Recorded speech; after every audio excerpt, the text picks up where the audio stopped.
brows, his smile vanishing completely. In the Chinese martial arts world, everyone knew that Master Raphael's ability to predict destiny was unparalleled. To put it bluntly, in the aspect of stealing heaven's secrets, no one in China could surpass the lineage of Raphael, not even Anselm's master Avon. Ian smiled bitterly and shook his head. I don't know, but my master told me 8 characters. What 8 characters? Anselm's eyes lit up. After some thought, Ian replied truthfully, mysteries revealed, extraordinary arrival. What does that mean? Anselm frowned, pondering the meaning of the 8 characters without coming to a conclusion. Senior Lonnie, you're overestimating me. Those are my master's words. How could I possibly know? Ian looked dejected. Taking a deep breath, Anselm nodded, feeling that Ian had a point. After all, the words spoken by those old masters were always profound and hard to understand. At their current level, not understanding was quite normal. No longer dwelling on the exact meaning of the 8 characters, Anselm asked Ian, so, what are your plans next? Without hesitation, Ian replied, of course, I'll follow senior brother. Together, our brotherhood will be invincible. Are you sure? Anselm gave Ian a skeptical glance. Absolutely. As your junior brother, if you tell me to go east, I will never go west. Ian patted his chest and promised. Anselm remained silent, just staring at Ian intensely, making him feel somewhat uneasy. What's wrong? Is there something not right? Ian chuckled awkwardly. Anselm snickered and flicked his fingernail, casually saying, might as well put all your conditions on the table. To think that Ian had no other demands and would unselfishly become his junior brother. Anselm wouldn't believe it even if he were beaten to death. Descendants of the 4 heavenly kings were all high-minded and proud individuals. Anselm didn't think he exuded such overwhelming charisma that could attract fellow disciples on the same level to bow under his command. Ian Su put up a thumb, looking admiringly and said, you're really insightful, Senior Lonnie. Less flattery, speak your mind. Anselm frowned. Of course, although he said that, as long as Ian's demands weren't too excessive, he would still agree. After all, having a disciple of one of the heavenly kings as a junior brother was quite a prestigious matter. Ian grimaced and said, Namo Buddha, this poor monk has been hungry for 4 days. Senior Lonnie only needs to take care of my food, clothing, shelter, transportation, and pocket money for dates with Airlies. 6, Anselm sighed, indicating he had nothing more to say. Alicia had been glaring at Anselm angrily, but upon hearing Ian's words, she was immediately distracted. You can date Airlies?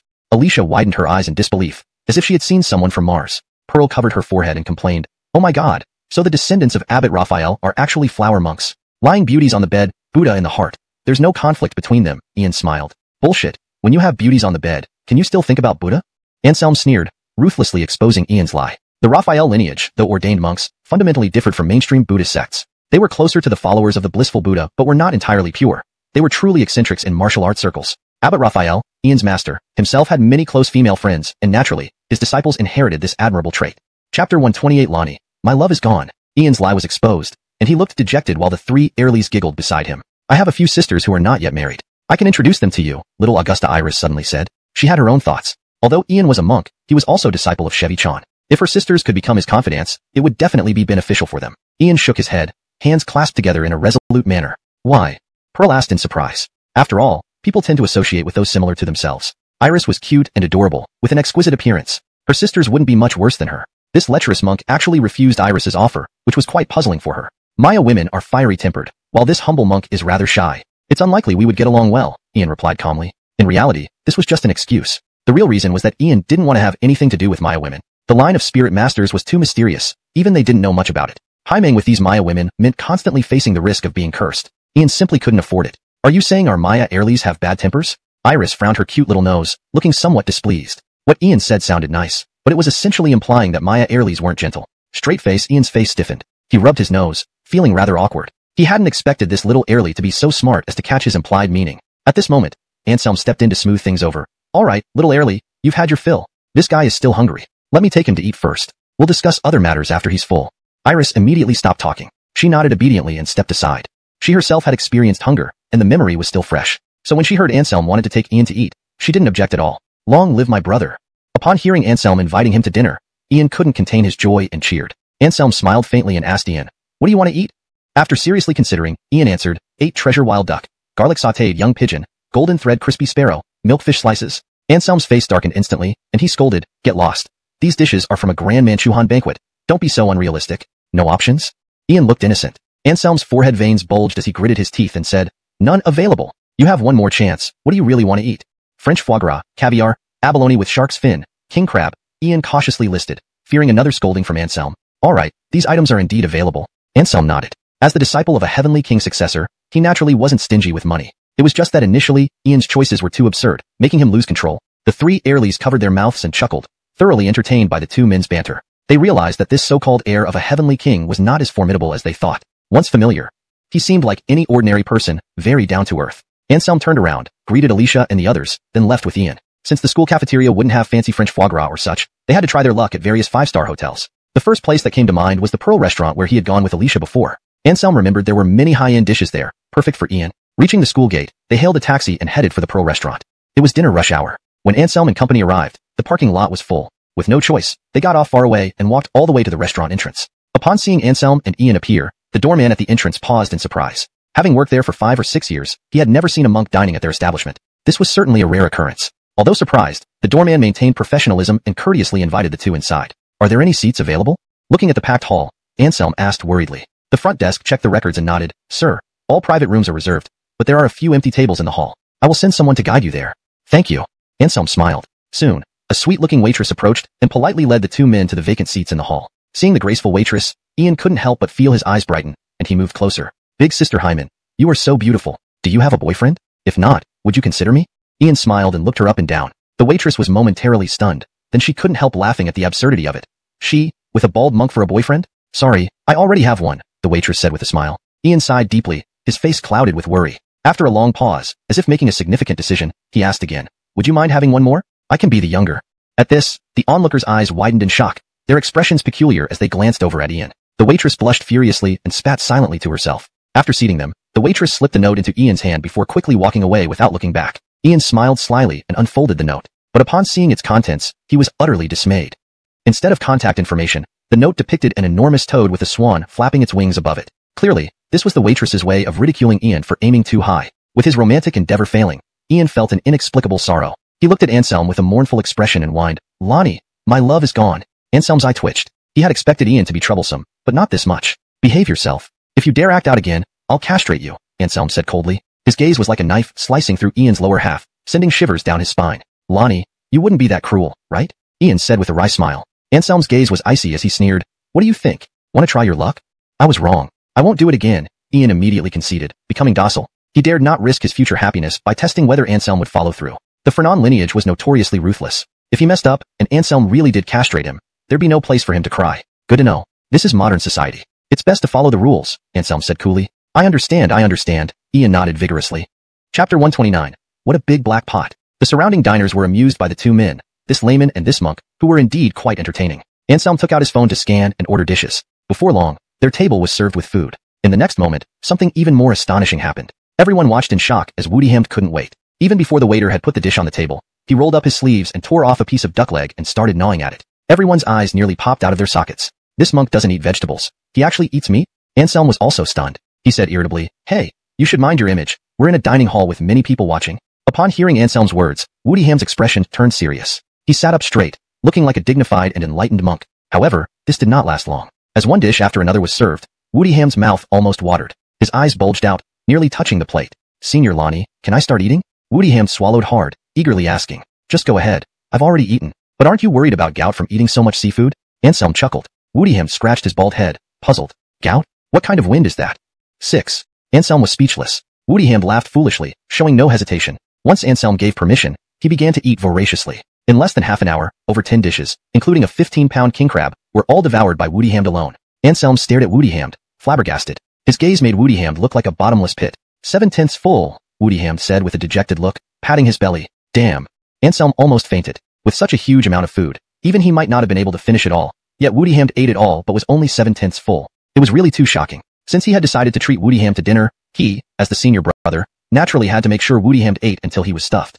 Let's have some roasted suckling pig and king crab again, Anselm said casually, immediately ordering more dishes on his phone. Woodyhammed's eyes lit up instantly, exclaiming loudly, Senior Lonnie, my God, I love you. Get lost, I'm straight, Anselm grinned. Senior Lonnie, let me tell you a secret. Actually, I am too, Woodyhammed suddenly smiled shyly. Everyone was left speechless, shaking their heads and laughing. This layman and monk were truly a pair of live treasures. They went back to eating their own meals, no longer paying attention to Anselm and Woodyhammed. Before long, the roasted suckling pig and king crab arrived. Along with them came an heirly with purple hair. Woodyhammed's eyes widened suddenly, thinking he must have seen wrong. Not until he sensed her aura did he realize who she was. Assassin Saint. Woodyhammed muttered 2 words. Anselm smiled faintly. He had known her identity from the start. What surprised him was that she should be taking care of her roommate in the dormitory. Why would she come here? Could she be looking for himself and Woodyhammed? Anselm felt slightly puzzled. Unable sect lineage? Rosella glanced at Woodyhammed and was clearly surprised. Clearly, she had figured out Woodyhammed's background as well. Woodiham nodded, clasped his hands together, and bowed respectfully to Rosella.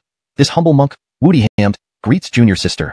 As soon as he finished speaking, swish, a flying dagger shot out from Rosella's hand, aimed directly at his most beloved little brother. Woodiham froze, daring not to take it lightly. He immediately caught the flying dagger with his hand. If I hear you call me junior sister again, I'll make your little brother disappear on the spot, Rosella said coldly. Then, she sat down confidently, shifting her gaze to Anselm. Woodiham looked miserable. This woman was even more violent than Anselm. Earlier, Anselm just kicked him once, but Rosella wanted to turn him into a eunuch right away. Woodiham greets senior sister, Woodiham rephrased, lowering his head for the sake of his little brother. The little monk knows the rules. I like that, Rosella laughed heartily. At this point, Anselm asked curiously, did you look for me for something? Judging from the earlier situation, Rosella and Woodiham had just met, so she could only have come for him. Taking a close look at Rosella, Woodiham noticed something and spoke up. Senior sister harbors hidden killing intent, indicating someone has stirred her wrath. Who? Anselm was curious. Who dared to provoke the descendant of assassin saint? That person must have a death wish. Evander, Rosella said with murderous intent. Anselm's eyes narrowed as he stared at Rosella and asked, why do you want to kill him? Because he deserves to die. Rosella gave a cold smile, but did not offer further explanation. Could it be that the drowning earlier, she was carrying Evander's child? Anselm suddenly understood where Rosella's murderous intent came from. If their sister had been harmed by such a scoundrel, nearly losing both lives, Rosella would never let it go. So, you didn't find me just to tell me you were going to take out Evander, right? Anselm frowned, staring at Rosella. Indeed. Rosella smiled faintly. What are you planning? Anselm asked. Rosella didn't respond, instead turning her gaze to Woodiham and smiling. Little monk, can you guess? Woodiham placed his hands together in prayer and deeply looked at Rosella, uncertainly saying, is senior sister thinking of using senior Lonnie as a shield? Oh, elaborate. Rosella propped her chin up, watching Woodiham with interest. As far as I know, Evander has a grudge against senior Lonnie over a wife. If you killed Evander, the High family would likely think senior Lonnie did it. They'd come after him, not you or your roommate, Woodiham explained after some thought. Rosella clapped her hands and laughed. The little monk indeed has some real skills. Yes, that's exactly what I'm thinking. No way, I won't do it. That's purely taking the blame for nothing. Anselm pursed his lips, clearly unwilling. Who would willingly take the blame without any benefit? Of course, he wasn't surprised they knew about his feud with the High family. After all, both Rosella and Woodiham were heirs to the Heavenly King lineage, one with the most advanced intelligence network in the world, the other skilled in destiny and stealing celestial opportunities. It was very easy for them to uncover his affairs. You have to, since you're my senior brother. Besides, your strength surpasses mine, making you better suited to handle the High family, Rosella said assertively. Don't you think, Senior Lonnie, this black pot should be on your back? Rosella looked at Anselm with a grin, seemingly certain he wouldn't refuse. Anselm sighed but ultimately nodded. Not for any other reason, but for Rosella calling him senior brother. Chapter 130. Upsetting the rankings. Anselm knew that Rosella calling him senior brother meant she had already recognized his position as the leader among the 4 major disciples. Therefore, this black pot, even if he didn't want to take it on, was something he could not avoid. Rosella left, and Anselm watched her back while shaking his head continuously. Attracting the successor of the assassination saint lineage, Gerhard's good days would definitely be over soon. Under the heavens, no one had ever managed to escape the assassination from the lineage of the assassination saint. After their discussion, the 2 main dishes had cooled down, and at this moment, Woodiham had also Senior Lonnie. Rosella and I are fine with recognizing you as the leader, but the disciple of sword obsession might not be as compliant. I've received news that the guy has already come down from the mountain and he is very likely to challenge you. Oh, then let him come, Anselm said lazily. However, Woodiham wasn't being dismissive at all. He shook his head and said, Senior Lonnie, don't underestimate him. He is very strong, probably even stronger than both Rosella and me. Stronger than both of you? Anselm was somewhat surprised. The descendants of the 4 heavenly kings were all at the peerless realm, with little difference in strength. Yet, Woodiham claimed that neither he nor Rosella could match the strength of Sword Obsession's disciple, which was indeed peculiar. Could it be that he has already reached the king realm? Anselm narrowed his eyes, immediately considering this possibility. Woodiham nodded and solemnly said, yes, he has indeed entered the king realm. Anselm was stunned, his expression turning grave. Sword Obsession's disciple had already advanced to the king realm. This was certainly not good news for him. Among the 4 heavenly kings, they were ranked by heaven, earth, mystical and yellow, but this ranking was not set in stone. In their generation, the ranking might completely change, based on individual comprehensive strength. That is, the leader of the heaven rank must surpass everyone else. For example, Fernan once outclassed Assassination Saint and even Sword Obsession, thus becoming the heaven rank figure in the Chinese martial arts world. As the lineage ranked last, Sword Obsession naturally wanted to break this pattern. Unfortunately, the other 3 were exceptionally talented, making it extremely difficult for Sword Obsession to defeat them. So, he poured all his effort into training his disciple, hoping he could stand out in this generation and obtain the heaven rank title. Previously, we seldom heard about the disciple of Sword Obsession. How much do you know about him?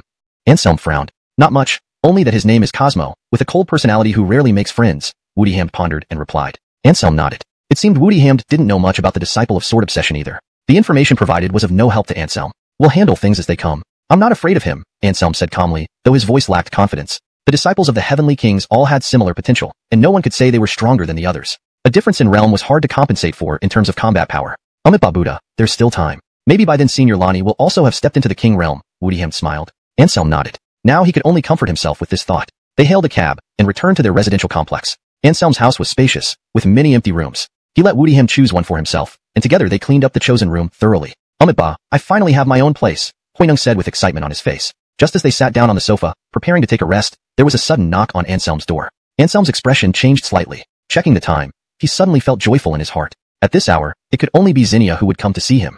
Dear wife, Anselm called out, and then went over to open the door. However, what came into sight was not Zinnia, but a face even more beautiful than hers. It's you, Anselm frowned, recognizing the visitor. This person was none other than Alvaro, the eldest son of the Modu Duan family, whom he had met at Zinnia's engagement party yesterday. We haven't even started a relationship yet. How can you call me, dear wife? You're so annoying, Alvaro said with an embarrassed look. Anselm's face darkened, and without a word, he slammed the door shut. A perfect day ended as soon as he saw this faggot. Alvaro held the door with his hand, preventing Anselm from closing it smoothly. With a grievous expression, he stared at Anselm and said, You ungrateful wretch, you left without a word yesterday, making me search for you high and low. Upon hearing this voice, Huineng instantly widened his eyes and looked towards the door. My God, Senior Lonnie, did you know you have this interest? By letting Junior Lonnie stay here, aren't you also coveting my beauty?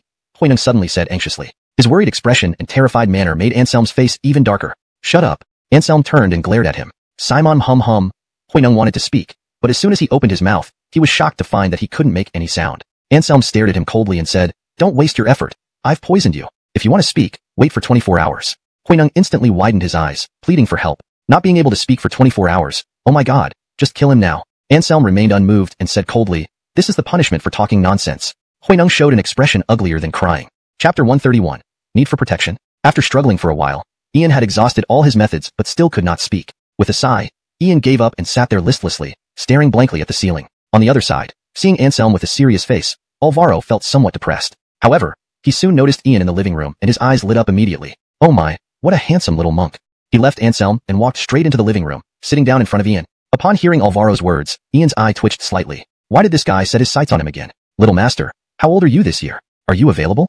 Alvaro shyly asked. Ian looked panicked and threw a pleading glance at Anselm, but received no response. Anselm glanced at him and then turned away, leaving Ian to handle it himself. Ian was utterly dumbfounded. He finally understood how Anselm felt earlier. If you don't speak, I'll take it as consent, Alvaro giggled. Do you mind being with me? Boom. Those words made Ian explode with panic. He jumped up from the sofa and retreated frantically, maintaining a distance of nearly 10 meters from Alvaro. Wow, little master. Agreeing to be with me doesn't need to be so exciting. Alvaro laughed, covering his mouth. Tears welled up in Ian's eyes. Agree, my foot. Couldn't this guy see that silence was a protest? If it weren't for being poisoned by his senior brother, he would have shown him the power of the Crow Woodieth technique, level Solangenity Solange. The corner of Anselm's mouth twitched. He held back his laughter and glanced at Alvaro. One does not visit without a reason. What do you want to say?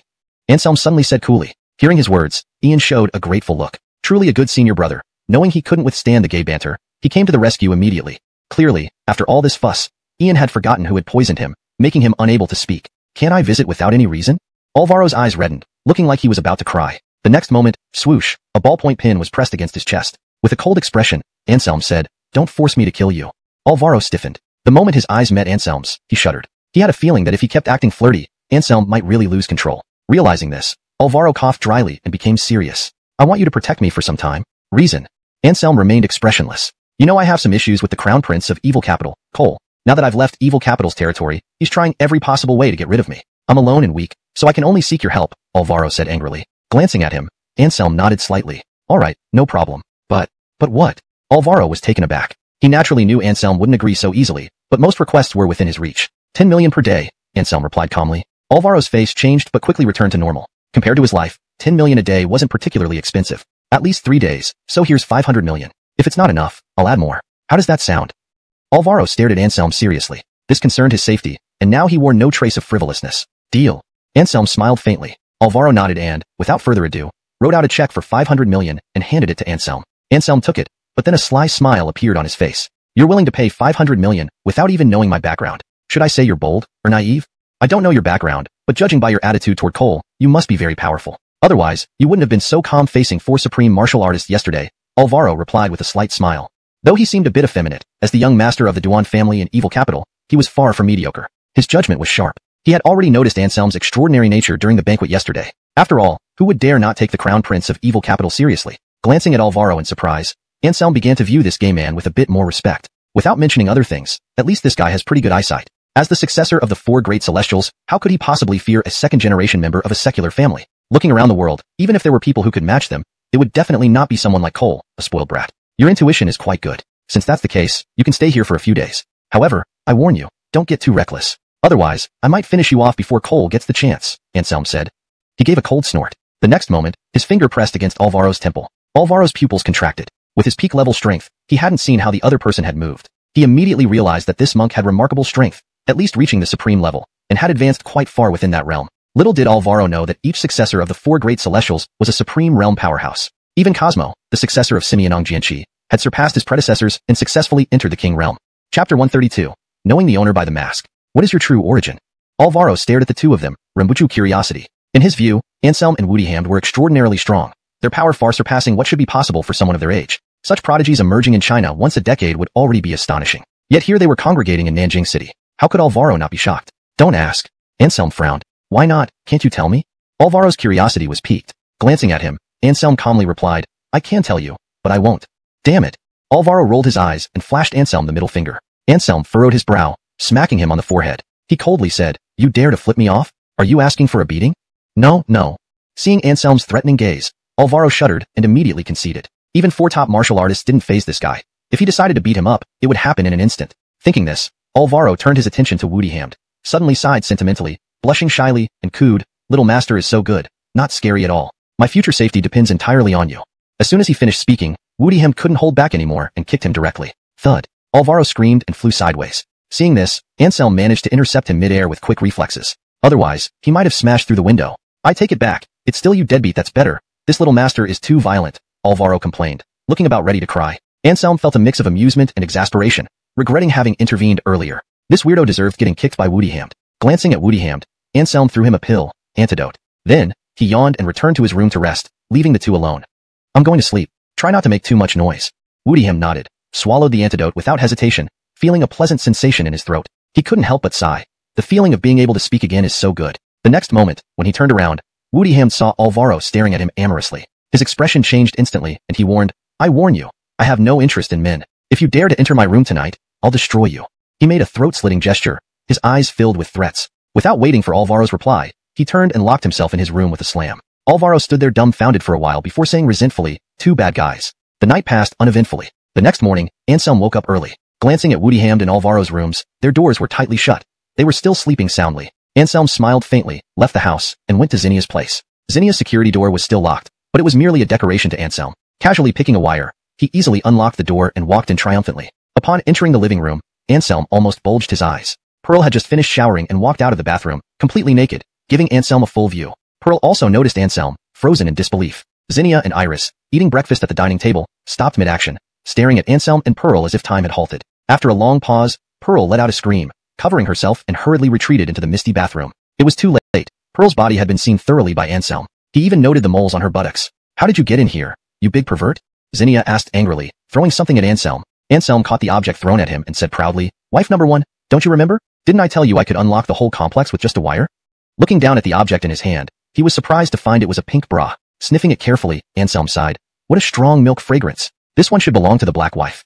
Zinnia and Iris were speechless, and their looks at Anselm changed as if they were looking at a complete hooligan. Whereas scholars can recognize ancient people by wind, this guy could identify the owner by the bra scent. But they had to admit, Anselm was spot on.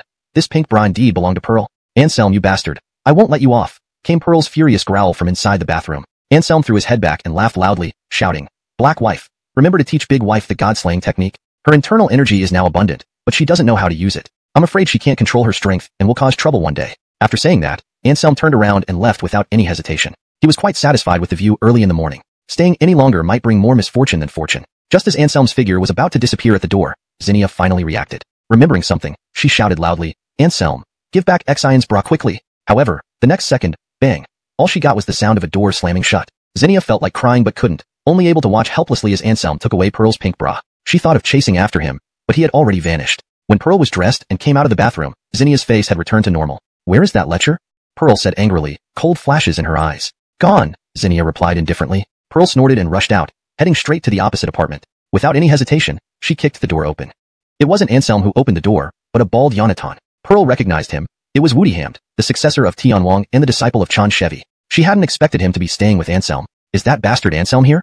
Pearl asked furiously, peering into the living room. Woodyham, still half asleep, froze when he heard Pearl's words, then shook his head. Senior Lonnie went out early in the morning and hasn't come back yet. Pearl huffed loudly, turned on her heel, and walked away with a sullen expression, heading back to Zinnia's place. Chapter 133 Two Peerless Warriors. What's wrong, Pearl? Is my cousin not here? The little early Iris, always eager for drama, looked puzzled by the lack of response. Sure enough, Pearl's face was clouded with irritation again as she gritted her teeth and said, "That bastard isn't home. Who knows where he has wandered off to?" "What?" Kirsten was taken aback, her expression turning very odd. The little early Iris was also flabbergasted. Anselm had taken Pearl's bra but wasn't at home. Surely he didn't parade down the street with it. Seeing both suddenly wore the same bizarre look, Pearl frowned and couldn't help but ask, "What's wrong? There's no need for you two to be so surprised just because Anselm isn't here." As she spoke, she suddenly seemed to remember something and stood up, scanning around only to find nothing. "Where is my bra?" Pearl stared at the two, looking suspiciously. Kirsten's expression shifted. She certainly wouldn't say that the bra was used by her as a weapon to ambush Anselm since it had already been taken away by him. If Pearl knew the truth, she would definitely blow up at her. Thinking about this, adhering to the principle of letting the friend take the fall, Kirsten directly pinned the blame on Anselm. She calmly said, "Just now, when Anselm saw your body, he got unbearably itchy. He disregarded our objections and took your bra away, saying he wanted to practice the 5 dragons Simonging pillar technique." Speaking of this, she glanced at Iris and added, "Don't believe me?" asked the little Airly. "We tried our best to stop him, but it was useless." "What?" Pearl's face instantly turned red. As an adult, how could she not understand what the 5 dragons Simonging pillar technique meant? She never imagined that Anselm, being the descendant of a great king, would have such a fetish and even take her bra. Pearl's face flushed with anger, not shyness, wishing she could find Anselm right then and strangle him. Iris's expression was strange, staring at Kirsten, trying hard not to laugh. Her sister-in-law wasn't an easy pushover, clearly at fault yet still trying to pin the blame on her brother. But with Anselm not around, the savvy little Airly decided to go along with Kirsten's lie. "Yes, Sister Pearl, you don't know how crazy my cousin was. He fought desperately to get your bra. My sister-in-law and I did everything in our power but failed to stop him." Saying this, the little Airly showed a mix of indignation and guilt. "I'm sorry, Sister Pearl, I must have been too weak." When it came to acting, the little Airly was undoubtedly first class. Her performance left even Kirsten dumbfounded. Originally, she had intended to restrain the little Airly to avoid exposing the lie, but it seemed the little Airly was clever and delivered a masterstroke without guidance. Pearl sneered repeatedly, "Very well, that bastard really has a lot of courage. When he comes back, I will make sure he understands why flowers bloom red." In her rage, she overlooked the fact that in all their encounters, Anselm had never given her any advantage and instead had taken many from her. Giving Iris an appreciative glance, Kirsten felt reassured. With her testimony, Anselm wouldn't be able to explain himself even if he had a mouthful of explanations. Unaware of all this, Anselm, thanks to Iris's embellishment, had already been transformed into a perverted degenerate in Pearl's mind. At this moment, he was in an alley outside the residential area, facing several burly men. He didn't recognize the two leaders, but the two behind them were familiar faces. They were among the 4 top warriors who surrounded him at the banquet a few days ago, precisely the bodyguards of Shanghai Prince Cole. Though these 2 men ahead seemed unremarkable at first glance, Anselm knew that compared to the 2 top-tier bodyguards, they were the real powerhouses. Their aura was robust, their true chi as solid as steel. With each breath, true chi flowed over their bodies, forming a thin, protective shield. Clearly, these 2 were at the peerless warrior level, completely different from the peak warriors. 2 peerless warriors working together were more than just 1 + 1 = 2. This lineup could dominate Nanjing City. However, they were here with only one purpose: following Cole's orders to eliminate Alvaro. "Hector, are you going to interfere with the matters of our crown prince? As far as he would have already torn this upstart to shreds. Just you 4 pieces of trash?" Hector raised an eyebrow. "You underestimate me." Upon hearing Hector's words, the 4 men from the Xue family erupted into anger. Rhett sneered, "Arrogant youth, your audacity is astounding. 2 peerless warriors can only be defeated by a king-level expert. Otherwise, there's no chance of survival for you. Why waste so many words? Subdue him, then go kill Alvaro. We'll report back after that," Dawson said grimly. The 4 exchanged glances and quickly came to an agreement. Their eyes turned cold as they moved together toward Hector. "Dare to lay a hand on me? Do you even know who I am?" Hector's expression remained calm as he suddenly spoke these words. Dawson and Rhett were momentarily stunned. They had no idea about Hector's background. In fact, even their crown prince, Cole, had failed to uncover any information about him. This uncertainty was why they hadn't acted immediately. The mysterious identity of their opponent made Cole caution them against attacking Hector prematurely, lest it bring disaster upon the Xue family. However, now they had no choice but to act. "I don't care about your background. Blocking our path will cost you, even if your master comes here," Dawson said coldly. Chapter 134. Unwilling to back down. "If my master were here, you wouldn't even have the qualification to kneel before him." Anselm curled his lip, speaking disdainfully. As the leader of the 4 heavenly kings of Chinese martial arts, Avon's status was naturally not comparable to that of an extraordinary martial artist. An extraordinary martial artist seemed powerful, but in reality, it was just us. To put it bluntly, those who could catch the eye of the 4 heavenly kings would at least be of the king realm. Even ordinary king realm powerhouses, they wouldn't pay much attention to, let alone someone like Dawson, an extraordinary martial artist. However, what Anselm said was the truth. To the ears of the brothers Dawson and Rhett, it sounded like pure boasting. "Do 2 extraordinary martial artists like us not even have the qualification to kneel before your master? Truly a fine display of bragging," Dawson sneered. "Unless it was the legendary Earth Immortal. Otherwise, even a king realm martial artist wouldn't dare say such things." What else could Anselm's words be if not mere bragging? Don't tell me your master is an earth immortal, Rhett said with a cold smile. Anselm nodded as if to confirm it, saying, my master is indeed an earth immortal. What do you think of that? Impressive, right? Impressive, my axe. Kill him, Rhett roared. The more Anselm spoke, the less they believed his words. Earth immortals in the Chinese martial arts world were rare, mostly reclusive elders. They didn't believe their luck could be so bad as to confront the disciple of an earth immortal right from the start. With a swish, Rhett moved, his fingers like hooks, with true chi attached to the tips, reaching out towards Anselm's abdomen. This was the 1,000-filament sterilizing hand, extremely insidious and vicious, specifically targeting the lower regions. It was Rhett's signature killing move. From the moment he acted, he used such a despicable technique, clearly showing he had no intention of letting Anselm leave alive. Pitiful, Anselm sneered, mirroring the claw-like gesture, striking out with his hand. He used the authentic dragon claw technique, straightforward and righteous, with faint golden light flickering at his fingertips, appearing to possess unyielding power. An expert can see one's skill with a single move. Seeing Anselm use the dragon claw to counter his sterilizing hand, Rhett's expression changed slightly. He redirected his attack, suddenly aiming for Anselm's chest. The sudden change was swift and urgent. If it were a top martial artist, they might have fallen for it. But he was facing Anselm. This petty trick had long been seen through by Anselm. Anselm snorted coldly, changing direction as well, moving directly towards Rhett's palm. Clang. Flesh met flesh. Yet the sound— You Shui family don't have the qualifications to know my background, Anselm said calmly. Go back and tell that so-called prince to stay far away. Don't dance in front of me. Otherwise, I won't mind upgrading his prince title to eunuch. Upon hearing this, the 4 members of the Shui family all changed expressions. Rhett said coldly, you've gone too far, daring to insult our young lord. Even if you're at the peak of the extraordinary realm, you will still pay the price. Blasphemy. Insulting our prince, you must give an explanation, Dawson shouted, his face filled with anger. As long as the other's master wasn't an earth immortal, even if he was at the peak of the king realm, the Shui family had means to resist. Thus, although they were wary of Anselm's strength and background, they weren't so fearful as to grovel. How? You're unwilling to pass on the message? Anselm raised an eyebrow, his face suddenly turning serious. You insolent boy. Ibrahim was enraged. The other party's attitude was nothing but constant provocation towards their Shui family. Did they think the Shui family members were easy to bully? Dawson also sneered, rebuking, Amadeo, you've gone too far. My Shui family is the foremost among the 7 great families in the demon capital. Even if you are at the peak of the absolute world realm, or even a king realm expert, what does it matter? Our Shui family still has the means to destroy you. I advise you, retainers. They usually kept a low profile, so few in Jinling City knew the Hai family actually had such formidable experts secretly stationed. It seems we meet again. The 2 absolute world warriors from the Hai family nodded politely at Dawson and the others. Both sides were old acquaintances. Despite past conflicts, they now had the same goal, coming for Anselm. Thus, it wasn't necessary to show hostility. This child killed 2 of our Hai family elders and caused the death of our eldest son, acting extremely arrogantly. We are here to seek revenge, Cruz said calmly, explaining their reason for coming. Those who offend the Hai family shall die. Dempsey, sparing few words, only stared at Anselm, with surging killing intent in his eyes. Chapter 135, Walter Alliance Inspector. This young punk is incredibly arrogant. He not only repeatedly insulted my family, the Shui family, but also killed 3 core members of your Hai family. This crime cannot be tolerated. Why don't we join forces and slay him here? Dawson laughed loudly as he looked at Cruz and Dempsey, extending an invitation for cooperation. Just relying on himself, Rhett, and the 2 bodyguards at the supreme level, there was no guarantee of victory. However, with the addition of these 2 from the Hai family, they were confident that they could kill Anselm. If 6 of us are needed to take you down, it's a high honor for you. Rhett said coldly. They surrounded Anselm, their eyes filled with sinister and terrifying looks, clearly intending to suppress this demon child. Such formidable power at such a young age would make even their families seem like mere ants if given more time. This was something they did not wish to see. No matter the risk involved, it was worth it as long as they could eliminate Anselm. Anselm smiled faintly, sweeping his gaze over them without a trace of panic on his face. Do you think you can bully me with numbers? Have you asked my brothers?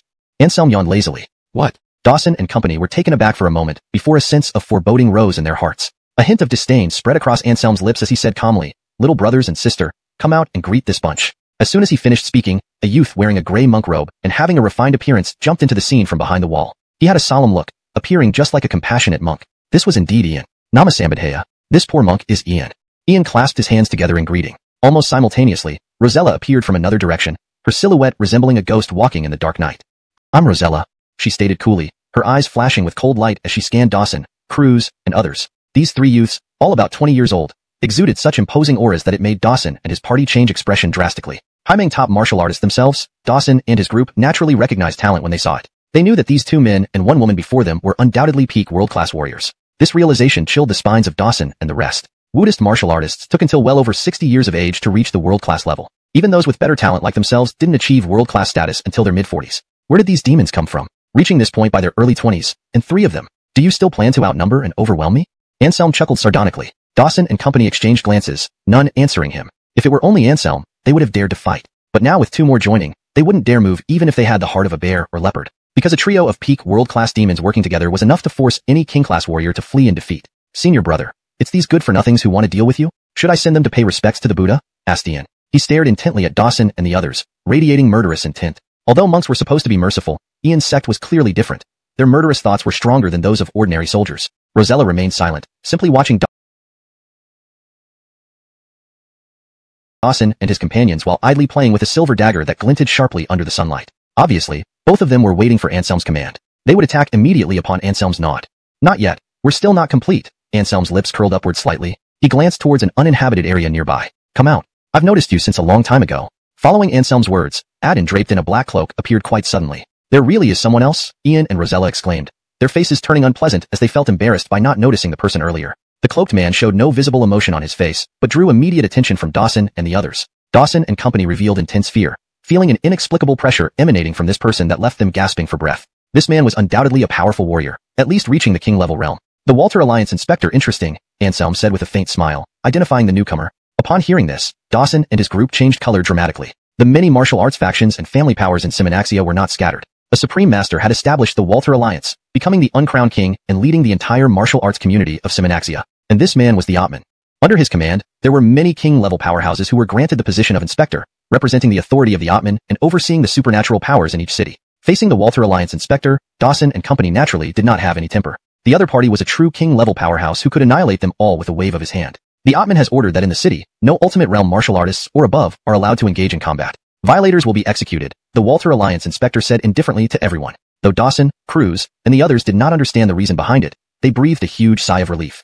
With the order from the Atman, they wouldn't have to face Anselm and the two other peak ultimate realm martial artists today. They had no guarantee of winning against just Anselm, let alone the addition of the other two, which would almost certainly mean death. However, upon hearing the words of the Walter Alliance Inspector, Anselm laughed. His laughter filled with disdain and mockery. Dawson and company were taken aback. What did this guy mean? Was he insane to challenge the Walter Alliance Inspector? What nonsense is this leader? When did my lineage of the 4 heavenly kings need to listen to your orders? Anselm said coldly, looking proudly at the Walter Alliance Inspector nearby, a look of disdain on his face. Anselm's words made Dawson and company shudder, all staring at Anselm's trio in disbelief. No wonder these 3 young men were so extraordinary. They turned out to be the descendants of the heavenly king lineage. Among the martial arts world of Simanaxia, the 4 heavenly kings reigned supreme over any force and any powerhouses, being the pinnacle of strength in the Simanaxia supernatural world, unmatched by anyone. Hyman carefully nurtured by the 4 heavenly kings. It would be abnormal if Anselm and his companions weren't extraordinary. Do you dare defy the order of the Atman? The Walter Alliance Inspector's eyes grew cold, an aura of dignity enveloping Anselm. The cloak on his back fluttered without wind, making terrifying sounds. An old codger, meddling with heaven and earth, now daring to interfere with our heavenly king lineage. Today, I'll show you the unparalleled skills of my heretical doctor lineage, Anselm said coolly. Suddenly, an intense aura burst from him, pushing back the pressure from the other side. Chapter 136, Fierce Battle with the King. Those who offend the leader of the martial alliance shall be put to death. The Grey flicked his cloak, his piercing gaze akin to 2 sharp swords, striking directly into Anselm's eyes. Dawson and his men were overjoyed. Anselm's defiant and arrogant attitude had offended the Grey, which was absolutely tremendous news for them. Anselm remained unmoved, his expression calm as he looked at Ian and Rosella with some emotion. He stared at Anselm, sharp light flashing in his eyes as if assessing the truth in Anselm's words. Anselm scoffed, naturally having no intention of explaining. He initiated an attack, throwing a punch straight at the Grey. The Grey's pupils constricted, immediately responding with a finger strike, aiming to break through the impact area of Anselm's punch. Bang! A low thud echoed, Anselm's fist intact, smashing into the Grey's finger, nearly breaking it. Great Dragon Elephant Force. The Grey's expression grew grave, recognizing the martial art Anselm used. This was a long-lost body-strengthening technique from the Chinese martial arts world, capable of significantly enhancing the practitioner's strength. According to legend, at its peak, one punch could shatter a planet. Of course, no one had ever witnessed such exaggerated power. The cultivation of this martial art was extremely difficult. Even with Anselm's astonishing talent, he had only reached the 2nd level. But even so, it was more than enough to deal with a king realm martial artist. You have keen eyes indeed. Is it feasible to slay you with this supreme technique?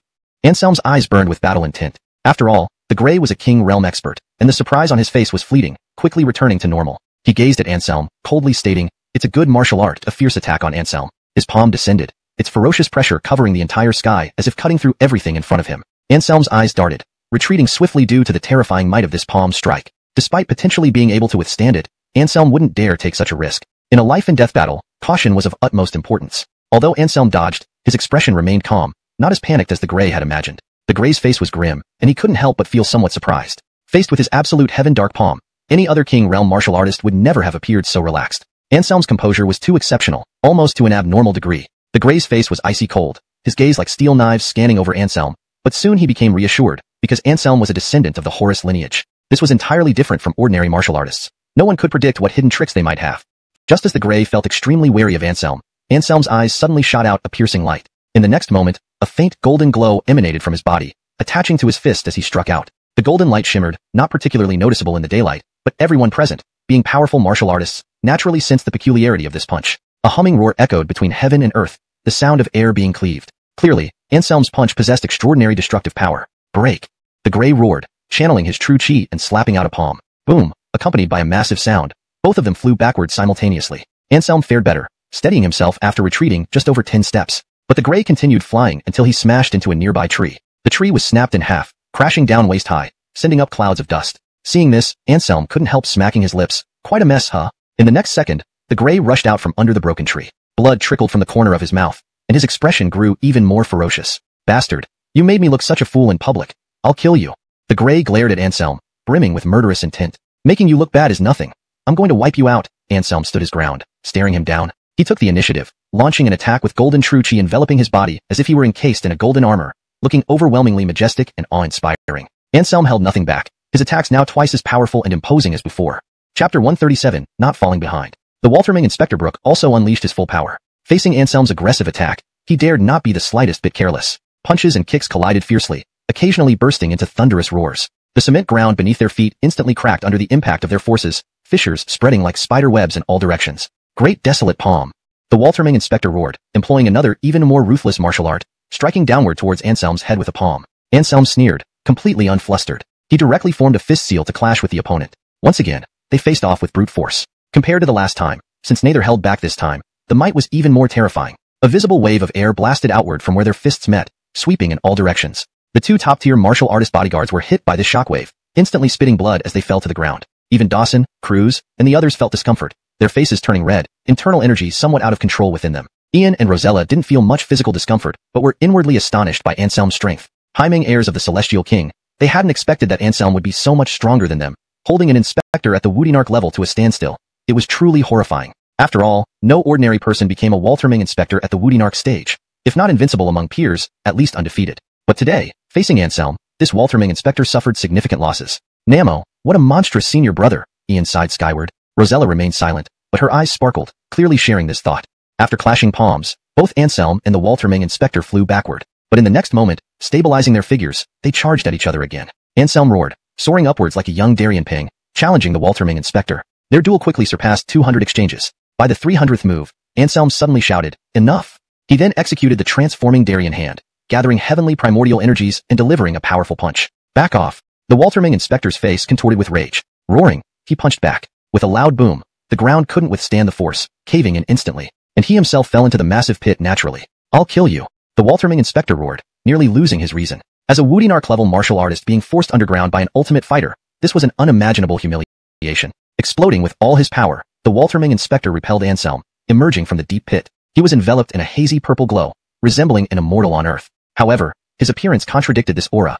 His hair disheveled, clothes tattered, and wounds covering his body, appearing utterly wretched. "Killing me? You're not worthy." Anselm scoffed, walking leisurely with hands behind his back towards the Walterming inspector. Though slow, each step solidified his golden glow, resonating with heaven and earth. Heavenly unity. The Walterming inspector's face paled, staring at Anselm as if not daring to believe his eyes. Just an ultimate martial artist, yet he had grasped the essence of heavenly unity, truly terrifying. After all, even Woodinarchs found it difficult to understand this profound concept. Only becoming a legendary Earth immortal could guarantee such insight. Certainly, there were geniuses who achieved this before reaching legendary status, but most had advanced quite far along the Woodinarch path. Throughout history, only a few ultimate martial artists comprehended heavenly unity, leaving their names etched in history as legendary figures. Considering this, the Walterming inspector's killing intent intensified. Such a prodigy with unprecedented talent must not live. If allowed to grow freely, even the future Walterming chief might not be able to suppress such an adversary. True to your heritage as a successor of the heretic Doctor lineage, indeed formidable. But you're just at the ultimate level. Killing you will be as easy as turning my hand over. The Walterming inspector let out a long whistle, his chi rapidly climbing to a critical point. At peak Woodinarch level, one small step away from becoming an Earth immortal. Burning essence blood to gain a surge in strength within a short period of time. You indeed have some means. Anselm's expression was indifferent, and there was not a hint of panic on his face. After all, it was only the peak of the Woodinarch realm. As long as he wasn't facing a terrestrial immortal, he had ways to knock the opponent down. The Walterming inspector sneered and flashed forward like a bolt of lightning, instantly reaching in front of Anselm. His entire body radiated with intense purple light, and an overwhelming aura swept across the sky. He slashed downward with a palm aimed at Anselm's head. This attack possessed boundless terror, as if even a mountain could be split in two by this single palm strike. Excellent! Anselm roared, turning from anxious to delighted. He mobilized all his true chi, with golden light flashing on both fists, smashing them out to confront the Walterming inspector. The two retreated, then swiftly lunged at each other again, engaging in fierce combat. Bang, bang, bang. The sound of fist against flesh echoed like rumbling thunder through the sky. Under this relentless assault, Anselm was forced to retreat step by step. However, there was no trace of panic on his face. Instead, he remained unusually calm. After all, the Walterming inspector had burned essence blood, significantly boosting his strength. It was natural for Anselm to be at a disadvantage. The Walterming inspector launched an all-out offensive, wave after wave of attacks coming like a flood, relentlessly pursuing Anselm without giving him a moment to breathe. Ian and Rosella were on tenterhooks watching from the side. If they faced the Walterming inspector in this state, they would probably fall within 300 moves. But Anselm had already exchanged more than 500 blows with the Walterming inspector since the beginning. Light shone in Anselm's eyes. Facing the frenzied onslaught of the Walterming inspector, he did not choose to clash head-on, but rather employed an airtight defense strategy. After a series of attacks, the Walterming inspector finally realized something was amiss. Whenever he was about to hit Anselm, the latter always managed to narrowly escape. Once or twice might be coincidence, but dozens, even hundreds of times? Even a fool could guess that Anselm was toying with him, deliberately stalling to exhaust his power.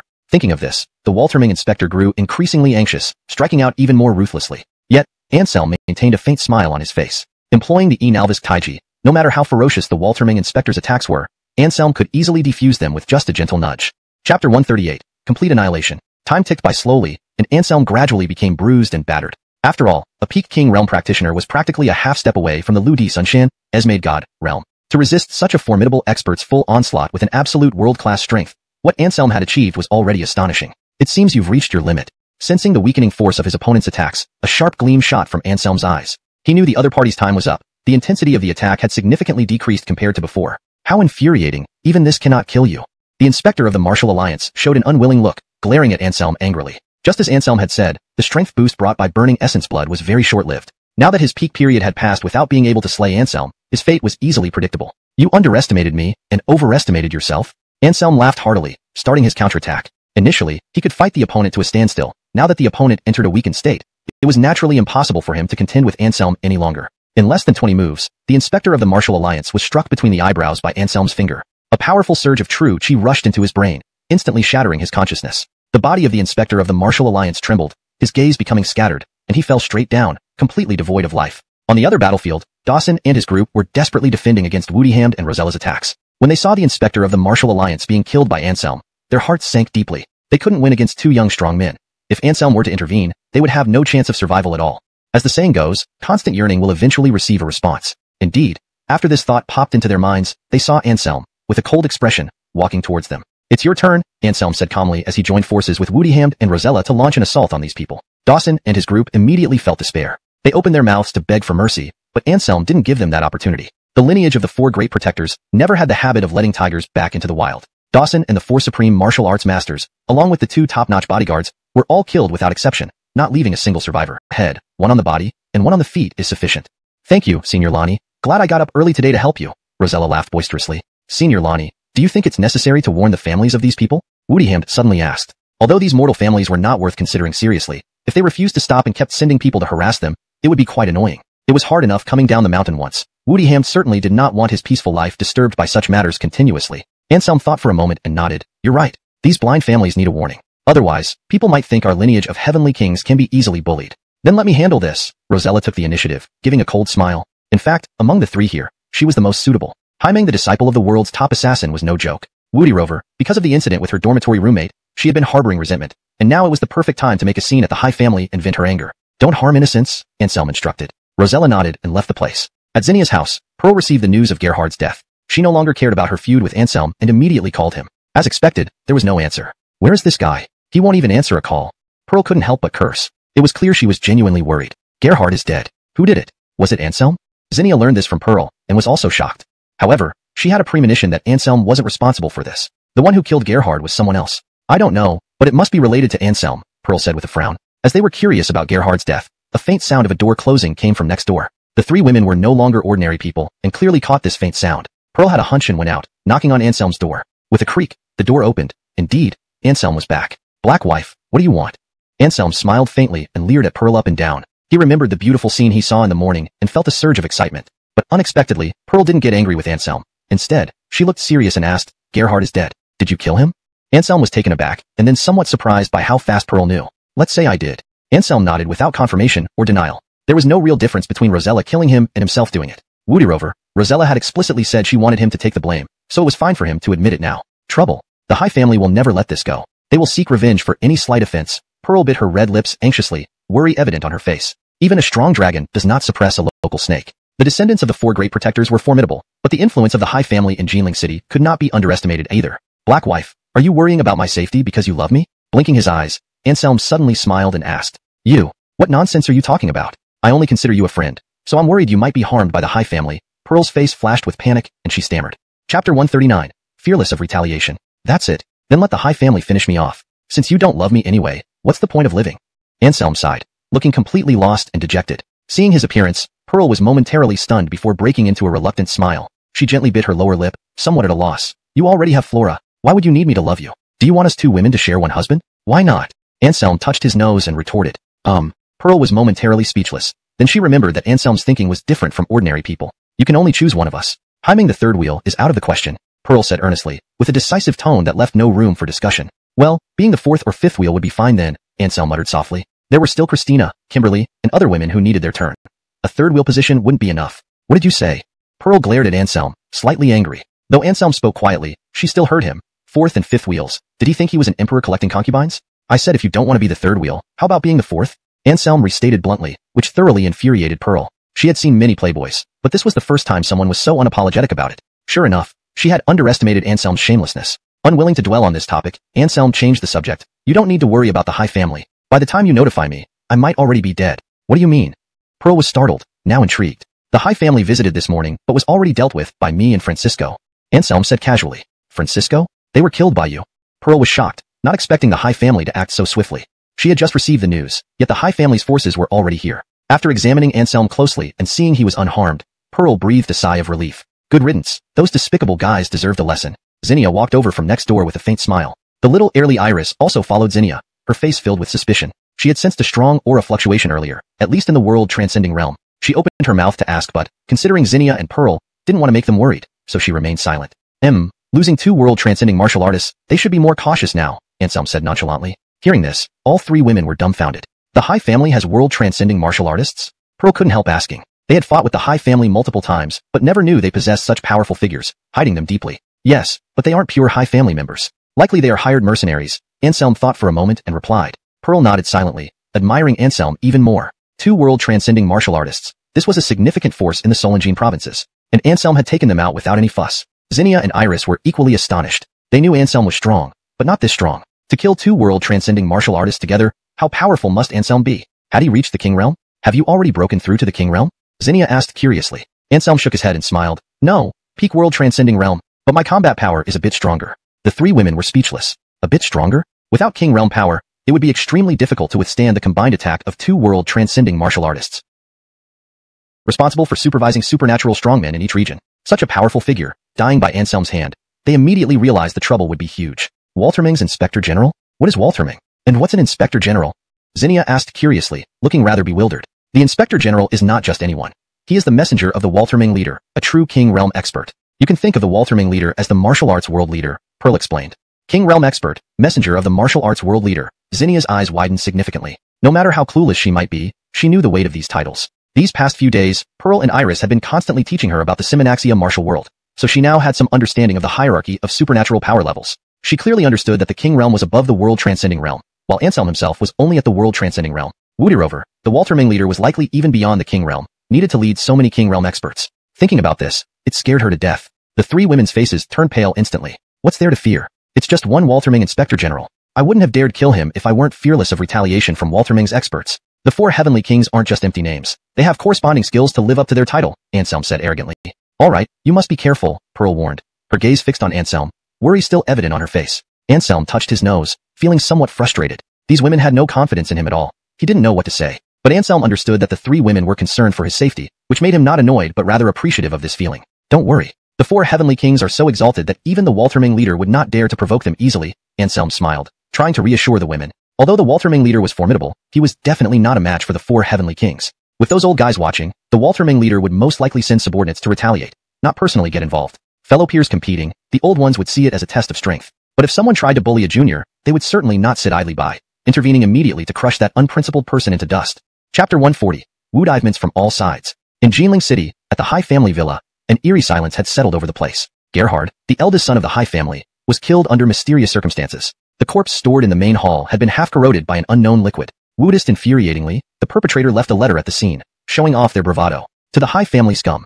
Not 10 years had passed, and in another month or so, they should be completing their training and returning. Upon their return, Anselm, Hyder's eyes gleamed with a cold light. In the city of Madhu, at the Xue family residence, Cole also received a threatening letter from Rosella. This made the proud crown prince of Madhu nearly burst with rage. His eyes were bloodshot, his heart bleeding. The 2 world-class martial artists who died, Dawson and Rhett, were crucial supporters of his branch. The loss of such formidable experts was undoubtedly a heavy blow to their branch. Elder brother, I heard that Uncle 3 and Uncle 6 were killed. Is it true? A Yonatan barged into Cole's private chamber. He bore a resemblance to Cole, his cousin Amadeus. Clearly, there was no harmony between the brothers, constantly vying for power. Amadeus's visit wasn't merely to confirm the news, but to rub salt into Cole's wounds knowingly. So what if it's true? What does it have to do with you? Cole replied coldly, clearly not fond of his cousin. It wasn't hard to understand. Among the potential heirs to the patriarch of the Xue family, only Amadeus posed a significant threat to Cole. For years, they had been bitter rivals, and their relationship was worse than strangers. Oh, elder brother, don't talk like that. They are also my uncles and I should mourn them, Amadeus said earnestly, though there was no sign of sadness on his face, just a faint smile. Haha, a weasel offering incense to a chicken, Cole sneered, glaring at Amadeus. Unless you want to die, get out before I lose my temper. Amadeus trembled, suddenly becoming wary. Having struggled with Cole for years, he knew that not only did he have support from many powerful figures in the clan, but he himself was a strong martial artist.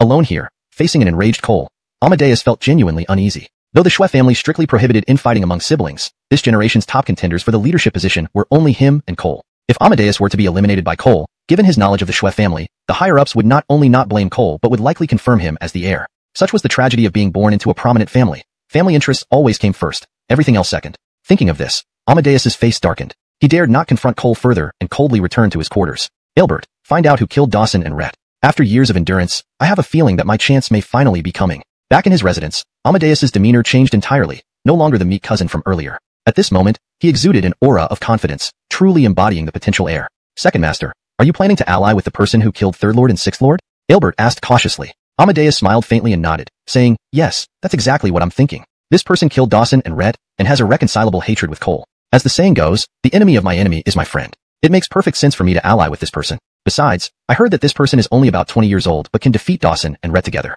Do you know what that means? What does it mean? Albert hurriedly asked. It means that this person must have a formidable background. Think about it. A 20-year-old can kill Dawson and Rhett simultaneously, plus 2 peak supreme-level bodyguards. He must be at least at the peak of the world realm. Amadeus's eyes sparkled with wisdom. The one who could train such a prodigy is likely a genius of this era, possibly not one of the legendary 4 heavenly kings, but definitely some reclusive elder.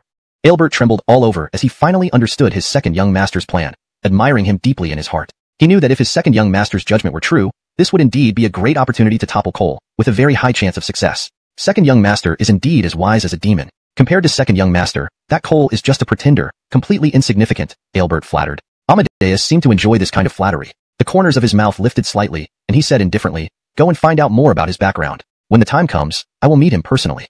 Yes, second young master. Albert nodded and turned to leave. In the land of Qi and Lu, at the headquarters of the Martial Alliance, the Grandmaster was furious. The Jinling Inspector had been killed, an unprecedented event since he took office as the leader of the Martial Alliance. The disciple of the Fernan, what audacity! The Martial Alliance Grandmaster's eyes shot out a piercing gaze. He was enveloped in a hazy purple light, making it impossible for anyone to see his face clearly. However, from him emanated an immense pressure, as if the entire world was being pressed down by his glare. Beneath him stood more than 10 people in a row, all at the peak of the King realm. But in front of the enraged Martial Alliance Grandmaster, these people remained silent like cicadas in winter, even daring not to breathe too loudly. Forget it, it's just squabbles among the younger generation. Send someone else to replace the Jinling Inspector. Also, in the future, try to stay away from the descendants of the Heavenly Kings. Just avoid them directly, he said after taking a deep breath, which surprised those below him. Chapter 141. Temporary Matters. For their alliance leader to actually be wary of the 4 Heavenly Kings to this extent was simply inconceivable. They did not know that after the Atman finished speaking, his gaze quickly swept outside. 2 figures flashed by, Heavenly Horus and Profound Unrule. Their appearance here was naturally not coincidental, but a warning for the Atman not to bully the small with power. The Atman certainly understood this point, which was why he decisively conceded, uttering such words of retreat. Boo-hoo, I don't want to live anymore. My cherished purity of all these years has been seen by others like this. Boo-hoo, it's the end. At Anselm's residence, Alvaro appeared on the verge of death, complaining about Woodyham's wrongdoing in front of Anselm. Zinnia and the others had peculiar expressions, staring at this man who was more beautiful than any woman. They could hardly believe such a pretty fellow was actually gay. Cough, cough. Anselm cleared his throat dryly. What exactly happened? He peeped at me while I was bathing, Alvaro said with pursed lips, resembling an abused housewife on the brink of tears, pointing at Woodyham. Upon hearing Alvaro's complaint, Zinnia and the others couldn't help but secretly click their tongues in amazement. They cast strange looks towards Woodyham. Surely this little monk didn't actually have such inclinations too. Otherwise, why would he spy on another man taking a bath? The monk is infuriated. You damn scoundrel, what nonsense are you spouting? This monk is normal, alright, with no interest in males. Woodyham was thoroughly enraged. He could bear it no longer. For this damned queer to dare slander his preferences like that was absolutely unforgivable. His eyes were fiery as he glared at Alvaro, wishing he could rush over and beat him to death with a slipper. Anselm smiled faintly and did not intercede for Alvaro because he knew full well that Woodyham would never peek at Alvaro bathing. If he had such peculiar tastes, he likely would have been expelled long ago by Chevy. Glancing sideways at Alvaro, Anselm spoke calmly. Cole's forces have already been entirely dealt with by us. Take advantage of this lull before the next wave of experts arrives, and return to Metropolis promptly. How can this be? Alvaro wore a look of disbelief. Is there a problem? Anselm countered. Alvaro nodded solemnly. You may not know this, but Cole's subordinates aren't limited to those 2 top-tier bodyguards. There are also 2 world-class martial artists lurking nearby. If I go out now, I fear I'll be killed. Clearly, Alvaro believed that when Anselm said all of Cole's forces, he only meant those 2 top-tier bodyguards. The 2 supreme martial artists who posed a real threat to him. He did not believe Anselm could handle. Do you mean Dawson and Rhett? They're both dead, Anselm said nonchalantly. What? Both dead? Alvaro stared at Anselm with widened, shocked eyes. Regarding the truthfulness of Anselm's statement, he harbored no doubts. Had Anselm not encountered them, how would he know their true identities? And with him safely appearing at home, it was clear he had genuinely defeated, perhaps even killed them. Alvaro was inwardly amazed, reigniting his intense curiosity about Anselm's background. Who exactly was he, possessing such formidable strength? Of course, at this moment, regardless of his curiosity, he needed to prioritize his immediate safety. With Cole's entire force wiped out and the next batch of arrivals unlikely to arrive soon, he must seize this opportunity to return to Metropolis. Once back within his family's stronghold in Metropolis, Cole would not dare act. Thinking this, Alvaro immediately booked himself a greenskin train ticket, traveling by high-speed rail or flight risked being caught by Cole. But a greenskin train was different. No one would think that the esteemed young master of the Shanghai Duan family would mingle with common folk in a sleeper car. Goodbye, little monk. I'll miss you oh so much. Throwing Woodyham a flirtatious wink, Alvaro giggled coquettishly and left. Only after his figure vanished from everyone's sight did Woodyham gnash his teeth in anger. That infuriates me. Lonnie, why did you stop me from killing that guy earlier? That person is so despicable, accusing me of such perversions. I know you aren't, and this guy isn't really bad. It's that simple, Anselm chuckled lightly. At this point, Zinnia covered her mouth, giggling. Little monk sure has a temper. Fighting isn't good, is it? Though he's gay, he still has the right to pursue his own love, doesn't he? Exactly, little monk. These days it's all about free expression of feelings and boldly pursuing one's love. It's not like he's playing with emotions. It's better than those who fall in love with everyone they meet. Pearl glanced at Anselm with a pointed look. Cousin, does Sister Pearl include you among those certain people? Little lass Iris suddenly piped up, staring at Anselm with an innocent expression. Anselm felt a bit embarrassed. As the old saying goes, 3 women make a drama. The ancients were truly not deceiving me. He stood there without saying a word, yet the fire somehow burned right onto him. Woodyham clasped his hands together, looking at Anselm with sympathy. He had come to a conclusion. That was, women can be many, but they absolutely should not appear before him all at once. 3 women make a drama, for women, and that could play out like the story of Jean Simonin. They were preparing to go out for lunch when Anselm's phone rang. He looked at Zinnia and the others guiltily because the caller was none other than Kimberly, whom he hadn't contacted for several days. Anselm moved to the side before answering the call. A tender voice immediately came through. Big brother, where are you? Sophie is scared. Anselm's brows tightened. From the noisy background sounds, it wasn't hard to guess how difficult the situation was for Kimberly and Sophie. Big brother is at home. Where are you? Are you at your own home? Anselm said calmly, not wanting to pass on his nervousness to Sophie. Yes, big brother, hurry over. Woodamy has been made to cry by many bad grandmas, Sophie said in her baby talk. Good early, tell your mommy that big brother will be there soon, Anselm said softly. After hanging up the call, Anselm's eyes turned icy cold but quickly returned to normal. He walked towards Zinnia and the others. I have some temporary matters to attend to and need to leave for a while. I might not be able to join you for lunch. You go ahead. Remember to take Woodyham with you. His strength is similar to mine, so he can protect your safety, Anselm said. What kind of matter requires you to leave at this time? Zinnia couldn't help but frown. Helping a friend resolve some disputes? Anselm glanced at Zinnia, feeling somewhat guilty for no reason. Iris blinked her lively big eyes and suddenly asked, Is it big, Sister Hyman? Feeling 2 glaring stares fixed on him, Anselm glared fiercely at Iris. This little ass, always picking on the sore spot. Chapter 142, called Dad. Really not? Anselm coughed dryly, a bit of sweat appearing on his forehead. Pearl gave a cold smile and said, But it must be a Airly, right? Anselm fell silent immediately as he felt guilty. Who exactly is it? Do we know her? Ayala frowned, asking with an air that wouldn't let him leave until she got the answer. Thinking for a moment, Anselm steeled himself and said, You definitely don't know her. She's a pitiful woman I met before. As soon as he finished speaking, he saw Ella and the others were about to ask more. Anselm had no choice but to run away. This matter is really urgent. We'll talk when I come back. Anselm's voice came from afar, and within 10 seconds, he was out of the neighborhood. That guy. Pearl felt irked in her heart. But then she realized Ella hadn't gotten mad yet, so why should she bother?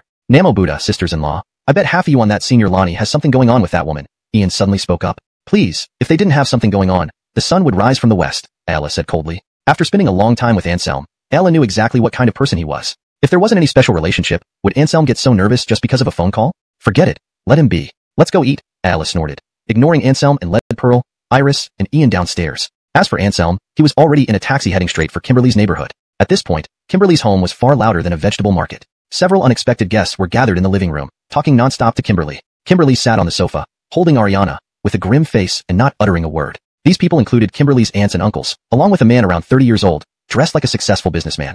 Of course, besides them, the elderly neighbor who informed Anselm of Kimberly's workplace was also there, but he was scolding Kimberly's relatives. You've gone too far, breaking into someone's home. Are you trying to force Kimberly to marry this man of unknown origins? Don't think I don't know what you're plotting. As long as I'm here, I won't let you succeed.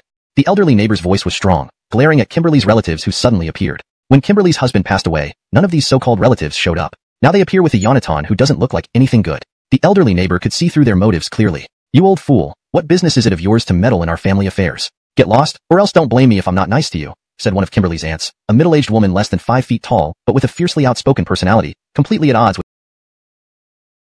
her appearance. Hearing Kimberly's aunt, the elderly neighbor was furious, fuming and glaring, shouting angrily. When Kimberly's husband passed away, none of you came. Now you have the nerve to say this is your family affair. What shameful relatives are you? What did this man give you to act as matchmakers? It's none of your damn business. Go away, don't interfere in our matters. One of Kimberly's aunts retorted nastily. Coldly snorting, the elderly neighbor said, I won't interfere, but I'll tell you this. Kimberly already has a boyfriend, so if you're trying to play matchmaker, you might want to think again. She has a boyfriend? Hearing this, Kimberly's aunts paused for a moment, but soon sneered, having a boyfriend doesn't mean much. It's not like he's her husband. And even if he were, they can always get divorced. What exactly do you want? Kimberly suddenly asked. She stared at these relatives she hadn't seen in over a decade with a cold expression. This young Master Holden is rich and handsome. He likes you. We want to play matchmakers and bring you two together. One of Kimberly's aunts blurted out directly. Her aunt chimed in, yes, young Master Holden is a millionaire. Kimberly, don't miss this golden opportunity. Hypocritical. Disgusting.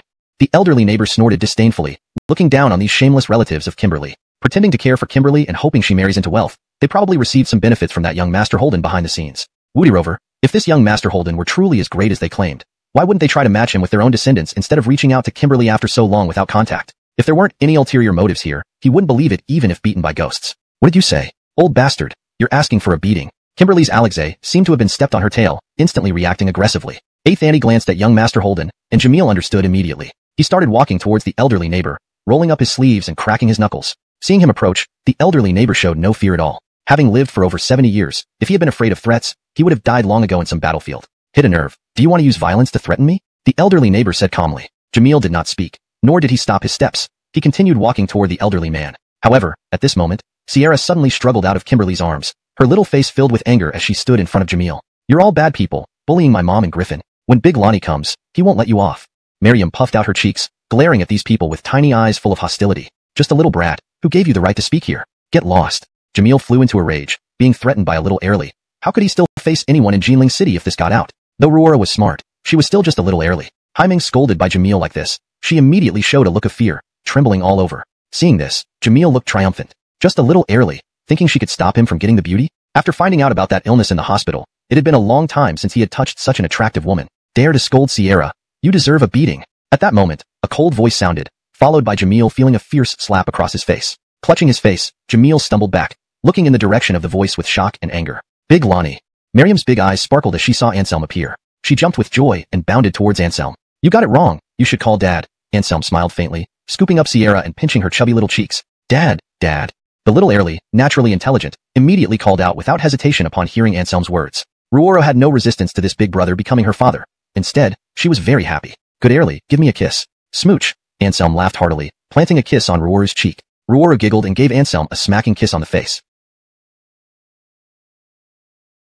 Chapter 143, Shameless Relatives. Kimberly stood there, watching this heartwarming scene before her, feeling incomparably happy. The elderly neighbor apparently recognized Anselm as well. He stroked his graying beard and smiled, saying, Amadeo, you've finally come. Don't let these guys off. They're hypocrites. It's nauseating just to look at them. Griffin, rest assured. I'm here now. No matter who they are, they won't succeed today. Anselm smiled faintly, bypassing Jamil and the others, and came straight to Kimberly's side.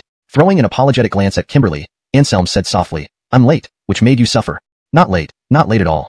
Kimberly waved her hands repeatedly. Facing Anselm's concern, she smiled until tears welled up in her eyes. Woo to me, don't cry. With Daddy here, he can surely drive away these bad guys. Diane clenched her tiny fists, displaying immense trust in Anselm. Past hardships had made her more mature and understanding than her peers. Yes, Woo to me isn't crying. It's just that sand got into my eyes earlier. I'm fine now. Kimberly wiped away her tears and took Miriam from Anselm. That's enough. Lonnie, Kimberly has already been promised to me by her elders. Please leave. Seeing their exchange of glances, Jamil felt indignant deep down. He glared at Anselm and couldn't help roaring loudly. What are you, daring to threaten me? Anselm turned around abruptly and slapped him. Jamil's roar was cut short as he was flung away with a 360-degree spin, landing heavily on the ground, spitting out bloody teeth. Seeing this, Kimberly's relatives were stunned, but soon they glared at Anselm. Who do you think you are, little punk, daring to hit Master Holden? Are you tired of living? Kimberly's seventh aunt said angrily. After working so hard for days, this slap could ruin everything she had planned. How could she not be furious? Eighth aunt's expression changed instantly. She hurried over and helped Jamil up from the ground, asking with concern, Oh dear, Master Holden, how are you? Are you hurt anywhere? Her attitude was clearly that of a sycophant. As if, that's why I hit him.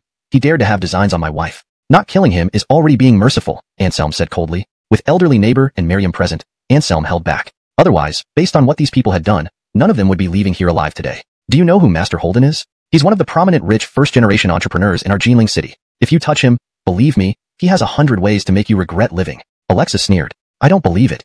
Anselm sneered back, giving Jamil a contemptuous glance. In Jinling city, was this guy tougher than Enos or Evander? Even those people didn't bother him, not to mention this fellow. At this moment, Kimberly walked over and stood beside Anselm, holding Miriam. To others, they appeared to be a perfectly happy family of three. A match made in heaven, very suitable indeed. The elderly neighbor laughed. Hearing this, Kimberly's seventh aunt, eighth aunt, and Jamil all had unpleasant expressions. They came with the belief of certain victory, but now seemed destined to leave in disgrace. Eighth aunt frowned and looked at Kimberly, saying coldly, Kimberly, eighth aunt really wants what's best for you. Master Holden is young, wealthy, and faithful in relationships. You'll be happy with him. Isn't that a good thing? Before Kimberly could speak, Anselm glanced at Jamil nearby and chuckled mockingly. Having such relatives as you guys must have given Kimberly an 18 lifetimes worth of bad luck? What do you mean? Alexa put her hands on her hips, glaring at Anselm fiercely. Anselm smiled slightly, ignoring her. Instead, he looked at Kimberly and said gently, Dear, your relatives are really shameless. They knew this guy has a terminal illness and still introduced him to you. Isn't this just trying to harm you? He has a terminal illness? Kimberly was taken aback, involuntarily looking toward Jamil. Nonsense. Careful, I might sue you for defamation, Jamil said angrily, internally shaken, unable to believe that his biggest secret was uncovered. Whether it's defamation or not, you know best. Anselm shrugged dismissively. Then, he shifted his gaze to Kimberly and said in a solemn voice, This guy has AIDS, and he's past the window period. Your two relatives must have known this, but still tried to arrange a match for you. Do you think they really have your best interests at heart, or are they trying to send you to hell? Upon hearing this, Kimberly's face changed drastically. Living in the new era, who didn't know the severity of AIDS? Even with advanced medicine today, once infected with this disease, there is no cure. It was like one foot was already in the gates of death. Kimberly felt both shock and anger, staring at her long-estranged, distant relatives. Initially, she thought they had just come to arrange a match, never imagining that they harbored such malicious intentions. Kimberly, let me tell you, so what if it's AIDS? There are preventive drugs now. If you follow young Master Holden, even if you accidentally get infected, wouldn't he buy you the medication? Alexa shamelessly said. Yes, we checked the information before coming. As long as the preventive drugs don't run out, even with AIDS, it doesn't affect the lifespan. Eighth aunt also revealed her ugly face. They were still shamelessly spouting nonsense, unrepentant. Anselm frowned. He had seen shameless people before, but never someone as shameless as them. To sacrifice their own relatives for profit was rare. With a cold expression, Anselm walked towards the two, startling them. They had just witnessed Anselm's violence, and even a man like Jamil had been slapped into such a state. If that slap landed on them, they couldn't help feeling terrified. What are you going to do? I warn you, hitting people is illegal. Alexa stared at Yikai, visibly trembling, genuinely fearing that Anselm might suddenly slap her. Slap. Anselm didn't care. Just looking at their faces made him feel nauseous. As for men not hitting women, all of that was bullshit. For someone like Kimberly's Alexa and eighth aunt, even dragging them off to worse fates wouldn't satisfy him. Anselm kept a straight face, controlling his strength, and delivered a flurry of slaps. Only when both their faces were swollen like pig heads did he stop. Hold on a moment. Anselm smiled at Kimberly. Then, he grabbed each of the two by the collar and dragged them down the stairs. The elderly neighbor watched Anselm's actions, puzzled. What was Kimberly's boyfriend planning to do? He instinctively followed outside, only to see Anselm throw the two hags into the non-recyclable trash bin, which made him laugh heartily and give Anselm an approving look. Chapter 144. None of them are good people. Dare to treat us like this? Dare you leave your name? Jamil glared at Anselm with venom in his eyes, as if he wanted to devour his flesh and drink his blood. At this point, his beautiful dream was shattered completely. And the one responsible for all this was precisely the Yonatan in front of him, who looked to be around 20 years old. Anselm raised an eyebrow and sneered. What? Can't accept it. Planning revenge? Jamil didn't speak, just stared at Anselm silently but piercingly. With merely tens of millions in assets, you dare to show off in front of us. Wife, tell him how much money you have now. Anselm gave a contemptuous laugh and glanced at Kimberly, signaling her to reveal the matter of the 200 million. Isn't that not good? Riches should not be exposed. Kimberly said with concern. 200 million wasn't a small sum. If it got out, there might be unforeseen risks. Even if she wasn't afraid, she had to consider Ariana's safety. It's fine. As long as I'm here, no one dares touch this money. Besides, how do you let these people give up if you don't say it? Not planning to kill them all, right? Anselm laughed. Only then did Kimberly nod and turn to look at Jamil, saying proudly, your measly few $1 million aren't even enough for my husband's pocket change. A toad dreaming of eating swan meat. Bah. She was usually a gentle and intellectual woman who wouldn't swear, but today she couldn't hold back and spat at these despicable people. Bullshit. Don't tell me Hymanzi gave you over 100 million. Jamil didn't believe it, thinking Kimberly was colluding with Anselm to deceive him. Not 100 million, 200 million, Kimberly said coolly. But Jamil found it hard to believe, as would even their elderly neighbor. 200 million yuan was not 2 million. If 2 million was still within reach for ordinary people, 200 million was an astronomical figure, more than most could earn in 10 lifetimes. What happened? Just then, a booming voice sounded. Then, a policeman in uniform walked upstairs. Indeed, concerned citizens had seen the commotion at Kimberly's home and called the police station. Seeing the police appear, Kimberly's relatives seemed to find the embodiment of justice, springing up from the trash bin. They limped over to the officer and pointed at Anselm and Kimberly, crying and accusing Anselm of violence. Of course, they made no mention of their own despicable actions. An indescribable stench emanated from them, making the policeman frown. But this expression lasted only an instant before he resumed his normal countenance. After all, he was a policeman, whose duty was to uphold justice and righteousness. Mr. Handsome, is what she says true? The policeman instinctively looked at Anselm. This glance surprised him. He walked up to Anselm and saluted very respectfully. Mr. Yi, the policeman called respectfully. Boom. Upon hearing this address, everyone present was shocked. No one expected such respect from a policeman toward Anselm. Even the elderly neighbor was amazed, thinking inwardly. What kind of boyfriend did Kimberly find, so powerful that even a policeman treats him with such reverence? Anselm frowned, feeling somewhat puzzled. He felt that the policeman looked familiar but couldn't recall where he'd seen him. Mr. Yi, we met at Aubrey. My name is Glover, and I work under Captain Paco, the policeman gently reminded. Anselm's face cleared up as he finally recalled. When he treated old Woody at Aubrey, an arrogant official had harassed Heather and ended up being castrated by her. Later, unsatisfied, the official called Captain Paco of the police, and this policeman was among those who came. Back then, Anselm's attention wasn't on the policeman, so he didn't immediately recognize this man until reminded. These people are no good, especially this man. Take him away and investigate thoroughly. He has AIDS and hasn't stopped fooling around, Anselm said casually after looking at Jamil and the others. Understood. Glover nodded respectfully and turned to walk towards Jamil and the others. Seeing this scene, Jamil and company were almost driven to despair, yet they felt even more fear towards Anselm. What kind of background does this guy have, to be treated like this by the police? Could he be the descendant of some big official? Come with me. Glover stared at Jamil and the others, saying coldly, You can't do this. Police officers need evidence for arrests. How can you just take our word against his? We refuse to accept this.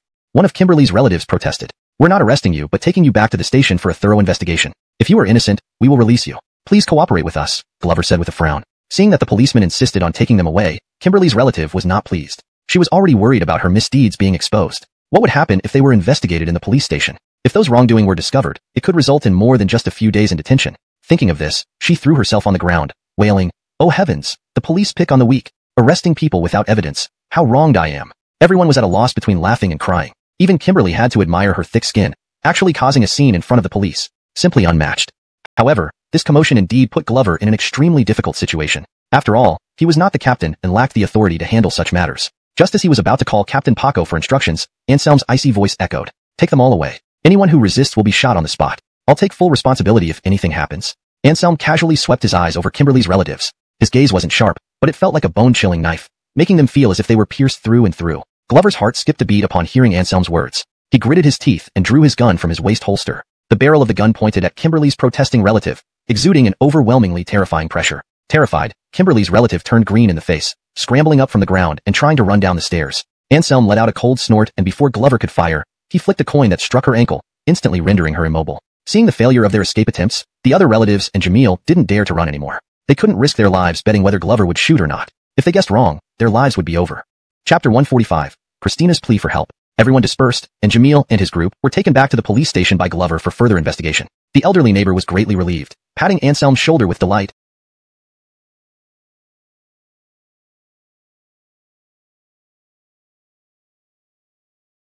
And Kimberly hesitated. Growing anxious, Anselm grabbed Kimberly's hand softly and asked, Is there something wrong with me? Please tell me, and I will change. It's not. Kimberly bit her lip, trying to pull her hand away but failing. Augusta, you're overthinking it. As long as you two love each other, what would make the Yonatan's family deny your place? The elderly neighbor said this ostensibly to comfort Kimberly, but also indirectly hinted at Anselm. Smart as he was, Anselm understood the elder's intention. He hadn't expected Kimberly to worry about not being accepted because of her widowhood. Anselm realized that their earlier conversation must have given her a false impression that he belonged to some illustrious clan. I am not from a prestigious family. When I was very young, my parents went missing, and I lived in the mountains with my master until recently. As for why the policeman was so respectful, it's simple. I cured his mother's incurable disease. Anselm spoke calmly, and only the last part was a small lie to facilitate explanation. You're an orphan? The elderly neighbor blurted out but quickly covered his mouth, apologizing to Anselm. Sorry, my mouth runs off sometimes. What I meant is, have you not found your parents yet? Shaking his head, a fleeting shadow of sadness flashed in Anselm's eyes. But soon, he returned to his usual carefree demeanor. Kimberly, I know what you were worried about just now, but let me assure you, you are my woman, and no matter what difficulties or dangers we encounter, I will never give up on you and Jeannie. Anselm spoke clear day. The elderly neighbor poked his head out of the window and curiously looked up at the sky. Anselm smiled faintly and explained, this is the earth and sky responding to my oath. The sound of thunder signifies that this oath has been accepted. If I break it, I will be punished by heaven with 5 thunderbolts. What? The elderly neighbor was taken aback. Hearing Anselm's words, he thought it was utter nonsense, too ridiculous to be true. But Kimberly believed Anselm's words completely. She smiled tenderly, stroking Jeannie's cheek and whispered softly, Shannon, darling, from now on, you'll have a daddy to dote on you and a mommy to love you. Daddy hug. Diane cooed. At this moment, she seemed incredibly happy, laughing carelessly and clinging tightly to Anselm. Sure thing. Anselm chuckled lightly, taking Jeannie from Kimberly's arms and started playing with her.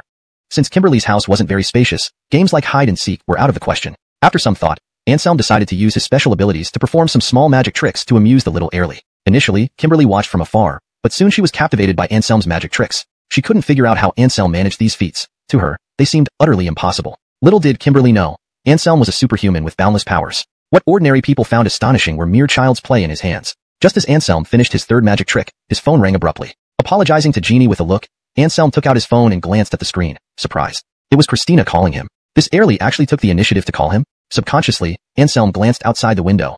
It was a sunny day, no rain. Pressing the answer button, Anselm was about to speak when an intense barrage of gunfire erupted from the other end, freezing his smile instantly. Anselm, where are you? Come quickly and save me. There are so many people trying to kill me. My bodyguards can't hold them off much longer. What?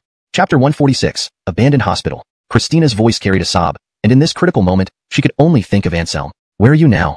Anselm asked anxiously. I don't know. All I know is that there are many abandoned medical devices here. It seems like some abandoned hospital, Christina sniffled. An abandoned hospital, Anselm's expression flickered. There weren't too many abandoned hospitals in Jinling City, but the old district alone had 2. In this critical time, every second counted, and Anselm couldn't afford to search each one. By the time he found her, Christina might have been harmed by the opponent multiple times already. Do you know the specific address, or which abandoned hospital? Anselm pressed for more information. However, this time, Christina didn't answer him again. Instead, she let out a loud scream. Immediately after, the call disconnected, leaving only the busy signal. Anselm took a deep breath, trying to calm himself down. He gave Kimberly and her daughter an apologetic look and said, I'm very sorry, but I have an urgent matter to attend to. I must leave now. Go ahead, don't let anyone wait for too long, Kimberly replied with a gentle smile, without any trace of resentment or further questioning what Anselm was going to do. Daddy, are you leaving? Diane, biting her thumb, looked somewhat reluctant. Anselm squatted down, stroking the little heirly's head, and with a warm smile, said, Dad has something important to do. I'll come back another day and bring you some treats and perform a magic trick for you, okay? Hold pinky. Diane extended her small finger. Anselm smiled and held hands with Diane's small finger. Daddy, take care of yourself. Diane waved goodbye as Anselm left. Giving a slight nod to the mother and daughter, Anselm left without hesitation. On the way, Anselm kept thinking while running and then dialed Rosella's number. You're disturbing my beauty sleep, came the grumpy voice of Rosella from the other end of the line. Before she could finish speaking, Anselm cut in urgently. Give me half a minute. Help me locate this number and find out where the owner last appeared. Simonry. Anselm spoke quickly, knowing how urgent it was. Rosella also sensed the urgency in his words. She immediately got up from her bed. Right away, Rosella replied coolly. Anselm nodded, looking around and finding himself at a crossroad. Coincidentally, there was an abandoned hospital on both the east and west sides of this intersection, both formerly affiliated hospitals of a school that had relocated. Shortly after, Rosella's message came through, just as he had guessed. Anselm changed direction immediately. Without even calling a car, he sped toward the eastern suburb of Jinling City, where Rosella found Christina to be. That was where Christina was hiding. Look, darling, this is my new sports car, a limited edition. It can accelerate from 0 to 100 meters in just a few seconds. Impressive, right? Inside a silver-white Maybach, a Yonatan dressed like a rich second generation showed off his new car's performance to the alley sitting next to him with pride. Feeling the admiration from the alley, the Yonatan felt as if his bones had become lighter. However, the alley's expression soon changed. Pointing out the window, she said in awe, Waylon, look, is that a person or a ghost? Following her finger, the Yonatan was stunned as well. To their right diagonal, a Yonatan was sprinting as fast as their car. The Yonatan couldn't help but check his speedometer, and he sucked in a cold breath, clearly driving at 120 kilometers per hour. Yet this person could run so fast? Raising his head again, the Yonatan stared at the sprinting figure, rubbed his eyes, and instantly felt offended. K. Did this guy take stimulants? How can he run so fast? I don't believe my sports car can't outrun him on foot. Driven by competitive spirit, the Yonatan stepped on the gas pedal to the max, and the car shot forward like a wild horse breaking free from its reins. Fortunately, there were no other vehicles on the road at that time. Otherwise, the Yonatan would inevitably cause an accident. While dashing towards his destination, Anselm sensed something and turned around, giving the Yonatan and his female companion a strange look before speeding up, leaving the sports car far behind within moments. What the heck? The Yonatan from a wealthy family gaped, his eyes almost popping out. The alley felt the same way, her face full of shock, suspecting she was dreaming in broad daylight. Anselm was completely unaware that because of his astonishing speed, many drivers who saw him thought their eyes were playing tricks on them, seeing a ghost. Now he only wanted to reach the abandoned hospital in the eastern suburbs as quickly as possible. Christina was hiding, trembling all over, her face filled with despair. All the bodyguards protecting her had perished, leaving her alone. Facing the continuous influx of assassins, even with a gun in her hand, it was useless, because she had seen one of those killers catch bullets in their hands. Clearly, this was no ordinary person, but a supernatural being like Anselm. Troyan, stop hiding, come out. All your bodyguards are dead. Do you think you can escape our grasp today? A chilling voice sounded, belonging to the person Christina had previously seen catching bullets. Come out. We can give you a quick death. Or else when we catch you, don't blame us for not wasting food. That voice continued, full of the air of a cat toying with a mouse. Clearly, he considered Christina a captive bird in a jar. Chapter 147. Merciless Elimination. What should I do? What should I do? Christina clutched her head, vigorously rubbing her hair, as fear filled her heart, causing her body to tremble involuntarily. The assailants had already arrived at the backyard. At this speed, they would definitely find her hiding place very soon. And Anselm, who rushed over from Jinling University, still didn't know how much longer it would take. Just as despair washed, Anselm snorted coldly, never turning his head. True chi circulated within him, forming an unbreakable protective shield of true chi. The bullets aimed at Anselm instantly stopped 3 feet away from his back, as if blocked by an invisible wall, unable to advance any further. Anselm approached Christina as calmly as if taking a leisurely walk. Seeing Christina's disheveled appearance, Anselm smiled, finally feeling relieved. You finally came. I thought I was going to die, Christina said, her voice tinged with sobs, her nose tingling with acidity. This feeling of surviving a near-death experience was indescribable. Anselm walked over, gently hugging her slender waist and patting her back, smiling. With me here, you won't die. Christina nodded heavily, gazing at Anselm, warmth surging in her heart. Despite his somewhat rogue nature, this man was far better than those who only talk the talk. He always appeared when she needed help most, bringing her hope.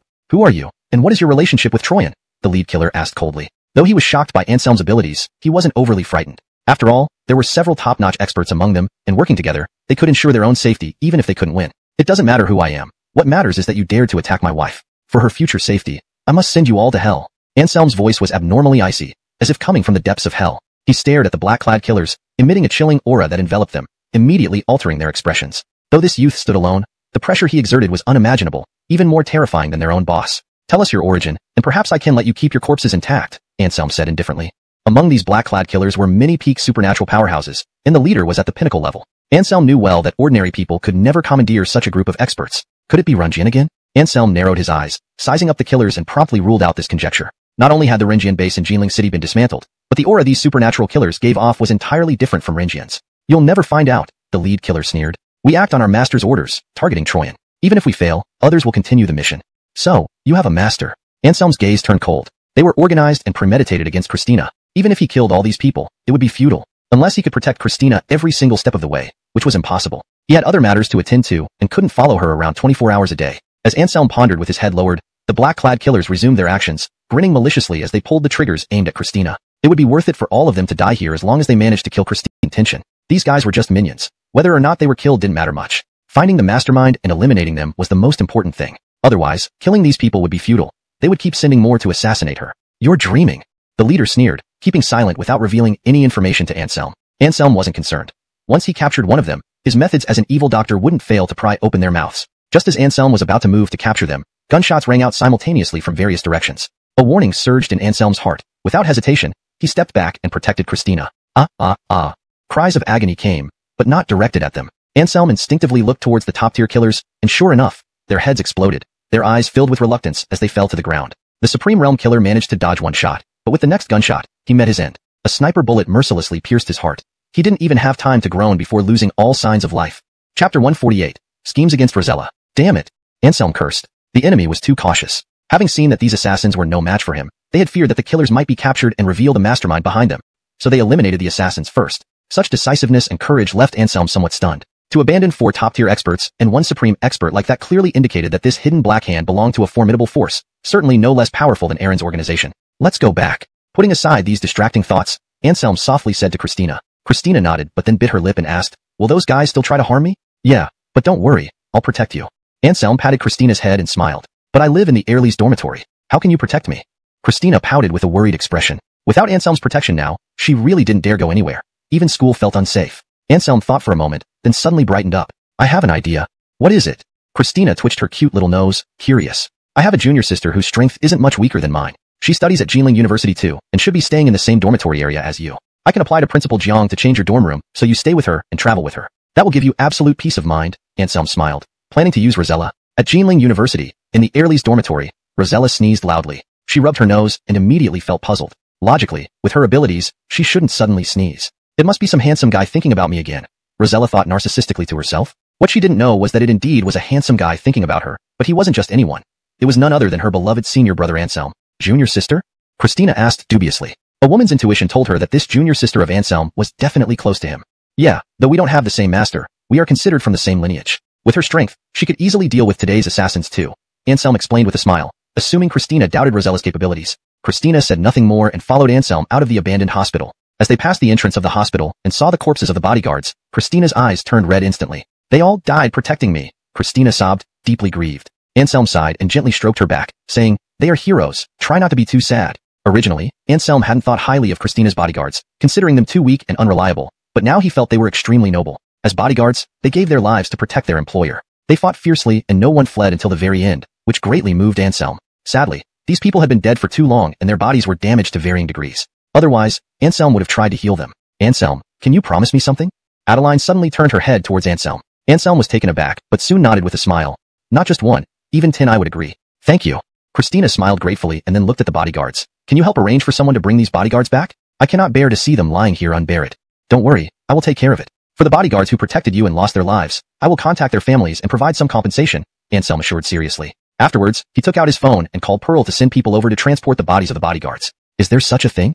Hearing Anselm's recount, Pearl's eyebrows shot up. She knew of the importance of Lin family's cooperation project with the government, but she hadn't expected those jealous forces to be so ruthless. In broad daylight, sending assassins into Jinling City to carry out a decapitation action against the Lin family's young mistress, Simonry, and bring people over. The location is an abandoned hospital in the eastern suburbs of Jinling. Understood. I'll bring people over immediately, Pearl said sternly. Anselm nodded and hung up the phone. At the same time, Christina also called her father on her phone, telling him everything that had happened. Lawson was alarmed and quickly asked if Christina was injured anywhere. Upon hearing that Christina was fine, he heaved a huge sigh of relief. It's okay. I will not forget the families of those guards who lost their lives on duty. Lawson gently comforted his daughter, worried that she might be preoccupied with the deaths of so many bodyguards. Christina bit her lip and remained silent. It was Anselm who responded, speaking bluntly, father-in-law, rest assured. As long as I'm around, nothing will happen to Rhoda. Once we get back to school, I'll immediately apply to the principal for her to share a dorm room with my junior sister. Your junior sister? Lawson was puzzled. Apart from Anselm, could there be other female disciples in the lineage of the evil doctor?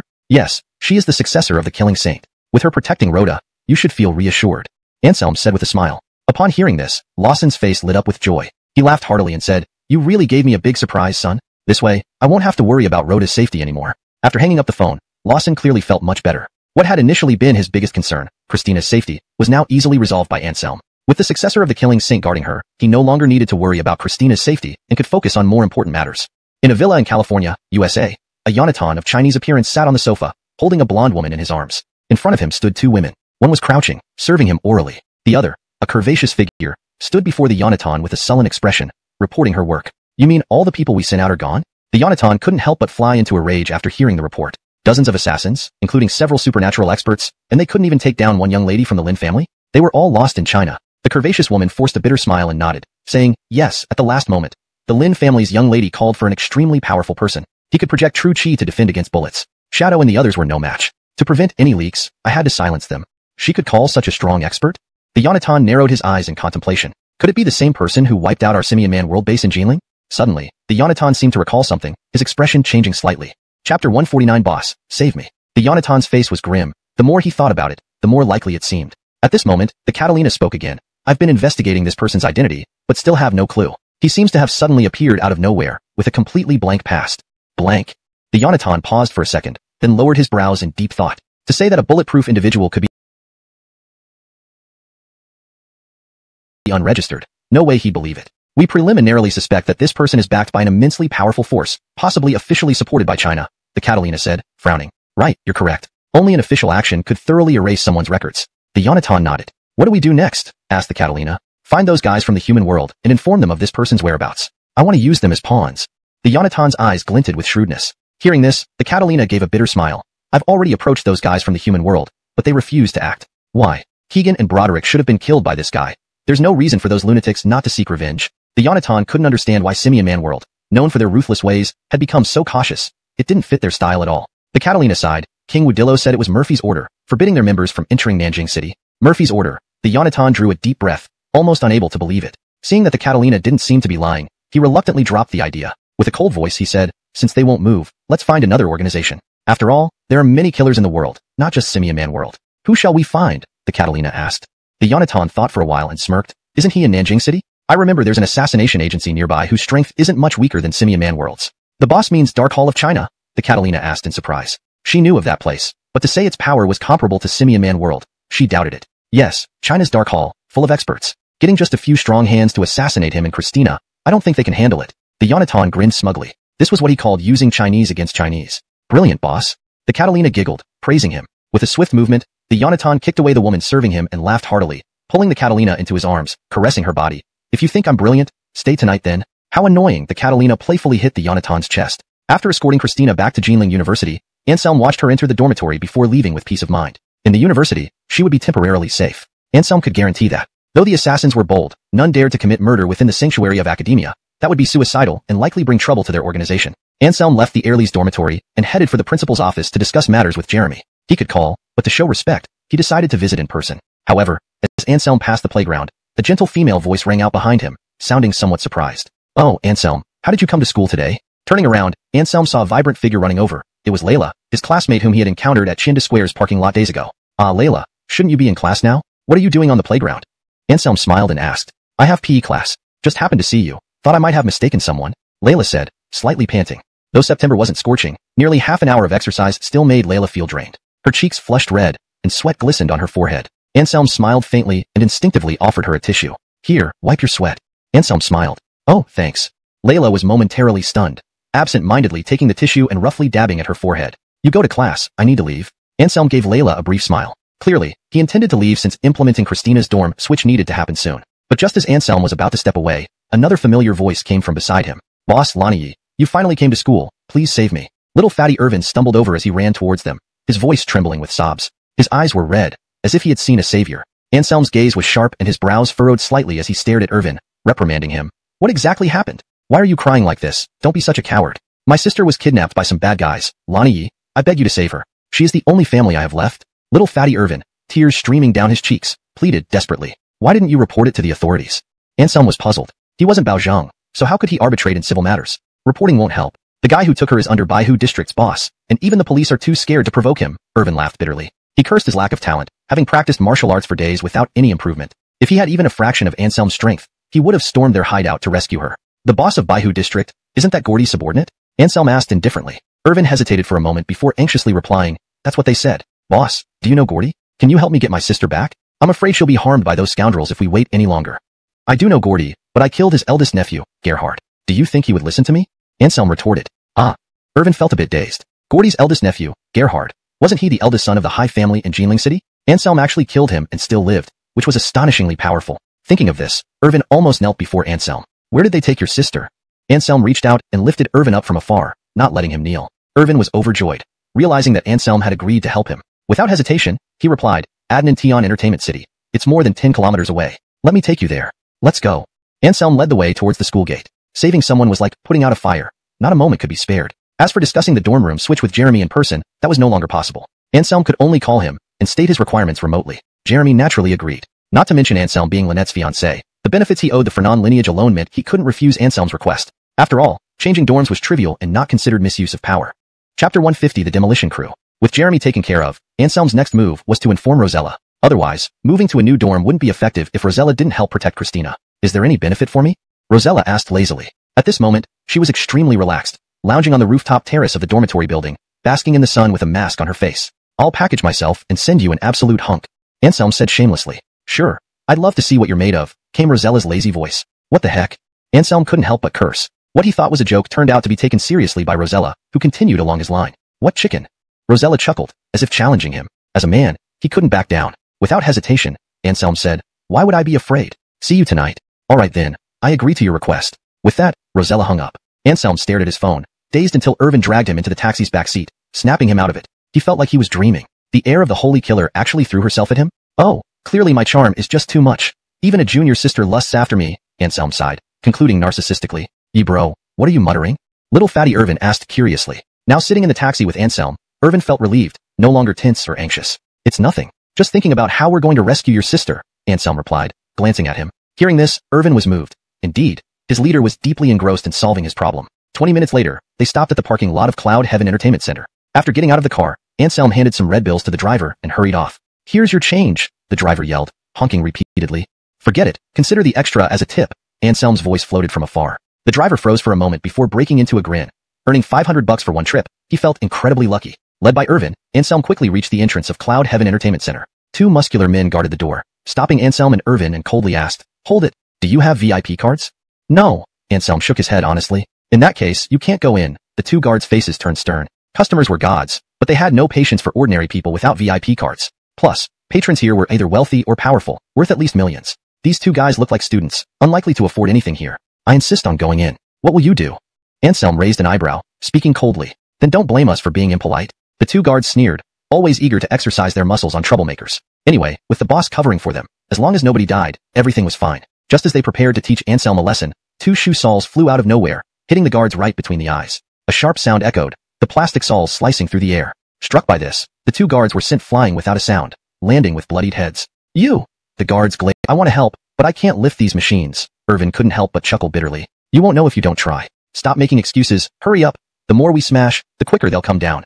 Anselm sneered and continued with his destruction, ignoring Irvin. Irvin swallowed hard. Since Anselm had spoken, he would have to break something even if he couldn't lift the machines. Looking around, he quickly set his sights on the fish tank near the entrance. Irvin walked over and lifted the fish tank with one hand, then hurled it at the front desk. After throwing it, the chubby Irvin began to doubt life, for he had no idea when he became so strong. Curiosity gave way to extreme excitement. Without waiting for Anselm's prompting, Irvin started targeting other things he could destroy and went on a rampage. Everyone was terrified by Anselm and Irvin's Feng Kong behavior, running around in panic and screaming. The hell? Who dares to cause trouble on our Jesus' turf? Not long after, an angry voice came from the staircase. It belonged to a bald man with a bare upper body, exposing large tattoos. Behind him were about a dozen burly men armed with machetes, glaring viciously at Anselm and Irvin. Irvin was startled by the looks they gave and immediately stopped what he was doing. However, Anselm didn't care. He directly raised the electronic motorcycle in his hand and hurled it at the group of men. The faces of the burly men changed. They hadn't expected Anselm to launch a sneak attack without regard for martial morality. They hurriedly scattered left and right, afraid of being hit by the heavy metal object. Chapter 151. Causing a disturbance at the entertainment city. The bald man sidestepped to one side and, turning his head, he immediately saw Irvin. So it's you little brat. You actually dared to bring people to our Cloud Heaven Entertainment City to cause trouble. Bold indeed. A cold light flashed swiftly across the bald man's eyes. He tightened his grip on the machete in his hand, glaring fiercely at Anselm and Irvin. As the manager of Cloud Heaven Entertainment City, the bald man was no fool. For the other party to come so boldly and brazenly create destruction, they must have had some backing. There was no way he would believe otherwise. Lonnie Bao, where's my sister? What did you do to her? With Anselm as his support, Irvin felt much more confident and immediately questioned the bald man. Hearing Irvin's question, Bridger, the bald man, smiled coldly. He licked his lips and said in a somewhat perverted manner, What do you think? Haven't you harmed her? Bastard, I'll fight you to the death. Irvin's eyes turned red in an instant, ready to rush over and fight Bridger and his men. Anselm moved quickly, grabbing him and said irritably, Are you crazy? With your third-rate skills, you'd be rushing to your death. Through days of training, Irvin's physical fitness had greatly improved, but saying he could handle a dozen burly men armed with machetes was an exaggeration. Irvin calmed down, looking at Anselm with a pleading gaze. Boss, you must get justice for my sister. Don't worry. With me here, if any of these guys touched your sister, not one of them will live, Anselm said coldly. His words were met with a chorus of derisive laughter from the surrounding men. Bridger's henchmen couldn't help but shout in ridicule, thinking that a mere student dared to speak such big talk. Speak. Where have you hidden his sister? Anselm's eyes shot out a chilling glare, as if piercing through their souls. The burly men shuddered when faced with Anselm's gaze, their hearts racing. They were astonished. What kind of monster was this? A single glance made them all tremble. Bridger's heart raced too, but he quickly regained composure. If you want to know where his sister is, come over, kowtow to me first, then compensate for all the damages, and I'll kindly tell you where she is. Bridger sneered. With Shauna as leverage, he wasn't afraid of sudden attacks. Woody Rover, they had plenty of brothers here. If a fight broke out, they wouldn't necessarily be at a disadvantage. You don't see the coffin until you cry. Anselm roared angrily. He didn't hesitate, stomping hard on the ground and charging directly toward Bridger's men like an arrow from a bow. Since they were all from the underworld, having spilled plenty of blood, realized Anselm was on the same level as the martial artists around Junior. Otherwise, he couldn't have killed so many of his men. Anselm remained silent, his face grim as he approached Bridger. With all the henchmen dealt with, it was only natural for the leader to be next. Lonnie, you. Bridger tried to smile, attempting to ingratiate himself with Anselm. However, in the next moment, a big slap came directly towards him. Lonnie Leopard couldn't avoid it in time. The powerful force made contact with his cheek, immediately sending him flying. Arg, ugh. Lonnie Leopard instantly let out a painful scream as he crashed heavily onto the ground. Anselm walked over, expressionless, and stepped on him with one foot. Speak. Where is his sister? If you cooperate, I might spare your life and only cripple you. Anselm looked down at Lonnie Leopard from above, his eyes filled with indifference to life. But Lonnie Leopard had a stubborn temperament. Although he was pinned under Anselm's foot, he still refused to yield, even cursing and threatening Anselm. Fuck your mother, little bastard. Do you know who I have backing me? Try touching a single hair of mine, and Junior will definitely kill your entire family. Lonnie Leopard screamed hysterically. Anselm's expression suddenly turned cold. Family was his taboo. Even though he hadn't found his parents yet, he wouldn't tolerate anyone threatening them. You want to die, huh? I'll grant your wish. Anselm glared furiously and put more strength into his foot, crushing Lonnie Leopard's chest instantly. At this moment, all the guests in the hall had fled, leaving only a few employees hiding behind the counter, trembling. Woo-diving his foot off Lonnie Leopard's body, Anselm turned to look at these employees. Do any of you know where the heirly they brought back went? Anselm asked them, not holding out much hope. But to Anselm's surprise, the receptionist hesitantly stood up and stammered, I think I heard, they mentioned that the heirly was taken to the penthouse suite on the top floor? What? How long have they been inside? Hearing this, Irvin immediately lost his composure. The receptionist thought for a moment and said uncertainly, I'm not sure, but it should be about half an hour. Can you tell us how to get to the penthouse suite? Anselm asked, smiling now. A stark contrast to his previous mercilessness. The receptionist nodded, gritted her teeth, and pointed out the quickest way up for Anselm. Anselm smiled again, casually tossed a wad of red bills to the receptionist, and then pulled Irvin up with him. Chapter 152. This is called Eradicating Black and Evil Forces. Shortly after Anselm left, a thug who had been hiding in the shadows stepped out. He snatched the red bills from the receptionist's hand and sneered menacingly, You bitch, I saw everything. If you dare to betray young Master Simeon, you're dead for sure. The sales heirly's face turned ashen. She hadn't expected that there was still a member of the High family's gang alive here. If the High father and son found out that she leaked the information, she would be doomed. Just when she was at a loss what to do, a silver light suddenly flashed through the air. Then, the thug's eyes bulged wide open, and he clutched his neck before falling down. The sales heirly froze for a moment and then bravely went over to take a look. Instantly, she was terrified. A coin was lodged in the thug's throat, with a look of death on his face. Blood flowed down from between his fingers, an unbearable sight. Seeing this, the heirly did not dare to stay there anymore. She picked up the scattered red bills on the ground and fled without looking back. Boss, something has happened. Someone made a call to the upper management and reported the incident. When Gordy received the news, he immediately became restless. Blaze was his only son. If anything untoward happened to him, he would have no descendants. What the hell, are you all dead? Where's Muhammad? Get him to lead some people over there immediately, whatever it takes to stop that person, Gordy roared. Hearing Gordy's words, the caller gave a bitter smile and said, Boss, Lonnie Bao and his subordinates have already been taken care of by that person. What? Gordy's strong body trembled as if his ears were playing tricks on him. Lonnie Bao and his men have been killed. They couldn't even block that youth's move. Now he's heading upstairs. Boss, what should we do next? The caller quickly sought instructions. You go over there and stop him. I'll be there right away. If my son is still alive when I get there, you will become the new manager of Admin Tion Entertainment City. Simon re-up. Gordy ordered immediately. Yes, boss. The caller's spirit lifted greatly, motivated, and he immediately began organizing forces to intercept Anselm. At the penthouse suite on the top floor, due to the nature of being an entertainment city, there weren't many suites on the top floor. Anselm and Irvin searched room by room until they came to the door of the last suite. Now only this one suite remained unchecked. If Irvin's sister wasn't in here, it meant the information provided by the sales heirly was false. At that time, rescuing Irvin's sister intact would not be easy. Let me go, you beast. Suddenly, a hoarse cursing voice rang out from inside the suite, along with the sound of cloth tearing. Irvin's face instantly changed color. Because he recognized the voice, it was his sister's. Sis. Irvin shouted outside the door. Anxiously, he hammered on the door repeatedly, desperate to rush inside. But the door seemed reinforced especially. No matter how hard Irvin tried, it wouldn't budge. Listening to the sounds coming from the suite, Irvin felt like he was about to break down. Calm down, step aside. Frowning, Anselm pulled Irvin behind him and kicked the door with all his might. With a loud bang, amid the shaking, the suite door was forced open by Anselm's brute force. Beast, I'm going to kill you. Irvin rushed into the room. Upon seeing the scene, his eyes turned red with anger.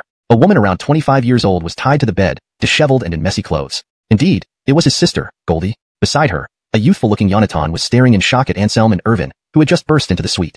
Who are you? Blaze looked unhappy. In this entertainment city, he was the absolute king, never having encountered anyone entering his room uninvited. Dare to touch my sister, I'll fight you to the death. Irvin's eyes bloodshot, lunged toward Blaze, ready to tear him apart. Blaze frowned and kicked Irvin back without thinking. So this is the sister's brother, managing to find this place, quite impressive. Tell me, who tipped you off? Blaze's face darkened. He could be 100% sure that one of his men had betrayed him. Otherwise, they would never have found their way here. After Anselm caught Irvin, much of his rage dissipated. Because Anselm told him that his sister was still untouched, not violated by this guy in front of him. Who leaked the information isn't important. What's important is that you're about to be finished. Anselm looked at Blaze coldly, a contemptuous smile tugging at the corner of his mouth. He didn't care if someone was openly flirtatious, but he had to intervene when it came to the forced abduction of innocent Airlies, especially since this Airlie was his subordinate sister. Who are you? Blaze's face darkened as he stared at Anselm. Without a word, Anselm strode straight towards Blaze. Damn it, I'm talking to you. Who the hell are you? Seeing that Anselm ignored him, Blaze instantly got angry. I am your ancestor. Anselm responded, and then threw a punch at Blaze's head. Since he had already killed 2 supreme martial artists from the High family and blamed Gerhard's death on himself, Anselm didn't mind finishing off one more person, namely Blaze. Thud. A muffled sound echoed. Blaze's skull shattered as Anselm's fist smashed into his head. His eyes widened in disbelief. He couldn't believe that Anselm dared to kill him here. Irvin and his sister were also terrified. This was the High family's territory, and they never imagined that Anselm would be so daring, ruthlessly killing Blaze right here.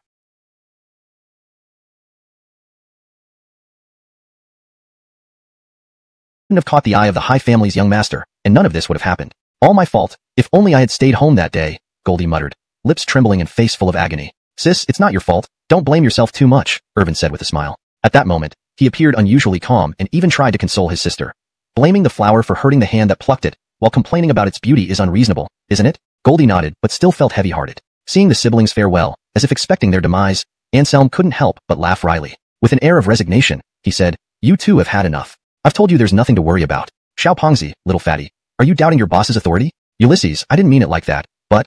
Irvin, nicknamed Xiao Pongzi, stuttered. There's no but. If you respect me as your boss, then trust what I say. Killing a few scumbags won't be an issue for us 3. A confident smile played on Anselm's lips. Perhaps inspired by Anselm's confidence, Irvin's tension eased, and he relaxed. My boss is no ordinary man. Maybe he really can keep us safe. Irvin thought privately. You should head back now. I need to stay here a bit longer. Anselm waved them off, signaling Irvin and his sister could leave. Ulysses, let's go together. Goldie didn't know Anselm's name and followed her brother's way of addressing him as Ulysses. No, I still have some business to take care of. Anselm shook his head, declining Goldie's invitation. As for the address, he didn't mind as long as it wasn't too outlandish. However, terms of endearment like those Duan Yushu used, sweetheart, darling, were absolutely unacceptable. The mere mention would make Anselm sick. Once you get home, act as if everything is normal. Go to work, attend classes, whatever. Irvin, study the martial arts I taught you. When your skills reach a certain level, you'll understand. In this world, beyond wealth and power, there exists an even more formidable force that rules all. Anselm gazed seriously at Irvin.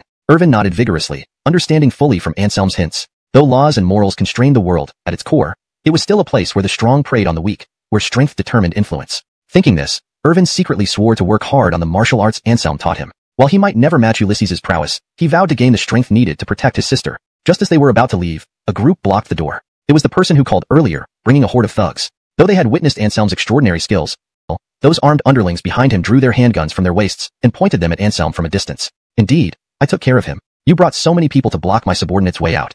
Are you planning to join your young master on the road to hell?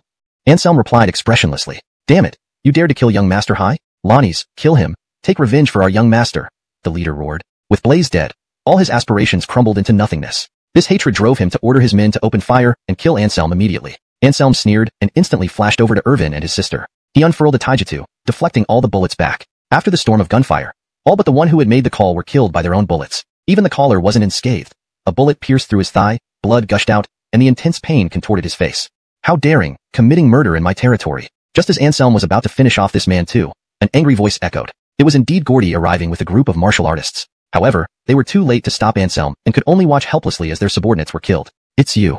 Gordy's heart skipped a beat when he saw Anselm. As a member of the Hai family, he naturally recognized Anselm. But he never expected that his son would run into this scourge, truly an unfortunate encounter. Even 2 world-class protectors from his family were killed. Gordy knew well that these martial artists he brought wouldn't stand a chance against Anselm. Anselm, I don't wish to be your enemy. I just want to ask you where my son is. Did you kill him? Gordy asked coldly. At that moment, the wounded man who hadn't died staggered up, staring at Anselm and shouted loudly, Boss, this guy is incredibly arrogant. When I asked him about the young master's whereabouts, he claimed the young master had been killed by him. Gordy's body trembled, his eyes turning red instantly. However, he didn't have the courage to act against Anselm, directing his anger instead at this man. Ironically, this man felt proud, thinking his truthful report of Anselm's wickedness would earn him praise from his boss. Unbeknownst to him, death had silently crept up on him. Chapter 154, A Reign of Terror. A martial artist read the situation. He was a confidant of Gordy, possessing first-class realm strength. Seeing Gordy's expression, he instantly grasped Gordy's inner thoughts. In a flash, he moved behind the survivor from Anselm's grasp, showing no mercy as he struck a palm on the other's forehead. The man shuddered all over, his voice cutting off abruptly. He stared wide-eyed at Gordy before falling silent. Gordy said coldly. Anselm shook his head, raising a finger with a smirk. 100 million. Upon hearing this number, not only did Gordy's face change, but Irvin and Goldie also gaped in shock. Whoever heard of needing 100 million for psychological damages? This was clearly unreasonable. Impossible. 100 million is too much, Gordy refused flatly. If you think it's too much, then die. Anselm's smile vanished, replaced by a cruel look. A fierce gaze shot from his eyes as his body shot forward like a cannonball. Gordy's face changed dramatically as he felt a hand like an iron clamp seize his neck. Behind him, the martial artists gasped in horror. Though they had several first-class realm practitioners, none saw how Anselm made his move. Clearly, Anselm's strength far exceeded theirs, reaching at least the peak realm. Lifting Gordy effortlessly, Anselm sneered. 100 million. Still too much? And not. With his neck gripped, Gordy struggled to breathe, his face turning purple. But upon hearing Anselm's voice, he managed to answer. Joking aside, his life was in Anselm's hands. Even if it were 10 times that amount, he'd say it wasn't much. Would he nay or life? Which was more important? He knew the difference. 100 million isn't much? Anselm's eyes widened. Then he suddenly tightened his grip, snapping Gordy's neck. I hate dishonest people the most, Anselm said disdainfully, though Gordy still clung to a thread of life. When he heard these words, his eyes bulged wide open as he took his last breath. He looked like he couldn't die with his eyes closed. Until his final breath, he never imagined Anselm would really kill him, despite his groveling. Seeing Gordy killed, the martial artists' faces paled, yet instead of rushing to avenge him, they fled en masse.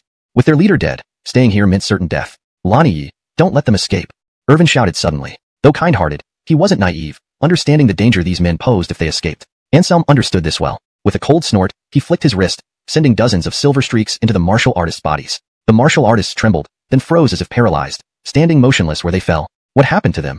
Goldie asked, her face full of confusion. I don't know, but I think this must be Lonnie Ye's doing.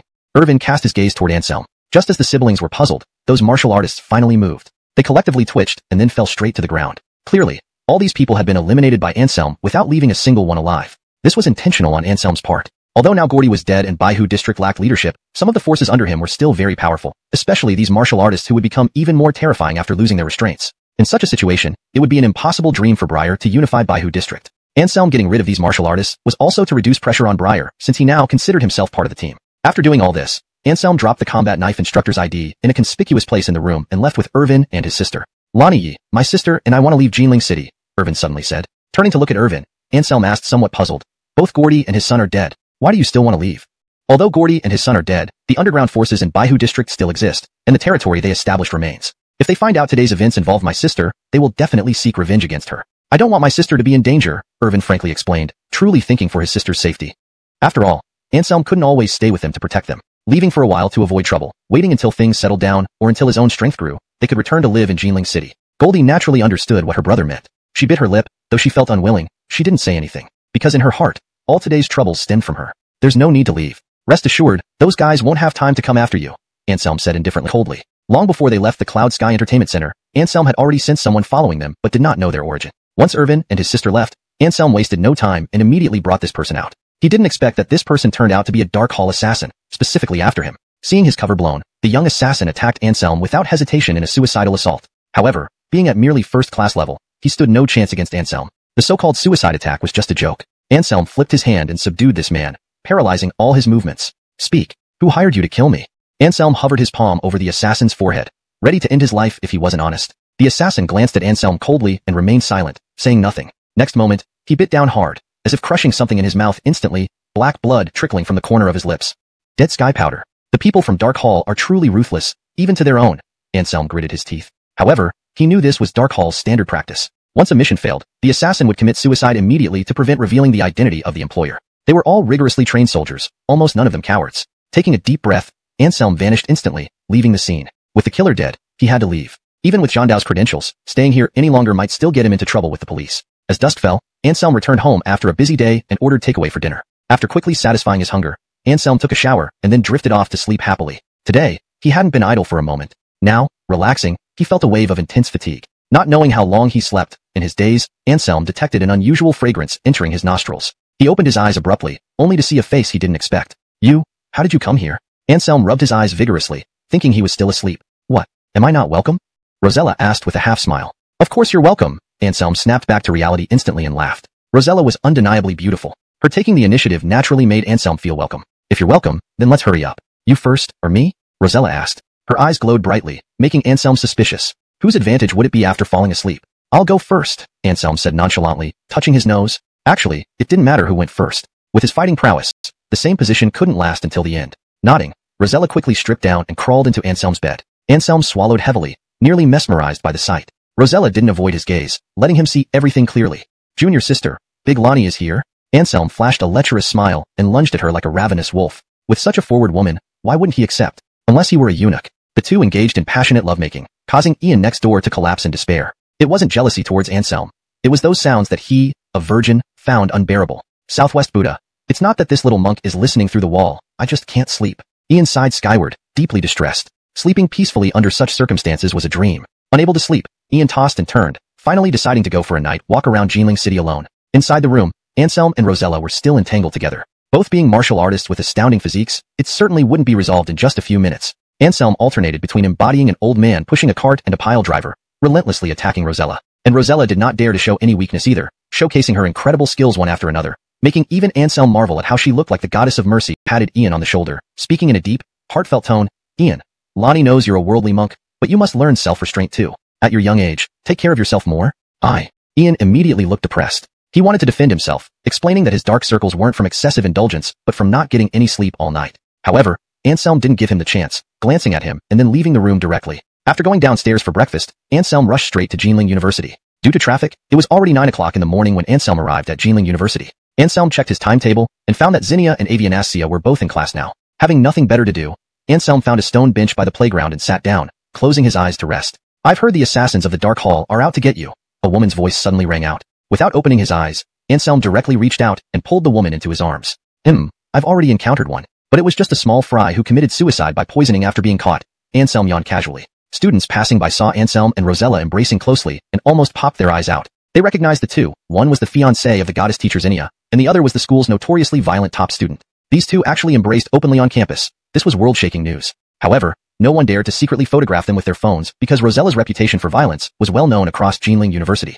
Several athletic students once teased her and ended up in the hospital within minutes. With such precedents set, these students hesitated even if they thought about secretly taking pictures. If they angered Rosella, they would surely suffer the consequences. Don't underestimate them. The Dark Hall is strong, possibly even stronger than the Simian Man world. There's a rumor that the leader of the Dark Hall has become a perfect Earth immortal. Rosella spoke, her tone heavy. Even she, a successor of the Killing Sage, couldn't be careless when facing the elite combatants of the Dark Hall because they were genuinely formidable, full of masters. Upon hearing Rosella's words, the laziness vanished from Anselm's face. For once, he became unusually serious, stroking his non-existent beard. An Earth immortal, huh? That does require attention. Such existence, I cannot confront yet, Anselm frowned. But soon, his brows eased, and he said with a smile, those people have high opinions of themselves and wouldn't bother targeting me personally. Besides, there are those old guys watching, so I don't think even an Earth immortal could be more powerful. Nothing is absolute.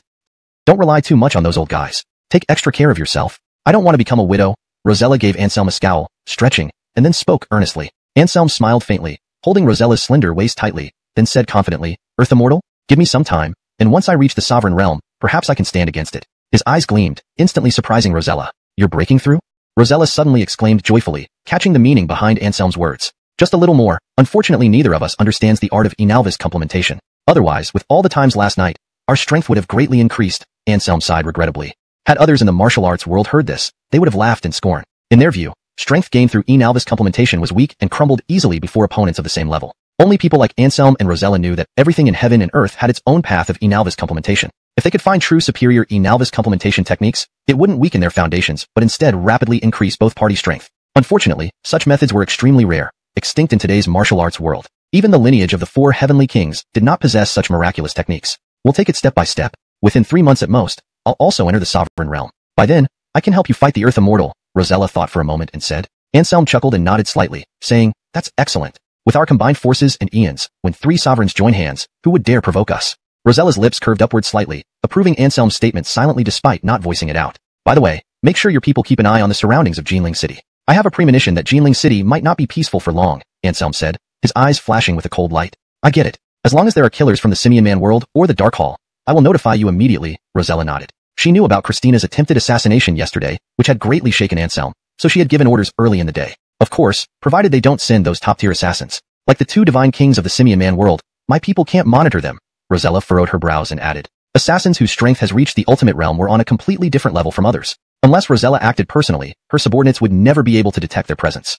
Anselm naturally understood this, and he smiled, nodding. Just as they were getting cozy, an elderly janitor suddenly entered their line of sight from not far away. A master, Rosella sniffed, somewhat surprised. Though this old man was dressed in rags, Rosella could instantly sense his extraordinariness. His hair was white, and he looked very old, but his blood energy was robust, and his eyes were sharp and piercing, sharper than many young people. Clearly, this was not an ordinary old man but a great martial artist who had achieved great accomplishments, at least reaching the ultimate realm. Anselm was also surprised that such a master was hidden in Jinling University. Seeing how the old man was dressed, Anselm's mouth twitched. Indeed, when walking in the Jianghu, one must not underestimate the sweepers and cooks, for they might just turn into world-renowned masters overnight. Excuse me, Yonatan, could you lift your foot? The elderly janitor came over, waving a broom made of straw under Anselm's feet. Speechless, Anselm still complied, lifting his foot as instructed. After sweeping, the elderly janitor coughed a few times, pounded his waist, and sat down beside Anselm and Rosella. Time is a butcher's knife. Seeing you young people full of vitality makes me, an old man, quite envious, the janitor sighed. Senior Thatcher, the famous elder in Simanaxia's martial arts world, would envy the campus life of young people? Anselm glanced at him and said with a smile. Initially, Anselm did not know the janitors directly rather than beating around the bush. It's nothing, just missing some old friends. Today, I suddenly discovered 2 disciples of old friends in this school, so I came over happily to chat with you. Surely you don't mind chatting with this old man, do you? Zenon smiled gently and turned to look at Anselm and Rosella. Clearly, he had also seen through the origins of Anselm and Rosella, knowing that they were the successors of the Fernan and the Killer Saint.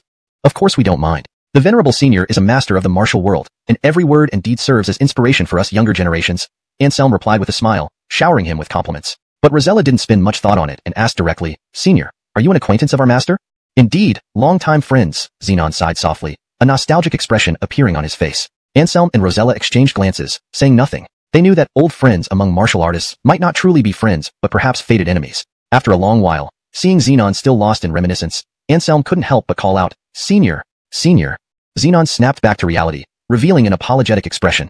Sorry, I got carried away thinking. Anselm smiled in return and then said, Senior, we have matters to leave now, and we'll come back another day to chat.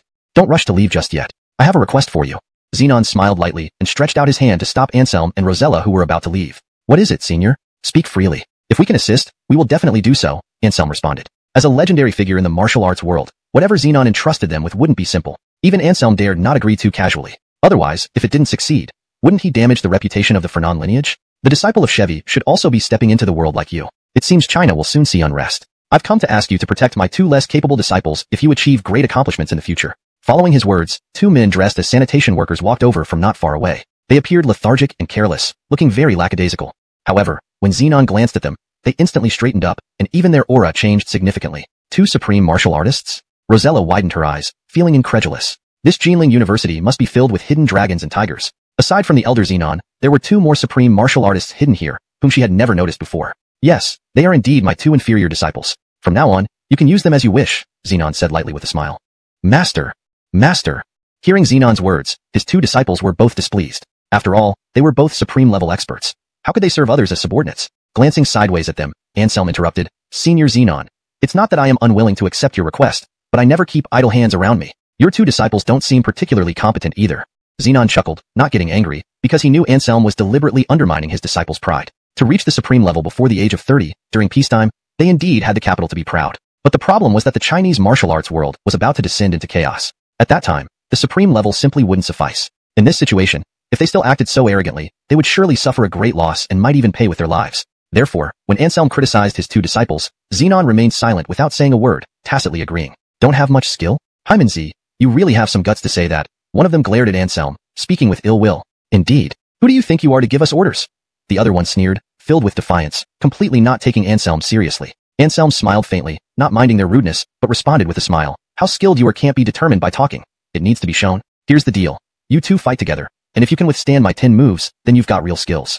After these words, both were furious, feeling that Anselm was incredibly arrogant for making such a disrespectful statement. Who did he think he was? He was just another supreme martial artist, not a king, nor a land-bound immortal. Why should he show off in front of them? They were confident that as brothers fighting together, they could easily hold against 10 moves from someone at the same level, let alone 100 moves. They were sure of their invincibility. Seeing this, Zenon sighed deeply, knowing his 2 disciples were about to suffer a setback. How could an heir of the Fernan lineage be an ordinary person? Considering how that old man saw potential in Anselm, his strength must be extraordinary, far surpassing a typical supreme martial artist. Though their strength wasn't weak either, it clearly wasn't enough to match Anselm. Zenon understood this but didn't point it out, as his disciples were overly arrogant. It would be beneficial for them to experience a defeat today. Patting Rosella on the shoulder, Anselm gestured for her to stand up. Then he rose and walked toward the two men. As he moved, the world around him seemed to resonate with him, unleashing an irresistible power that enveloped Xenon's two disciples. Heaven and man united. Xenon's pupils constricted. This supreme realm, which only landbound immortals could understand, had been grasped by a Yonatan at the supreme level. This filled him with inexplicable shock. That old guy of Homer truly picked a good disciple, Xenon praised with a hint of envy. On the other hand, his two disciples were utterly stunned. They had expected to compete at the supreme level, yet the opponent used such an advanced technique, heaven and man united, to strike back. Wasn't this purely bullying? Chapter 158. Unparalleled Younger Lanis. No wonder the other party was so arrogant. It seemed they truly had such power. Be cautious. Shocking wave. Anselm shouted, pushing a palm towards the two men. As his voice fell, torrents of silver-white waves erupted from the void, sweeping over the two. Their eerie whistling carried terrifying pressure, madly assaulting the two disciples of Thatcher. Their faces paled as they retreated in panic, with no thought of resistance. This person before their eyes was too formidable, having mastered the essence of harmony between man and heaven. Every move carried the grand momentum of nature. Although they were at the same level, their combat power was not even on the same tier. Seeing the performance of his own disciples, Thatcher sighed softly, unable to hide his disappointment. He knew that there was a disparity in combat power between his two disciples and Anselm, but he did not expect them to be so incompetent. Facing an absolute gap in strength, they didn't even entertain thoughts of resistance, retreating continuously as if resigned to their fate. At this point, there was no need for further competition. Thatcher intervened, blocking Anselm's strike. His body trembled slightly as he stepped back 7 or 8 steps. This left Thatcher visibly shocked. He hadn't expected Anselm's attack to be so powerful, able to shake him. This indicated at least peak King Realm combat power. Anselm was also sent back by several meters due to the counterforce. He stabilized himself, standing in place with a smile, yet made no move to continue attacking. Do you now understand that there are always people better than you? I've told you all to be modest, that this world is full of those stronger than you. You never believed it, did you? Thatcher reprimanded his two disciples. The two disciples hung their heads, unusually silent in the face of Thatcher's rebuke, instead looking guilty and ashamed. They weren't fools. They understood that Anselm had held back. If it were a life and death battle, the two of them together might not have lasted 3 moves against him. The master is right. We will take it to heart, they said, nodding vigorously like chicks pecking at rice. After witnessing Anselm's example, they no longer dared to look down on heroes from across the land. Clearly, their pride had been shattered by Anselm's overwhelming martial prowess. Now, facing Anselm, the two no longer harbored arrogance, only reverence. Jensen Brandt, we greet our senior bride. My two disciples in your care. I am relieved. Master. Jensen and Brandt's eyes immediately welled up with tears, clinging to Thatcher's clothes, filled with reluctance. Speechless, Anselm walked over and kicked both of them on their buttocks. That's enough. You two old fellows, acting so sentimental. It's inappropriate. Your master is entering seclusion, not heading to war. Why make it seem like a tragic farewell? Anselm scolded irritably. Thatcher couldn't help but laugh, yet seeing his disciples' reluctance, his heart warmed. They had not been taught in vain. Well, I must go. Until I become an unblemished Esmade immortal, I won't appear in this world again. Follow the successor of the Fernan. Remember not to act recklessly, or when I return, I won't spare you. Thatcher shot a glare at his two incompetent disciples before departing gracefully. Jensen and Brandt, grief-stricken, called out in unison to their master, banging their heads 3 times toward the direction Thatcher left, until Blood Butcher's figure disappeared from everyone's sight. The two brothers finally came out with a sorrowful look on their faces. However, this expression didn't last long.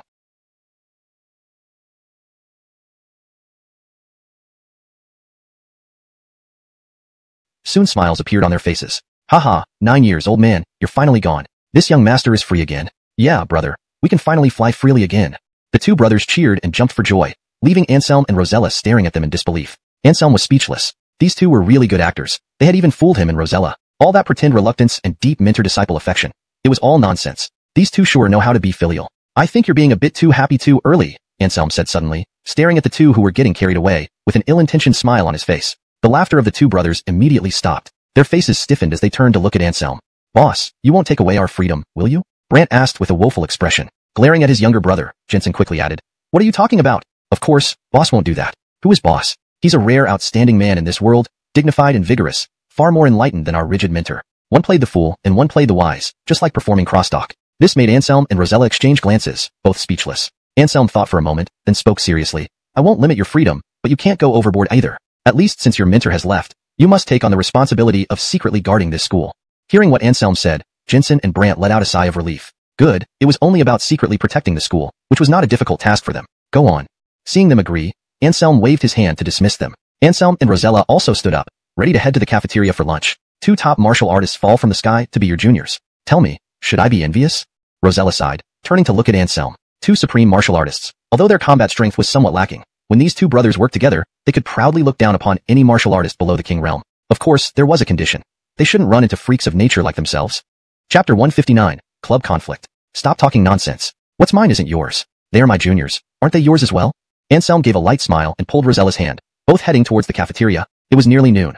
While those students hadn't finished their classes yet, they had to get there early. Otherwise, during mealtime, the queue could drive someone mad. Just as the two were about to enter the cafeteria, an anxious voice sounded behind Anselm and Rosella. "President, we're in trouble," said a boy, gasping for breath. He had run all the way here and finally found Rosella. Rosella frowned slightly and turned to look in the direction of the voice. "Axel, what happened? Don't tell me some more members have been bullied by the boxing club?"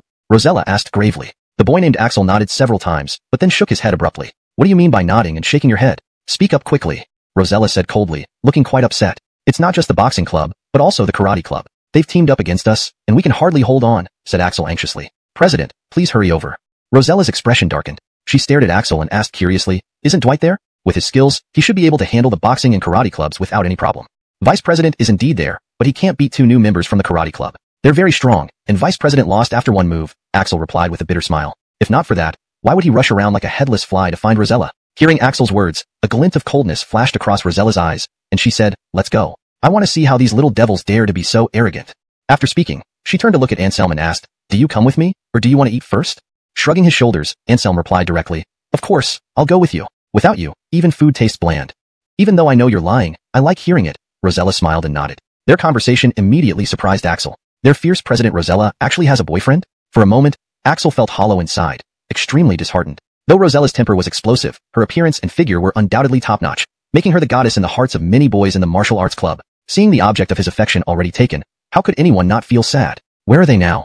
Rosella asked. Axel replied, "They are at our martial arts club headquarters." Rosella nodded, then dragged Anselm rapidly towards the location. Axel followed closely behind them, but after a while, he was left far behind by Rosella and Anselm. The headquarters of the martial arts club was on the 5th floor of the gymnasium. By the time Rosella and Anselm arrived, it was already crowded. "Why are you all blocking here? Wu dive aside for me," Rosella shouted coldly, then pushed through the crowd with Anselm. Those who were pushed by Rosella initially wanted to swear but, upon recognizing the school's notorious violent beauty, dared not say a word. While others might not know how she got this title, people in the clubs knew very well. It was all earned by Rosella with her fists. They could vent at anyone else, but not at the violent beauty. To make matters worse, some sharp-eyed people noticed that Rosella was clearly holding back her anger. Anyone foolish enough to provoke her now wouldn't end well. Letting go of Anselm's hand, Rosella walked into the scene alone. At the center of the martial arts club area, several people lay scattered, and a youth underfoot was none other than Dwight, the vice president of the martial arts club. Beside him, a youth with a mustache on his upper lip laughed wildly, using broken Chinese to ridicule Dwight and his companions.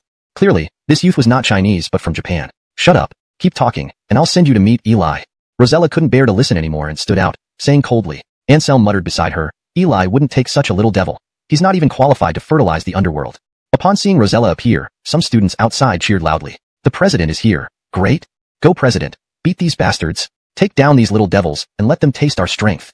Everyone was filled with righteous indignation. Before Rosella arrived, they were enraged but had no way to act, as their skills were genuinely inferior and couldn't match the opponents. Now that Rosella had come, they all felt greatly encouraged, and their anger began to show. Of course, none of them ever doubted whether Rosella could handle these little devils. Forget one-on-one. Even if these little devils attacked together, they probably wouldn't stand a chance against their president. Don't I speak the truth? These guys are all bark and no bite, easily falling apart. The young Japanese man sneered, his brows revealing a provocative expression. "Who the hell do you think you are? A third-rate martial artist who boasts about beating up ordinary people? You better believe I can crush you with one hand," Rosella said coldly. As her voice fell, an extremely terrifying killing intent spread out towards the young Japanese man. The young Japanese man's face turned pale with shock as he retreated step by step, frightened by Rosella's killing intent. "Worthless." Rosella used the same insult the Japanese youth had directed at Dwight earlier. The young Japanese man's face flushed and then turned white. However, in front of his master, he didn't want to lose face. "Baka, who are you? I challenge you." The young Japanese man shouted angrily. Haimeng overshadowed by a woman was the greatest humiliation he had experienced since coming to China. Watching this scene from outside, Anselm couldn't help but shake his head inwardly. This Japanese guy must be desperate to die, daring to provoke Rosella like this. Rosella glanced at him but ignored him, instead walking forward and helping each of Dwight's group up one by one. "President, you're here," Dwight said, filled with excitement. Rosella gave him a cold look and slapped him hard, instantly leaving Dwight stunned. Not even able to beat a little devil, how embarrassing, Rosella said coldly. Only then did Dwight understand why Rosella had slapped him, and he couldn't help but give a bitter smile, saying, "President, I'm sorry. We've let you down? Forget it. Once this is over, I'll teach you real martial arts." After a few months of diligent practice, defeating these little devils will be easier than stomping on ants, Rosella sighed. Though she was angry, she knew this wasn't entirely Dwight's fault. Their opponents were martial artists, even if just at a low level, which wasn't something ordinary people could contend with. Dwight's skills were good, but he still had a long way to go before reaching the third-rate realm, so losing to this little devil was understandable. "All right, all of you get out of the way. Watch me take this little devil down," Rosella said calmly. Chapter 160 Shameless Little Devils. Dwight helped the other students down from the platform in a hurry. He knew that with Rosella about to attack, those damn little devils were in for some serious trouble. Glancing at the young Japanese man, Rosella curled her middle finger and said in a disdainful tone, "Little devil, get over here, and let me give you a few slaps." Perhaps incited by Rosella's arrogant attitude, the young Japanese man instantly exploded with rage. His eyes wide as copper bells, he stared at Rosella and roared, "Bakayaru, are you courting death?" In his fury, he completely forgot that he had just been forced back by Rosella's killing intent. With a loud cry, he rushed toward Rosella and punched toward her chest. Shameless little devil, actually attacking by surprise. Many people watching from outside couldn't help but shout their anger. This Japanese guy was truly despicable, resorting to surprise attacks when facing off against a woman and aiming at private areas. It was utterly shameless. In another corner of the venue, a group of Japanese gathered around. 7 or 8 young Japanese men surrounded Aden with shifty eyes. Seeing the young Japanese man's near-surprise attack on stage, he grinned, revealing a mouth full of yellow teeth, clearly approving of this approach. Seeing the opponent acting so unchivalrous, Rosella didn't get angry. After all, these were Japanese devils. Being unprincipled was normal. If they started with a bow, she would have suspected foul play. A hint of disdain on her lips, Rosella didn't even dodge. She crossed her arms and kicked forward fiercely. Bang! The young Japanese man didn't even touch Rosella's clothes before he was kicked away. And what a coincidence, Rosella's kick landed right between the young Japanese man's legs. Accompanied by a cracking sound, the young Japanese man turned pale and fell to the ground, convulsing violently. With one blow, Rosella made it so no future descendants would come from him. All the males present felt a chill below their waists, including Anselm. He was indeed physically robust, but even he had vulnerable spots. If hit there, even if it wasn't crippling, kneeling would be inevitable. The male audience members looked at the young Japanese man with sympathy. They hated the Japanese devil's arrogance, but as males themselves, seeing him become incapacitated made them feel an involuntary pang of empathy. "Baka, how dare you maliciously hurt someone?" At this moment, the Japanese Aden stood up abruptly, pointing at Rosella angrily. Rosella glanced at him, showing obvious disdain. She walked over, flicked her foot, sending the now injured young Japanese man flying. Then, she slapped him directly, sending his body like a cannonball towards the Aden. The Aden's eyes narrowed, leaping forward to intercept the flying young Japanese man. Roaring, he pushed with both hands, catching the unfortunate guy. Caught between two forces, the young Japanese man screamed in agony, fainting from the pain. At the same time, the Aden was forced backward. His expression turned grim, surprised by Rosella's strength, which even he couldn't withstand.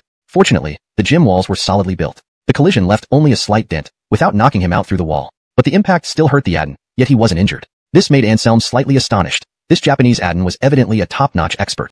After all, earlier, the female Inyang practitioner from the Hamao clan, Hamao Qingya, was also of this level. Now, another Aden appeared in the martial arts club with similar cultivation, leaving Anselm bewildered. "Baka, you're despicable, using his body as a punching bag. I look down on you." The Aden glared at Rosella, yelling furiously. "Do I need approval from you, a Japanese devil?" Rosella sneered. A mere Japanese devil from Japan. Did he really consider himself something important? Hearing Rosella's words, the Aden yelled in anger but hesitated due to her strength, not daring to attack rashly. A sly gleam flashed across his eyes. He coldly snorted and suddenly said, "Our great Japan's men never strike women. Even if we win, such victories are unworthy. However, Stone's revenge must be taken. Send a man up now. I want a fair duel." Upon hearing this, there was a commotion in the venue. The Chinese people were furious. Damn, those shameless little devils have reached a new level of audacity. Knowing they can't match leader Rosella, they resort to this high-minded talk to silence us. Do they really think we're fools? Exactly, these little devils are scum. They are notorious for double standards. Now they say they won't hit women, but where was he when the previous guy ambushed her? Did he stop it then? Are you dreaming? Not only did he not stop it, but it would have been good if he didn't frame us. Have you seen the recent news? These damn little devils are dumping garbage into the ocean and claiming it's safe and non-polluting. What a load of bull. You're right. If these little devils had any sense of shame, they wouldn't do such despicable things that offend both gods and men. Cough brothers, let's stay on topic. Watch the show, watch the show. The students in the audience whispered to each other, all casting disdainful glances at the Japanese members of the karate club. But the Aden seemed completely indifferent to everyone's gaze. On the contrary, he scanned the crowd with a provocative look. "So, is there a man among you willing to challenge me, Boston? If not, all Chinese men are weaklings." Boston laughed wildly, full of arrogance. He didn't think anyone would dare accept his challenge. Apart from the purple-haired woman whose strength he couldn't gauge, the rest were just ordinary people. So even if someone dared to challenge him, he wasn't afraid. As a top-tier expert, he could easily crush them. Hearing Boston's words, the boys couldn't sit still, cursing loudly. How dare this damn Japanese devil call them weaklings? He must be bored with life. I will fight you. At this moment, a cold voice suddenly rang out, drowning out the curses. It was Anselm standing up to accept the challenge. He knew he couldn't hide his abilities any longer. The actions and words of the opponent had crossed the Dishan of the Chinese people, insulting countless sons of China. There must be a price to pay. Seeing Anselm accept the challenge, Rosella immediately smiled and shouted, "This guy is too shameless. Simon's band, knock out all his teeth for me." If Boston's words had made everyone angry, then Rosella's words ignited everyone's curiosity. Everyone wanted to see what made this man stand out, captivating even the violent school early. However, when they saw Anselm appear in the arena, they all showed disappointed expressions without exception. He looked just like an ordinary person, with one head and two arms, not particularly imposing in stature, and rather like a delicate-looking weakling. Chapter 161.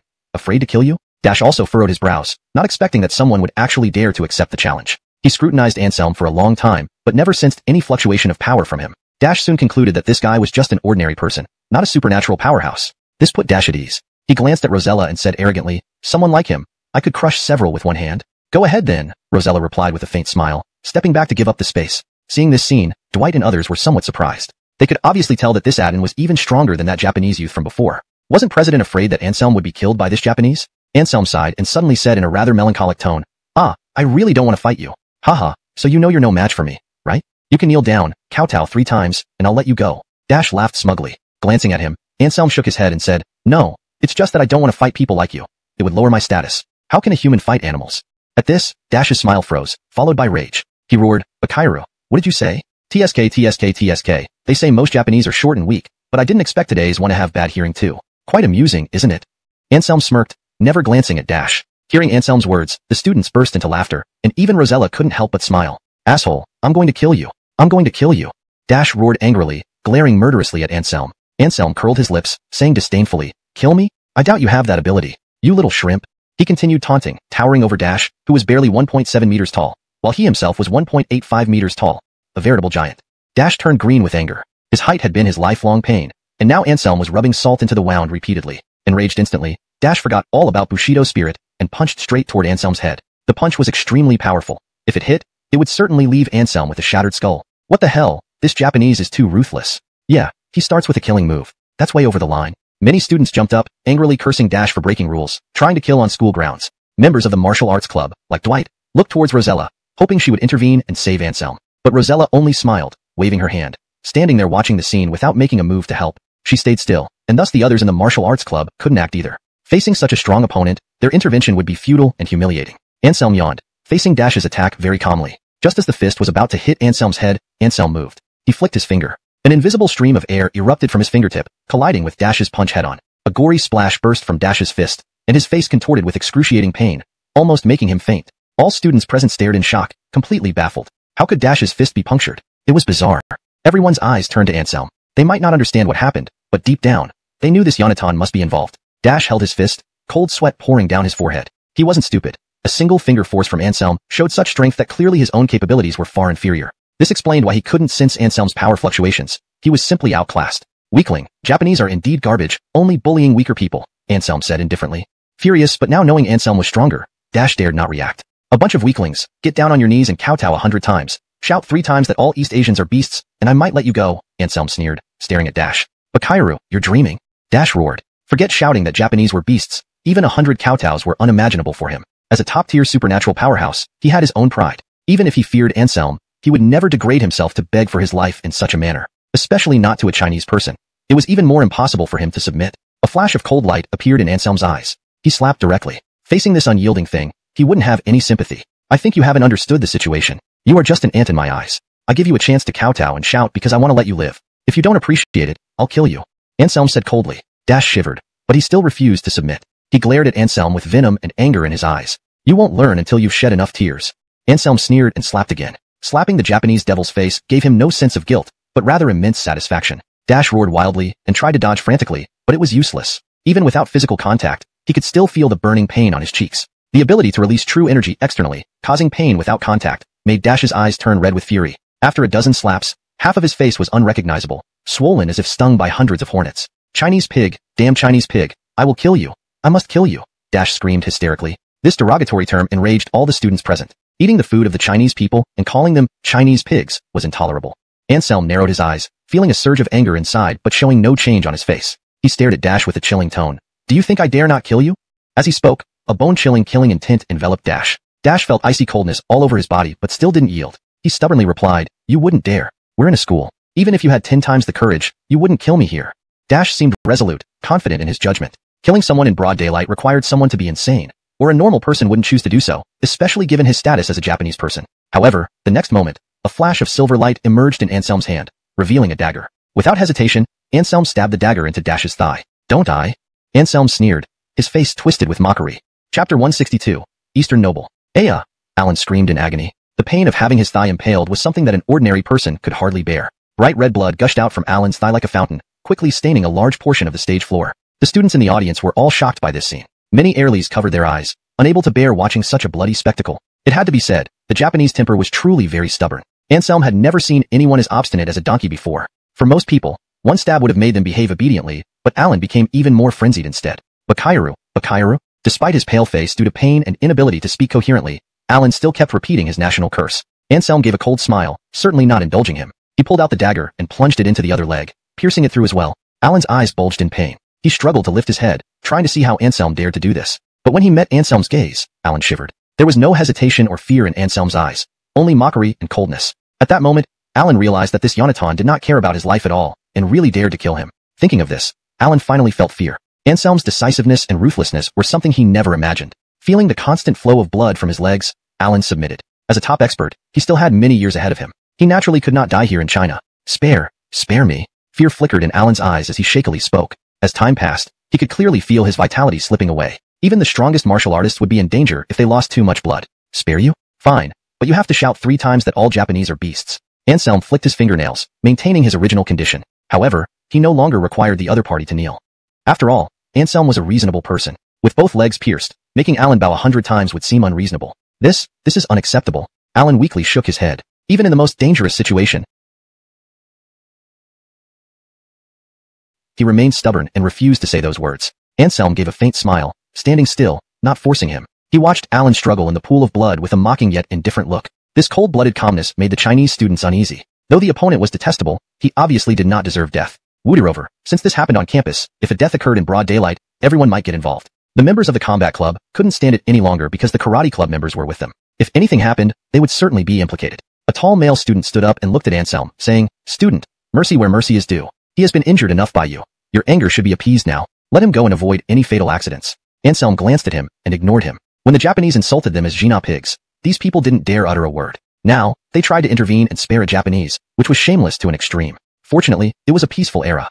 Otherwise, they would all be traitors. Another male student stepped forward, saying, "Fellow student, we're all from Jinling University. There's no need for such hostility. Besides, this guy can be admired for not giving in after 2 stabs. Admire?" Hearing this, Anselm found it somewhat amusing. "Do you admire him for insulting us as Jina pigs?" Anselm turned to glance at the speaking boy. The boy was physically imposing, muscular, but lacked the backbone a true Chinese man should have, which Anselm despised. The boy choked, trying to speak again but was silenced by Anselm's stern gaze. "I don't want to hear your nonsense. If you keep babbling, you'll end up like him." Anselm pointed at the nearly unconscious Alan, coldly. Instantly, the Chinese students who wanted to plead for Alan stopped. After witnessing Anselm's brutality, no one dared to underestimate him. They only acted out of compassion, hoping Anselm would give in, considering a death would make things difficult for everyone. But since Anselm had no intention of doing so, those outside the arena could only watch. As time passed, Alan's breath became weaker and weaker, and he was about to die. At this moment, a blood-red long sword suddenly flew in from the window, stabbing directly at Anselm. Anselm's eyes gleamed. He sidestepped and easily dodged the attack of the long sword. The blood-red long sword instantly plunged into the stone pillar of the martial arts club, embedding itself about an inch deep. Rosella's face changed, and she flashed into the arena, standing shoulder to shoulder with Anselm, staring in the direction the long sword had come from. A man dressed in a kimono, handsome and exquisite, stepped through the air toward them. With every step, his feet seemed to leave footprints on the void, like a celestial being descended from heaven, too awe-inspiring to look at directly. All the students present were stunned, unable to believe their eyes. Someone walking through the air shattered their worldview. Anselm and Rosella stared at the man who walked through the air, their eyes flickering with peculiar light. There was no doubt that this was a person from Dongying, and his power was extremely formidable. "Can I ask for your indulgence, both of you, and allow me to take this person away?" Lanny smiled politely, courteous and gentle. Although he was from Dongying, yet nobody in the room felt repulsed by him. "Lanny, that surname has quite some history," Anselm smiled. Among the 4 great aristocratic surnames of the Dongying Warring States period, the original Fujiwara clan had changed to many other surnames over time, and the Itu family was undoubtedly the most famous among them. "I am indeed from the Itu family," Lanny said calmly, nodding friendly at Anselm and Rosella. Anselm thought for a moment and then said, "It's not impossible for me to let you take him away, but he still owes me 1 sentence. If I let you take him away without saying it, wouldn't that make me look like I'm backing down?" "That's easy. Let me say it for him. How about that?" Lanny smiled faintly, showing no anger at all. Rather, he seemed even more calm and composed than before. "Fine." Anselm shrugged. Actually, whoever shouted it made no difference. He just wanted to vent his pent-up resentment for the past humiliation of Simenaxia. Chapter 163. Unbelievably powerful. The Japanese are all beasts. Ernie smiled faintly and, without the slightest hesitation, repeated this statement 3 times. This enraged the Japanese exchange students in the audience. Ernie's words were completely trampling on their dignity. In an instant, These Japanese exchange students started cursing at Bernie. Noisy. Bernie glanced at them and slapped his palm out. The powerful wave of air sent those students flying backward, crashing into the walls behind them. Then, Bernie looked at Anselm and Rosella, gave them a slight bow, and carried Fiki away gracefully. Rosella raised her eyebrows, ready to chase after him, but Anselm held her back. Don't go. This Bernie is unbelievably powerful, Anselm said with a frown. That strike against those Japanese students was naturally not just because they had cursed at him. More importantly, it was to display his strength in front of Anselm and Rosella. Anselm was, of course, well aware of this point, so he stopped Rosella from pursuing recklessly. To subdue such a powerful figure, unless he, Rosella, and Woodiham joined forces, there would be no 100% certainty of success. Otherwise, with just the two of them, while they weren't afraid to fight, they might easily be dragged down, making it a counterproductive effort. Woodyrover, Anselm could sense that the other party harbored no ill intentions and came here solely to rescue someone. There was no need for them to engage in a desperate struggle. Rosella stopped in her tracks. She naturally trusted Anselm's judgment, but couldn't help asking somewhat reluctantly, unbelievably powerful? Do you mean even the two of us can't take him down? Bernie couldn't possibly be over 40 years old. Even if he was stronger than them, how much stronger could he be? Even a King Realm powerhouse wouldn't dare claim to withstand the assault of 2 extraterrestrial transmitters. We can take him down, but there's no need. If we fight here, let alone causing a huge commotion, I can't even ensure our safety. Bernie's true combat power is probably extremely close to an incomplete Esmade Immortal, Anselm said gravely. In today's era, achieving Esmade Immortal status is exceedingly difficult. Some King Realm powerhouses choose risky methods to break through to higher levels of strength and realm by using special means to enter the Esmade Immortal realm. Although such breakthroughs result in significantly weaker Esmade Immortals compared to complete ones, the allure of vastly greater power still attracts many King Realm experts. These individuals, referred to as incomplete Esmade Immortals, possess strength between the peak King Realm and true Esmade Immortals, far beyond what ordinary King Realm powerhouses can oppose. Though Anselm was proud, he didn't consider himself invincible. The world was vast, and there were too many strong figures hidden in the shadows, leaving no one daring to guarantee that there weren't any monstrous geniuses lurking unseen. Looks like we need to hasten our cultivation. With a youth genius like this emerging in Japan, those little devils won't remain calm for long, Rosella said sternly. Yeah, but you don't have to worry too much. Once I reach the King Realm, this Bernie will be nothing, Anselm said with a faint smile, looking at Rosella with radiant eyes. He had great confidence in himself, believing he would be fearless against all enemies in the future. Domineering, indeed worthy of being my man. Rosella laughed heartily and gave Anselm a thumbs up. Haha. Anselm laughed triumphantly and then left with Rosella, holding her waist. With matters settled, the rest could be handled by Dwight and the others. Rosella, as the president, didn't need to intervene anymore. They left the martial arts club and headed towards the cafeteria. On the way, Rosella received a call and then looked at Anselm awkwardly. What's wrong? Anselm was puzzled. Since meeting Rosella, he had never seen her show such shyness. Biting her lip, Rosella said, My parents just called and asked me to bring you home to meet them. Your parents? Aren't you an orphan? Anselm asked curiously. As the descendants of the 4 great heavenly kings, both Woodiham and Cosmo, the descendant of the sword enthusiast, were orphans. Though Anselm knew his parents' names, he had never experienced parental love, and he hadn't met them either. So, strictly speaking, Anselm was also an orphan. Of the 4 descendants, 3 were orphans, leading Anselm to assume that Rosella was no different. But why do you think I'm an orphan?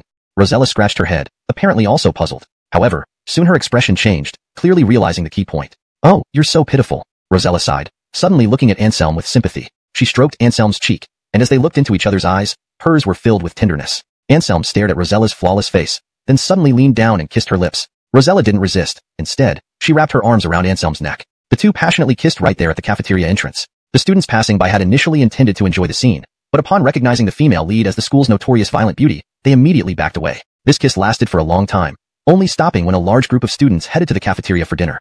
Rosella was breathing heavily, her cheeks flushed, gazing at Anselm with affectionate eyes. Come to the school gate this evening, and we'll set off together. Oh, remember to dress fashionably. My family members are very stylish. Ordinary guys look like country bumpkins to them. I don't want you to be looked down upon like them since I finally found someone I really like, Rosella earnestly instructed. Anselm nodded. For him, who had always been a natural model, dressing fashionably would be child's play. They entered the cafeteria for a meal, then parted ways, agreeing to meet at the school gate at 6 in the evening. Anselm stretched lazily, planning to go home for a nap first, then visit the pharmacy to buy some herbs to concoct the revitalizing pill for Rosella's mother. Although Rosella hadn't asked him to prepare any gifts, Anselm knew he should do so to show his seriousness about their relationship. Back in the neighborhood, Anselm slept until 3 in the afternoon. After waking up, he headed straight for Aubrey Pharmacy. It happened that Heather was there, and Anselm had to endure quite some teasing before he could leave unscathed. By the time he reached the school gate, it was already 5:30 in the afternoon. Anselm, carrying several bags, waited there for Rosella to appear. But just as it neared 6 o'clock, he received a call from Rosella. I have something to attend to, and need to go home first. You can take a taxi here yourself. It's Lejeune Bay Residential Area, Building 25, Room 302. With that, Rosella hung up hurriedly. This made Anselm rather frustrated. He had hoped Rosella would help carry some of the items, but she didn't give him that chance, leaving ahead on her own. Feeling helpless, Anselm hailed a taxi and headed to Lejeune Bay Residential Area on his own. Chapter 164, holding several Simondred million. When Anselm arrived at Liwang Community, he became unsettled and began to doubt whether he had come to the wrong place. Given Rosella's capabilities, it was strange that her parents would live in such an old community. After confirming the address with the security guard, Anselm finally felt reassured that he hadn't made a mistake. Following the address provided by Rosella, Anselm finally made his way into the stairwell of Rosella's home. However, when Anselm reached Rosella's door, he hesitated. Inside, there was chattering so lively it could outpace a market day. Surely all of Rosella's relatives couldn't be here. Anselm couldn't help but think sarcastically. Nevertheless, to save face for Rosella, he mustered up the courage and pressed the doorbell. It wasn't Rosella or her parents who opened the door, but a Airly around 13 or 14 years old. This piqued Anselm's curiosity. Could Rosella have a younger sister? Who are you? The Airly's eyes were as bright as gemstones, eyeing Anselm curiously from head to toe. He's your brother-in-law. Let him in quickly, Kristen. The Yonatan is quite handsome, with one head and two hands, said another relative, her aunt by marriage. Speechless, Anselm found himself momentarily tongue-tied. Rosella's relatives certainly had a unique style, speaking in a nonsensical manner. Who in the world didn't have one head and two hands? And why did he seem so silly? Feeling a headache coming on, Anselm might have turned and left if not for Rosella holding onto his arm. At this moment, a middle-aged woman, Rosella's mother, spoke up. She scrutinized Anselm for a moment before nodding approvingly. This Yonatan has a good sense of fashion. I like him very much. With him and Kristen together, I can rest assured. Anselm's eyes lit up. He recognized her identity and felt a wave of relief and happiness upon hearing her approval. However, Anselm did not realize that his joy was premature. As Rosella's mother finished speaking, more and more people began asking Anselm questions. Anselm was sweating profusely, but still answered each question politely and earnestly. By the time he finished answering the last question, he collapsed into the sofa, utterly exhausted. Interacting with Rosella's family was proving far more tiring than battling a master-level expert. It was mentally exhausting. Looking at Rosella with a resentful expression, Anselm seemed to be silently asking if she had intentionally gathered so many people to wait for him. He was barely coping. Rosella smiled and waved her hand to stop those who wanted to ask more questions. That's enough. Can't you tell he's socially anxious? Rosella said with a smile, then sat down next to Anselm. Those relatives who were about to speak up stopped and smiled when they saw Rosella speak. They no longer said much, but instead focused their eyes on the packages in Anselm's hands. Anselm, did you bring all these things as gifts for your aunt? Rosella's mother, Fiona, asked with a broad smile. Before Anselm could reply, Rosella snatched the bags from his hands and started rummaging through them. In no time, she found a small jade bottle as big as a pigeon's egg. What is this? Fiona's eyes sparkled. Her sixth sense told her that this little thing must be valuable. Rosella chuckled and said proudly, rejuvenation pills, a pill that can restore one's youthful vigor. Is there really such medicine? Fiona's eyes widened. Just as Rosella was about to nod, her eldest uncle suddenly exclaimed in shock, Adnanya, are you serious? Are all these in the bottle rejuvenation pills? He swallowed hard, clearly taken aback, which immediately sparked everyone's curiosity. You've heard of rejuvenation pills before? Fiona turned to ask him. Rosella's eldest uncle nodded and said, Indeed, I have. When I worked at the auction house, someone once auctioned this incredible elixir. However, back then, only one pill was auctioned, and the final price was reportedly 10 million. What? Everyone was astounded. They stared intently at the jade bottle in Rosella's hand. A single pill was sold for 10 million over 10 years ago. Imagine what it would be worth now. If all the pills inside the bottle in Rosella's hand were rejuvenation pills, wouldn't that mean she was holding several hundred million? But what concerned them most now was whether these pills were genuine. Anyone could make claims, but the real test lay in their effectiveness. Are these all really rejuvenation pills? Fiona's voice trembled as she took the small bottle from Rosella, treating it like a priceless treasure. That's right, there are 20 in total, all rejuvenation pills, Anselm said with a smile. He then turned to look at Rosella's eldest uncle and asked, wasn't the person who auctioned rejuvenation pills at the auction house called Kale? Rosella's eldest uncle was taken aback, and he subconsciously nodded. Yes, how do you know that? Because that person is my master. When the old man traveled the world, Kale was the name he used most often. Anselm shrugged and said, Chapter 165, Treasure Boy. Are you the disciple of that extraordinary person? Rosella's great uncle's voice rose several octaves. He stared at Anselm, his eyes gleaming with a strange light. If you're referring to the adults, it was certain she wouldn't get any. To obtain a Simeona Chundan, she decided to seek help from this mysterious brother-in-law directly. Anselm smiled faintly, showing no stinginess toward the adorable little Airly. Sure, since you asked, I'll make some for you. But let me warn you, at your age, taking this pill might cause your body to stop growing, forever remaining in its current state. Anselm spoke with a smirk, intentionally trying to scare the little Airly. Unexpectedly, upon hearing Anselm's words, the little Airly didn't worry but instead showed an overjoyed expression. Not growing older, that sounds wonderful. Wow, then I'll be a forever young lowly. At 80, I can still act young. How thrilling, Rosella said playfully. Hearing her remark, Anselm couldn't help but laugh. But just as he was speechless, Rosella flew over and slapped her on the buttocks. Behave yourself. You're not allowed to take the Simeona Chundan now. Rosella gave her a stern look. Thinking about taking Simeona Chundan at 13, she should be focusing on studies instead. Bad cousin, the little Airly pouted, looking utterly unhappy. Meanwhile, all 20 Simeona Chundan pills had been distributed. Everyone eagerly swallowed their pills. Soon enough, a miracle happened. Their appearances changed dramatically. Although their aura remained the same, their looks had become much younger. For instance, Fiona, who originally had some gray hair, now had hair that was black and glossy. Heavens, this is truly incredible. Rosella's father, William, also took a Simeona Chundan. He looked like he was in his early 30s, precisely the prime stage of a man's charm. Seeing these changes in her elders, Rosella marveled inwardly at the astonishing skills of the alchemy techniques from the Fernan lineage. Clearly, it wasn't made from precious herbs, yet it could achieve such miraculous effects. The Fernan lineage indeed deserved its top ranking among the 4 heavenly kings. A single bottle of Simeone Chundan successfully won over all of Rosella's relatives. Even the younger ones began to show interest in Anselm. Anselm, I have a question, but I'm not sure if it's appropriate to ask. Bob, Rosella's great-uncle suddenly said. Anselm smiled slightly. Please go ahead. Given the incredible effect of Simeone Chundan, why not release the formula and collaborate with pharmaceutical companies? Even demanding 70% of the market profit, many companies would be eager to partner, Bob couldn't help but say. Haiming a shrewd businessman, he immediately saw the immense business opportunity. Chinese women have first-rate spending power. They would do anything for their appearance. With such amazing results from the pill, if it could be mass-produced, even priced at 1 million per pill, it would attract a vast number of female customers. Hearing Bob's words, Anselm smiled faintly and shook his head. There's no need. Even if I released the formula, those companies wouldn't be able to produce it in bulk. Why not? Tinsley, Rosella's aunt, asked curiously. Because the conditions for making this pill are very stringent, it must be done by me personally. I don't want to become a heartless pill-making machine, Anselm joked. In fact, there was another point that Anselm didn't mention. He thought those pharmaceutical companies were unreliable. To capitalists, profit always comes first in their eyes. Handing over the formula of Simeone Chundan to them. If one day they play tricks in commercial competition and ruin someone's appearance with the Simeone Chundan, it would be equivalent to damaging the reputation of the Fernan lineage. I see. Everyone nodded. Their gazes toward Anselm became even gentler. Even under such strict conditions, he still managed to provide each of them with a pill. This son-in-law is truly too good. Rosella's judgment is indeed excellent. Besides Simeone Chundan, what else is in those packages? Fiona's eyes lit up as she stared at the other packages in Rosella's hands.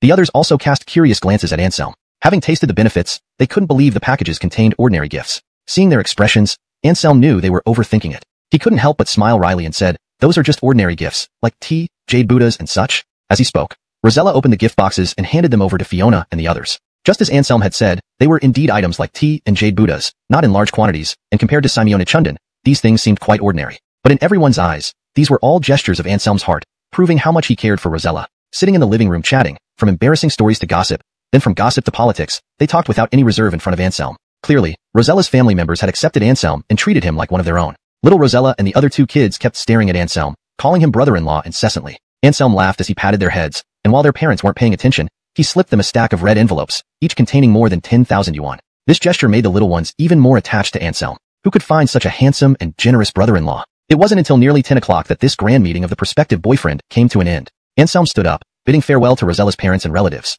He was ready to leave.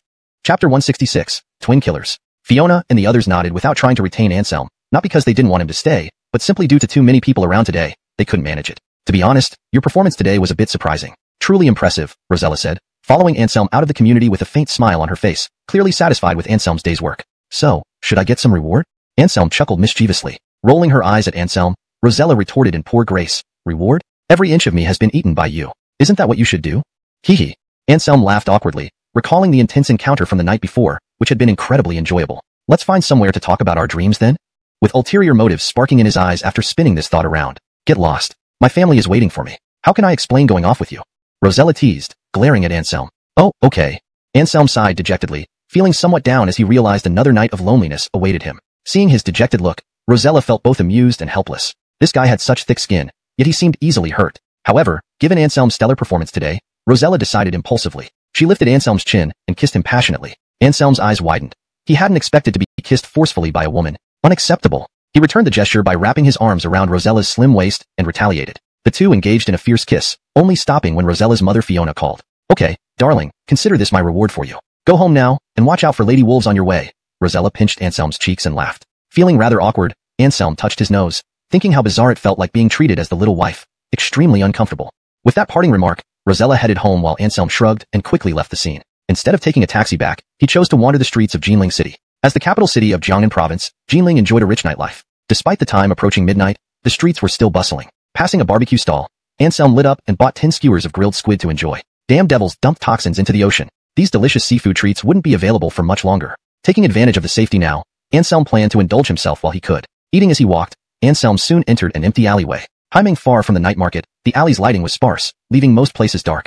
An ordinary person might have feared walking alone here at night. But Anselm wasn't troubled.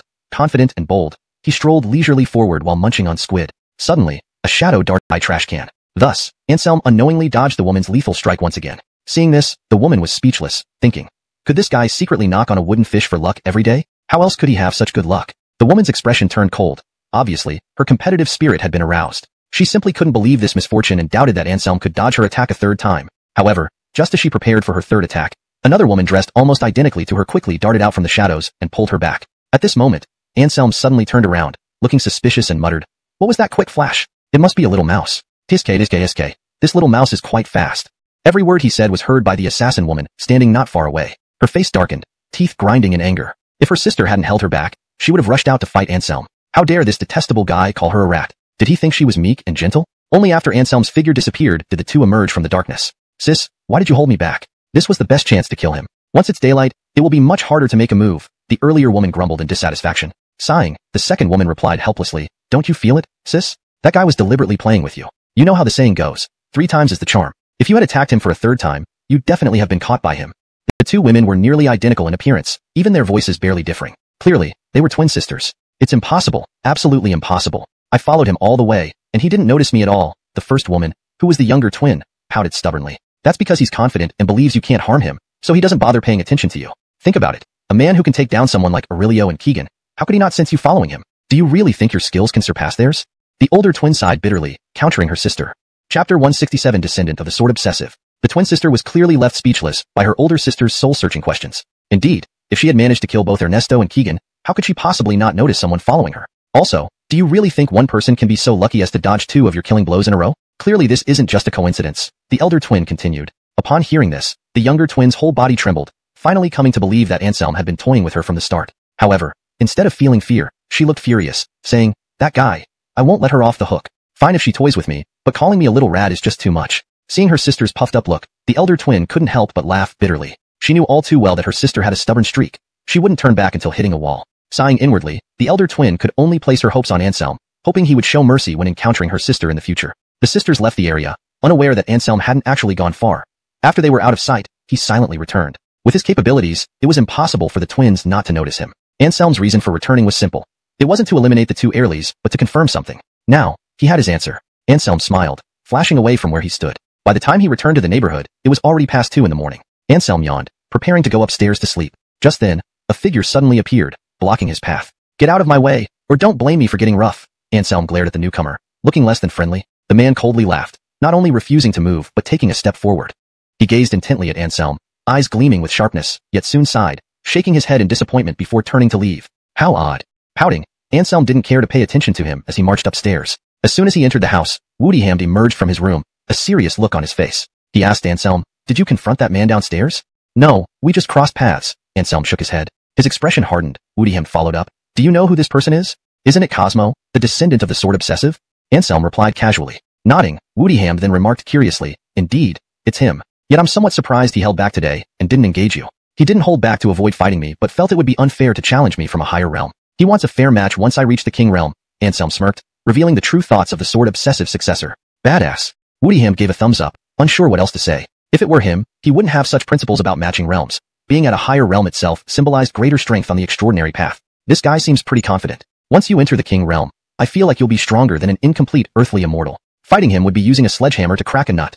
Woodyham shook his head, speechless. Anselm could already challenge peak king realm figures. Once he reached the king realm, he would be unmatched within it. By then, even if Cosmo were to perform spectacularly, he couldn't possibly defeat Anselm. "We'll see." She had already changed the door lock 8 times. "No more picking my lock," Zinnia said sternly, giving Anselm a warning glare. Anselm twitched his nose and replied, "I don't want to either, but I don't have a key. You, my first wife, also didn't open the door for me. If I wanted to come in, I had no choice but to use some special methods." Giving Anselm a glare, Zinnia turned and went into her room. A while later, she came out with a key and handed it to Anselm. "Use the key from now on, don't pick the lock. People will think you're a thief," Zinnia said irritably. "Oh." Anselm nodded, about to put the key away when he suddenly remembered something.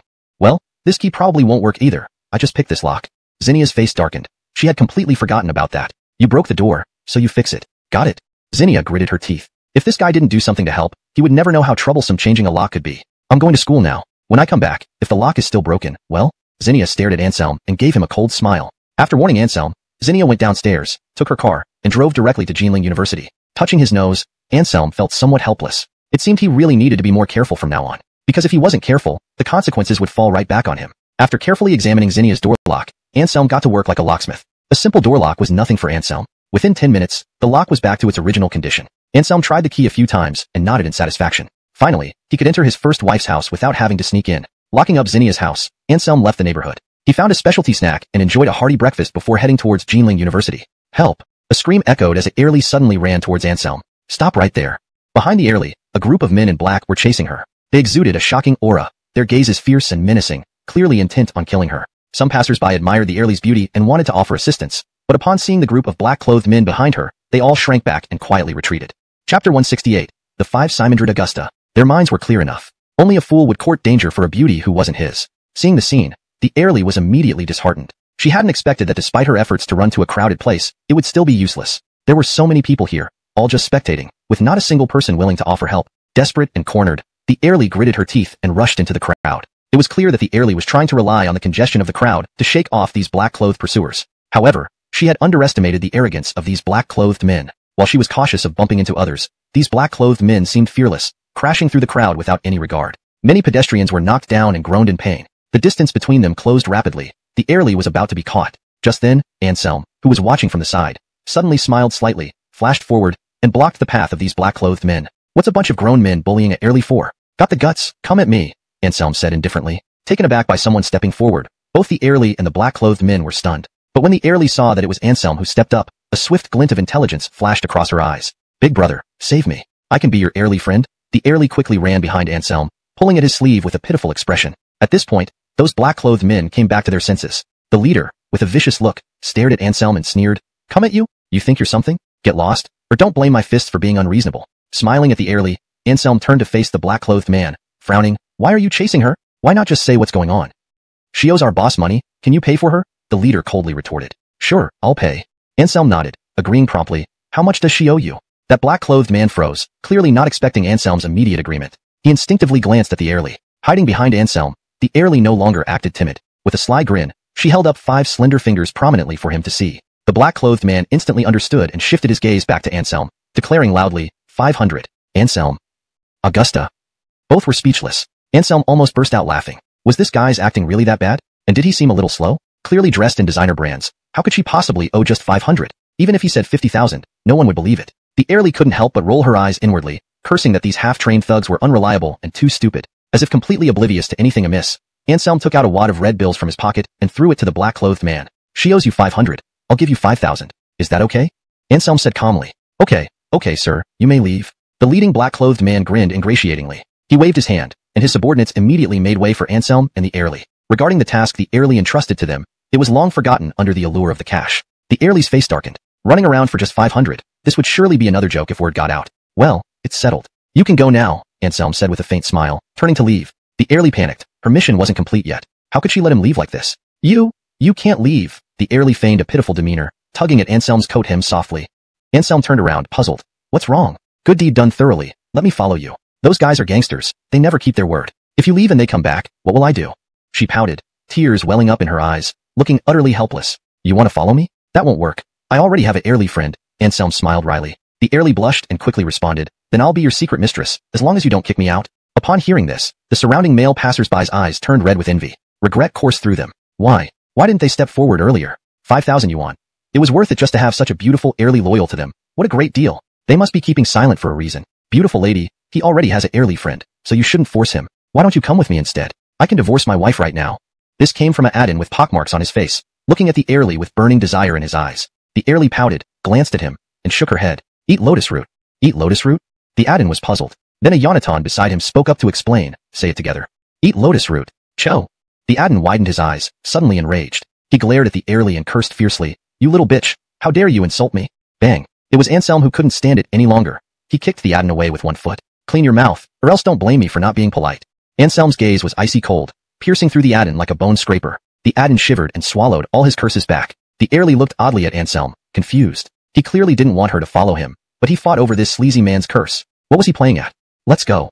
Anselm took the Airlie by the hand and walked toward Jinling University. The Airlie's cheeks burned. Growing up, she had never been held by a man's hand before. But seeing no lust in Anselm's eyes, after some hesitation, she went along with him. Both were silent on the way, ignoring each other until they reached the gate of Jinling University. Then the Airlie opened her eyes wide and asked in disbelief, You brought me here for what?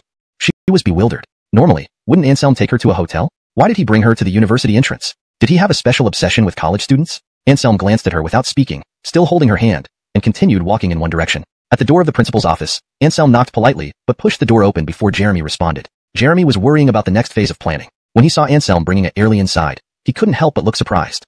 Chapter 169. She is my younger sister. What are you doing? Jeremy asked, his expression somewhat dissatisfied. This guy was really too fickle. He had Zinnia and yet brought another woman to school. It was bad enough that he brought her to school. He even came all the way to the principal's office as if he didn't expect him to get angry. Uncle, do me a favor and get her a student ID. Starting today, she will be a student here, Anselm said calmly. Do you want me to study here? The Airly's voice rose an octave, her face full of disbelief. To let a cold-hearted female assassin attend college. Had Anselm been kicked in the head by a donkey? Jeremy was also stunned. He glanced at the Airly and asked curiously, who is this Airly to you? Little sister, Anselm answered without hesitation. Blood-related? Jeremy found it hard to believe. As an ordinary person who knew something about the four heavenly kings, he had never heard that the descendant of the Fernan had any family. Anselm shook his head, dead serious. No, I just recognized her. At this, Jeremy understood. It turned out she was an adopted little sister. His initially relaxed brow furrowed again. The Airly was also unhappy. She hadn't approached Anselm to come to school. Just as she was about to refuse, Anselm gave her a calm glance. His gaze wasn't sharp, but it carried an immense authority that instantly made the Airly comply. Uncle, is there any problem with enrolling her? Anselm asked. There isn't really a problem, but aren't you afraid Xuanya will find out? Jeremy asked the crucial question. Not afraid. I treat her like my real little sister, with no ulterior motives. Why would I fear Xuanya finding out? Anselm replied calmly. He looked composed and sincere, which left Jeremy surprised. Had he been thinking wrongly? Nodding, Jeremy then asked, since so, I'll help you arrange it. But what's your adopted sister's name? Nina. Anselm mentioned a name. The Airly shivered all over. She stared at Anselm in shock, almost thinking she had misheard. She had never revealed her name to anyone. How did he know? Got it. I'll take care of her arrangements and put her in Xuanya's class, Jeremy explained his plan. Anselm nodded solemnly and thanked Jeremy. Thank you, uncle. This attitude of his made Jeremy quite puzzled. From his impression, Anselm rarely said, thank you to others. But now, he was thanking him so sincerely. Apparently, he cared deeply about this Airly. No problem, leave now. Come back in the afternoon to collect the student ID, Jeremy said with a smile. Nodding, Anselm led Nina away from the principal's office. But not far down the road, Nina distanced herself from Anselm. She warily sized him up, coldly asking, who exactly are you? How did you know my name? Is that important? Anselm countered, shrugging with a smile. What if I say it's very important? Nina fixed her eyes on Anselm, her gaze carrying a touch of frost. Yawning, Anselm responded lazily, then let's say I guessed. With that, he walked forward. Nina stomped her feet in frustration behind him. Guessed? To guess a stranger's name so accurately, that's not human, that's divine. They walked for some time. Suddenly, a familiar voice called out from behind them. Senior Lonnie.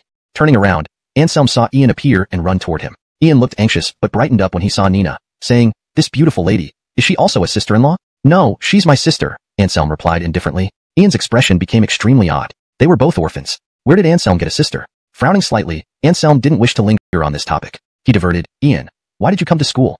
Upon hearing Anselm's question, Ian's face changed. He looked distressed and beseeched, Senior Lonnie, you must help me. What happened? Anselm's expression grew stern. If even Ian found it difficult, it must be serious. Ian swallowed hard, glancing around to confirm they were safe. Only then did he speak nervously. I was pursued by a female devil, who chased me all the way until I lost her at the school gate. Senior Lonnie, boss, please save me. I don't want to be caught by that female devil. Female devil? Anselm looked puzzled. Ian nodded vigorously, explaining quickly, yes, it's the daughter of the ghost sect. She insists on me disrobing and marrying her, which is out of the question. When I refused, she got furious and chased me all the way from Alvischeng. Senior Lonnie, my dear Senior Lonnie, please help drive her away. Ian gazed at Anselm pitifully. However, Anselm didn't respond immediately. His eyes gleamed as he stared intently at Ian, as if trying to see through his soul. You're holding something back, aren't you? I guess you must have done something to offend her, so she chased you this far, Anselm said calmly, with an air of having seen through everything. I haven't, absolutely not. I swear to Buddha, I never peeked while she was bathing, Ian blurted out, but instantly realized he had spoken too much. He covered his mouth and smiled awkwardly. It's not just that, right? Anselm remarked casually. Based on his understanding of Ian, there must be more explosive news he hadn't revealed. Just peeping during bathing wouldn't make her chase him all the way from Alvischeng to Nanjing City. Hearing Anselm's words, Ian scratched his head, feeling somewhat guilty. After a long pause, he finally admitted, I also held her hand. Haha, anything else? Anselm sneered. We kissed a few times, Ian confessed dryly. Not just a few times, I bet you've even slept with her. You're no longer a novice monk, are you? Anselm grinned mockingly. Ian blushed furiously, utterly embarrassed. This isn't sleeping. It should be called enlightenment. Ian defended himself quickly. At this moment, Nina, who had been silent, spoke up, glaring at Ian with disdain. Enlightenment? Would-I like opening your big mouth. Die, scumbag. Ian was immediately displeased. How could he be labeled a scumbag? Wasn't he still a pure-hearted little monk? But at present, he had no mood to debate with it Airly. He cast a pleading look at Anselm and hastily said, Senior Lonnie, please help me this time. Once this crisis passes, I'll go through fire and water without batting an eye.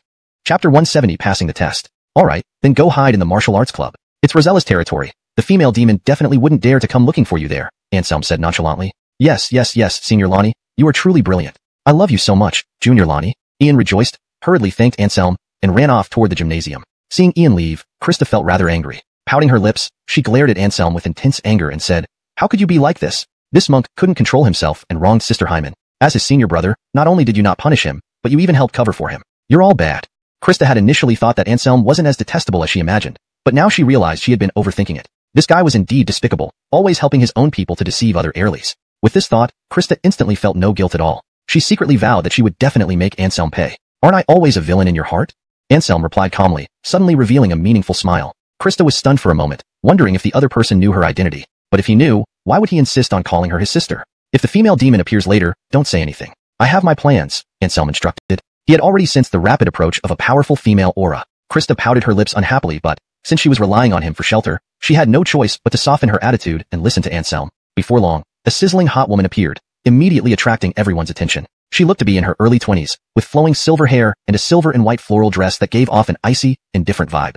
Her skin was delicate and snow-white, as if carved from white jade, with eyes of an unusual cobalt blue, resembling colored contacts, though Anselm knew this was her natural trait. The woman scanned around, ultimately settling her gaze on Anselm. Her eyes lit up with a sharp gleam as she walked straight toward Anselm. "Excuse me, have you seen a monk?" the woman asked politely. Among so many people here, only this Yonatan seemed to be from the martial arts world, making him the most likely one who knew where Ian was. Anselm nodded, readily acknowledging it. Overjoyed, the woman quickly asked, "Where is he?"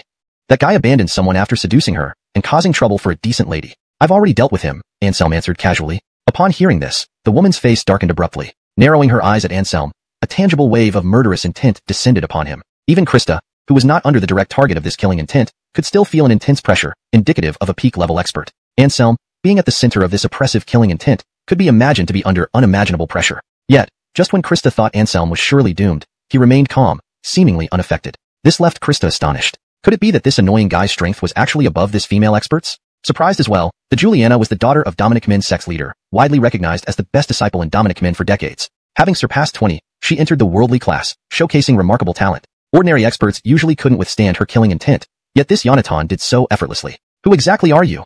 the Dominic Min Miss coldly demanded. After seeing Anselm's performance and recalling what he said earlier, Dominic Min Miss burst into fury. She believed Ian might indeed have been taken care of by this person.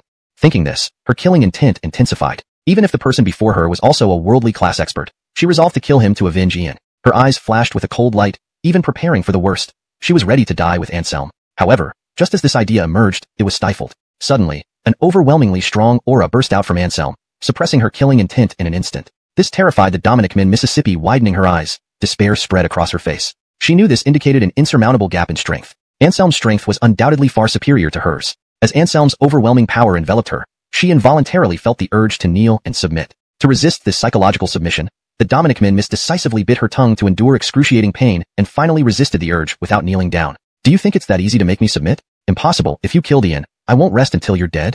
The Dominic Min Miss panted heavily, glaring angrily at Anselm. Despite knowing she was no match for Anselm, she still dared to make threats. "Very well, you have a lot of backbone. I approve of you as my sister-in-law." Anselm swept away his previous coldness, suddenly revealing a peaceful smile on his face. The Dominic Min Miss was clearly baffled by Anselm's words. Sister-in-law?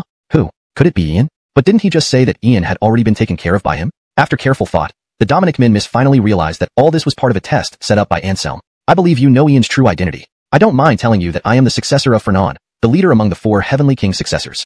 Ian is my junior brother. Since you passed my test, you will be my sister-in-law from now on," Anselm said lazily. But he didn't know that the message was sent by Anselm, precisely to get Rosella to leave and bring the Dominic Min Miss over to meet Ian.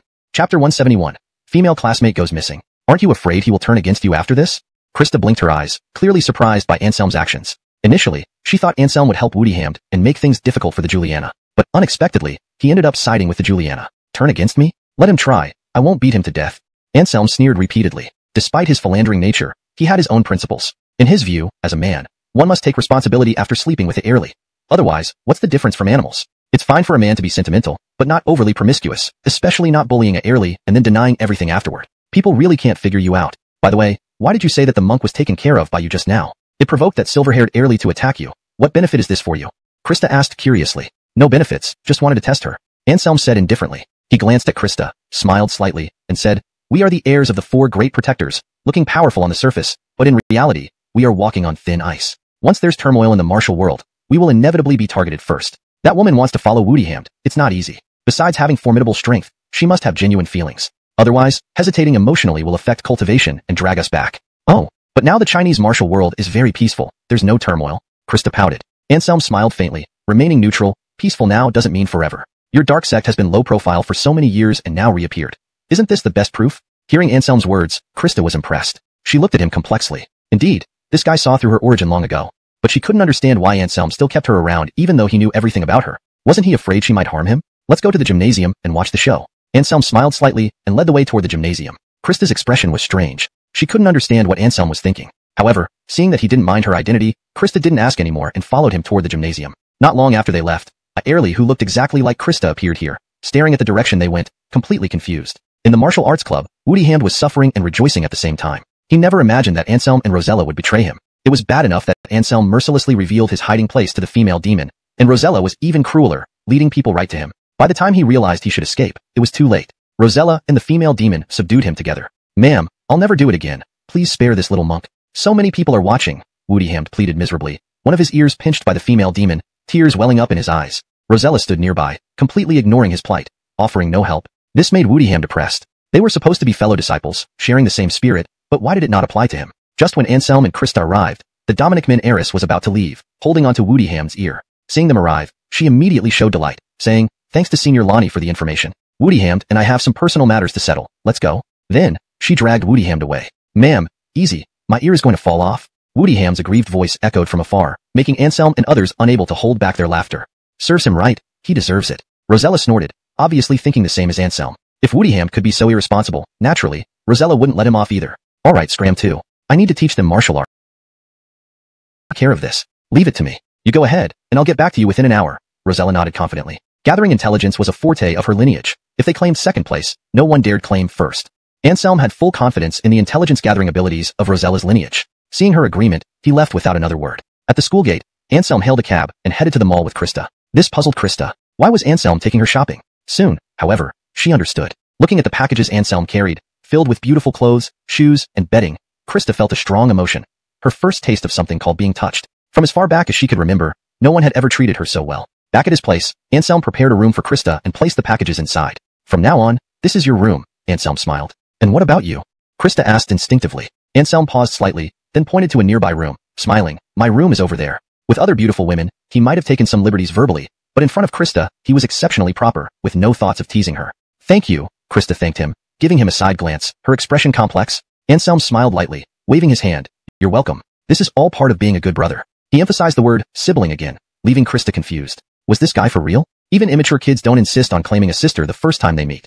Chapter 172, Not the Japanese Devils. Rest at home for a while. I have something to attend to outside, Anselm said in a deep voice, and then turned to leave. Rosella had already sent news that Layla and Kaylee were indeed missing, or rather, they had been kidnapped. And those who made their move were none other than the traitors from the Alvis family. Older sister, what do you think this guy really means? Who would force someone to be his younger sister? Inside Anselm's home, there appeared another woman who looked exactly like Krista. She was Krista's twin sister, Brenda. Although I don't know what he truly means, I can feel that all his kindness towards you comes from his heart, not pretending. Brenda frowned deeply, saying with certainty, this is precisely what confuses me the most. Clearly, he knows my true identity, so there's no reason for him to be so nice to me. Krista pouted, utterly puzzled, unable to understand Anselm's intentions. Brenda nodded and said, a monk has to shampoo for a reason. There must be some hidden cause we don't know about. Right? There must be another reason. Krista nodded vigorously, agreeing. She didn't believe anyone would treat another person well without any reason. Even if it wasn't for lust or money, there must be some reason. Simon, I think you should stay by his side and gain his trust. Perhaps then we'll know the reason. Brenda's eyes sparkled with insight. Krista nodded seriously. Don't worry, older sister. I'll find a way to get some useful information out of that guy. Brenda smiled slightly, patted her sister's head, and then left. She booked a room in a nearby hotel, stayed there, and let Krista handle things with Anselm on her own. She felt uneasy leaving her sister alone, but also didn't want to be too far away. Meanwhile, Anselm rushed to the address Rosella provided. However, when he arrived, it was too late. The place was empty, with not a single soul in sight. After frowning and searching for clues, Anselm found an iron token in a dark corner, which belonged to the Alvis family's temple. He speculated that someone had accidentally dropped it during their hasty retreat. Anselm smirked coldly, pocketed the token, and then took a taxi to the Alvis residence, intending to confront them directly with overwhelming force to force their hand. Initially, Anselm was focused on the token as he sat in the taxi, but soon, he noticed something odd. The driver ahead exuded an invisible aura that was far beyond an ordinary person. Gio. Anselm's eyes narrowed, instantly recognizing the man. Gio smiled faintly, removed his sunglasses, and sighed. Indeed, the disciple of the Fernan has keen eyes. I tried my best to conceal my presence, yet you still recognized me instantly. Anselm curled his lips in disdain, not because of my keen eyes, but because your ability to conceal your presence is pathetic. Despite the fact that the opponent was stronger than him, Anselm wasn't concerned. He had killed people at the peak of the King realm before. If it really came to fighting Gio, Anselm was confident he could have a 50-50 chance of winning, hence his casual tone. Let's say my abilities are poor. Gio chuckled, not getting upset, but nodding instead as if acknowledging Anselm's words. This puzzled Anselm. Hadn't this guy lost his mind? When told he was inadequate, he openly admitted it. If you have something to say, just spit it out. Lord Hyman doesn't have time for nonsense, Anselm said coldly. No matter how outstanding Joe's demeanor was, it couldn't change Anselm's inherent disgust for the Japanese. Especially after the recent incident, his hatred for the Japanese reached its peak. I need you to join me on a quest, perhaps a dungeon run. Gio smiled faintly as if unaware of Anselm's resentment. What? Anselm clearly froze upon hearing Joe's words. Coughing lightly, Gio explained, come along to kill someone. I'm worried he might escape if I go alone. Not interested, Anselm shrugged and directly refused Joe's request. Not only did he have important matters at hand, but even if he were idle, he wouldn't help a Japanese devil kill someone on Chinese soil. Don't rush to refuse, Gio frowned. Anselm sneered, no matter what your reason is, I will never help a Japanese person. You better forget about it. What if I told you this matter involves the Alvis family and the mass abduction of heirlies in Nanjing City? Would you still stand by idly? Gio said lightly. What do you mean? Anselm was immediately on alert, narrowing his eyes and staring at Gio suspiciously. Gio uttered a name, Higiri A. Murayama. Higiri A. Murayama, the patriarch of the Higiri clan? Are you saying he's come to Nanjing City? Anselm's eyes gleamed with realization as he sat up straighter, questioning Gio. Indeed, the Higiri clan places great importance on this deal with the Alvis family. Not only did Higiri A. Murayama come to Nanjing City, but they even brought along an ancestral relic to prevent anyone from disrupting the transaction, Gio explained. Higiri A. Murayama, a peak king realm on Myoji, with an ancestral relic in tow. No wonder you're looking for help. However, Anselm soon asked the most critical question. As a Japanese person, why would you want to kill Higiri A. Murayama? What grievances do you have with him? Without understanding this, Anselm wouldn't agree to work with Gio. If this turned out to be a trap and Gio teamed up with Higiri A. Murayama, even with his ace in the hole, Anselm would be at a disadvantage. In the supernatural world, 1 + 1 never equaled 2 so simply. Gio shook his head, glanced at Anselm, smiled faintly, and suddenly emitted a surge of blood chi that enveloped Anselm. You're Chinese? Anselm stared at Gio in shock. He was proficient in divination techniques, able to see through a person's innate aura. Previously, Gio had hidden his innate aura, preventing Anselm from detecting it. Now that he released it, Anselm immediately recognized its origin. Joe's innate aura was undoubtedly from China. Well, are you willing to act with me now? Gio smiled. He hadn't wanted to reveal his true identity originally because maintaining his noble status had its uses. But seeing Anselm's intense disdain for Japanese people, Gio knew he wouldn't agree to cooperate unless he revealed his identity. With no other choice, Gio disclosed his identity early. Haimeng Chinese was why he intended to thwart the deal between the Higiri clan and the Alvis family. When do they make their move? Anselm asked. Gio smiled, knowing that this question meant Anselm was willing to act with him. Immediately, Gio shared all the information he had. At midnight tonight, at the Xuanwu Lake Pier, the transaction between the Alvis family and the Higiri clan has been moved up. We should go there ahead of time to set up an ambush. Gio rubbed his hands together eagerly. This time, no matter what, they must completely eliminate these two tumors of Nanjing City in one fell swoop. Chapter 173, Transaction at Xuanwu Lake. Anselm's eyes narrowed slightly, then he said, let's go to the Xuanwu Lake dock to kill people. Upon hearing Anselm's words, Mark smiled and drove the taxi as they rushed to the Xuanwu Lake dock. However, once they arrived at Xuanwu Gate, Mark stopped the car. We'll walk in to avoid alerting them, Mark said in a low voice. Anselm nodded. He had the same idea.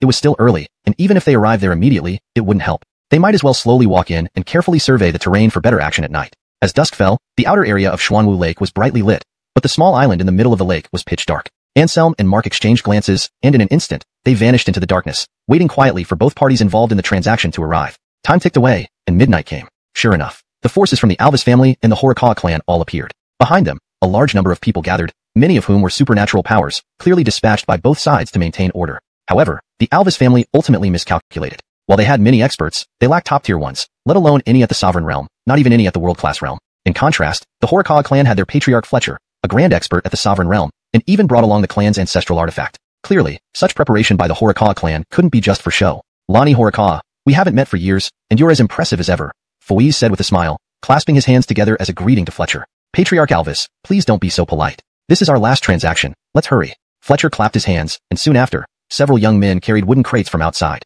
As usual, 5 gold bars per heirly, here are 5 boxes, totaling 100 gold bars. Patriarch Alvis, you can check. Fletcher pointed to the 5 wooden crates, smiling. There's no need, I trust Lonnie Horikawa's integrity, Fouise replied with a faint smile. He raised his hand, and soon a truck slowly emerged from the darkness. At the back of the truck was a huge shipping container, clearly where the heirlies were kept, like piglets. Observing this scene from a distance, Anselm suddenly spoke to Mark, asking, do you know what the Horikawa clan intends to do with these heirlies? He knew that the Alvis family and the Horikawa clan had been involved in this immoral activity, but he didn't know their purpose. Mark nodded, gazing at the two parties negotiating in the middle, his eyes gleaming coldly. The Horikawa clan and the Abe clan are both centuries-old Alvis practitioner families from Japan. The Horikawa clan has been at a disadvantage for hundreds of years. After Fletcher took over, he made a decision to change this situation. What decision?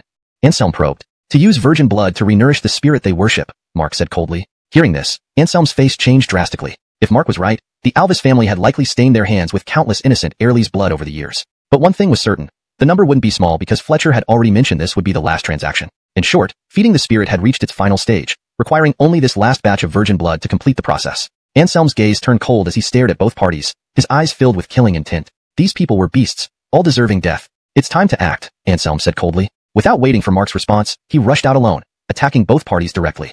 Who is it? How dare you?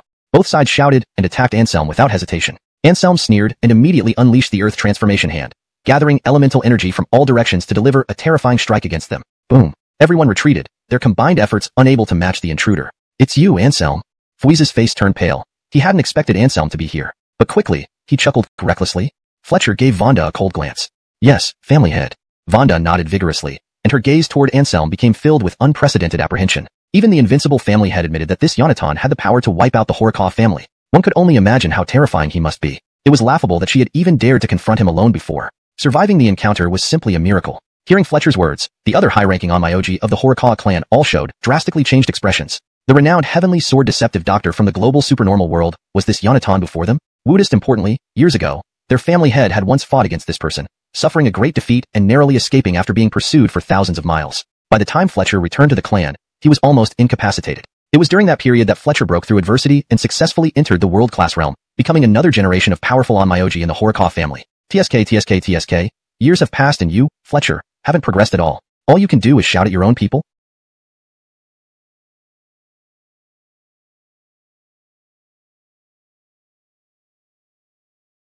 Anselm curled the corner of his mouth into a disdainful smile. He couldn't stand Fletcher's pretentious manner. However, before Fletcher could get angry, the head of the Alvis family, Fouise, suddenly spoke up, sneering, Anselm, you're being too arrogant. Do you really think no one can handle you?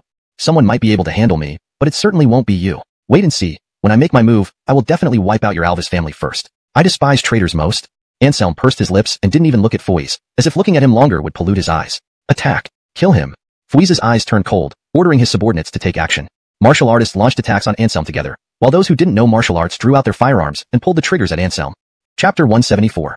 A defeated foe dares to be arrogant? This series of attacks was relentless, as dense as a seamless web and extremely fierce. Even Caroline's face turned pale when she saw it. To be fair, if she were in Anselm's position, she would have been dead for sure without any doubt. But these attacks were indeed somewhat ineffective against Anselm. As an unparalleled martial artist, emitting true chi could repel almost all attacks. The bullets hovering in front of Anselm couldn't harm him at all. Instead, he utilized them and reflected every single one back. With each agonized howl, the gunmen fell dead one by one. Only a few top-tier realm martial artist retainers were still struggling desperately, but even a discerning observer could see they were all at their last gasp, completely unable to match Anselm's attacks, being beaten into retreating continuously. Seeing this scene, Fouise's heart turned cold. Was this Anselm's true strength? No wonder even Nathaniel feared him so much. Thinking of this, Fouise looked towards Nathaniel, now only pinning his hopes on the He family. If these top-tier martial artists were all killed, the Alvis family's overall strength would suffer a severe blow. Nathaniel, could I trouble you to lend a hand? If you can eliminate this guy, I will reward you handsomely, Fouise said with a flattering smile to Nathaniel.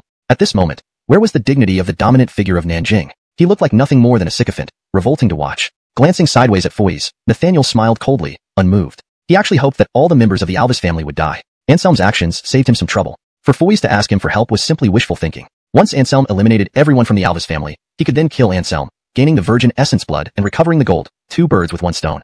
Fouise's pupils contracted slightly. Clearly, he also realized Nathaniel's intentions. Damn Japs, I knew you had sinister intentions, untrustworthy scum. Even calculating against friends, truly not human at all, Fouise shouted angrily, cursing loudly. He knew the Alvis family was doomed. Even if Anselm didn't act, the He family wouldn't let them leave with the gold. Fouise watched helplessly as one by one, the top-tier realm retainers were eliminated, his heart bleeding but powerless to do anything. He could only blame everything on Nathaniel, cursing more fiercely. All right, Lord Alvis, you should join your subordinates on their journey, Nathaniel said coolly. He extended one hand and grabbed Fouise's neck directly. Fouise looked around, instantly despair filled his face. Everyone he brought along was gone, killed by Anselm alone. And now his life was in the hands of Nathaniel, once his ally. Spare my life.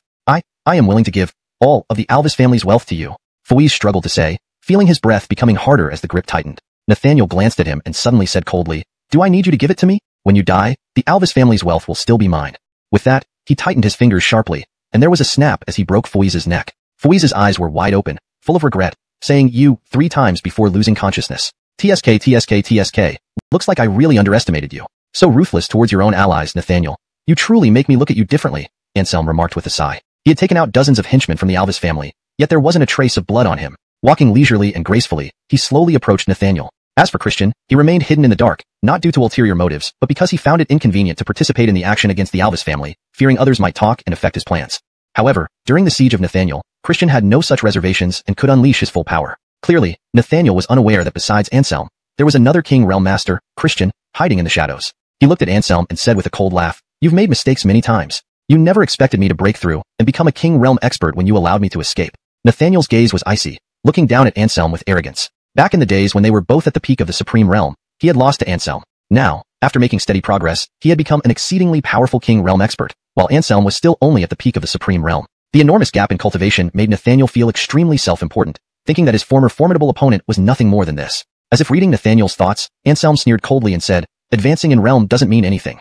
A rotten tangerine remains a rotten tangerine. Even as a peak King Realm expert, you're still trash." Clearly infuriated by Anselm's words, Nathaniel's eyes flared with rage as he roared, "Bakairu, Cameron, you're asking for death? Go ahead and try. A defeated foe dares to be arrogant?" Anselm's eyes flashed with icy light. Even if the other party was a peak King Realm Master of great Yin-Yang power, he dared to fight regardless. Ha ha ha, absolutely ridiculous. Without entering the King Realm, you have no idea how terrifying this realm truly is. Nathaniel bellowed in anger. He waved his hands, and white light appeared in midair, forming beautiful snowflakes that shimmered faintly and flew swiftly toward Anselm. "Attack!" Anselm shouted loudly and lunged directly at Nathaniel's subordinates, ignoring the incoming snowflakes entirely. Just as Nathaniel was shocked by Anselm's boldness, the surrounding space quivered slightly. Ito Soseki leaped out, emitting a torrent of sword energy from his body, shattering all the snowflakes before Anselm.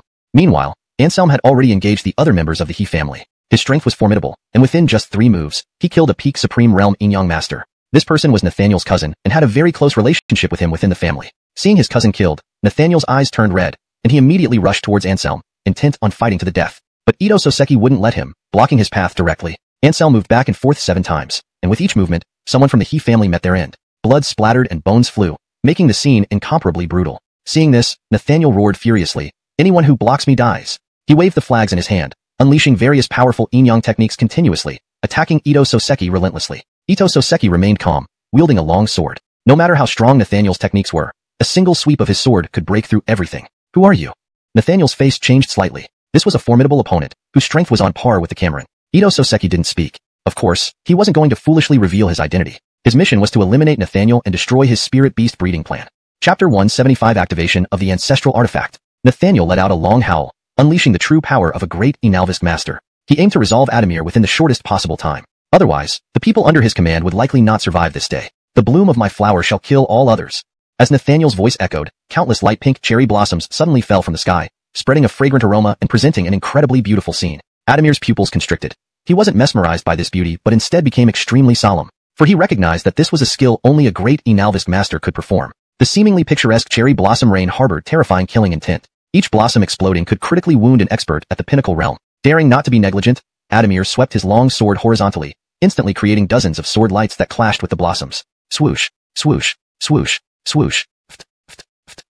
Both sides collided, evenly matched, neither able to overpower the other. Nathaniel looked grim, staring intently at Adamir. After years in seclusion with significant cultivation progress, he had believed no one below the Earth Immortal level would be his match upon his emergence. But things did not go as planned. Upon stepping into China, Nathaniel encountered 2 formidable opponents, the Cameron Anselm and Adamir. There was nothing new about the Cameron who had once chased him away. Yet, where did Adamir come from, managing to stand even with him? Feeling extremely frustrated, Nathaniel gazed at the other party with a chilling look in his eyes. While confronting Adamir, Anselm had already wiped out his subordinates to the last man. The vast Xuanwu Lake dock was filled with bodies, unharmed. Channeling the dragon elephant force, he coldly smiled and threw a punch forward. Boom! The fist glow burst, shimmering with brilliant golden light, tearing through the air. "Back off!" Nathaniel roared, his sleeves whipping towards Anselm's fist with a snap. This was the martial technique, Wind Cloud Sleeve, of the He Mao family, capable of shaking mountains when perfected. Certainly, the Enalvist Master Clan possessed more than just magical spells, having thrived in the Eastern supernatural world for centuries with unimaginable skills. Immediately after swinging the Wind Cloud Sleeve, Nathaniel retreated, waving a white fan that emitted dazzling white light. Whoosh! Instantly, thousands of butterflies danced and flapped their wings toward Anselm. "As if I'd stay idle." Adamir coldly humphed, striking from the side toward Nathaniel. Instantly, the 3 engaged in fierce combat, moving from east to west of the dock, then back again. Though Anselm was at the peak of the absolute world, his enraged attacks matched or exceeded those of a peak King Realm fighter. In the assault on Nathaniel, he took the initiative, forcing his opponent to retreat continuously. "This is impossible, I don't believe it." Nathaniel roared, his eyes red. Despite appearing 2-on-1, Adamir barely acted, leaving the battle almost entirely between Anselm and Nathaniel. As a peak king realm existence, with 1 foot already in the earth immortal realm, he was actually being beaten so wretchedly by an absolute world martial artist. This made Nathaniel feel extremely stifled, and he couldn't help but recall that major defeat several years ago. Back then, he had fought a newly ascended absolute world cultivator, Anselm, with his peak cultivation, only to suffer a terrible defeat and escape almost at death's door. Now, returning as a king, he was again suppressed by that very person. I told you, trash is still trash. What does it matter if you've broken through to the king realm? Defeating you is as easy as turning over my hand. Anselm sneered, bellowing out a low, deep Buddhist chant before forming seals with both hands and striking out.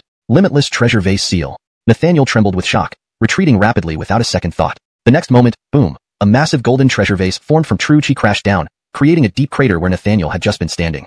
Nathaniel rolled nimbly to dodge this attack narrowly. Stopping not far away, his gaze filled with resentment, he stared at Anselm, wishing he could tear him into pieces. Do great Enalvisk masters only have this much skill? Anselm didn't move again. He folded his arms, smiling mockingly, looking down at Nathaniel from above. Is that so? Nathaniel coldly laughed. I didn't want to use those methods, but since you're forcing me, let's destroy everything together. Activate the ancestral artifact. With Nathaniel's voice fading, a red-black jade bone flew out from his embrace, shrouded in a sinister aura, radiating evil energy. Willing to offer my essence and blood to awaken the soul of the demon lord. Great Zeus, resurrect now. Nathaniel muttered incantations. Simon Ming, the jade bone quivered lightly, as if hearing Nathaniel's call. Black light surged, emerging from the jade bone and instantly merging into Nathaniel's body. In just an instant, Nathaniel's appearance underwent astonishing changes. He sprouted 2 horns on his forehead, surrounded by black mist, like a demon risen from hell, his appearance extremely terrifying. Anselm's smile vanished, his expression turning solemn, sensing the overwhelming evil aura emanating from the other side, preparing for the worst. Now I finally understand why he raises Shikigami. Adamir's eyes flickered, stepping forward to stand shoulder to shoulder with Anselm. Chapter 176, Ultra Limit Battle. Why? Anselm was surprised and turned to look at Neil. Evil spirit possession, the ultimate leap. He wants to become a true flawless Esmate immortal. Neil said gravely, no longer as calm as before. Because the current scene implied that Chandler had very likely succeeded already. Anselm squinted his eyes and said, what you're saying is, Chandler killed dozens of Chinese heirlies in order to use their blood to nourish the remnant soul of the evil spirit within the jade bone, waiting for the time when the evil spirit soul would be reborn, so he could devour it and leap to break through as a Esmate immortal? That's precisely what I mean, Neil nodded. Damn little bastard. Really not a human. Let's attack and extinguish him. Anselm's eyes flashed with a cold light, looking eager to do so. However, at this moment, Chandler suddenly let out an eerie laugh. He had a cold expression, staring at Anselm and Neil with a gaze filled with bloodlust and cruelty. Not right. Neil's brows slightly furrowed. Indeed, could it be that this guy failed in possession and was instead controlled? Anselm scratched his head and then sneered, never mind, let's just get rid of this guy first. A fierce light shot from Anselm's eyes. His aura suddenly soared to the limit attainable by an absolute realm, which was incredibly terrifying. Even a powerhouse like Neil couldn't help but change color, never expecting Anselm to be so powerful. Ignorant boy, dare to be reckless before me, Zeus? You should be executed. Chandler bellowed wildly, his voice sharp and piercing, as if coming from the depths of hell, extremely horrifying. At the same time, he twisted his wrist, and a pitch-black Japanese katana appeared in his hand. The blade was surrounded by black mist, while a grotesque skull was carved on the handle, seeming ready to pounce at any moment. Seeing this, both Anselm and Neil felt a chill. They stared intently at Chandler. By now, how could they not understand that Chandler's possession plan had failed, and he was now dominated by the remnant soul of Zeus in the jade bone, turning into a half-human, half-ghost monster. Excessive wrongdoings will eventually lead to one's downfall. The ancients indeed did not deceive me, Neil sighed. Anselm's expression was peculiar. This guy was now Japanese yet sighed here just like a Chinese person, which was quite odd. Pity I can't take revenge for these heirlies personally, Anselm lamented. Chandler was dead. What now controlled his body was Zeus's remnant soul. Then we should eliminate this Zeus first and destroy the Kamo clan. That will be justice for these heirlies, Neil said, his eyes locked on the transformed Chandler. Anselm sighed. At this point, there was nothing else to do. The two stood side by side, confronting Chandler. Roar. Feeling offended, Chandler, no, now Zeus, roared loudly and swung his katana down towards Anselm and Neil. Dark clouds churned, and black killing chi instantly formed a blood-red, terrifying skull, opening its huge mouth to tear at them. Kill. Anselm roared, unleashing all his fury. He utilized all his strength, forming fist seals and continuously attacking Zeus. Boom, boom, boom. Anselm connected with heaven and earth. Every punch he threw was heavy and formidable enough to easily explode an absolute martial artist, but against the berserk Zeus, he seemed to be at a slight disadvantage. Swords soaring through Solangine heavens. At this moment, Neil let out a long howl, slashing his sword downwards. The sword intent shocked the world, the brilliant sword light illuminating the entire sky. A deafening boom sounded as the attacks of the three collided, creating an extremely powerful shockwave. Black Dragon Lake boiled, with the water violently churning, forming an astounding lake roar that flooded the riverbank. Within 100 meters around where they stood, sand flew and rocks rolled. The air waves like tornadoes uprooting nearby trees and sweeping them high into the sky. Blood seeped from their mouths, and all three were knocked back. This was a shocking great collision. Without reaching the Esmate immortal realm, no one could ensure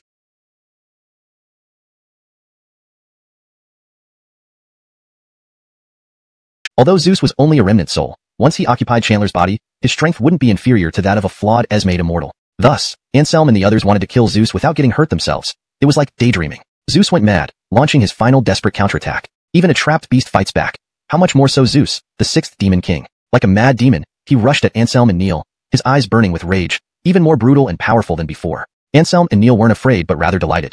They had been worried the battle wasn't exciting enough. Now that Zeus was fighting for his life, they could finally fight to their heart's content. However, though they felt this way, they didn't dare be careless. Facing a berserk flawed Esmate immortal, even the slightest mistake could lead to disaster, and they might be the ones who ended up losing. Therefore, Anselm and Neil became even more cautious in their actions. Clang. Having lost his katana, Zeus could only fight with his fists against the two. He exchanged punches with Anselm, sending Anselm flying back, while he himself didn't fare much better. His entire arm almost crippled, bones exposed, looking extremely terrifying. Zeus roared, attempting to rush over and deliver a fatal blow to Anselm. In his subconscious, remnants of Chandler's memory lingered, and he hated Anselm to the bone. If he could only kill one of these two, it would definitely be Anselm. At the moment he moved, Neil also acted, sword sweeping the 8 directions. His long sword swept horizontally, releasing side. Fortunately, the 24 Airlies weren't sacrificed in blood this time. Otherwise, if Philip succeeded, it might have cost both our lives. Anselm nodded, also feeling some fear. The opponent already possessed power equivalent to a crippled landbound immortal even before achieving perfection. If he had completed his task, he would have rivaled a true flawless landbound immortal. Do not let it be known publicly that I was involved. Announce it as you're doing. My identity is sensitive. It's not time to reveal myself yet. Adamir stared at Anselm, his expression serious. Anselm gave him the middle finger, feeling extremely annoyed. This guy was unbelievable, seeking help and then pushing all the blame onto him. What made it worse was that his reason was impossible for Anselm to refuse. Although he didn't know why Adamir was undercover in the Ito family, Anselm understood this must be a decision made by someone high up. The arrangements behind it were significant and couldn't afford any slip-ups. You owe me one, Anselm said calmly. Adamir thought for a moment and nodded, saying, agreed. His agreement was so straightforward that Anselm instantly felt as if he had jumped into a trap. These Airlies are your responsibility now. I need to go back. Having said that, Adamir flashed away immediately, leaving Anselm standing there, stunned for quite a while before coming to his senses. Looking at the large shipping container, Anselm felt overwhelmed. He muttered under his breath, this guy, what a bastard. But with Adamir gone, only he could release these Airlies now. Anselm walked towards the container. Fortunately, the intense battle hadn't affected the container itself. Only the shockwaves had overturned it. Calmly sensing the chi inside, Anselm breathed a sigh of relief when he found everyone still alive. Pulling open the container door, all the Airlies were terrified, thinking those criminals were coming to finish them off. But upon seeing a handsome youth they had never seen before standing at the door, they froze in surprise. Anselm! Anselm! 2 joyful voices sounded, recognizing him as their classmate Layla and Kaylee. It's me! You're safe now, Anselm said with a gentle smile. Hearing his words, all the Airlies erupted into cheers, tears streaming down their faces in joy. Days of darkness had pushed each of them to the brink of despair. Finally, someone had come to save them. The Airlies rushed out of the container, but before they could vent their emotions, they witnessed a horrifying scene.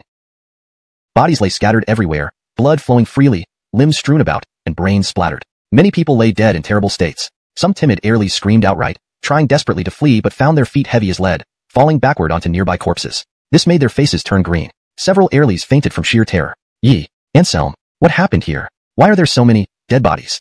Layla was scared too, but with Anselm present, she didn't faint. She just found the scene terribly gruesome and bloody. They are the kidnappers who abducted you. I took care of them, Anselm said casually with a faint smile on his face. What? Did you kill all of them? Layla and Kaylee were astonished. Heavens, there must have been over 30 people here, all killed by Anselm alone. Could this classmate of theirs be some kind of fugitive mass-murdering demon king? Admittedly, the 2 Airlies had very active imaginations. Rubbing his nose, Anselm saw their expressions and knew what they were thinking. These people all deserve to die. Before you, they have already killed dozens of young Airlies your age. If I hadn't arrived in time, your fates would have been no different from those Airlies, Anselm said indifferently. Upon hearing these words, all the Airlies shuddered. It turned out that they weren't the only victims. There had been other Airlies who met their end before them. Thinking this way, they considered themselves lucky. Although they were captured and endured over 10 days of hardship, their lives were safe, and now they had been rescued. Willipalm stared at the Airlies, his tone brooking no argument. All right. Seeing Anselm's firm attitude, the Airlies couldn't disobey him and obediently nodded, following behind him as they walked toward the exit of Xuanwu Lake. Chapter 178, Do you want to die or live? Anselm escorted the Airlies all the way to the Old Street entrance before turning around and leaving. His feet seemed to be equipped with motors. He leaped a few times and vanished from the Airlies' sight. Layla and Kaylee exchanged glances, sighed, and then walked towards Jinling University together. The other Airlies did the same, going home to find their mothers. Anselm headed west, following the small insect marker he had left on Reese earlier. Soon, he found her in an old temple on the outskirts of Jinling City, her face pale as death. When she saw Anselm appear, despair filled Reese's eyes. It was as if she couldn't believe what she was seeing. She had run more than 100 miles away, yet who could have thought that Anselm would still find her? Recalling the terrifying strength Anselm had shown at Xuanwu Lake, Reese laughed bitterly, knowing that there was no escaping today. With Anselm discovering her hiding place, There was absolutely no chance for her to escape. Do you want to die or live? Anselm asked coolly. Hearing this, Reese trembled all over. She gritted her teeth, approached Anselm directly, knelt down, and said humbly like a stray dog, I want to live. I beg you to accept me, this humble slave. I can take you in, but what value can you bring to me? Anselm narrowed his eyes, staring intently at Reese. Without hesitation, Reese answered resolutely, as long as you take me in, everything about Qingya belongs to the master. Whatever you want me to do, I will do it without any disobedience. Reese lay prostrate on the ground, shaking like a leaf, realizing that since Anselm could track her down, it was highly probable that their patriarch, Tom, was already dead. Two peak King Realm level experts ambushing Tom alone. Unless he became a legendary being, there was no chance he could have survived. And Anselm's next words confirmed her suspicion. You have some sense, unlike Tom, that stubborn fool, who deserves hell. Anselm glanced at her and said indifferently, get up. Upon hearing Anselm's words, Reese hesitated briefly before standing up. Standing in front of Anselm, she lowered her head, appearing fearful and uneasy. Anselm reached out and gently lifted Reese's chin. He sized her up and sighed, saying, what a pity that such a fine woman should be reduced to this. Such a waste of this beautiful body. Reese's expression brightened. If Anselm liked her body, she might just survive. Seeing the change in her expression, Anselm's face darkened. He slapped her, cursing, you filthy slut. Did you think I was interested in your body? Covering her cheek, Reese stared at Anselm, her eyes full of humiliation. As a Japanese woman, she had risen to her current position within the family, naturally having paid certain prices. However, she wasn't nearly as exaggerated as Anselm described. The term, 1,000 men ridden, was extremely insulting. How about it? Is what I said incorrect? Just in the past month, you've been with 27 men. Calling you 1,000 men ridden is probably an understatement, Anselm sneered. Reese shuddered all over. She looked at Anselm with disbelief, unable to understand how he knew about her activities, especially how he even knew the exact number of men involved. Thinking about this, her fear of Anselm intensified. She lowered her head further, almost burying her chin into the valley between her breasts, not daring to look Anselm in the eye. I have no interest in your private life. If you want to live, swallow this pill. Suddenly, Anselm took a blackish-brown pill from his pocket and handed it to Reese. Reese took it, examined the pill, and couldn't help asking, what kind of pill is this? Eat it if I tell you to. Why so many questions? Anselm glared coldly. Reese shivered all over, suddenly aware that her life was now in Anselm's hands. If he wanted her to eat the pill, even if it were a poison that had significant reputations. If their descendants weren't powerful, that would be truly bizarre. Don't get too excited too soon. Although this pill can quickly enhance your strength, it comes at the cost of depleting your vitality, Anselm explained leisurely. If my guess is correct, this pill will help you reach the pinnacle realm within 3 days, then the supreme realm after 7 days. Within a month, you'll enter the king realm, but the price will be living no longer than 30 years, and never being able to break through to become a legendary figure.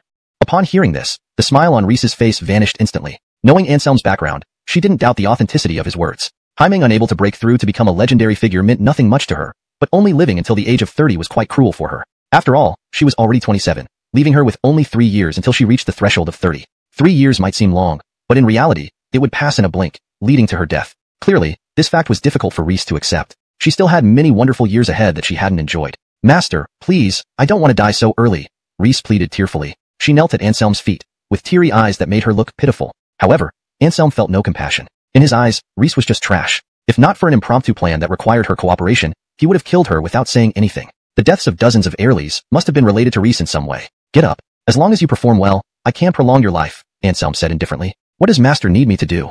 Reese asked humbly. Anselm smiled faintly and replied, tomorrow, leave China and return to Japan. With Tom dead, the He Mao family is now leaderless. I want you to take control of the entire He Mao family as quickly as possible. Chapter 179. Would only be a burden. Reese was startled, not expecting that Anselm had this plan in mind. Master, it's not that I'm unwilling to serve you. Even if I become a king, it's highly unlikely I can unify the He Mao family, Reese said with a bitter smile. Oh, why is that? Anselm's eyes narrowed slightly. Reese replied honestly, apart from the family head Tom, there are 2 Peking realm great Enalvis masters within the He Mao family. They are very powerful, and although they may not match Tom, they're not much weaker either. I cannot be their match alone. Anselm thought for a moment and then said, then, I shall teach you an extremely lethal spell. Once you reach the peak of the king realm, combined with this spell, killing them would be a piece of cake. Please bestow your teachings, master. Overjoyed, Reese prostrated on the ground before Anselm. Very well. Nodding, and the little Airly rarely came to his place anymore, preferring instead to spend time accompanying Pearl. Their companionship made them incredibly close. Lonnie, did you go out killing again? Sensing the murderous aura around Anselm, Iris couldn't help but ask, forgetting the reason she came to see him. That's right. The Alvis family's deal with the Japanese was brought forward. I just went to Xuanwu Lake and wiped them all out. Anselm nodded slightly and took off his jacket. Although there was no blood, it was covered in dust from battling Tom. The Alvis family members are dead? What about that bad guy?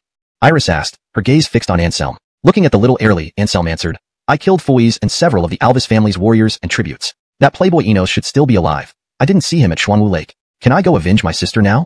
Iris's eyes lit up immediately. Anselm gave a faint smile and flicked her forehead, saying, you can, but I think it's better if someone else handles this. How could such a cute and kind Airly like you get her hands dirty? Hearing Anselm compliment her, Iris was delighted and grinned sweetly, nodding. All right, Lonnie, I'll leave it to you.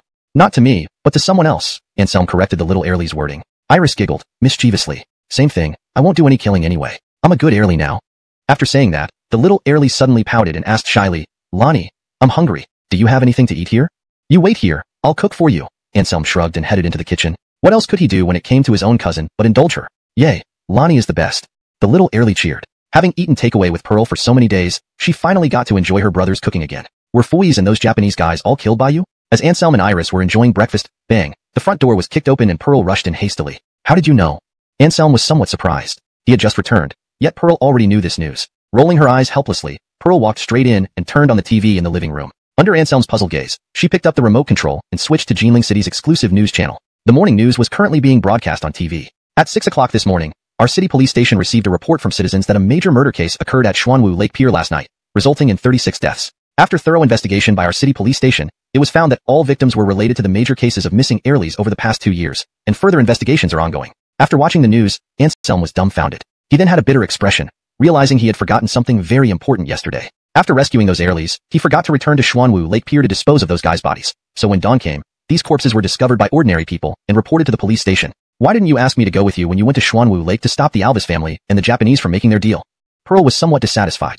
After days of intense cultivation, she had advanced to the first-class realm and successfully activated one mark. Her strength was now incomparable to what it used to be. She had been eager to test her skills in real combat, but Anselm didn't give her this opportunity, choosing to act alone instead. I've told you that you don't need to meddle in this matter, and it definitely won't require your involvement. Besides, with your current strength, you'd be of no use. You would only be a burden, and I'd have to worry about protecting you. Anselm said bluntly, almost making Pearl die of frustration. Pearl was upset. She rushed to Anselm and showed him her activated mark excitedly. I'm not weak anymore, right? I've activated one mark, and I feel my strength is comparable to that of top martial artists, Pearl said proudly. Are top martial artists really that strong? At Xuanwu Lake Pier yesterday, top martial artists weren't even cannon fodder, Anselm smirked. What? Impossible. Pearl couldn't believe it upon hearing Anselm's words. Top martial artists were considered cannon fodder. Surely, the experts from the Alvis family and the Japanese couldn't all be at the supreme level. When did supreme level experts become so common? There's nothing impossible. It just means you're ignorant. On the Alvis family side, the head of the family, Fui's, brought 8 retainers, 7 of whom were supreme level experts. 4 of them even reached the peak of the supreme level, just like Leo 3 years ago. The other armed civilians might not be martial artists, but they're certainly stronger than ordinary people. As for the Japanese side, the strongest person there was naturally their clan leader, Tom, a Peak King Realm Great Enalvis Master. Besides him, there were 3 World Apex Enalvis Masters and 6 Supreme Level Enalvis Masters. And the woman who chased you to the abandoned factory last time was the weakest among them. Given all this, do you think you could have gone to Xuanwu Lake Pier last night? Anselm looked at Pearl with a half-smile, seeing her pride after breaking through to the first-class realm. He quickly deflated her balloon. Chapter 180. I am the one who will kill you. Haimeng at the first-class realm is nothing out of the ordinary in the extraordinary circle.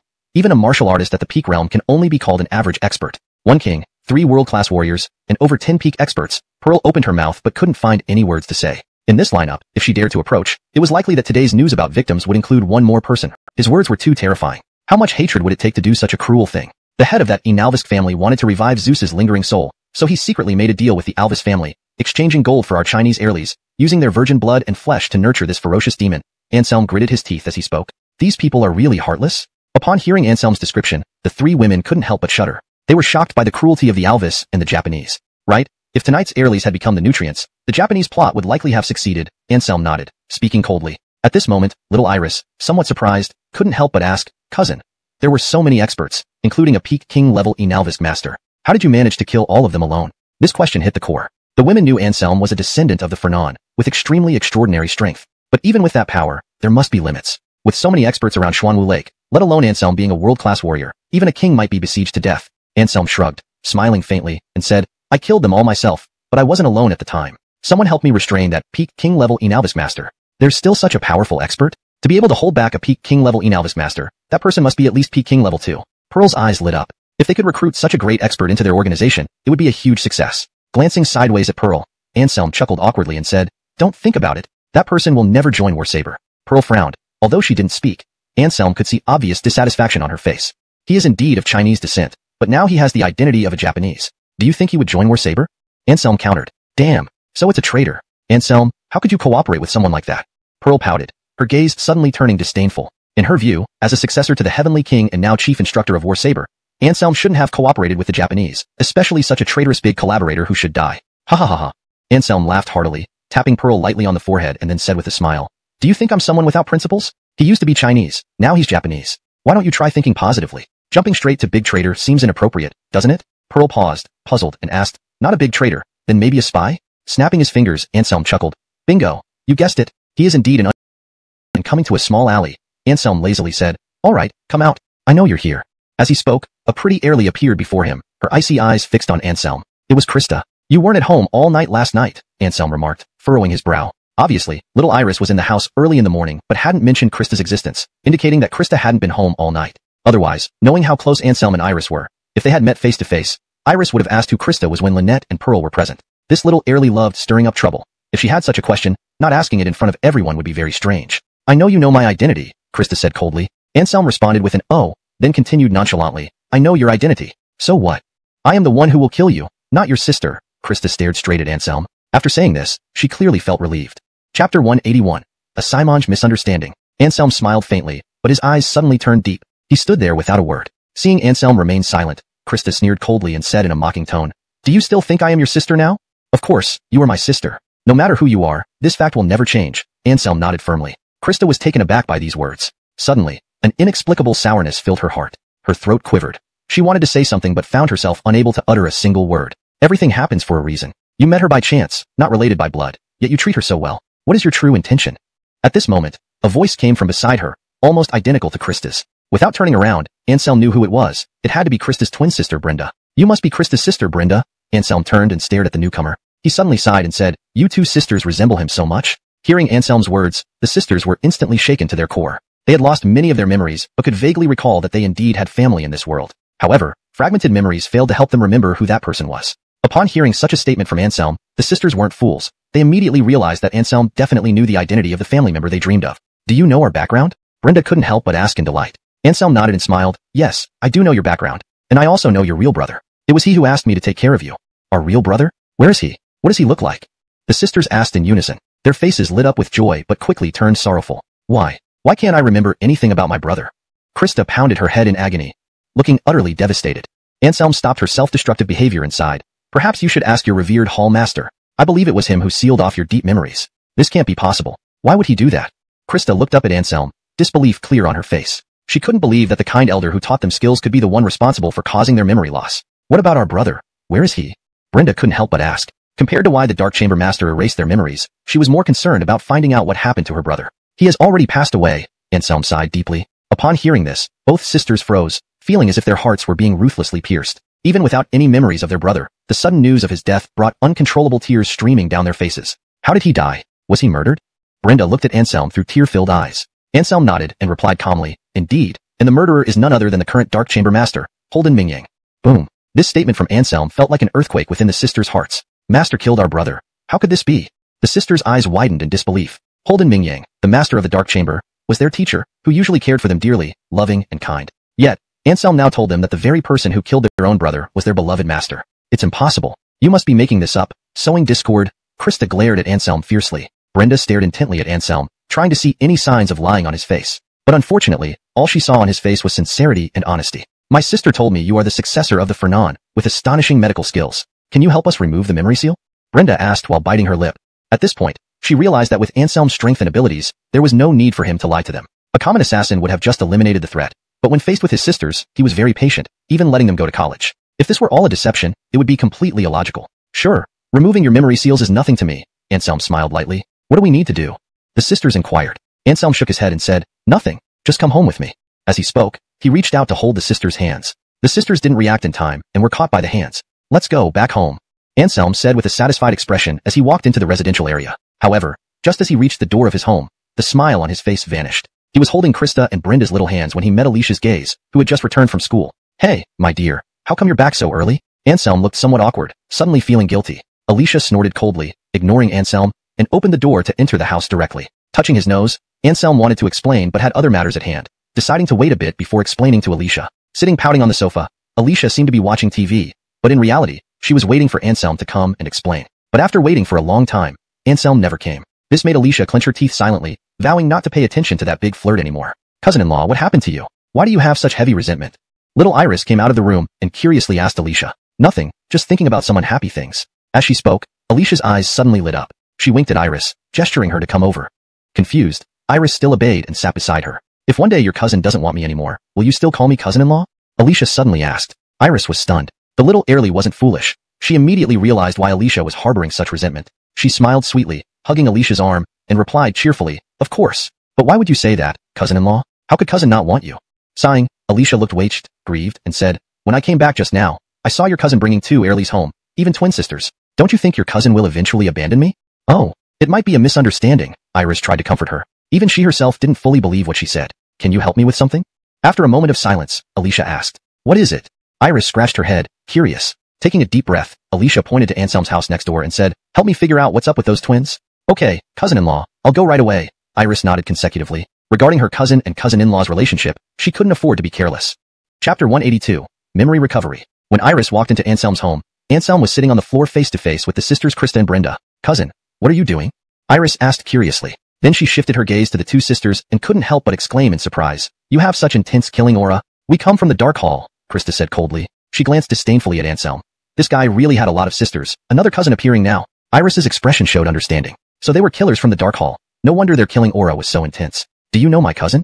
Iris blinked her eyes. Since things were already out in the open, it might as well get to the bottom of it so she could complete her task and report back to Zinnia. "We don't know him, but he knows us." "We lost our memory," Brenda replied. At this point, Anselm interjected with a wry smile. "That's enough, little heirly. Don't ask too many questions. I know you're here to pry information for Big Wife. These 2 sisters are the younger sisters of my former comrades in arms. I don't have any romantic intentions towards them for now. The reason I brought them back is that their memories have been blocked. I need to help them remove this block and restore their past memories. You came just in time. Guard us while I do it."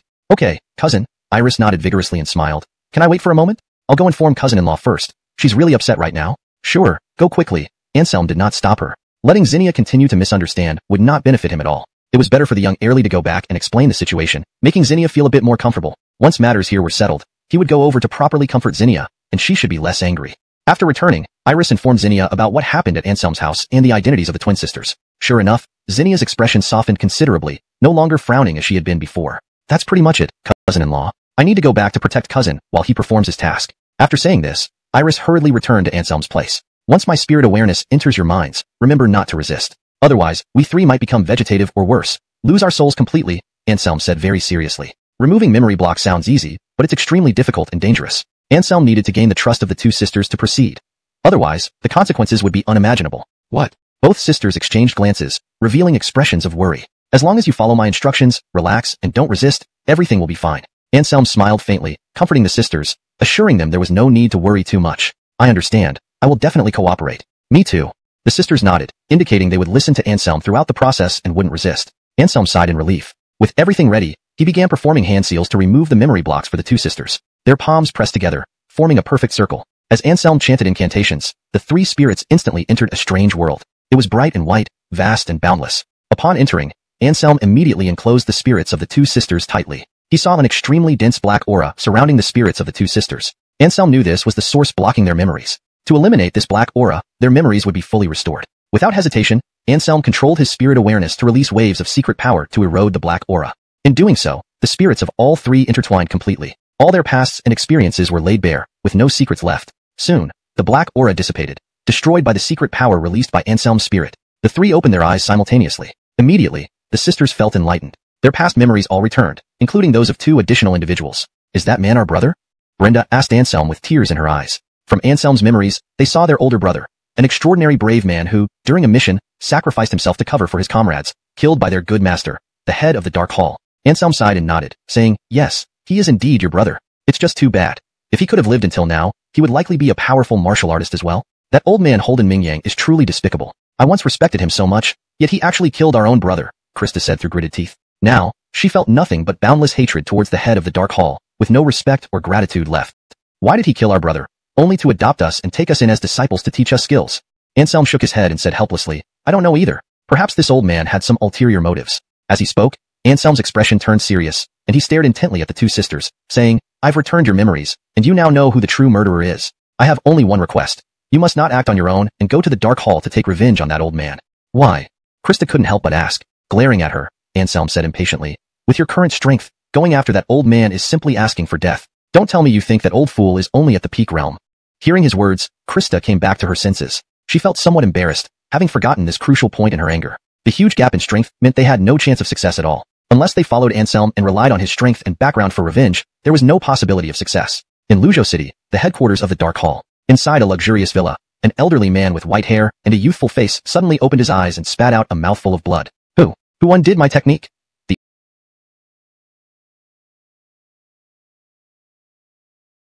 Anselm began to sit cross-legged in meditation and practice. This time, it seemed like he had selflessly helped the two sisters, but in fact, he had received tremendous benefits. The blending of spiritual senses belonged to a minor dual cultivation method, balancing Yin and Alvisk, which was highly beneficial for someone practicing the Solanjin Sun True spell like him. Even though this process did not last long, it made Anselm's powers much purer. He had been in the Peerless realm for 3 years, and his cultivation had already reached the limit of this realm, unable to improve any further. Only by refining his powers could he continue to enhance his combat strength. Once all his powers were refined, and he stepped into the King realm, Anselm's martial path would become smoother. Anselm circulated the Solanjin Sun True spell, the strongest cultivation technique practiced by their lineage of sinister doctors. Legend has it that when perfected, the 9 suns emerged together, comparable to the power of true immortals. Of course, Anselm was currently far from reaching such a level. That was still too distant for him. With his eyes closed in practice, he lost track of time. When he woke up, it was already morning the next day. After cultivating for a day and night, Anselm felt spirited and radiant, in excellent condition. Stretching, his bones cracked loudly like popping beans. After a quick wash, Anselm opened the door and went out, immediately feeling surprised. Because he saw Woodyhamd and the young miss of the secret sect. Judging by their intimate appearance, they no longer had any traces of their previous quarrels. Senior Lonnie. The young miss of the secret sect greeted Anselm promptly, not daring to be impolite. After all, he was her matchmaker. Without Anselm, catching and successfully taming Woodyhamd wouldn't have been easy for her. Anselm smiled slightly, nodded at her, and then asked, "My name is Anselm, what's yours?" Maeve, the young miss of the secret sect, said her name. Anselm nodded, indicating that he remembered. "Senior Lonnie, you haven't entered the King realm yet?" Woodyhamd suddenly spoke up beside him, couldn't help but be somewhat surprised. He and Maeve had stayed here almost a whole day. The sounds from the room made him think Anselm was breaking through. But Woodyhamd hadn't expected that after coming out of seclusion, Anselm was still in the Peerless realm, and his cultivation looked no different from before. However, he had a feeling that Anselm's strength seemed to be stronger than before after exiting seclusion. "Indeed, I haven't entered the King realm. After the seclusion, my power just became a bit purer," Anselm said casually. Upon hearing his words, Woodyhamd couldn't help but show an envious look. For geniuses like them, entering the King realm wasn't a big deal. But refining one's power wasn't that easy to achieve, akin to smelting metal. The higher the purity, the greater the difficulty. Even with Woodyhamd being quite outstanding himself, he still found it hard to do this. That's why upon hearing Anselm say that his power had been purified, Woodyhamd showed such an envious expression.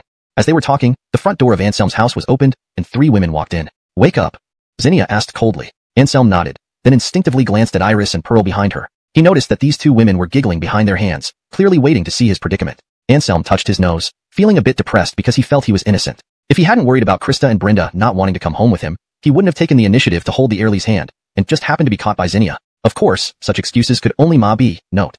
This word seems to be misplaced or incorrectly used in this context, and should likely be omitted. Comfort himself. If he said it out loud, it would definitely cause everyone present to give him disapproving looks. "What about those twin Earlys?"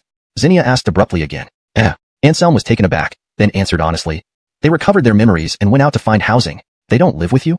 The icy look on Zinnia's face vanished, replaced by surprise. Honestly, she had thought the 2 Earlys would live with Anselm. Hence, upon hearing the commotion from the next door, she brought Pearl and Iris over first thing. Clearly, Zinnia intended to attract the twin sisters to live in her place, just as she had done with Iris. However, the current situation was a bit unexpected for her. Not wanting Anselm to see through her little scheme, Zinnia changed the subject. "Since it's the weekend today and we're all free, let's go to the amusement park together."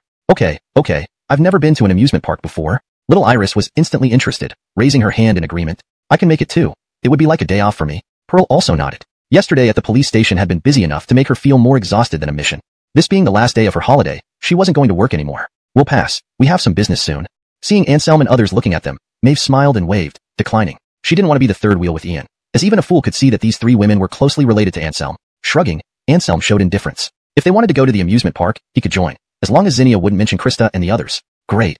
Iris cheered happily. After planning out, they went downstairs. It was already late, and they would probably not arrive at Joyful Valley until after 12 if they set off now. If they delayed further, they wouldn't have much time left for playing. Chapter 184, Bungee Accident. Kirsten was taken aback for a moment, and then under her puzzled gaze, Anselm walked over to the little boy and his mother. What are you going to do?" Seeing the tall and robust Anselm come forward, the little boy's mother immediately shielded her son behind her, because she knew she was at fault and was worried that Anselm would hurt her child. "Don't be so nervous, I'm a good citizen. I won't harm your son," Anselm said with a faint smile, appearing kind. "So what do you mean? Do you want me to compensate for the damage to your car?" "Impossible. We don't have the money."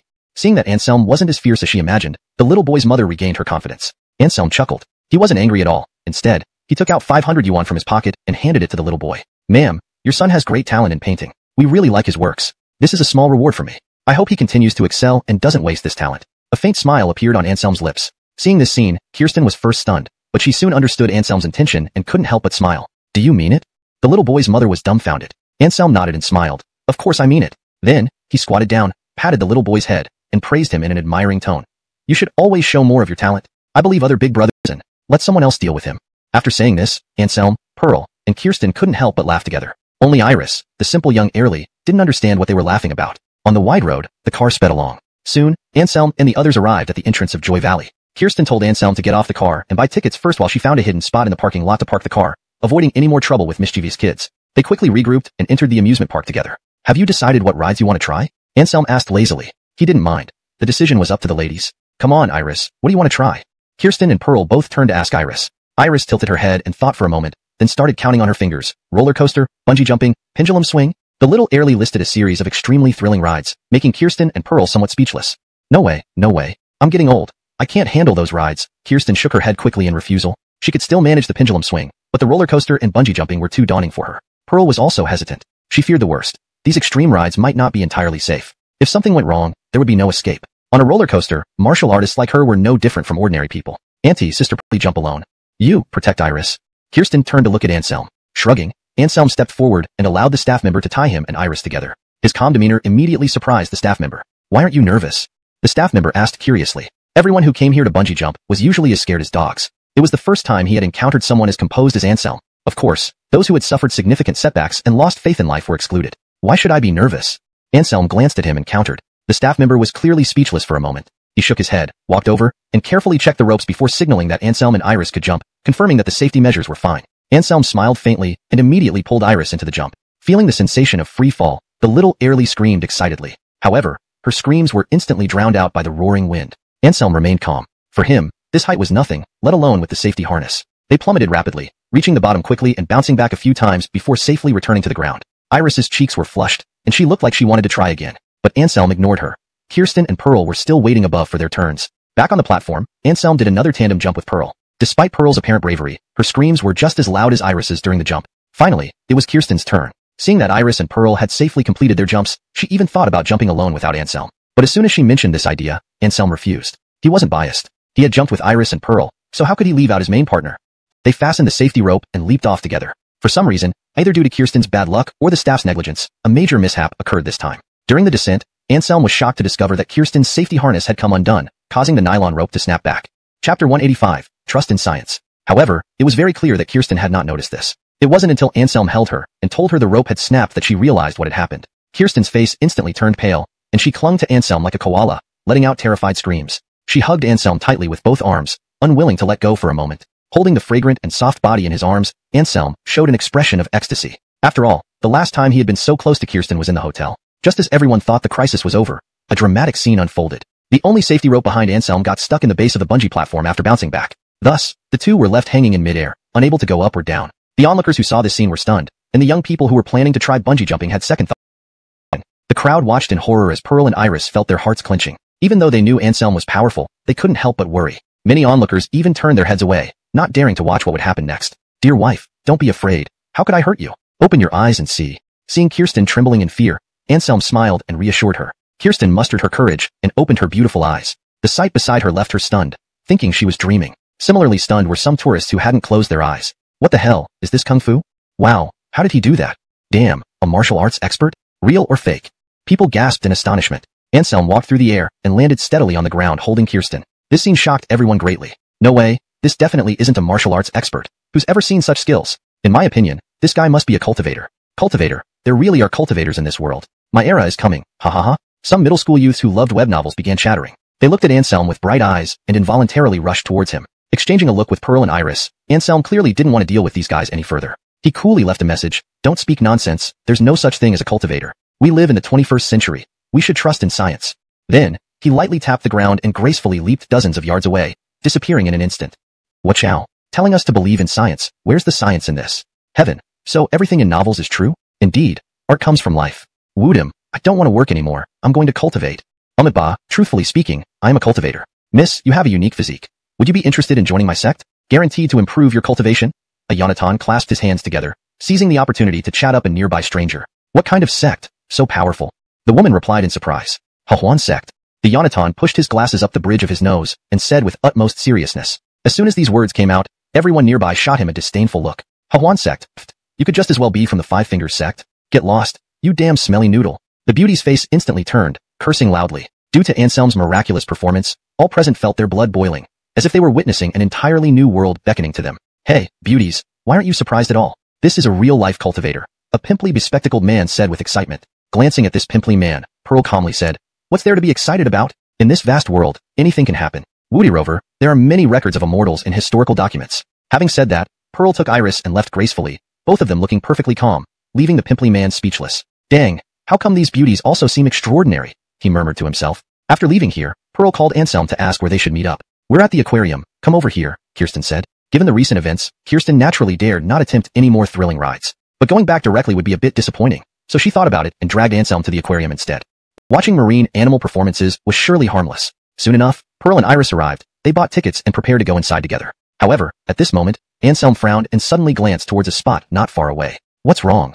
Pearl noticed Anselm's unusual expression. Nothing, you guys go in first. I'll be right back, Anselm replied, his eyes flashing. He moved quickly and soon disappeared from the scene. Kirsten, Pearl, and Iris exchanged glances. Despite being curious, they had no choice but to follow Anselm's instructions and enter the aquarium. As for Anselm, tracking that peculiar aura, he came to a deserted place. This area used to be part of the amusement park, now long abandoned, covered with wild grasses and filled with danger. Anselm stepped into it, but he didn't go far before being stopped by a woman with silver hair flowing around her. Who are you? What do you want by luring me here? Anselm asked indifferently. The woman opposite had a face like a flower, beautiful as a fairy in a painting, yet Anselm felt no fondness for her whatsoever. Chapter 186, Beautiful Puppet. Let me take you to see the master. The woman replied, enunciating each word clearly. Her face was cold and emotionless as she stared at Anselm, exuding an icy chill from every pore of her body. Anselm smiled faintly, shook his head, and outright refused with a wave of his hand. No, I don't wish to meet someone who could heartlessly turn such a alley into a puppet. Such a person is likely not good. I have no interest in meeting him. Hearing Anselm's refusal, the woman's eyes flashed with sharpness. Like a ghost, she lunged toward Anselm instantly, wielding a 2-foot-long short sword that gleamed silver-white, aiming for Anselm's neck. Furrowing his brows slightly, Anselm neither dodged nor flinched, reaching out 2 fingers to grip the opponent's short sword. Such a beautiful appearance reduced to nothing more than an empty shell. What a waste! Anselm sighed upward to the sky, wearing a regretful expression. With a firm squeeze, he immediately took the short sword from the woman's hands.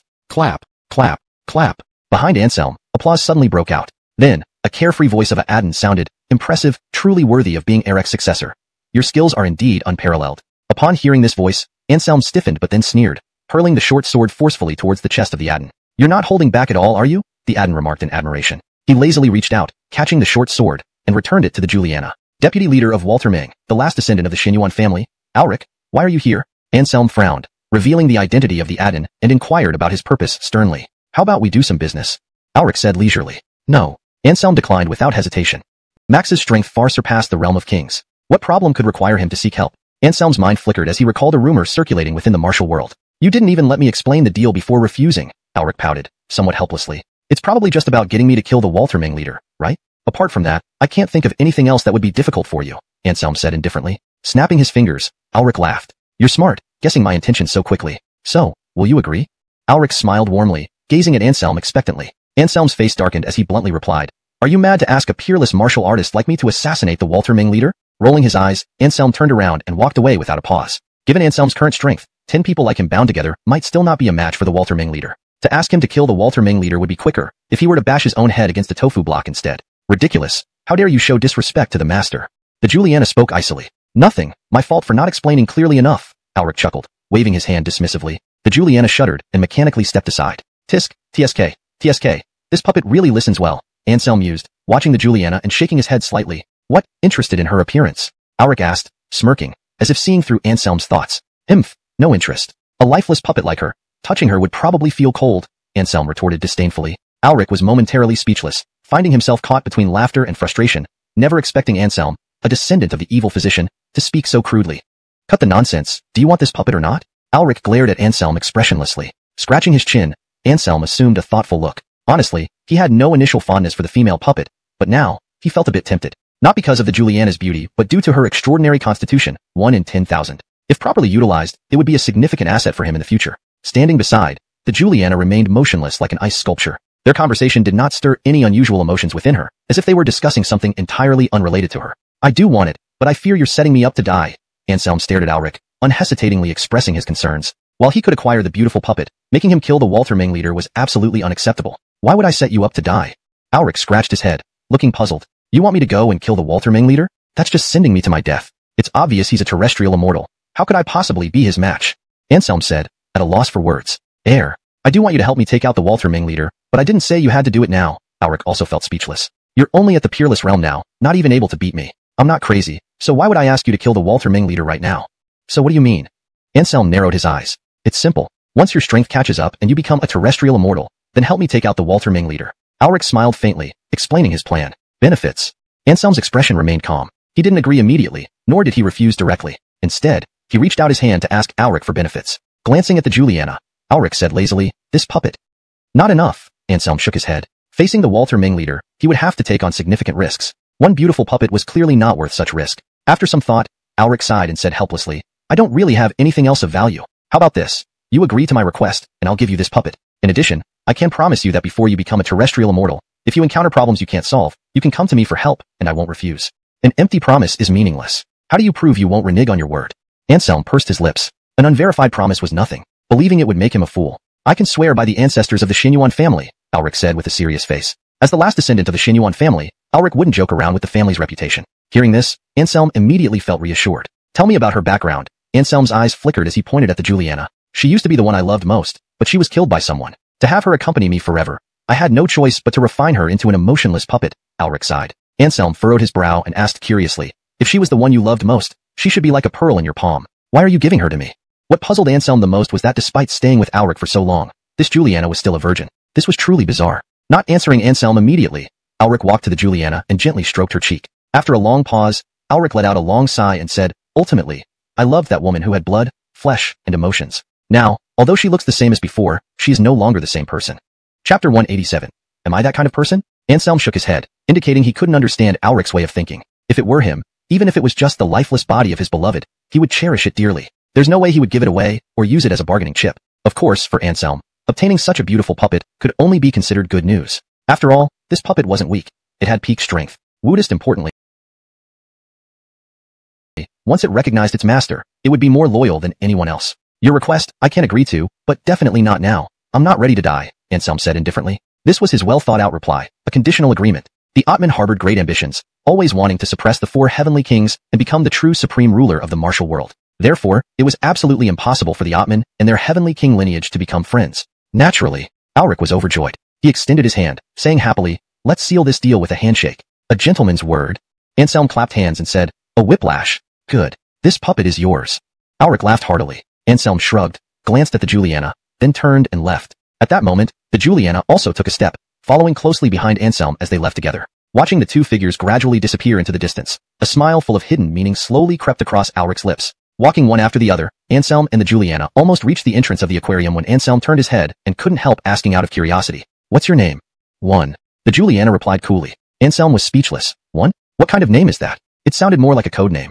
After some serious thought, Anselm said, calling you 1 feels strange. Let me give you a proper name. Since we share the same surname, and considering your silver-white hair and icy demeanor, how about Inyi? Yes, master.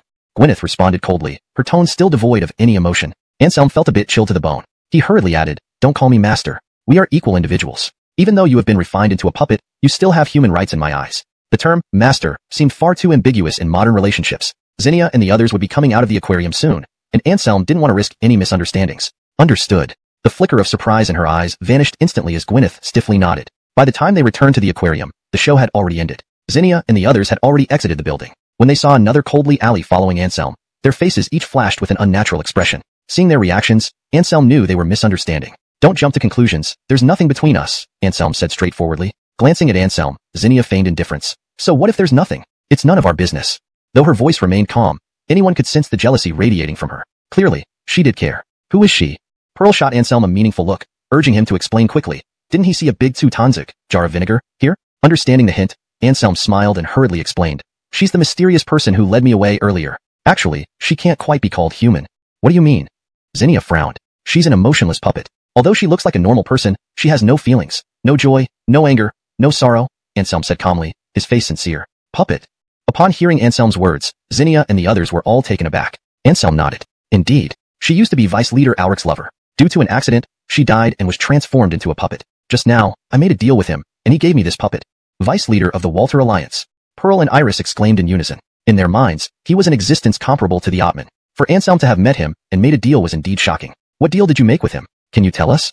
Pearl couldn't help but ask out of curiosity. Although Zinnia and Iris didn't say anything, Anselm could see from their eyes that they were curious as well. Nodding, Anselm explained calmly, sure. It's nothing special. He wants me to help eliminate the Atman. What? Hearing this, the three women nearly stumbled and fell. They stared at Anselm as if he were an alien visitor from Mars. You aren't joking?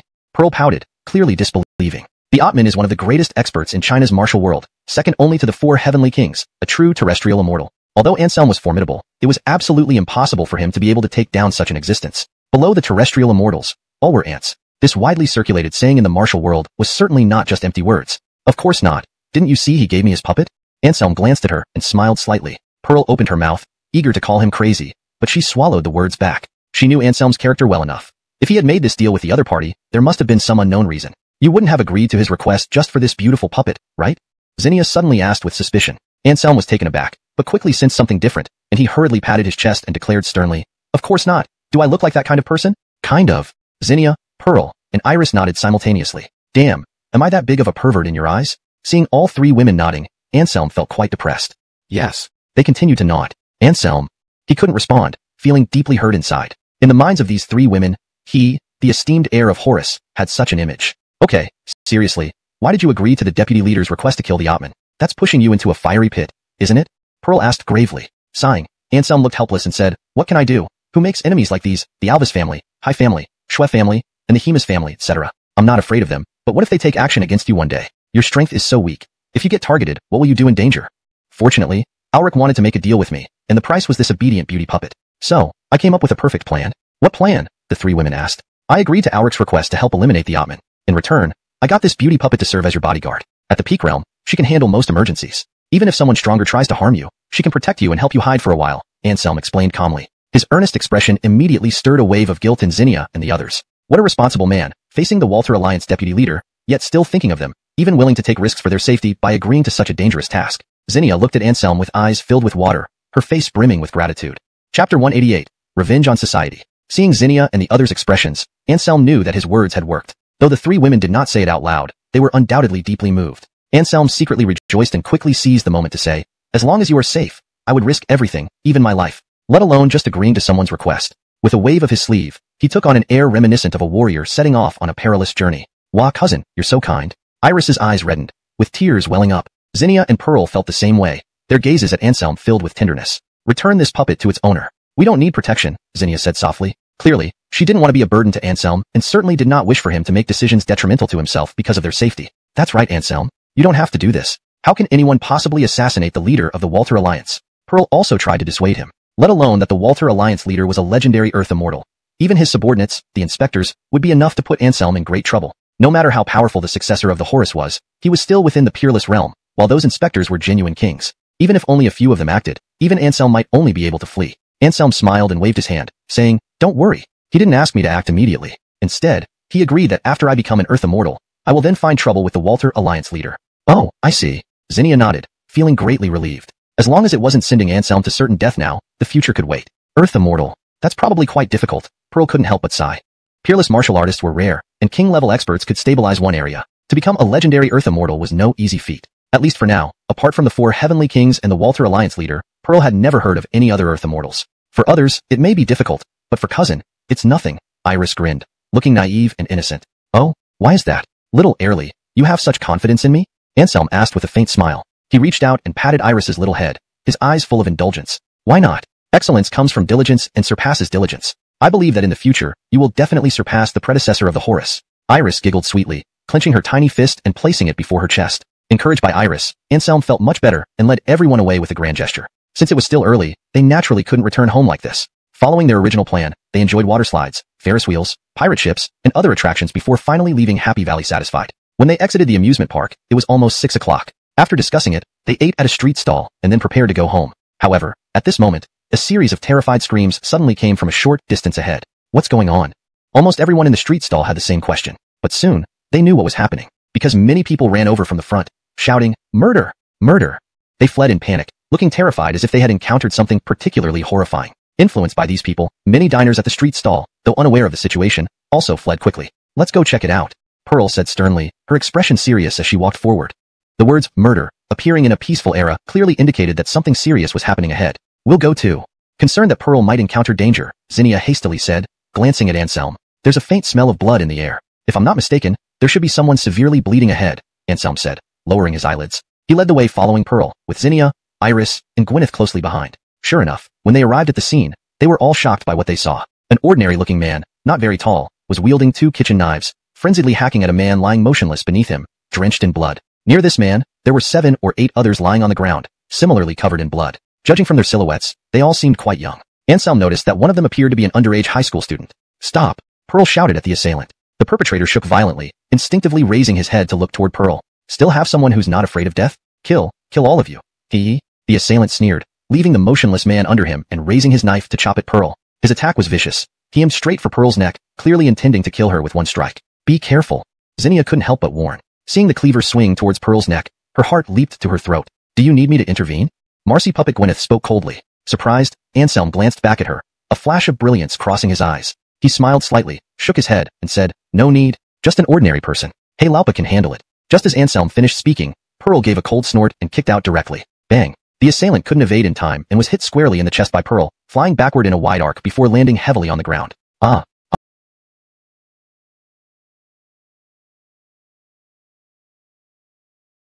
The assailant screamed in pain. Pearl's kick had broken at least 3 of his bones. Seeing the assailant incapacitated, the passers-by who had fled dared to return here. Pearl's face remained cold as she stomped on the assailant's chest, nearly causing him to faint from pain. "Tell me, why did you murder these innocent people?" Pearl looked down at him coldly. "Because they all deserve to die. I will kill them all. Not a single one left."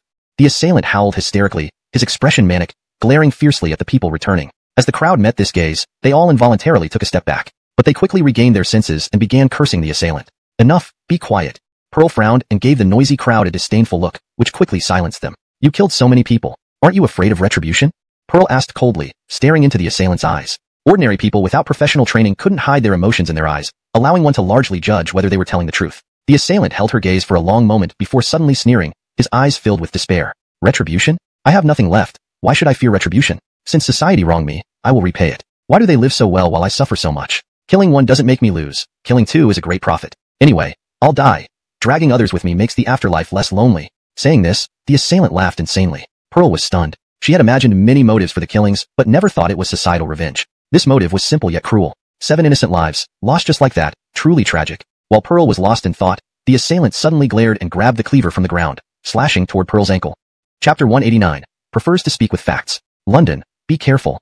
Tessa's expression changed, and she shouted loudly. Pearl came back to her senses. Without a second thought, she was about to lift her foot to avoid the slash. However, just as she lifted her foot, Pearl felt a glint of silver flash before her eyes. Immediately after, with a plop sound, a vivid red blood flower blossomed on the arm of the assailant who held the knife. The man let out a pig-like scream, and his hand that held the knife loosened immediately. Seeing this scene, Pearl was stunned for a moment, but quickly guessed who had done it. "You were too lenient with him. For such an extremely wicked person, do you still think about humanitarianism?"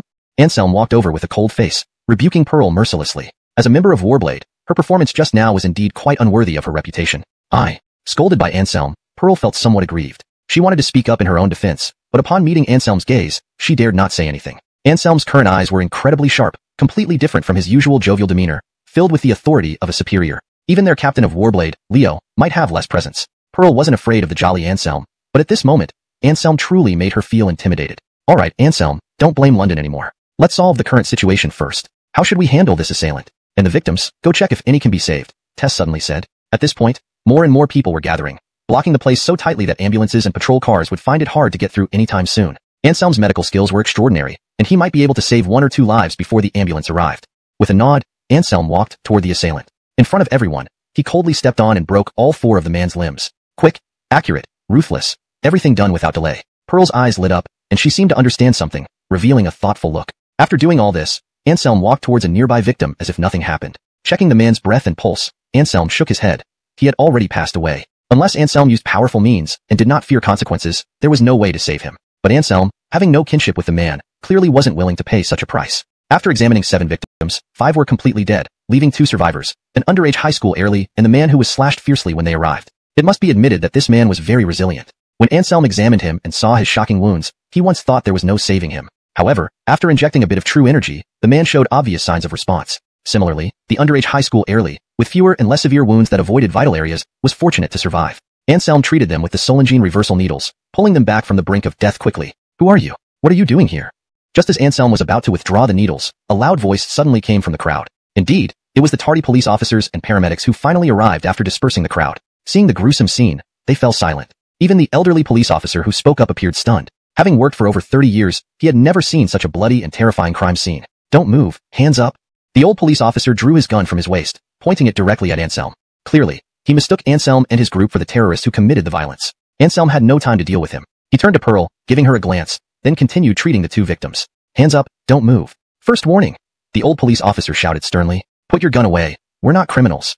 Pearl frowned, pulling out a document from her pocket and handing it over. The old police officer was taken aback, looking at the document for a moment before putting away his gun and becoming respectful. You are a member of Warblade? The old police officer's face was filled with disbelief. This wasn't because he underestimated women, but because the standards for joining Warblade were incredibly high, even surpassing those for typical Special Forces commanders. For Pearl, who looked rather frail, to be a member of Warblade was indeed astonishing. Genuine and authentic, Pearl said with a faint smile, countering, tell me, who in this world would dare to impersonate a member of Warblade? Hearing this, the old patrolman's expression trembled. He suddenly stood straight and gave Pearl a standard military salute. Pearl returned the salute, then proceeded to recount the situation here to the old patrolman. There's such a thing? The old patrolman widened his eyes instantly, staring angrily at the assailant who had long passed out from pain. Yes, he said it himself, everyone here heard it, and there are cameras here. You can check the footage anytime, Pearl said indifferently. The old patrolman nodded, then quickly turned his gaze towards Anselm, asking, what about him? What is he doing? Seeing Anselm's motions of inserting and withdrawing needles, the old patrolman wondered if this Yonatan was actually performing acupuncture on the injured. He is saving lives. There were 7 injured here. Now only these 2 are still alive. The others were already dead before we arrived, Pearl explained.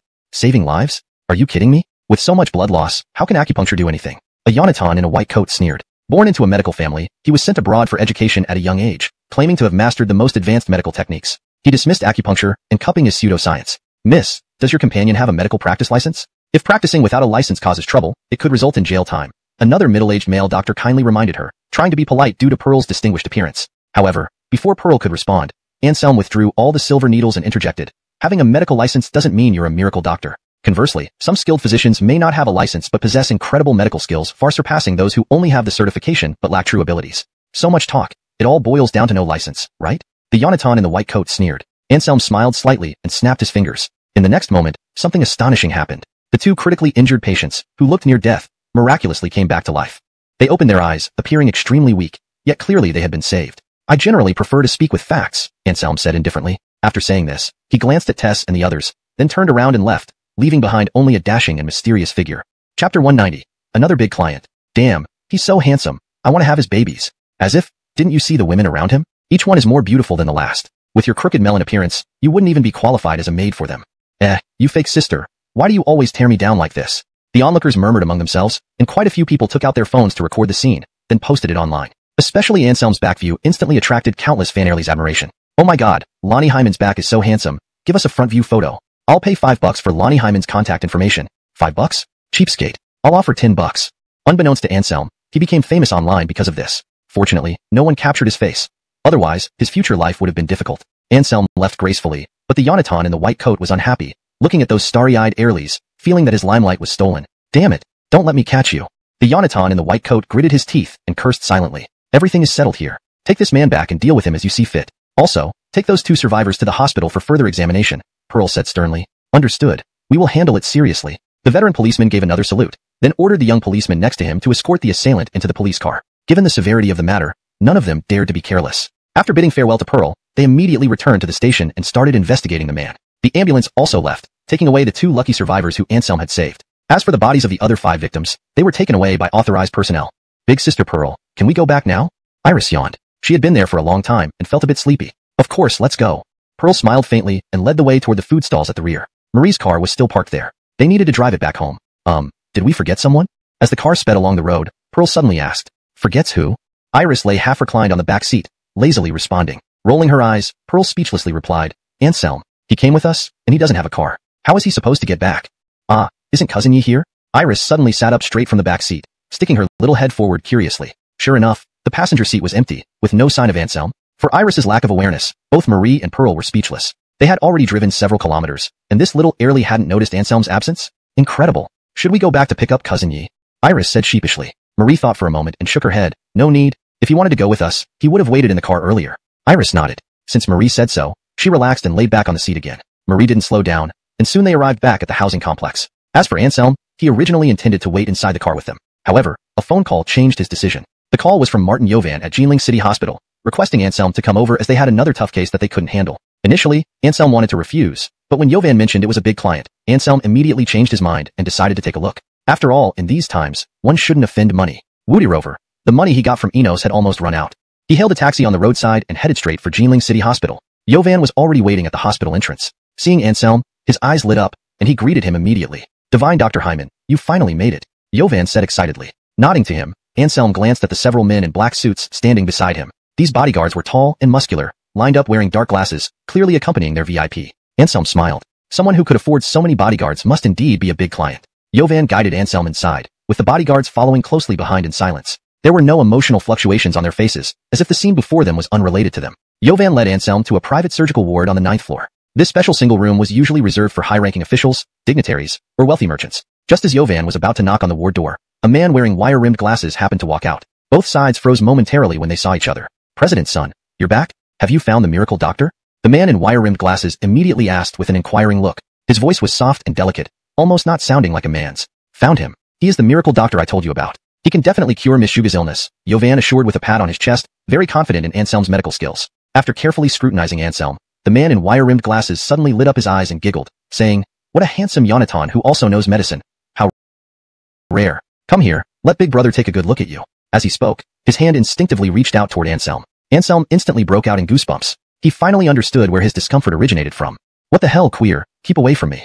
Without thinking, Anselm kicked out directly. With a dull thud, the man in wire-rimmed glasses was instantly kicked several meters away. Seeing this, the bodyguard's expression slightly changed. They immediately took action, rushing towards Anselm. Stop! The man in wire-rimmed glasses got up from the ground and shouted urgently when he saw the bodyguards wanting to attack Anselm. Hearing his words, the bodyguards didn't say anything and stopped, retreating to the side. Anselm was somewhat surprised. This effeminate man had quite a good temper. Even after being kicked, he still smiled and did not get angry. However, the next words of the man in wire-rimmed glasses almost made Anselm punch him in the face. You shouldn't be so violent with such a handsome Hyman brother. If you mess up his looks, it won't be fun anymore. The man in wire-rimmed glasses stared at Anselm with interest, speaking in a coquettish tone. Ugh, Anselm felt a churning in his stomach. He looked around and saw a trash bin nearby. Without a word, he picked up the trash bin and walked over to the man in wire-rimmed glasses. No, I'm wrong, sir, let's talk things out.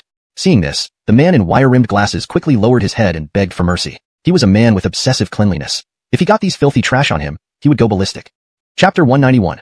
The Goddess of Unparalleled Mercy. With a cold snort, Anselm finally put down the trash can. Because he knew that besides making things worse with the other party, putting the trash can over his head wouldn't bring any benefits. Clearly, this effeminate man's personality wasn't something that could be changed by just one beating. If you guys don't want me to save people, just say it directly. Sending out this kind of guy. Are you trying to disgust me to death?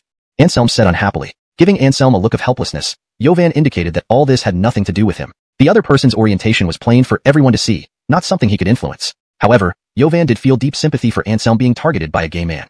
After all, this was indeed not something worth celebrating. All right, Mr. Walter, don't torment Dr. Hyman anymore. Miss Shuga's illness is urgent.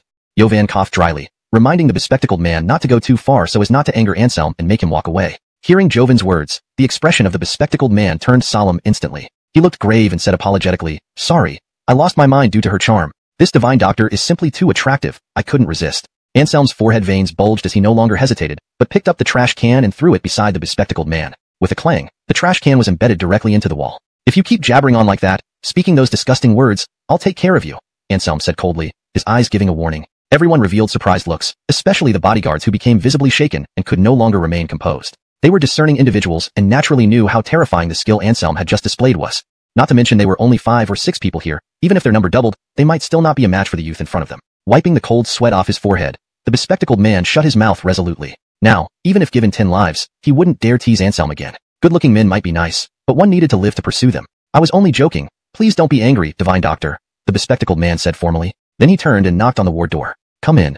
A woman's voice sounded from inside the room, seemingly somewhat tired. Opening the door, the bespectacled man led Anselm and the others inside. What came into Anselm's sight was an incredibly alley, with an oval face, absolutely exquisite features, beauty that could topple kingdoms. Her fair skin was like congealed fat, extraordinarily fine and white, almost as if a gentle touch would produce droplets of water. Yet, across this perfect visage was a diagonal scar stretching over 10 centimeters long, ruining the woman's grace and elegance. Pity. Anselm suddenly sighed, breaking the silence in the ward. What's pity? The woman asked, her clear and bright eyes fixed on Anselm. In fact, when she saw Yovan here, the woman already understood Anselm's identity, the young divine doctor whom Martin's son had invited to treat her. Still, upon meeting him, she couldn't help but be astonished. Because Anselm was too young, looking about 20 years old at most, which made it hard to associate him with the title of divine doctor. Anselm smiled slightly and walked towards the woman. Under everyone's curious gaze, he extended his hand and directly touched the scar on the woman's cheek. The woman's expression changed, but because of the pain from her wound, she nearly shed tears. How pitiful that this face, as beautiful as an immortal maiden, should have such an ugly scar. Anselm remarked with regret. He stroked her cheek, a faint white glow enveloping his palm. The woman originally thought Anselm's touch would bring intense pain, but instead, she felt endless comfort and coolness. She was somewhat surprised, then laughed and asked, "Are you feeling sorry for me?" She stared intently at Anselm. Without waiting for Anselm's reply, she continued as if talking to herself. After experiencing this incident, I've seen through many people and matters. Marcy is trivial, in reality. Even supposed friends are merely there for your utility. Once you lose your value, they'll cast you aside without hesitation. I've seen through everything. Speaking in a bland tone, there was a great sorrow in her words. Seen through, huh? Anselm sighed. Since you've seen through everything, I might as well leave. Otherwise, once I cure your injury, you'll step back into that quagmire. He looked melancholy, as if ready to leave. The woman's slim body trembled, a gleam of excitement suddenly appearing in her eyes. She grabbed Anselm's arm and asked with excitement making her almost incoherent. You can really cure my quagmire? No, wait, you can really heal my face? She looked at Anselm with hope-filled eyes. After the incident, they had visited several hospitals, but none could make the scar on her face disappear. If surgery was performed to remove the scar, there was a high risk it would cause facial necrosis. Anselm smiled faintly, not surprised by the woman's reaction. In fact, he had expected it all along. Talking about seeing through everything was just an act of forced resilience, merely a psychological comfort the woman used to numb herself. Seeing Anselm smile, the woman's cheeks flushed slightly, realizing she had acted out of turn. Sorry, I got too excited just now, don't mind me. The woman let go of Anselm's arm, looking somewhat embarrassed. I understand. After all, every woman cherishes her beauty. Anselm shook his head slightly and then asked the woman, by the way, may I ask what your name is? The woman was taken aback, showing surprise as she responded instead with a question. You don't know who I am? Is it strange that I don't recognize you since this is our first meeting? Anselm wore a puzzled look, subconsciously scratching his head. Hearing his words, everyone except Anselm himself wore expressions of disbelief. Was this guy serious? It was hard to believe anyone in China wouldn't know this woman. Are you serious? The woman's mouth opened slightly, staring at him as if he were an alien visitor. Because Anselm's expression told everything, he wasn't pretending not to recognize her. He truly didn't know her. Of course I'm serious. Why, are you famous? Anselm asked curiously. He hadn't heard of any remarkable beauty warriors appearing recently in martial arts circles. The bespectacled man and Yovan exchanged glances, both speechless. This divine doctor sure was different. Even the renowned beauty known across China, Venus, was unknown to him. My name is Venus, the woman sighed helplessly, rubbing her temples. Anselm nodded, lavishing her with praise. Zhuge means wisdom, and Qingli stands for unparalleled beauty. Indeed, a fitting name, matching your appearance and demeanor perfectly. Really? Hearing Anselm's compliment, Venus seemed very pleased. In the past, when her face was flawless, such flattering praises were commonplace, so she didn't find them particularly enjoyable. However, now, Anselm's simple compliment caused ripples in her heart, warming her deeply. Chapter 192 Mastery. Nodding, Anselm turned around and said to Yovan, Dean, the city hospital has introduced traditional Chinese medicine, TCM, recently, right? I smelled it as soon as I came in. Please get me some herbs according to my prescription. Hearing this, Yovan instantly revealed an admiring gaze. The city hospital had indeed introduced a large batch of TCM materials recently, but hadn't sent out notifications yet. He didn't expect Anselm to have actually smelled them. Apparently, his sensitivity to the smell of TCM was unimaginable for ordinary people. All right, give me your prescription, and I'll go right away. Yovan nodded slightly. Anselm smiled faintly, fetched paper and pen, and quickly wrote down several types of herbs along with their dosages on the paper. These are good characters. Have you studied calligraphy? Seeing Anselm's handwriting, Mira couldn't help asking in surprise. Unlike the cursive writing generally used by doctors in prescriptions, Anselm's characters were strong and powerful, showing profound skills in calligraphy stroke by stroke. I've learned a little. Hope it doesn't embarrass me. Anselm handed the prescription to Yovan with a smile, and then lazily said, Go quickly. Ask them for money later. Saying this, Anselm pointed at Mira and Adlai. Yovan nodded, glanced at the prescription, and immediately showed a surprised look. The ingredients Anselm listed were all quite common, and none would cost more than 100 renminbi in market price. This made Yovan curious. Could such ordinary herbs really be used to treat this stubborn scar? Do you want to treat Qingqing using these herbs? Adlai asked. Glancing at him, Anselm nodded. Can your herbs make her fully recover within 3 days? Adlai continued, his eyes full of hopeful looks. Mira also looked at Anselm with anticipation, wishing to hear the answer she wanted from him. 3 days? Are you joking? Anselm rolled his eyes. Immediately, Adlai and Mira both showed disappointed expressions. Indeed, it seemed impossible to recover before the concert in 3 days. You should not underestimate me too much. With the arrival of Dean Sun's herbs, within half an hour, I will make sure that this scar disappears completely, Anselm continued, filled with pride and confidence in his tone. Half an hour. Half an hour. Myra's mouth opened into an O, thinking her ears might be playing tricks on her. Not until Adlai echoed in shock did she confirm she hadn't misheard. In terms of treatment, I never lie. Anselm said calmly. Great. Lonnie Walter, we have hope for the concert in 3 days. Mira exclaimed excitedly. Although it was just a concert, it meant a lot to Mira, whose career had hit a low point. If she canceled once again, she would not only face sky-high compensation from her company, but also be terminated by brand endorsers, leaving her unable to bounce back. Concert? Anselm froze, then took out his phone and started searching for Myra's name. After this search, he was astonished. Now he finally understood why Jovan and Adlai had reacted like that when he said he didn't know Mira earlier. Woohoo Mira, you're a big star. You have a considerable number of fans. Anselm browsed through certain social media platforms, discovering that Myra's followers across different platforms had already reached 9 figures. That was somewhat astonishing. Knowing that there were only about 500 million internet users in China, did this mean 1 in every 5 internet users was a fan of Mira? In economically developed coastal regions of China, the ratio could be even higher. Anselm thought of his wife Zinnia, who was a fan of Mira. He had seen Zinnia watching variety shows involving Mira multiple times. If I cure your face, can you give me some tickets to your concert? Anselm said with a smile. Of course. Let me know how many people are in your family, and I'll ask Lonnie Walter to arrange it for you. Mira nodded and then turned her gaze to Adlai. No problem, it's just a few tickets. Give me your address, and I'll send them over soon, Adlai replied with a light smile. Anselm glanced at him and shook his head slightly, saying, No way, I cannot give you my address. Why? Both Mira and Adlai were taken aback. Fear that this pervert knows where I live and harasses me. Anselm shrugged, looking worried. At this, Mira chuckled while Adlai's face turned bright red, his expression extremely awkward. Don't worry, Lonnie Walter isn't that kind of person, Mira said, barely suppressing her laughter. That's not necessarily true. One can know a man's face but not his heart. Anselm shook his head, still uneasy. He glanced at Mira and suddenly smiled, saying, Otherwise, when you're better, I'll go with you to get them. Sure. Mira thought for a moment, and quickly agreed to Anselm's request. Adlai's expression changed slightly. He opened his mouth as if to say something, but seeing Mira had already agreed, he didn't want to say more. After all, he was only Myra's agent, not her family, and had no right to interfere in her personal decisions. Propping her chin on her hand, sitting by the bedside, Mira stared at Anselm for quite a while before suddenly asking, Among music, chess, calligraphy, and painting, you have considerable expertise in calligraphy. Do you have any knowledge of music?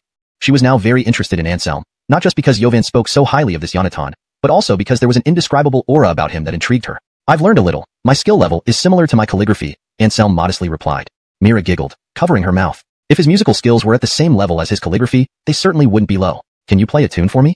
Myra's eyes sparkled as she looked at Anselm, full of anticipation. Well? Anselm hesitated, glancing around the room. Seeing his movements, Mira took it as him looking for an instrument. She walked to a nearby cabinet, retrieved a delicate flute, and said with a smile, This is a ward, and I only have this flute now. Can you play it? Seeing this, Adlai nearly bulged his eyes out. This jade flute was always considered a treasure by Mira. Even when coming to the hospital for treatment, she never parted with it for a moment. This clearly showed how much she cherished the jade flute. Now, she actually gave the flute to Anselm for use, the first time ever. What left Adlai speechless was that Anselm directly refused Myra's offer, shaking his head. This jade flute is your treasure. Giving it to a man like me isn't appropriate. Besides, I don't really have much knowledge of flutes. What instrument do you prefer? Mira asked. Xiao, Chinese flute. Anselm slowly replied. Mira paused, then showed a troubled expression. Although the Xiao was also portable, she wasn't proficient in playing it and naturally couldn't carry it around like she did with the jade flute. Chapter 193. Heroes have no return. I do. Let them go out, and I'll show you a trick. Anselm glanced at Adlai and the others. Mira was surprised and instinctively looked behind Anselm but saw nothing. Could this divine doctor conjure a flute out of thin air? Suddenly, such a thought popped into Myra's mind. She turned to look at Adlai and the bodyguards and said, Lonnie Walter, you take them all out first. Qinsheng, this might not be proper. Adlai frowned slightly. Although he had teased Anselm earlier, he became very serious when it came to important matters. He could not bear to leave Mira alone with someone he had just met. You can go out. With me here, your superstar will be perfectly safe, Anselm said proudly. Glancing at him, Adlai didn't hide his thoughts and blurted out, I'm afraid you might harm Qinsheng. Myra's charm was too great. Only men like him who preferred men would be immune. In the next second, silvery white light started to flow around his palm. The light grew larger and soon enveloped his entire arm. Once the silvery white light dissipated, Anselm held a jade flute that was entirely emerald green. Heavens, am I dreaming? This is too amazing. Myra's mouth opened in astonishment. You can consider it a dream if you like, Anselm shrugged. Mira paused, then quietly sat by the bed, waiting for Anselm to play. Although Anselm hadn't started playing yet, his aura had changed, making people hesitant to meet his gaze. Mira felt a chill run through her. Experts reveal their true colors as soon as they act. Just from the preparatory movements and the slight emotional build-up before playing, Mira immediately knew that Anselm's proficiency in music was on par with his calligraphy. Simonth. As Anselm began to play, a sorrowful and solemn atmosphere unfolded, stirring Myra's heart, as if she had been transported back to an age filled with war and smoke. Young warriors fought bloody battles on an unknown battlefield, facing an endless stream of enemies ahead. Even though they were fearless and undaunted by countless battles, they could not avoid the tragic end. Their red robes and banners soaked in a sea of blood, symbolizing unyielding spirits. Draped in red, they danced on the edge of the blade, guarding everything behind them, unrepentant even in death. Faintly, Myra's eyes moistened, completely engrossed in Anselm's melody. She saw countless young faces sacrificing everything for their country, hoping to carve out a peaceful world for future generations. When the piece ended, tears streamed down Myra's cheeks. Compared to melancholic popular songs, this unnamed tune truly qualified as the pinnacle of sorrowful music. "What's the name of this tune?" Mira asked. Anselm replied coolly, "Heroes Have No Return." Nodding, Mira gave Anselm a deep look and exclaimed, "To have so many extraordinary skills at such a young age. Superb medical arts, terrifying martial prowess, as well as proficiency in calligraphy and music. Who are you really?" "I'm a Chinese person." Anselm touched his nose, delivering a humorous response. Mira was taken aback for a moment, then laughed and said, "So am I? Is the piece you played based on your own experiences?" After a moment of silence, Mira couldn't help but ask out of curiosity. Such a poignant and grand piece could not be played without having lived through something similar. It wasn't about technique. It was about emotion. Only someone who had experienced it could truly convey that feeling. "Sort of," Anselm responded ambiguously. "I can only tell you that my former codename in the military was Mysterious Doctor." Anselm sighed deeply. After 3 years, this was the first time he mentioned his former name to anyone else. Hearing Mysterious Doctor, Mira shuddered and her eyes were locked onto Anselm, twinkling with intrigue. For some reason, she felt that the soul inside this Yonatan appeared to have endured much more than what his youthful appearance suggested. Just as Mira wanted to ask more about Anselm's past, there came a knock on the ward door. Knock, knock, knock. Immediately snapping back to reality, Mira called out, "Come in." Following her voice, Yovan walked into the room, carrying a large pile of medicine bags in his hand. Adlai and the others also returned to the ward, now looking at Anselm with newfound respect. Clearly, Anselm's flute performance had touched them, igniting a surge of fervor within each of them. "Do you need me to find someone to decoct the medicine?" Yovan asked Anselm after setting down the medicine bags. He had just returned and thus hadn't heard the flute performance. Shaking his head, Anselm smiled lightly and said, "No need. If you brew it into a decoction for internal use, let alone 3 days, even 3 years wouldn't heal Qingqing's face. So what do you plan to do?" Yovan was slightly puzzled. Glancing at him, Anselm replied nonchalantly, "I won't explain this to you. Just watch from the side." Despite Anselm's impolite response, Yovan didn't get angry. He chuckled dryly and obediently moved aside. Chapter 194 Flawless. Anselm waved his hand, and all the medicine packages floated up into the air, flying right before him. Seeing this, Adlai and the others nearly popped their eyes out. What kind of technique was this? It was too incredible. However, Mira wasn't particularly surprised. After all, Anselm had previously summoned a jade flute out of thin air, so retrieving medicine packages in such a manner now didn't seem that astonishing anymore. Opening the medicine packages, Anselm grabbed all the herbs inside and cupped them in his hands, pressing and kneading them repeatedly. Before long, these herbs vanished, completely turned into powder which he then stored in a jade bottle. Everyone present widened their eyes, finding it hard to believe. With just a few back and forth rubs, all the herbs had turned into medicinal powder. This Yonatan indeed has some skills. No wonder Dean Yovan holds him in such high regard. Adlai thought privately. Continuing with the next step, after pouring the medicinal powder into the jade bottle, Anselm immediately bit his fingertip, then aimed the wound at the mouth of the bottle, letting drops of blood fall into it. "What?" Myra's heart quivered. She covered her mouth, looking shocked. Judging by the scene, even without medical knowledge, she understood that Anselm was using his own blood as a catalyst for the medicine. After dropping 3 drops of blood, Anselm retracted his finger, gently wiping it, restoring the wound to its original state without further bleeding. Then, Anselm shook the jade bottle for 2 minutes before pouring out the medicine inside. It was a brown pill the size of a grape, looking quite ordinary with neither any special luster nor enticing fragrance. But Yovan and the others knew well that this small pill was anything but ordinary. One should not judge a book by its cover, and this pill was no exception. Holding the pill, Anselm walked towards Mira. You're not going to make me swallow this pill, are you?" Myra's expression turned anxious, showing some reluctance. Of course, this wasn't because she found Anselm's hands dirty, but rather because the pill contained Anselm's blood. The mere thought made it hard for her to accept it mentally. "Don't worry, this isn't an oral medication." Anselm shook his head without expression and then instructed, "I'm about to treat you now. If you feel pain, you can cry out." Nodding, Mira sat on the edge of the bed like a wooden statue, unmoving. Anselm smiled slightly, clenched his fist, and crushed the pill again. He then extended his hand, gently stroking Myra's cheek. His movements were tender, almost like a lover's caress, causing Adlai and others to change expressions. Anselm paid no attention to their gazes, fully engrossed in applying the powder onto Myra's scarred skin. Although it seemed like a simple task, controlling the force applied was crucial. Too light or too heavy would be problematic. A seasoned doctor with decades of experience might find it challenging to get it right. As Anselm continued, beads of sweat formed on Myra's forehead, a scorching burning sensation spreading from her face, growing increasingly intense. Perhaps unwilling to appear weak in front of Anselm, Mira held in her cries, enduring through gritted teeth. Fortune favors the persistent. About 20 minutes later, Anselm finally stopped. "If you can't bear it, just shout. Why hold it in? No one here will laugh at you." Anselm shook his head, speechless at Myra's flushed face from holding back. Then, he turned around, poured the remaining powder back into the jade bottle, and handed it to Yovan.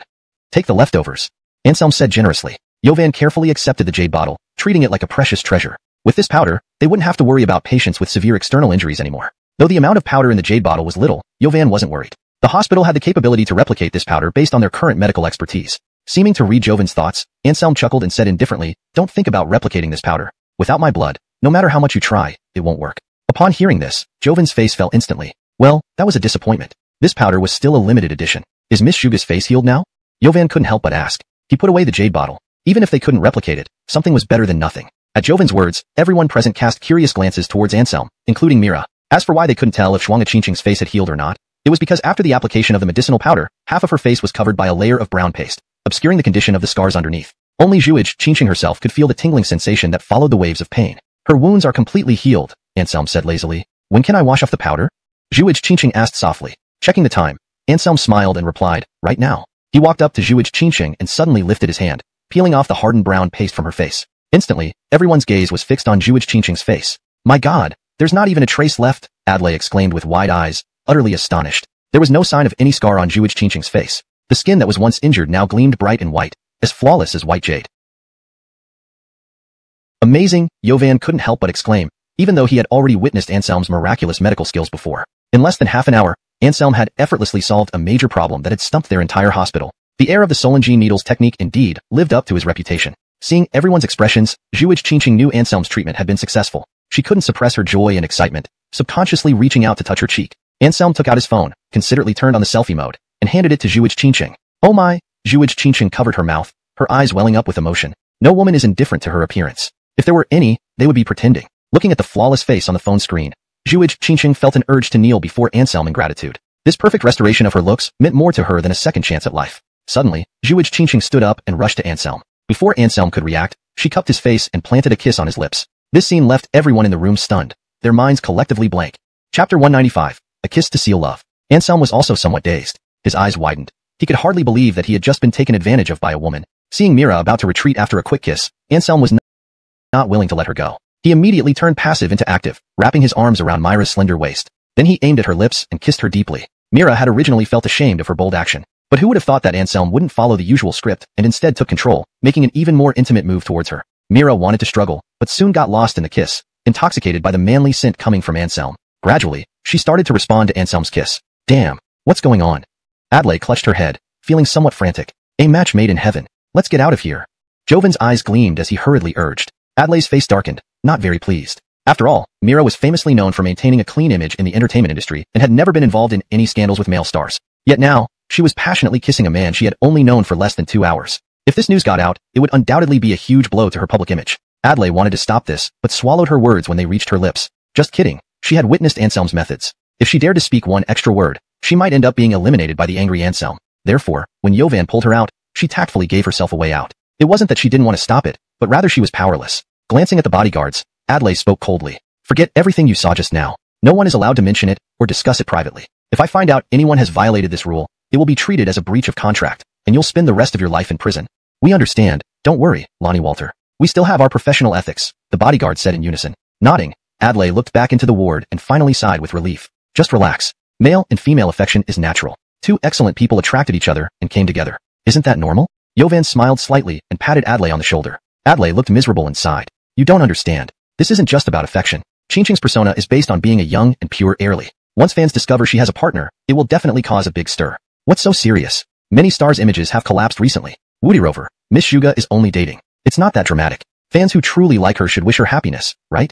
Jovan stroked his beard, smiling faintly. You think too optimistically. The fervor of Qingqing's fans is unimaginable. Adlai laughed bitterly and shook his head. I can't imagine it either, but celebrities are human too. They have the right to date. An outstanding woman like Miss Suga shouldn't remain alone just to maintain fan expectations, right? Jovan seemed unconvinced. Adlai looked worried and said helplessly, not that extreme, but it's not the right time for Qingqing to expose her relationship. What do you mean? Jovan frowned slightly. Qingqing has already been in the limelight due to her injuries. If news of her dating comes out now, how many heartbroken fans will unfollow her? Adlai said with a headache. He regarded Mira like his little sister and naturally hoped she could find her own happiness. But right now, it really wasn't the right time for her to date. So what if they unfollow? Why keep such fans? Jovan showed disdain. Rolling her eyes, Adlai replied helplessly, you make it sound easy. If fans leave in large numbers, Qingqing's career will be over. It doesn't matter. Even what the stars earn may not be enough for Dr. Ye's services. Last time he saved a comatose patient in our hospital, he charged $2 billion directly. And that's probably just the tip of the iceberg, Jovan said with a smile, revealing a piece of news that left Adlai and the bodyguards behind him stunned. They wouldn't doubt the truth of this statement, because it came from Jovan, and it was highly credible. Woody Rover, everyone had seen Anselm's miraculous medical skills, which were beyond description. In such a case, it wasn't impossible for wealthy elites to spend a fortune to seek his help. With this thought, Adlai compromised and made a decision in her heart not to interfere with Myra's love life any longer. Inside the ward, after a long kiss, Mira separated from Anselm. Her eyes were as gentle as water, leaning against Anselm's chest. Her face blushed intensely, and she gazed up at Anselm's handsome face, her eyes almost melting into tenderness. "Bad guy," Mira whispered reproachfully. At that moment, there was no trace of the divine aura of a goddess. She looked exactly like an ordinary woman in love. "You're the bad guy. I kindly treated your face, yet you take advantage of me," Anselm said with an aggrieved look. "No way, this is how I express my gratitude. But it's you who turned things around and took advantage of me, even complaining first. I won't talk to you anymore." Mira coldly huffed and glanced sideways at Anselm, then truly turned her head away, appearing pouty and unwilling to speak to Anselm. Seeing Mira reveal such a airlyish demeanor, Anselm was moved and couldn't resist moving closer again, giving her a light kiss on the lips. He softly said, Okay, it's my fault. I'm the bad guy, alright? Miss Heroine, please forgive me." I might forgive you if you agree to do one thing for me," Mira replied with a proud expression. "Go ahead, tell me what it is. As long as it's within my power, I'll definitely agree." Anselm smiled faintly and stroked Myra's soft hair. "Really? You promise anything I ask?" Myra's beautiful eyes sparkled. Anselm nodded. This was also a gesture of his attitude towards Mira. With this agreement, she was officially his woman. Isn't it natural to risk everything for one's woman? Clearly, there was nothing wrong with that. "Okay, then accompany me to perform on stage at the concert 3 days later," Mira said expectantly. "Ah." Anselm instinctively froze for a moment. Seeing his hesitation, Mira instantly showed a pitiful expression, saying, "What? Can't even fulfill little Hyman's small request?" Anselm smiled bitterly. He couldn't bear to disappoint Mira and tried to explain. "I don't mind performing with you on stage, but my identity is very sensitive. If someone notices me, it won't just disrupt my life. It could disturb the entire city of Jinling." "So serious, huh? Then forget it." Sighing slightly, Mira felt disappointed but did not press further. After all, she understood clearly that a man as capable as Anselm was obviously not an ordinary person, so it would be best not to cause him more trouble. Chapter 196, Justice Will Not Be Absent. Hector stroked Myra's head, then suddenly changed the subject. "Seeing your pitiful look, I'll reluctantly agree to your request. But I also have a condition." "What's the condition? Speak up." Upon hearing Hector's words, Myra's face lit up with surprise and joy. She quickly asked, fearing that Hector might change his mind. "It's simple. I'll accompany you on stage, but won't show my face." After considering for a moment, Hector decided to meet her halfway. Mira was momentarily stunned, but soon nodded happily. "No problem. I'll have the staff set up a screen so you can stay behind it while playing, and I'll perform sword dance in front. The combination of music and dance will surely astonish the audience." Then it's settled. A smile lingered at the corner of Hector's mouth, but inside he sighed, unsure whether this decision was right or wrong. Without even mentioning other things, just performing Hero without returning would definitely make all his old comrades from the military aware of his whereabouts. The two stayed in the hospital room for quite some time until Adlai knocked and informed Mira that media reporters were coming for an interview. This brought back to reality the couple who were getting emotionally carried away and almost lost control. "Go handle your work first. See you in 3 days." Hector smiled slightly, giving Mira a gentle kiss on the forehead before turning to leave. Clearly, he had considered the consequences their romance might bring to Mira. Thus, he chose to leave directly. As for Mira, she quickly regained her composure after their sweet moment. She walked out with Adlai to deal with various questions from reporters. How infuriating. How could this happen? In a luxurious villa in the capital, a woman heard about Myra's recovered appearance. She was instantly enraged, her face contorted with anger. Anyone present would recognize her as none other than Juliana, a recently rising star in the entertainment industry, known as the Fallen Immortal. "Dear, what happened?"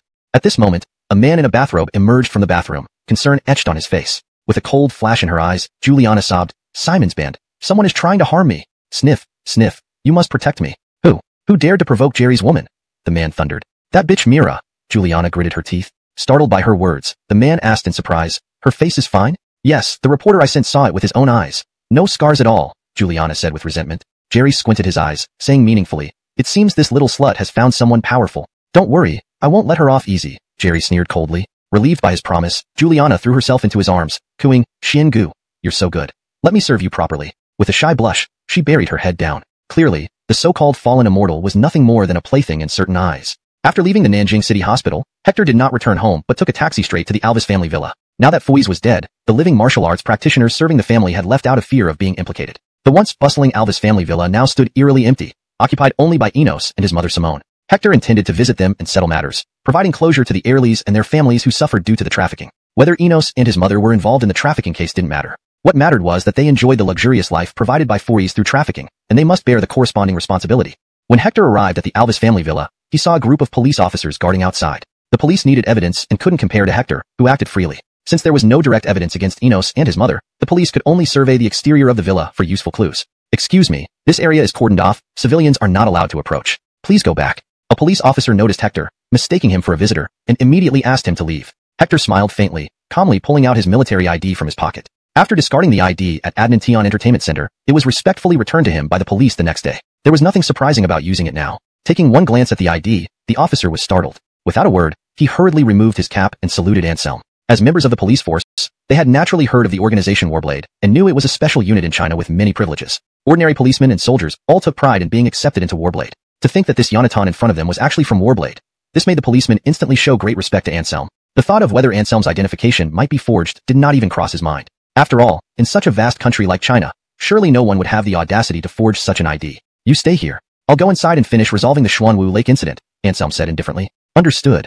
The policemen all appeared very excited. After all, the Yonatan before them was the chief instructor of Warblade. For them, he was a godlike figure. His involvement clearly meant that Warblade had stepped in, so they naturally didn't need to inquire further. Anselm walked leisurely into the Alvis family compound with his hands clasped behind his back. When he entered the living room on the first floor of the villa, both Enos and Simone's faces drastically changed. So many policemen outside. How did you get in? Simone asked, her face pale. Enos, on the other hand, quickly reacted, glaring at Anselm and screaming hysterically. So you're in league with these policemen? My father's death must have something to do with you.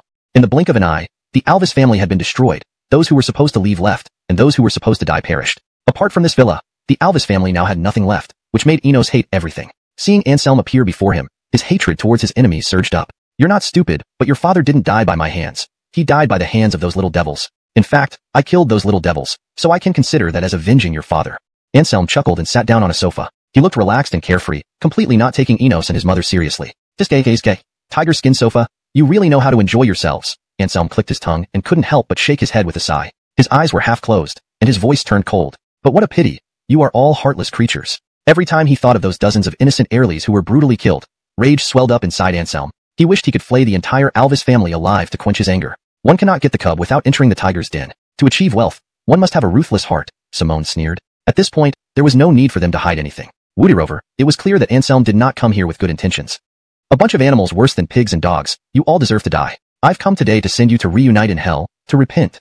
Anselm said coldly. The boiling killing intent around him sent shivers down their spines. Chapter 197. The Alvis family's annihilation. Don't you dare. As a police officer, one must act based on evidence. Simone's face was filled with fear as she stared at Anselm. Enos also reacted and hurriedly said, yes, without any evidence, you cannot do anything to us. He looked pleased, thinking that without evidence, Anselm couldn't touch them. A disdainful smile crept onto the corner of Anselm's mouth. He chuckled coldly and said, I never need evidence when handling cases. Hearing this, both Enos and Simone were stunned. What do you mean?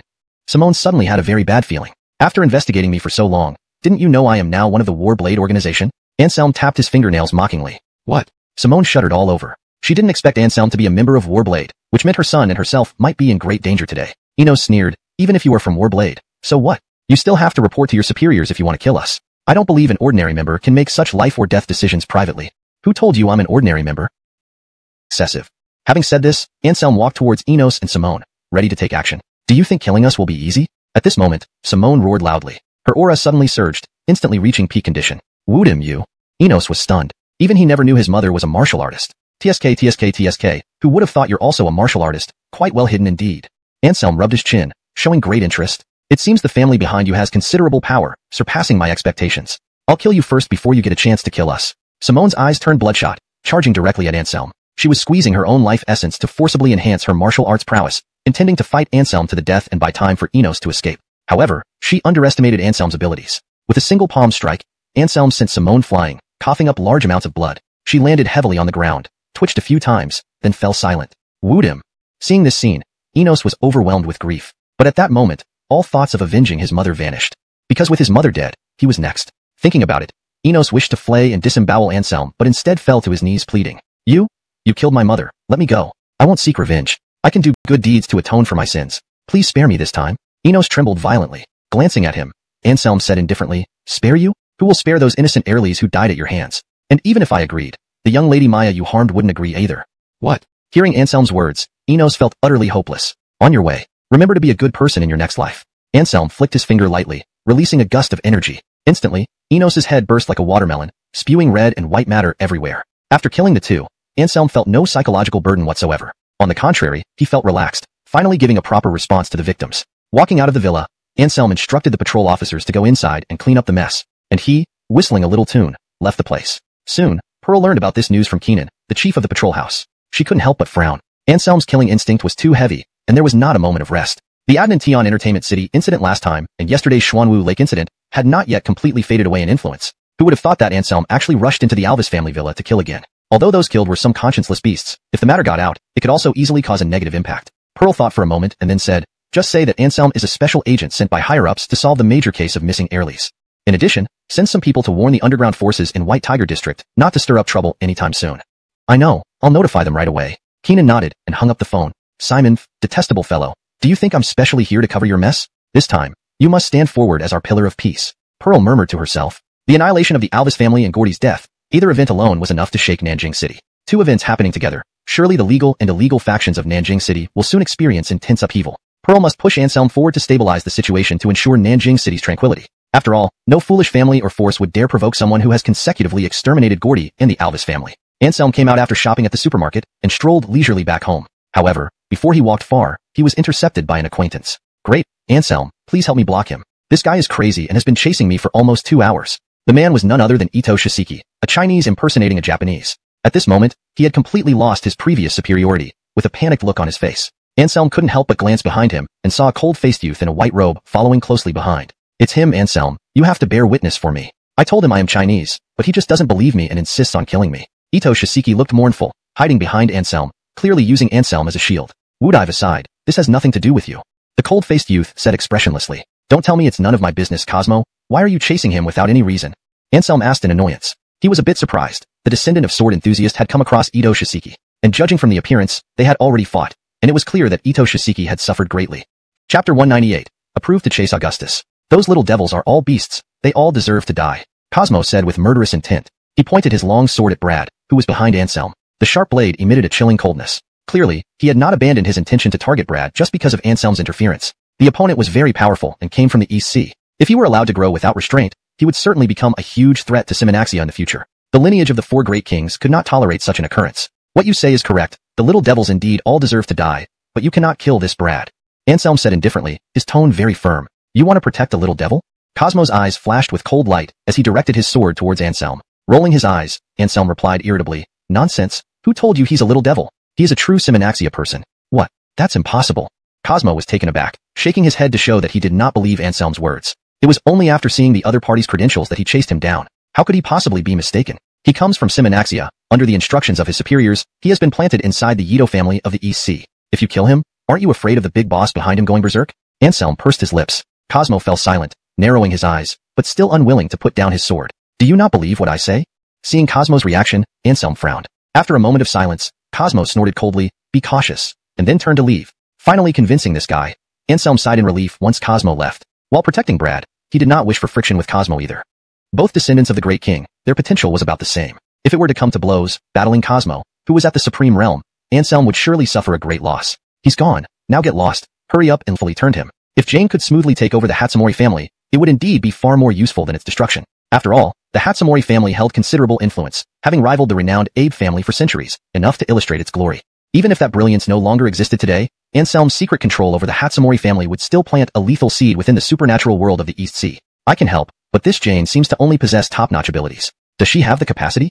Brad frowned. A craftsman must be skillful himself. Even if he wished to assist, if Jane lacked sufficient strength, there would be nothing he could do. Excessive interference in other families' affairs could easily result in gossip, which would be detrimental to his mission. Anselm yawned and then lazily said, rest assured, she has the ability. After taking my power pill, within 3 months, she will definitely become a king. With your support, she should find it easy to take over the Hatsumori family. Brad stared wide-eyed. For a top-tier Enalvis master to become a king within 3 months. If anyone else had said this, he would have dismissed it outright as it was simply impossible. However, when this matter came from Anselm's mouth, Brad believed it 100%. The Horus lineage excelled in alchemy. Creating such a divine pill was not surprising at all. Thinking of this, Brad couldn't help but envy her Malchingye's good fortune. Taking a pill could make one become a king within 3 months. After all, when he broke through to the king stage, he had gone through life and death. If not for his tenacious willpower, he might have already perished long ago. Such a heaven-defying divine pill. You actually gave it to her so easily. Aren't you afraid she might betray you?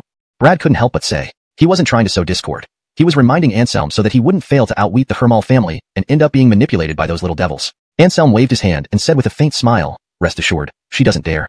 The explosive essence pill can rapidly increase her strength, but it also overdraws on her lifespan. If she wants to live, she must be loyal to me. Only then will I extend her life. Amazing, indeed worthy of being an heir of the Horus, without any omissions. Brad gave a thumbs up. He realized that all aspects he considered, Anselm had clearly thought about already. Since this was the case, it was time for him to leave Simenaxia. After bidding farewell to Anselm, Brad flashed and quickly disappeared around the corner of the street. After Brad left, Anselm also departed from there. Before leaving, his gaze couldn't help but glance in a certain direction. A few clowns, a hint of sarcastic smile tugged at the corners of Anselm's mouth. Back at home, hearing the laughter coming from Zinnia's house next door, Anselm knew that they were back. Entering the bathroom for a shower, Anselm stretched lazily and fell asleep right away. After a busy day, he was utterly exhausted. This sleep lasted until 8 o'clock the next morning, woken up by intense knocking on the door. Rubbing his sleepy eyes, Anselm went to open the door. Seeing Zinnia standing outside, Anselm immediately became wide awake, smiling warmly as he welcomed Zinnia into the house. "Help me with something." Before Anselm could speak, Zinnia got straight to the point. "What kind of help?" Anselm touched his nose. He knew Zinnia wouldn't come for nothing. Her early visit seemed highly unscientific. "I want you to help me chase after a woman," Zinnia said coolly, showing no sign of unease. Anselm was taken aback and couldn't help but touch Zinnia's forehead. "That's strange, no fever. Why are you talking nonsense?" Anselm mumbled, his expression bizarre. Swatting Anselm's hand away, Zinnia looked serious and said, "I'm not joking. I'm serious. I want you to go flirt and get that woman, then dump her." Zinnia's vengeful look left Anselm somewhat stunned. "Chasing at Airly under orders?" Anselm scratched his head. "Yes," Zinnia confirmed. Chapter 199. Retreat to Advance. Anselm was speechless. How deep must the grudge be for Alicia to come up with such a bad idea? After some thought, he still shook his head and said, "No way. I'm a very loyal husband. Even if you asked me to flirt with other Airlies, I wouldn't do it." When he said this, Anselm looked extremely righteous, not even blushing. Instantly, Alicia, Pearl, and Iris, who were eavesdropping outside the door, all gave Anselm a disdainful look at the same time. Believe that Anselm is the master of Blue Star? They would believe anything but his loyalty. "Are you sure you won't go? She's a great beauty. In terms of looks, she's even better than we are," Alicia said with a light laugh. Anselm's eyes lit up. Someone prettier than Alicia? How beautiful could she be? She might not be less attractive than Mira. His face wore an expression as if drooling on the ground, which made Alicia somewhat displeased. She knew this guy's lecherous nature wouldn't change easily. "Give you one more chance, will you or won't you?" Alicia asked coldly. Anselm shook his head. He wasn't stupid. Even if he wanted to go in his heart, he couldn't show it in front of Alicia now. Because women can never be fully trusted. If Alicia got angry in the end, the one who would suffer would be him. No, not even under threat. "Darling, rest assured. I'm a clean man and only love you wholeheartedly." Anselm gazed into Alicia's eyes with deep affection, speaking very firmly. Damn, both Alicia and those outside, Pearl and Iris, felt a wave of nausea at this moment. Anselm's heartfelt confession was simply too mushy. "That's enough, don't bullshit me. Do you think I don't know what kind of person you are?" Alicia shot a glance at Anselm and said irritably, "This guy's thick-skinned nature truly, Sashin, should be refreshed, their understanding every time." He chuckled and patted his hair to tidy it up. "This matter is decided then. You help me deal with that woman. After it's done, I'll acknowledge the family status of your mistress and your cousin wife," Alicia said coolly, offering Anselm a condition he could hardly refuse. "What, Zanya, do you know what you're saying? This guy and I are just friends. Why would you talk about acknowledging family status?" Hearing Alicia's words, Pearl couldn't hold back anymore and quickly came out to argue. Giving her a sidelong glance, Alicia's lips curled slightly. "I just mentioned acknowledging the family status of your mistress, not you. Why are you so anxious?" Pearl was suddenly at a loss for words, unable to respond. She realized Alicia hadn't specifically named anyone. It was her assumption all along. "Lonnie-in-law, your brother and I are perfectly innocent," Iris pouted in protest. "Innocent, my foot. With such a little beauty like you, how could this pervert let you go? Ever since you moved here, your fate has been sealed. You won't escape his clutches." At this moment, Anselm looked extremely delighted and nodded. "Since you strongly insist, darling, I can't disobey you." Then he glanced at Iris and smacked his lips. "Let's acknowledge the family status of the mistress first after things are settled. No need to worry about this little Airly for now." "Why no need to worry about me?" The little Airly was immediately unhappy with Anselm's preferential treatment. She puffed out her cheeks, looking utterly dejected. It wasn't that she envied Pearl, but Anselm's behavior seemed to belittle her pride in her beauty. For a vibrant young Airly, this was absolutely intolerable. Staring at Anselm mournfully, Iris's eyes were full of resentment. Glancing somewhere subtly, Anselm hummed, "Flat chest, can't bear it. Maybe when you become a B-cup, then I'll consider." Having lived in the world for a while, Iris understood these subtle terms well. Instantly, the little Airly's face fell, crying to Alicia, "Lonnie-in-law, look, my brother is bullying me." Petting Iris's little head, Alicia didn't hesitate and kicked Anselm directly. The sharp heel left a mark on Anselm's buttocks, making him stumble. "A dog can't quit eating poop, you big pervert." Alicia laughed coldly and beckoned Pearl and Iris to walk towards her home. Rubbing his sore bottom, Anselm felt really egg-pained. Getting kicked by a high heel was really painful. Moreover, Alicia's strength was already formidable, with true chi cultivation not inferior to the supreme realm. Naturally, this wasn't a joke. "Annabelle, what do you mean? As Anselm's fiancée, you actually agree for him to take concubines?" Back in the next door, Pearl couldn't help but ask immediately. She was very familiar with her good friend's character and knew that Alicia had always detested those womanizers. This point could be seen from how she previously despised Gerhard, that playboy. But now, she actually agreed to Anselm finding other women, which left Pearl utterly baffled and incredulous. "If I don't agree, will he listen?" Alicia sighed and asked rhetorically. Pearl was slightly stunned and then reacted. Given Anselm's nature as a lecher, of course, he wouldn't give up on hooking up with other sisters just because Alicia didn't agree. Because his mindset was different from others. In his view, a powerful man having many women was normal. So what difference does it make whether I agree or not? Alicia rubbed her temples, looking helpless. I might as well turn retreat into advance and use this to solidify my position as the senior wife. In the future, no matter how many women he finds, they must get my approval before entering our home. Pearl and Iris exchanged glances, clearly not expecting Alicia to have this kind of strategy in mind. They felt both amused and bemused. It seemed Alicia really loved Anselm. Otherwise, how could she compromise to this extent? Since this guy wants to be an emperor with 3 palaces and 6 courtesans, then I, Alicia, must be the empress, overseeing all his harem. Alicia's eyes sparkled. Pearl was speechless. Only Alicia could make such a graceful explanation for making concessions. Lifting her hand to grasp the 2 Airlie's hands, Alicia spoke with a commanding presence. You 2 are my good sisters, and when the time comes, you'll be my right and left protectors. We 3 will stand united, managing all his women in the future. You're crazy if you think I'm involved. Seeing Alicia's expression, Pearl couldn't help but laugh bitterly. Alicia smiled coldly and said, Not involving you? Do you think you can still run away? Your parents already agreed last time we met them. Hearing this, Pearl was stunned. She looked at Alicia with some guilt. It's all right, I don't blame you. Gently stroking Pearl's little face, Alicia suddenly smiled faintly. Actually, from the first time this guy called you his black wife, I've already counted you in, so you don't need to worry about me getting angry, nor do you need to hide your feelings. After all, we're good sisters. Sighing, Pearl nodded, somewhat apologetically saying, Annabelle, I'm sorry, I couldn't help it. That's fine, I understand, Alicia said with a smile. Beside her, Iris looked puzzled, not quite understanding the meaning behind Alicia's words. However, one thing was clear to her. That was, the 3 of them, whether now or in the future, would stand united. Chapter 200 Not caring about reputation. Senior Lonnie, idol, quickly impart some secrets to me. Woodyham walked in from outside, looking at Anselm with admiration. Anselm was taken aback and asked curiously, What are you talking about? What secrets? Giving Anselm an ambiguous look, Woodyham chuckled and said, Senior Lonnie, how you persuaded your wife to let you find a concubine. Teach me that too. As a powerful martial artist, Woodyham's hearing was naturally acute, so he had heard clearly what Ella and the others had said to Anselm just now. Woodyham expressed a strong desire to learn such oratory skills that could make women compromise. Anselm smiled faintly and was about to speak when he noticed a graceful figure walking toward them out of the corner of his eye. He immediately flashed a devilish smile and remained silent. But Woodyham didn't notice Anselm's unusual behavior and kept urging, Senior Lonnie, good Senior Lonnie, please give me some guidance. Yes, Senior Lonnie, guide him a little bit. A cold voice rang out, filled with laughter, but made Woodyham shiver involuntarily. Without turning around, Woodyham knew who was speaking. Turning around with a miserable expression, he looked at Maeve with a guilty gaze. Wife, you must have misunderstood. I only wanted to ask Senior Lonnie how to become more charming. You know, Senior Lonnie has many women. He's definitely an expert in enhancing one's charm, Woodyham said seriously. Maeve sneered and grabbed Woodyham's ear, saying, Is that so? Then why did I hear someone just now asking Senior Lonnie for dating tips? You must have heard wrong, wife. I swear to the 3 pure ones that I will love only you forever. Woodyham clasped his hands together, with an earnest look on his face. However, Maeve sneered again and slapped Woodyham's bald head, saying, Trying to trick me again? As a monk, shouldn't you be swearing to the Buddha instead of the 3 pure ones? The genuine smile on Woodyham's face vanished instantly, and he suddenly looked awkward, sending a pleading glance to Anselm. Anselm sighed and shook his head. Chevy was renowned for having countless beauties, yet his disciple Woodyham was completely under the thumb of one woman. What a stark contrast. If Chevy knew about this scene, he would likely come to Nanjing City right away and strangle his over-controlled disciple to death, disgracing the Walterful lineage. Alright, Maeve, stop fooling around. Woodyham must have come here for something important. Rubbing his nose, Anselm intervened to help Woodyham. As his junior brother and follower, Anselm didn't want to see Woodyham bullied by a woman like this, so he found an excuse to interrupt Maeve's actions. Maeve became serious. Since Anselm had spoken, she naturally dared not disobey. She released Woodyham's ear immediately. Woodyham barely had time to feel relieved before he frowned and said, Senior Lonnie, you might be in trouble. You actually came here for something important? Anselm looked surprised, as he had only said it casually. Nodding, Woodyham said solemnly, Namal Amitba, I used Destiny Insight earlier and saw some things that will happen soon. Senior Lonnie, you're in big trouble. Someone wants to kill me? The High family? The Xue family? Or maybe Dark Hall? Narrowing his eyes, Anselm asked calmly. Woodyham looked grave and said, It's not that simple. It seems several families have joined forces against you. They don't just want you dead, but also want to ruin your reputation. To join forces? Interesting, but useless against me.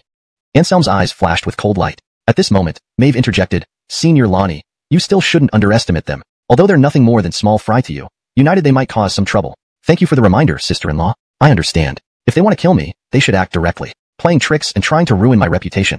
They've misjudged their target. Anselm laughed coldly. I've roamed the world for many years and never cared whether my reputation was good or bad. I only act according to my conscience and the heavens.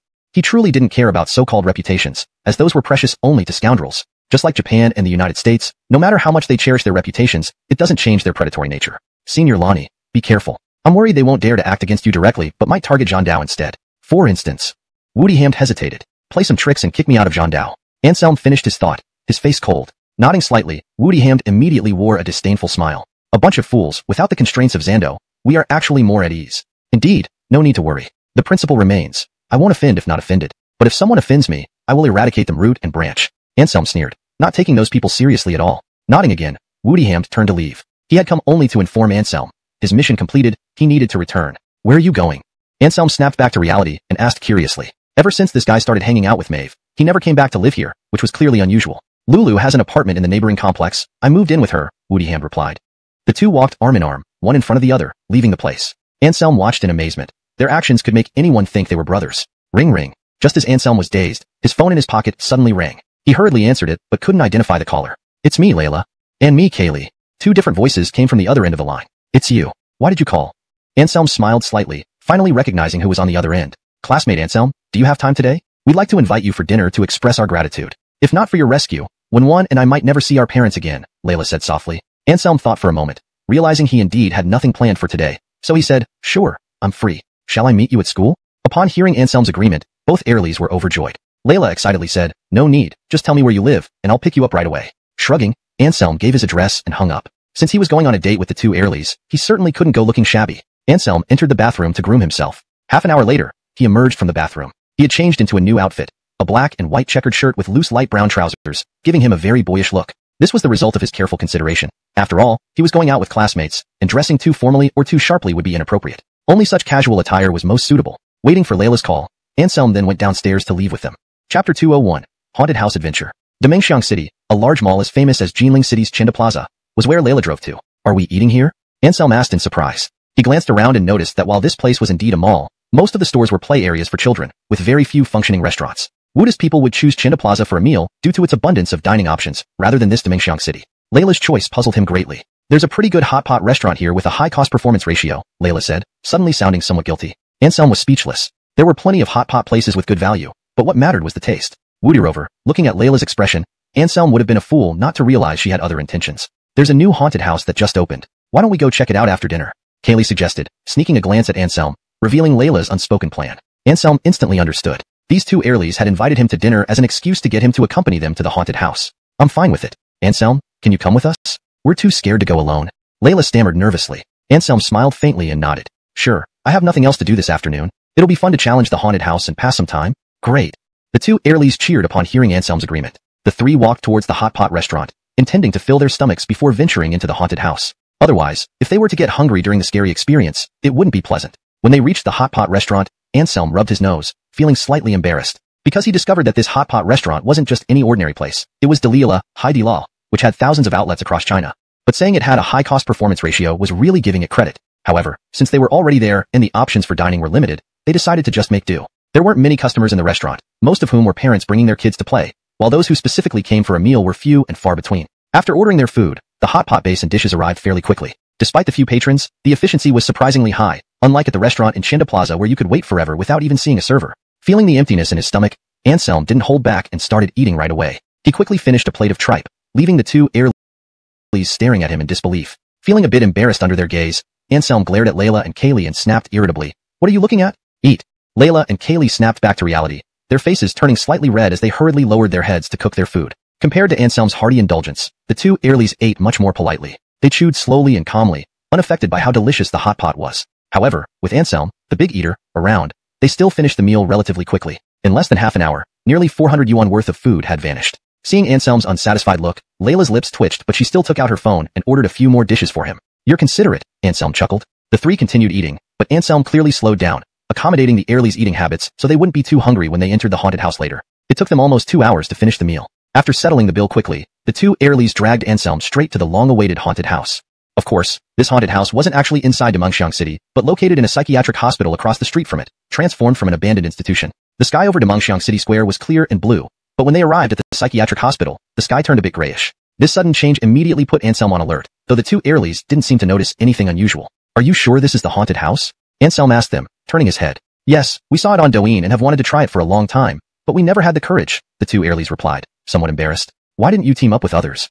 Anselm asked curiously. He knew that such haunted house adventures usually allowed temporary teams. "No, we're already timid. If we match with bad teammates, we might not be scared to death by the ghosts, but by them instead," Layla said helplessly. Such situations had happened before. When she and a friend went to play in a horror-themed escape room, the two guys they were matched with were even more timid than they were. They screamed so loudly that Layla and her friend almost died of fright. After that experience, Layla firmly refused all temporary teams, preferring not to go rather than be with strangers. The three decisively bought tickets and passed through a rusty iron gate. At the entrance, staff wearing terrifying devil masks made them sign a waiver. No matter what state Anselm and the others would be in after being frightened, it was none of their concern. Anselm found this behavior absurd but still followed the crowd, signing a waiver, then walked straight in without hesitation. Under his lead, Layla and Kaylee felt slightly braver. They gathered up their courage and followed Anselm inside, truly horrifying under the eerie green light. With a crack, the wooden floor suddenly split open. Although the sound wasn't loud, it was quite startling in the silent darkness. Layla and Kaylee were startled and involuntarily moved closer to Anselm. "Something's touching my foot."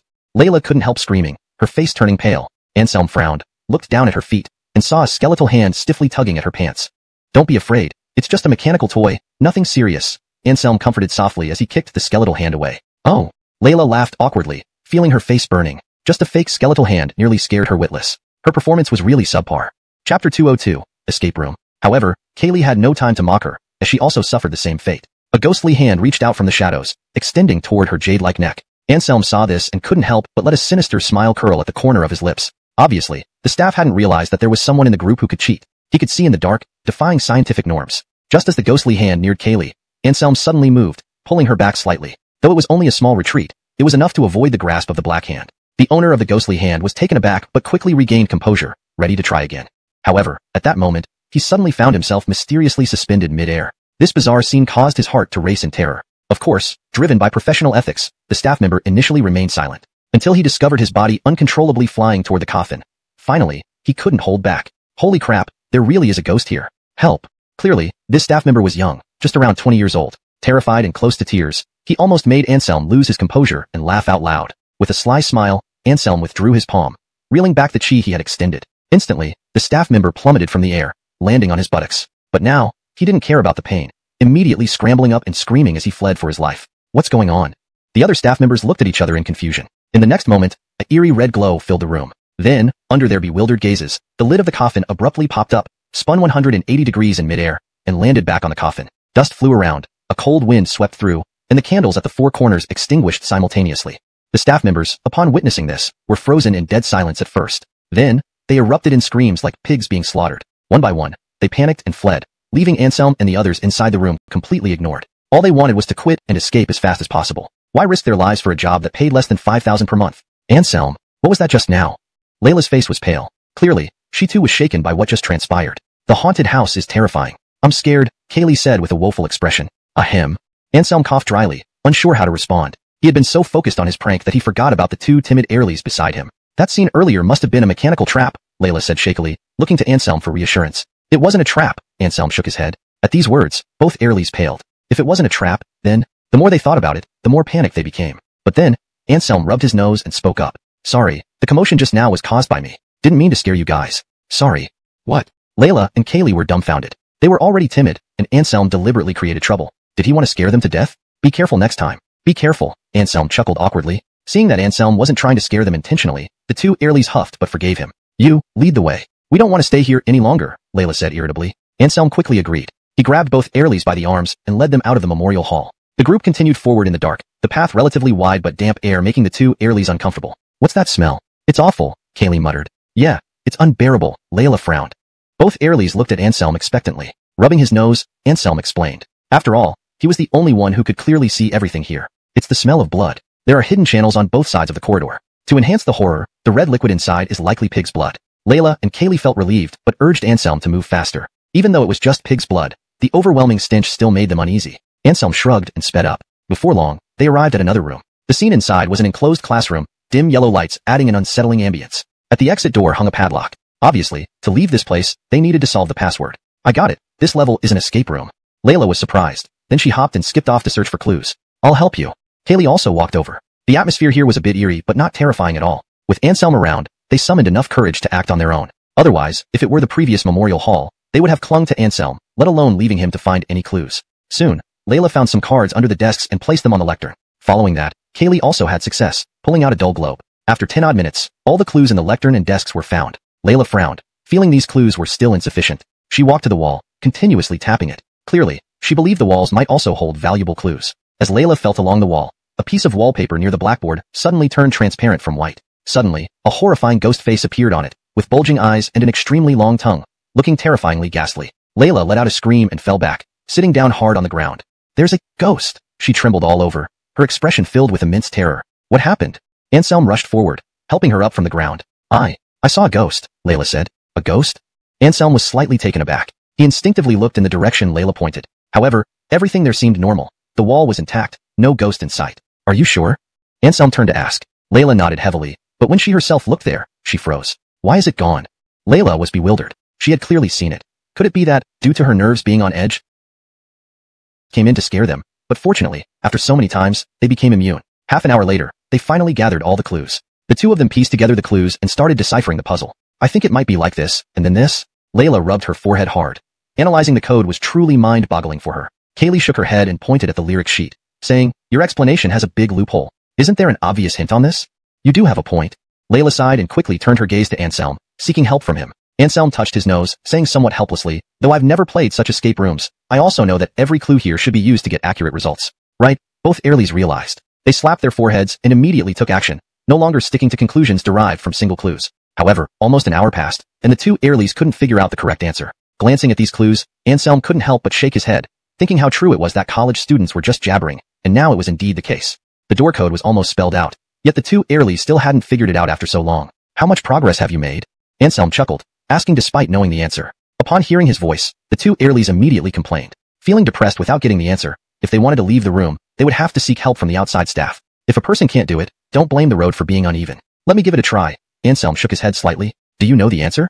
Layla and Kaylee ignored Anselm's mocking words and quickly asked. Of course, it's a piece of cake. Anselm stretched lazily and then announced a set of numbers. Muttering the 4 digits, Layla walked toward the exit. But when she entered the numbers, the door didn't open, obviously making this password incorrect too. That's odd. Layla turned to look at Anselm. I just said the password contains these 4 digits. The specific arrangement is up to you to try. There are only 24 possibilities, Anselm said in exasperation. Layla understood and tried again. Sure enough, by the 13th attempt, the lock clicked open. Really these 4 digits? Kaylee exclaimed in amazement, looking at Anselm with admiration as if she couldn't understand how he knew the password digits. Let's keep moving, we've wasted too much time here. Both Airlies nodded. The group left the secret room, disappearing into the darkness ahead. With Anselm leading the way, Layla and Kaylee navigated the haunted house effortlessly. Even without the help of the staff, they managed to pass through smoothly. Of course, even after successfully getting out, the two Airlies were still somewhat fearful. Although passing the challenges was easy, the scenes inside were truly terrifying, leaving them quite shaken. Anselm checked his phone and was shocked to see how much time had passed. They had spent nearly 5 hours in the haunted house, almost approaching dusk. You two go back to school first. I have something to handle, Anselm smiled and told the Airlies. He had hidden the severed limb on his person, unnoticed by Layla and Kaylee. Now, having sent them away, he intended to contact Pearl. Murders must be solved. It was a tradition in the great nation. Anselm naturally couldn't turn a blind eye. We'll head back first. Take care of yourself. Everyone has secrets. Asking too much might cause discomfort. Thus, Layla wisely nodded and led Kaylee away. Watching them leave, Anselm called Pearl and recounted the events. Simian man body parts? I see. I'm coming right away. Pearl's expression turned serious upon hearing about a dismemberment case. A murder case discovered by Anselm couldn't possibly be simple. Immediately after hanging up, she contacted the police station and rushed there with her people. Where are you going again?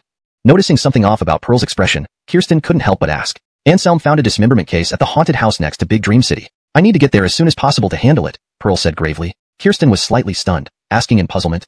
Anselm found a dismemberment case? Why would he go to Big Dream City? I don't know either, but judging from his tone, this matter is definitely true, so I have to go now. If anything happens, we'll talk when I come back tonight. After saying this, Pearl left. Only Kirsten, looking puzzled, and a little Airlie watching a soap opera were left at home. Taking out her phone, Kirsten frowned and decisively called Anselm. When will you be back? Kirsten asked. Pausing for a moment, Anselm answered truthfully, right away. I'll head back once the police arrive. He understood that Kirsten must have overheard his conversation with Pearl and was calling to inquire about the situation. There was no reason to hide it, so Anselm directly recounted everything, even including the dinner invitation from Layla and Kaylee. Kirsten smiled and nodded. All right, get back as soon as possible, get a good night's sleep, stay at your best, and accompany me to pick someone up tomorrow morning. Got it, honey. Love you too. Anselm chuckled sweetly. Ending the call on a sweet note, Kirsten felt much better. Before long, Pearl arrived with a group of officers. After Anselm handed over the severed limb, he lazily left the scene. Upon examination by the old forensic doctor, once it was confirmed that the limb was indeed human, the officers immediately sealed off the haunted house. Of course, Anselm was unaware of all this. He had already returned home. Since Ian and Maeve went out to stay elsewhere, the large house was now o'clock in the morning. Zinnia burst in directly. Seeing that Anselm was still snoring, she didn't hesitate and pulled off his blanket. But in the next moment, even though Anselm hadn't woken up, Zinnia screamed in surprise and ran out in a panic. Why did you run? We're practically an old married couple. It's not like you haven't seen my younger brother before. Rubbing his eyes, Anselm mumbled drowsily. Don't talk nonsense, hurry up and get dressed. An annoyed voice came from outside. Oh. Anselm had no choice but to get up quickly and dress himself. When he walked into the living room, Iris was there too. Apparently, this little Airly heard Zinnia scream and intentionally came over to see what was happening. Eldest Lonnie, did you take advantage of elder sister again? Iris asked with a smile, eager to see the show. Glancing at Iris, Anselm said unhappily, don't say things you don't understand. How can that be called taking advantage? Your elder sister and I are engaged. This is normal interaction. Oh, Iris nodded thoughtfully. Then, she looked enviously at Zinnia's chest and pitifully said, Eldest Lonnie, do you have any techniques to help people get bigger? Pearl's sister aside, elder sister's chest is much bigger than mine. I don't want to be a flat-chested princess. Sniff, sniff. Hearing this, Anselm perked up. He nodded vigorously and said, yes, certainly. The lineage of eccentric doctors can treat any illness. Breast enlargement is nothing challenging. As he spoke, his eyes lit up, and he reached out toward the young Airly's chest with an evil hand. Iris blinked, standing still without moving. It was clear that the little Airly trusted Anselm's medical skills completely. However, just as Anselm was about to succeed, slap, Zinnia rushed over and smacked his hand away. You think you can grope her so boldly while ignoring me? Zinnia sneered. I'm wronged. I only wanted to measure her specific size to determine the exact treatment plan. Anselm said solemnly, to a doctor, there's no difference between men and women. Haha, do you expect me to believe that? Zinnia laughed mockingly. Clearly, she didn't believe a word of Anselm's explanation. While it's true that doctors see no difference between men and women, there is a difference in the eyes of a lecherous doctor, like Anselm. Forget your nonsense, let's go. Zinnia turned and walked towards the door. Anselm, curious, asked, where to? To pick someone up at the station, remember? You were supposed to woo her and then dump her, Zinnia replied without turning back. Nanny? You're serious? Anselm was dumbfounded. Or what? Do you think it's fun to fool you? Simon, re-up, we only have 40 minutes. If you waste time, we'll miss her. Zinnia couldn't help urging him on. Touching his nose, Anselm stopped talking and followed Zinnia downstairs. Little Iris also shouted that she wanted to go, feeling it would be too lonely staying home alone. Zinnia naturally agreed to her request and took her along. The three of them met Pearl coming back from handling a case, having been out all night. Where are you going? Pearl asked curiously. To pick someone up at the station. Isn't Vivian returning today? Zinnia casually responded and headed for the underground garage. I'll go with you. Pearl quickly decided to visit the old classmate first. Rest could wait. They sped off towards the high-speed railway station. They parked the car and waited at the exit. Nanjing High-Speed Railway Station was one of the largest stations in the country, with a huge passenger flow and constant movement. Soon, Zinnia spotted someone and walked directly in that direction. When Anselm saw Zinnia greeting a chubby Airly less than 1.6 meters tall, his face turned dark, puzzled. Where were the promised beauties? He felt like he might spit blood. Letting him pursue this woman was worse than hanging himself. Wow, what a full-bodied sister! The little Airly exclaimed. Hearing her words, Anselm became even more depressed, feeling an urge to turn around and leave immediately. However, without Zinnia's instruction, Anselm eventually held back. He sighed, looking as if he carried the world's deepest grudge. Seeing Anselm's woeful expression, Pearl knew that to the railings. Iris blinked, puzzled. That Sister Hyman did look quite full-bodied. Why was her cousin so reluctant? Iris didn't realize that being fat and being full-bodied were two different things. True full-bodied women were rarities, but clearly, this woman resembled a barrel and was far from a rarity. Frustrated, Zinnia thought Anselm should be more reliable at crucial moments. She had boasted to her rival that her man was much stronger than the other's boyfriend. Yet, seeing Anselm's performance now, Zinnia felt utterly humiliated. Is this the man you said was much better than Kate? At that moment, a tall, wavy-haired beauty walked out from behind the chubby Airly, her voice tinged with mockery as she looked at Zinnia with disdain. Chapter 205. Noble Gentleman. Wow, what a beauty! Anselm suddenly swallowed hard, looking as if he was struck by the woman's beauty. To be honest, this woman's appearance was indeed very perfect, no less than Marla. However, her attitude towards Alicia made Anselm somewhat unhappy. No one could be hostile to his chief wife. Even beauties were no exception. So, after marveling at her beauty, Anselm immediately put on a serious face and said, "Pity, she's not even half as pretty as my chief wife." This statement not only stunned the woman but also left Alicia speechless. What was going on? Why did Anselm suddenly say such a thing? Alicia lowered her head in deep thought and soon realized what was happening. She couldn't help tapping Anselm, half laughing and half crying. Don't talk nonsense. Vivian was the top campus flower in our school back then. Fine. Anselm shrugged, then extended his hand to Vivian for an introduction. Hi, I'm Zanya's husband. Vivian glanced at him with disdain, showing a complete disregard for Anselm. She turned her head, frowning at Alicia and said, "Long time no see. Your taste is still as poor as ever. Finding a man like this, TSK. Vivian's face was filled with mockery. Alicia didn't get angry. Instead, she smiled and said, "You just don't know him. Once you really understand him, you will be amazed that there are such extraordinary men in this world." Alicia's eyes twinkled as she stared at Vivian with a smile. At this moment, Anselm cooperated well. He didn't get angry because Vivian ignored him. Instead, he folded his hands behind his back, acting like a wise man. Is he really that special? Vivian glanced at Anselm sideways and sneered, "I think he's probably just a lecher." Upon hearing this, both Alicia and Pearl looked strangely. They had to admire Vivian's sharp eyes for seeing through Anselm so quickly. But now, they naturally wouldn't echo her words to belittle Anselm. "Alright, let me formally introduce him to you. He's called Anselm, my fiancé." Alicia pushed Anselm towards Vivian, signaling him to take action. Anselm got the hint, putting his hand behind his back and making an okay gesture. Then he said, "What Zanya said is true but lacks detail. Actually, I'm also the husband of another wife. As for that flat-chested Airly, have you seen her? She has been trying to pursue me, but her chest is too small. I'm still considering it." As he spoke, Anselm posed coolly and said, "Don't be surprised at why I have such immense charm. It's all because of one word, handsome."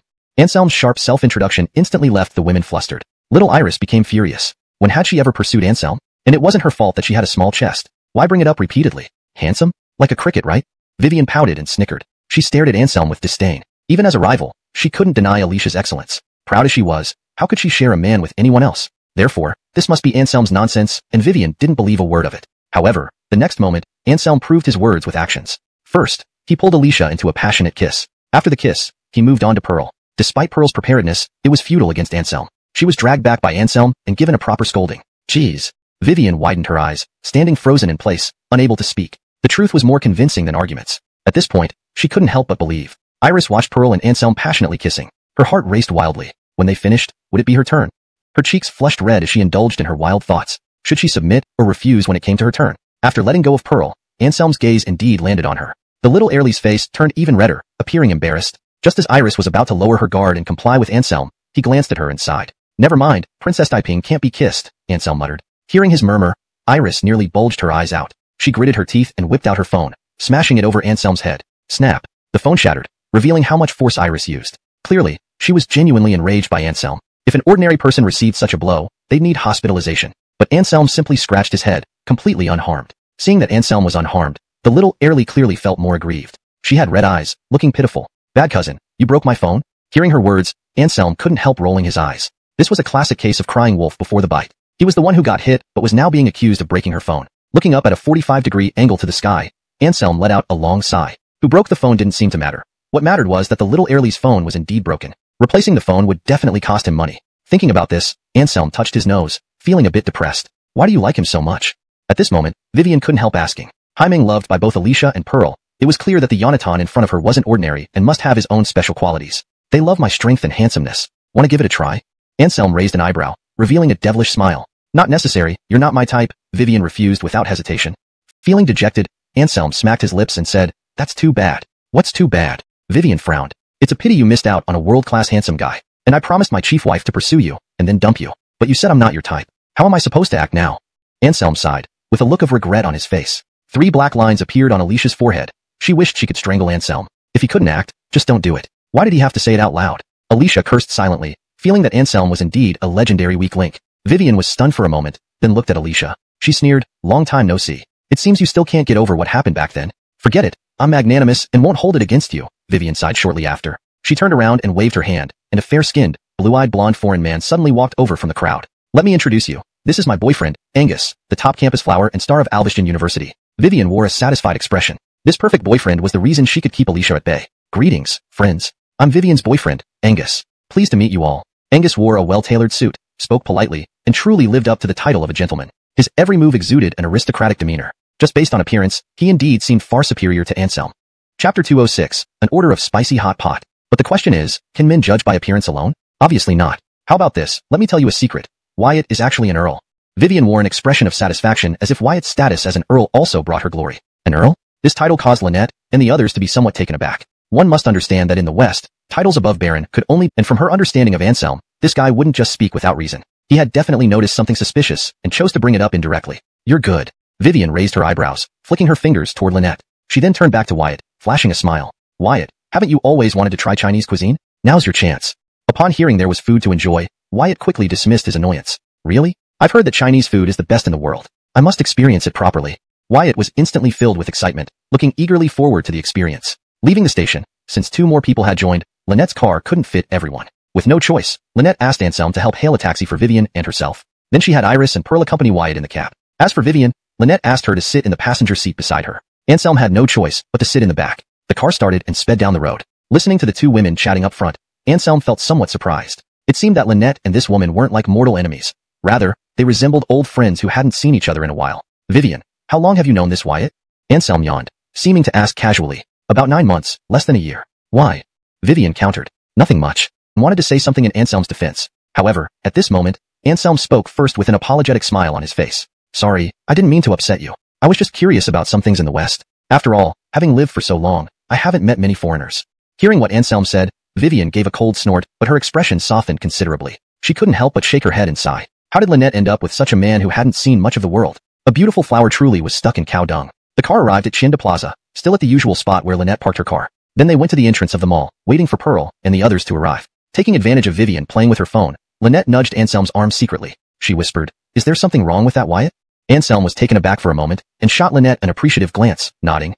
Yes, he has big problems. Anselm showed a hint of a cold smile, but at this time, he couldn't elaborate further, and Lynette understood. After waiting for 5 minutes at the entrance, Pearl, Iris, and Vivian's Earl boyfriend finally arrived late. "What do we eat?" Vivian asked. She hadn't been back to China for 2 or 3 years, and the renovated Tienda Plaza was completely unrecognizable to her. With a snap of her fingers, Lynette smiled and said, "Follow me." They walked into the mall and, led by Lynette, quickly arrived in front of a spicy hot pot restaurant. Vivian's eyes lit up immediately, and she gently tapped Lynette on the shoulder. "Well done. After all these years, you haven't forgotten that I love spicy hot pot," Vivian exclaimed excitedly. Having lived abroad for so many years, eating steak and pasta all the time, she almost missed this adorable spicy hot pot to death. A smile crept onto Lynette's face as she teased, "Look at you, getting so happy over a bit of spicy hot pot. You wouldn't understand. After eating foreign slop for so many years, it's a miracle I haven't gone mad," Vivian sighed wistfully. Those high-calorie foods abroad were simply not suitable for her delicate skin as a Chinese woman. If given another chance, she would rather not study abroad again, even if beaten to death. Spicy hot pot? What is that? Just scalding chili peppers. How could it be delicious? Wyatt, standing beside them, asked with confusion. He really couldn't understand how scalding a few chili peppers in water could taste good enough to make Vivian so excited. Hearing this, Vivian couldn't help but laugh heartily. She shook her head and explained, "It's not just scalding chili peppers. It's a very delicious Chinese dish called spicy hot pot." "Is that so? Then give me one too," Wyatt promptly replied. Chapter 207. Making a fool of oneself? The group walked into the restaurant. Since it wasn't yet dinner time, there weren't many people inside. Anselm and his companions easily got a large round table and sat down. "Is hot pot this advanced now? We can order via mobile phone?" Vivian couldn't help but exclaim in surprise. Ordering by scanning codes was also available abroad, but that was limited to large restaurants. For smaller shops, they generally still had to use menus to order food. Old foreigner Wyatt also had a look of amazement on her face, sighing, "Oh my god, is China this developed now?" Hearing Wyatt's exclamation, a nearby server couldn't help but show a disdainful look. It was just ordering by scanning a code. Was there any need to be so surprised? This foreigner must really lack experience with the world. China has always been quite developed. It's just that it doesn't bother showing its prowess to barbarians. While Anselm was using his phone to scan and order, he said with a faint smile. Immediately, Wyatt's eyebrows furrowed slightly. She glanced at Anselm, a hint of hidden coldness flashing in her eyes. Little early Irison felt something and looked at Wyatt with a mischievous smile. "I want to eat this. Order it for me." Beside Kirsten, Vivian pointed at a few dishes, almost drooling. Okay, I'll order it for you. Your taste hasn't changed at all from a few years ago." Kirsten couldn't help but laugh and shake her head slightly. Vivian also laughed and said, "Not changing isn't normal? You don't know how much, while I've been abroad these past years." After the two finished ordering, they began chatting idly. Anselm watched them chat, his expression somewhat strange. It's pretty odd. They used to get along very well, but due to some misunderstandings, their relationship soured. Seeing Anselm's peculiar expression, Pearl leaned over and whispered an explanation. "What happened?" Anselm turned and couldn't help but ask curiously. Stealthily glancing at Kirsten, Pearl saw that she wasn't paying attention and spoke up. However, she lowered her voice even more. That was when Flora was in her senior year. She and Vivian both liked the student council president at the time. Due to jealousy, they had some conflicts. Pearl moved closer to Anselm and covered her mouth as she whispered, "There was such a thing?" Anselm's eyes widened. Was he not Flora's first love? Learning this, he felt quite hurt. "Don't worry, Flora never got together with that president." Pearl continued speaking, but before a few words were out, she was caught by Kirsten's sharp ears. "London, what are you whispering about with Anselm?" Kirsten raised an eyebrow and then asked Pearl. She had a feeling that their conversation likely involved her. Otherwise, Pearl wouldn't have glanced at her guiltily after speaking just a few words. "Nothing, big wife. Continue your chat." Anselm smiled faintly, picking up where Kirsten left off. Kirsten looked at him, feeling a bit strange but nodded anyway, continuing her idle chat with Vivian. "What level of spiciness do you want?" The boss suddenly walked over and asked the group. "Medium heat will do." Without consulting anyone else, Kirsten answered directly. The boss nodded. Seeing that no one objected, she happily left with the record sheet. Soon, bowls of steaming hot pot were brought up, filling the air with mouth-watering aromas. Red oil broth, beautifully presented, the food was inviting. "So this is hot pot? It looks delicious." Wyatt licked his lips, sniffing the food's fragrance, almost unable to contain himself. "By the way, do you have Lafite? Such aromatic food should be paired with noble red wine." Wyatt suddenly remembered something and turned to ask Vivian. Vivian chuckled helplessly. Although she had just returned from abroad, she didn't need to think hard to know. Such a small shop definitely wouldn't have high-end red wine like Lafite. "Don't talk nonsense. People will think you're crazy if they hear you." Glaring at Wyatt, Vivian replied unhappily. Then she took out her phone and scanned to order a few beers. Before long, the boss delivered the beer. Looking at the yellow liquid in the bottles, topped with white foam, Wyatt had doubts. Was this urine-like substance meant for human consumption? Is this drinkable?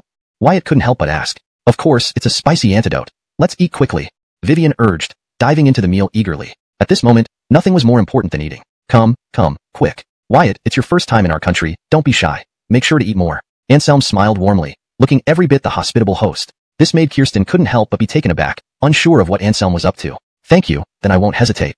Glancing at Anselm, Wyatt suddenly found that Anselm didn't seem as detestable as before. Since that's the case, she decided to let bygones be bygones and forgive his earlier rudeness. Very gracefully picking up her chopsticks, Wyatt poked around in her bowl for a long time but had no idea how to use them. Seeing this, Anselm snapped his fingers and called over the waitress, asking her to bring a spoon. Here it's not like in your Western world.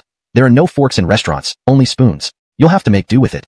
Nodding gratefully, Wyatt now felt that Anselm was truly her kindred spirit. Elegantly lifting the spoon, she scooped up some food and stuffed it into her mouth. Damn. Anselm and the others instantly widened their eyes, full of admiration.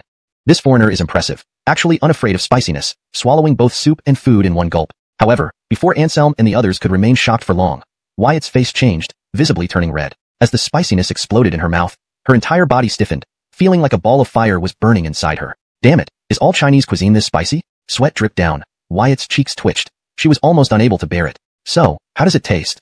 Vivian raised her head proudly, asking Wyatt. But immediately, she noticed something seemed wrong with Wyatt's expression. What's wrong with you? Vivian asked curiously. Even if it's delicious, there's no need for such an exaggerated reaction. Spicy. Wyatt spoke in broken words. At this moment, her tongue hung out, panting heavily, with a look of pain from the spiciness. Seeing this, Vivian couldn't help but smile. Have some of this. It helps reduce the spiciness. She stood up to pour a cup of beer for Wyatt and handed it over. Oh darling, you're so nice. Wyatt looked grateful. He no longer cared about maintaining his gentlemanly image, gulping down the beer in big swigs. Whether this yellow liquid was safe to drink was not even a concern at this moment. After all, he simply couldn't endure the spiciness any longer. One more cup. After finishing the beer in one go, Wyatt urgently asked for a refill. Vivian's lips twitched slightly, but still stood up and filled Wyatt's cup again. Drinking 5 large cups of beer in a row, Wyatt finally felt the damned spiciness subsided. Burping, he leaned back on the chair, refusing to eat another bite of the hot pot. If you don't eat, won't you be hungry later? Vivian said helplessly. Not hungry, I'm very full now. Wyatt waved his hand seriously. Anselm nearly laughed. After drinking so many cups of beer, if this guy's stomach isn't bloated, that would be weird.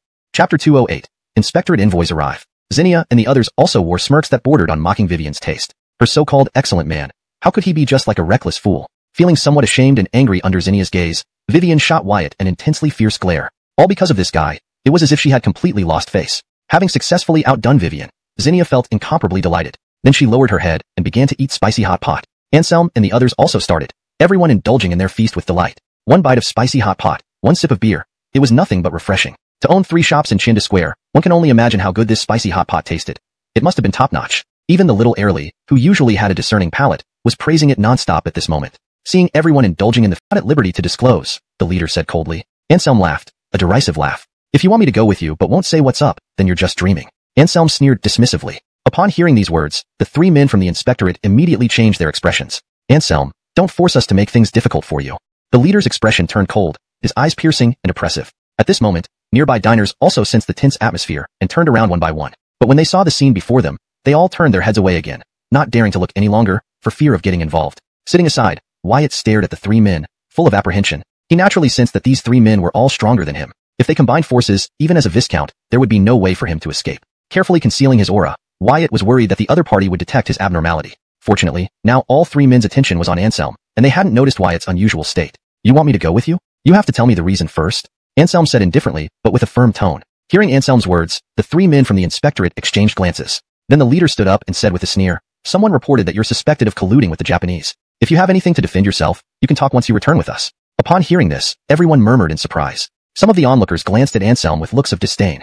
They despised traitors and detested dogs for the Japanese even more. Nonsense, it's not Anselm who colludes with the Japanese, but the Alvis family, Pearl shouted sharply, her eyes cold. At this point, how could she not understand the intention of these 3 men? Either they were swayed or deliberately causing trouble. However, judging from their attitudes and expressions, Pearl believed it was the latter. You're the one spouting nonsense. The Alvis family is loyal through and through and has made great contributions to the economic development of Nanjing. How can they possibly be the type you describe? The leading inspector sneered, not believing Pearl's words. Pearl was both amused and angered by this. As an inspector, yet so unable to distinguish right from wrong and invert black and white. Just as she was about to speak up for Anselm, she heard the leader's cold laughter. I advise you to save your strength. Whether or not he is a traitor will be determined by the inspectorate. The term, traitor, caused Anselm's eyes to instantly turn cold. Without thinking, he picked up a beer glass and threw it straight. With a clang, the inspector was hit directly. Covering his head, a large bump immediately rose on his forehead. Bright red blood gushed down, shocking everyone instantly, especially the other 2 inspectors, whose faces turned ashen. Anselm's throw of the beer glass was not done with any particular skill, but this glass indeed hit their captain squarely, and with the force it had, it could easily have cracked a top martial artist's skull. Clearly, Anselm's strength wasn't to be trifled with. He was absolutely formidable. Mutiny. You actually dare to attack an inspector. You're really audacious. The inspector captain clutched his forehead, eyes glaring at Anselm in fury. The other two inspectors were also seething, their eyes blazing with rage. To them, Anselm's action was undoubtedly a defiance of their authority as inspectors. A bunch of disgraceful scum. Get lost immediately. Anselm couldn't help but shout at them, feeling these inspectors were utterly lawless. Could the label of traitor be thrown around so casually? Let alone in public, as inspectors, they should enforce justice impartially, instead of barging in and trying to forcibly take someone away without reason. How insolent, you common member. How dare you be so arrogant? The inspector captain roared in anger. He glared coldly at Anselm, saying, don't think you're untouchable just because you have backing. In Warsaber, even the squad captains must show respect to us. Saying this, the inspector captain's face radiated with arrogance. Although the inspectorate was a department established only recently by Warsaber, its responsibilities were very special. Apart from the chief commander Leo, any other members who made mistakes could be disciplined by the inspectorate. In essence, as inspectors, they could pretty much walk over anyone within Warsaber. Except today, they encountered Anselm. In Warsaber, his status was arguably above even Chief Commander Leo. Who told you he's a common member? At this point, Pearl couldn't help but sneer. Hearing Pearl's words, the inspector captain froze, then smiled disdainfully. Even if he's not a common member, if he makes mistakes, he still falls under our jurisdiction, the inspector captain said arrogantly. Besides Chief Commander Leo, probably the only person they didn't have the authority to handle was the newly appointed chief instructor. Though none of them had met the legendary chief instructor, they assumed it wouldn't be this Yonatan before them. However, Pearl's next words nearly made them all hit their heads against the wall. Is that so? Can you manage the chief instructor of Warsaber? Pearl asked, smiling coldly. The inspector captain's expression changed drastically. He stepped back abruptly, shocked. This can't be possible. How could the chief instructor be such a mere youth? Chapter 209. A trace of derision appeared on Anselm's face as he directly threw out the credentials. Chief instructor. The three bright red characters made all the inspectors tremble. They never would have thought that this Yonatan in front of them was actually the newly appointed chief instructor of Zhandao. Even if the inspectorate had a transcendent position, offending the chief instructor would still make their work difficult. Furthermore, looking at the position, not just anyone could be the chief instructor of Zhandao. In terms of strength, this person might be even stronger than Captain Leo. I'm sorry, we made a mistake. Thinking to this point, the leading inspector quickly changed his attitude. He promptly conceded and apologized to Anselm. Get lost. Anselm coldly shouted, not even sparing a glance at these people. The three inspectors looked at each other. They were not angry but instead felt relieved, immediately fleeing from the scene. Azrael looked deeply at Anselm, his eyes now filled with caution. He found that this Chinese youth did not seem as simple as he appeared. What is Zhandao? And what's a chief instructor? Are you guys playing real-life CS? Vivian asked, staring curiously at Anselm. Exactly, you're very smart. We are indeed playing something like that, and my role in it is an instructor of some unit. Anselm held up his thumb, praising Vivian. His serious nonsense nearly made Pearl laugh out loud. Giving Anselm a disdainful look, Vivian said, only fools would believe such nonsense. So? Anselm smiled. Real-life CS doesn't involve scenes like that. Isn't it just about shooting in the wild? Do you think I'm stupid? Vivian curled her lips slightly, speaking somewhat disdainfully. Isn't this what you called real-life CS? Anselm was speechless, going along with her words.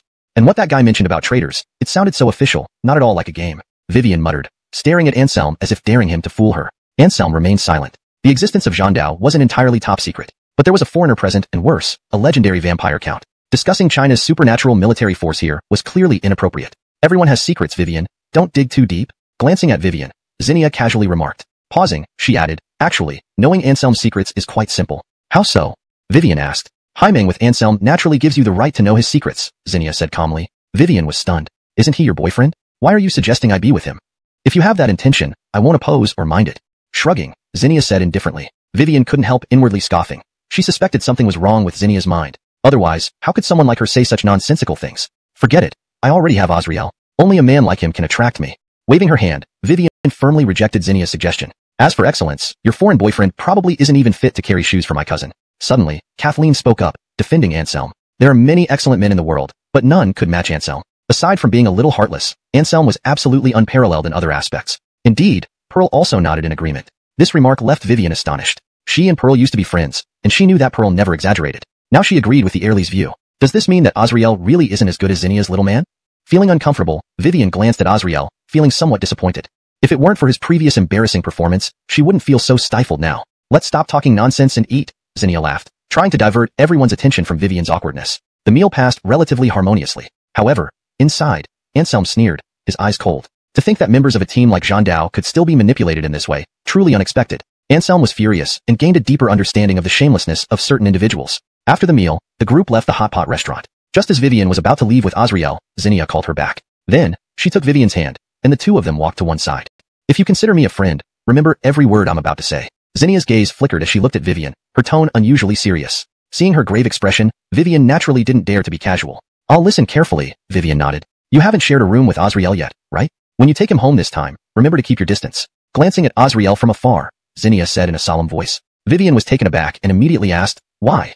She was baffled. Boyfriends and early friends living together still need to keep their distance? I can't explain it clearly, but just trust me. I wouldn't harm you, Zinnia said, not bringing up Anselm's suspicions again. Because she understood Vivian, this Airly was entirely love-struck. Without any evidence, if she repeatedly doubted her boyfriend's identity, Vivian would absolutely turn hostile. After some serious thought, Vivian finally nodded. Alright, then I'll let Azriel find a hotel to stay in. Is that good enough? Yes, that's my good friend from back in the day. Zinnia smiled. Rolling her eyes, Vivian's face suddenly showed a nostalgic look. Yes, her former best friend. Due to one stinky man, they had been estranged for years. It was ridiculous. Laughing and chatting, the two returned to the parking lot. Vivian glanced at Azriel and decisively gave him new instructions. I've thought about it. You should go find a hotel outside to stay in. Cohabitation before marriage isn't appropriate. Scratching his nose, Azriel said helplessly, all right, dear. If you want me to stay in a hotel, I will. Nodding slightly, Vivian bid farewell to Zinnia and left with Azriel. Zinnia also got into the car and drove home. Dear wife, I didn't think you cared so much about that woman. In the car, Anselm suddenly laughed and spoke. Zinnia sighed helplessly. After all, we were friends for so long. Years of misunderstanding have been long enough. At this point, Zinnia couldn't help but ask curiously, Anselm, is Azriel really a vampire? As real as anything, Anselm replied with a faint smile. At this moment, little Ely also said, right, I also sensed a very strange aura from him. He doesn't seem human. So he is that kind of creature, quite enlightening. Ely had an amazed look. Legendary dark creatures actually exist. How peculiar, why would Azriel, a vampire, dare come to Simanaxia alone? Isn't Simanaxia the forbidden land that foreign supernatural beings fear? Scratching his head, Pearl murmured in puzzlement. Anselm was startled and asked in return, where did you hear that from? Don't modern web novels all write that? Glancing at Anselm, Pearl said matter-of-factly, not such supernatural beings. In the supernatural world, China is indeed the undisputed world leader, but the overseas supernatural circles are not weak either, Anselm said seriously. For instance, taking the West and that Wyatt just now, the Western supernatural forces include vampires, werewolves, mages, the Church, the Dark Council, and so on. That Wyatt is a vampire count, her strength equivalent to our top-tier peak level, which is very formidable. A top-tier peak level isn't that impressive though. Lynette suddenly pouted and murmured under her breath. She thought those legendary creatures would be extremely powerful. Now, after listening to Anselm, it seemed they were just like that. Not impressive? Anselm smiled and shook his head. These women were truly fearless because of their ignorance. For vampires, a count is only a relatively low-ranking existence. Above that, there are marquises and dukes. Beyond dukes, there are princes, whose strength is comparable to our king realm experts. Is prince the highest rank for vampires? Pearl couldn't help asking. Anselm shook his head. Above princes, there are the legendary emperors, who possess terrifying strength, similar to land immortals in China. Before ordinary vampires, they are true gods. Glancing at the stunned women, Anselm gave a faint smile and continued. Do you think emperors are the strongest among vampire level? How about if I protect Vivian for a while? Didn't you say my internal energy cultivation is at the supreme level, one tier higher than the top tier? At this moment, Lynette's eyes lit up, and she suddenly suggested. You know your cultivation level is high, but do you know how to fight? Anselm glanced at her and casually remarked. This wasn't him discouraging Lynette, but stating the truth. Currently, Lynette was like Zhang Walturgi who had learned the Solengene Alvis divine skill. Her internal strength was excellent, but her combat skills were almost non-existent. In such a situation, even someone one level below her could easily defeat her. What should we do then? Hearing what you said, I'm even more worried about Vivian's safety. Lynette smiled bitterly. You're overthinking it. They've been together for so long, and nothing dangerous has happened. Anselm rolled his eyes, at a loss for words. He thought Lynette was merely worrying needlessly. If Wyatt really wanted to harm Vivian, he would have taken action before returning to the country, not waited until now. That's true. I saw that Wyatt really likes Vivian. Lynette nodded, agreeing with Anselm's opinion. However, just to be safe, it's best to monitor Wyatt. Blood clan members are naturally capricious. They might lose control at any moment. After thinking for a while, Anselm added. Then let me do it. Pearl volunteered. Anselm shook his head, saying seriously, no, these creatures have extremely sharp instincts. They can easily detect someone following them. Alright, then I guess you have to handle it. Pearl shrugged, looking helpless. I'm too busy. Anselm spread his hands, emphasizing his busyness. We don't need someone to go personally. We can just use some high-tech surveillance on him. Pearl looked enlightened, nodding with a faint smile. You're right. I'll arrange it right away. Thank you for your trouble. Lynette thanked Pearl. Pearl waved her hand, smiling. It's no trouble. Vivian is my friend too. With that, she hurriedly left home. You should go back as well. Glancing at Anselm, Lynette issued a direct dismissal. Rubbing his nose, Anselm felt a bit helpless when a call came in. The caller ID showed another unknown number, which made Anselm pause. Why are you spacing out? Answer it already, Zhang Xia said casually. Only then did Anselm snap back and press the answer button. The caller wasn't some Airly but a burly guy. Briar, the underground boss who had once pledged allegiance to him. I have something to go out for.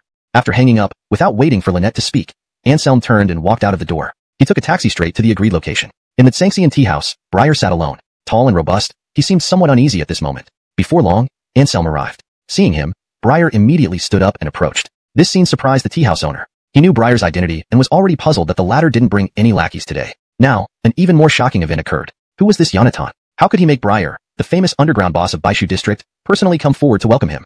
Chapter 211. Deceiving Black Wife. What do you need from me? Anselm asked straightforwardly. He sat down in front of the tea table and picked up a clean cup at hand. Then, he leisurely brewed a cup of tea and started savoring it. Boss, we're in trouble, Wesley said with a look of frustration on his face. If he hadn't been desperate, he would never have bothered Anselm. Oh, what kind of trouble? Tell me about it.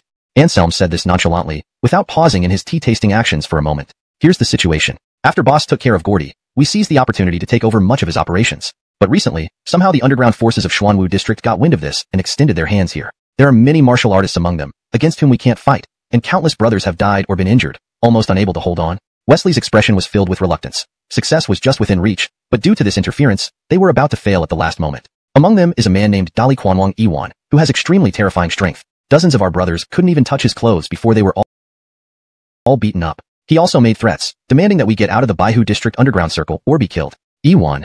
A hint of mocking smile curled at the corner of Anselm's mouth. Yes, boss. Wesley hurriedly nodded. You could single-handedly eliminate Gordy and the Alvis family, so you must be a very strong martial artist. Now that our people are retreating one after another, we can only beg you to show your might and repel Iwan and his gang.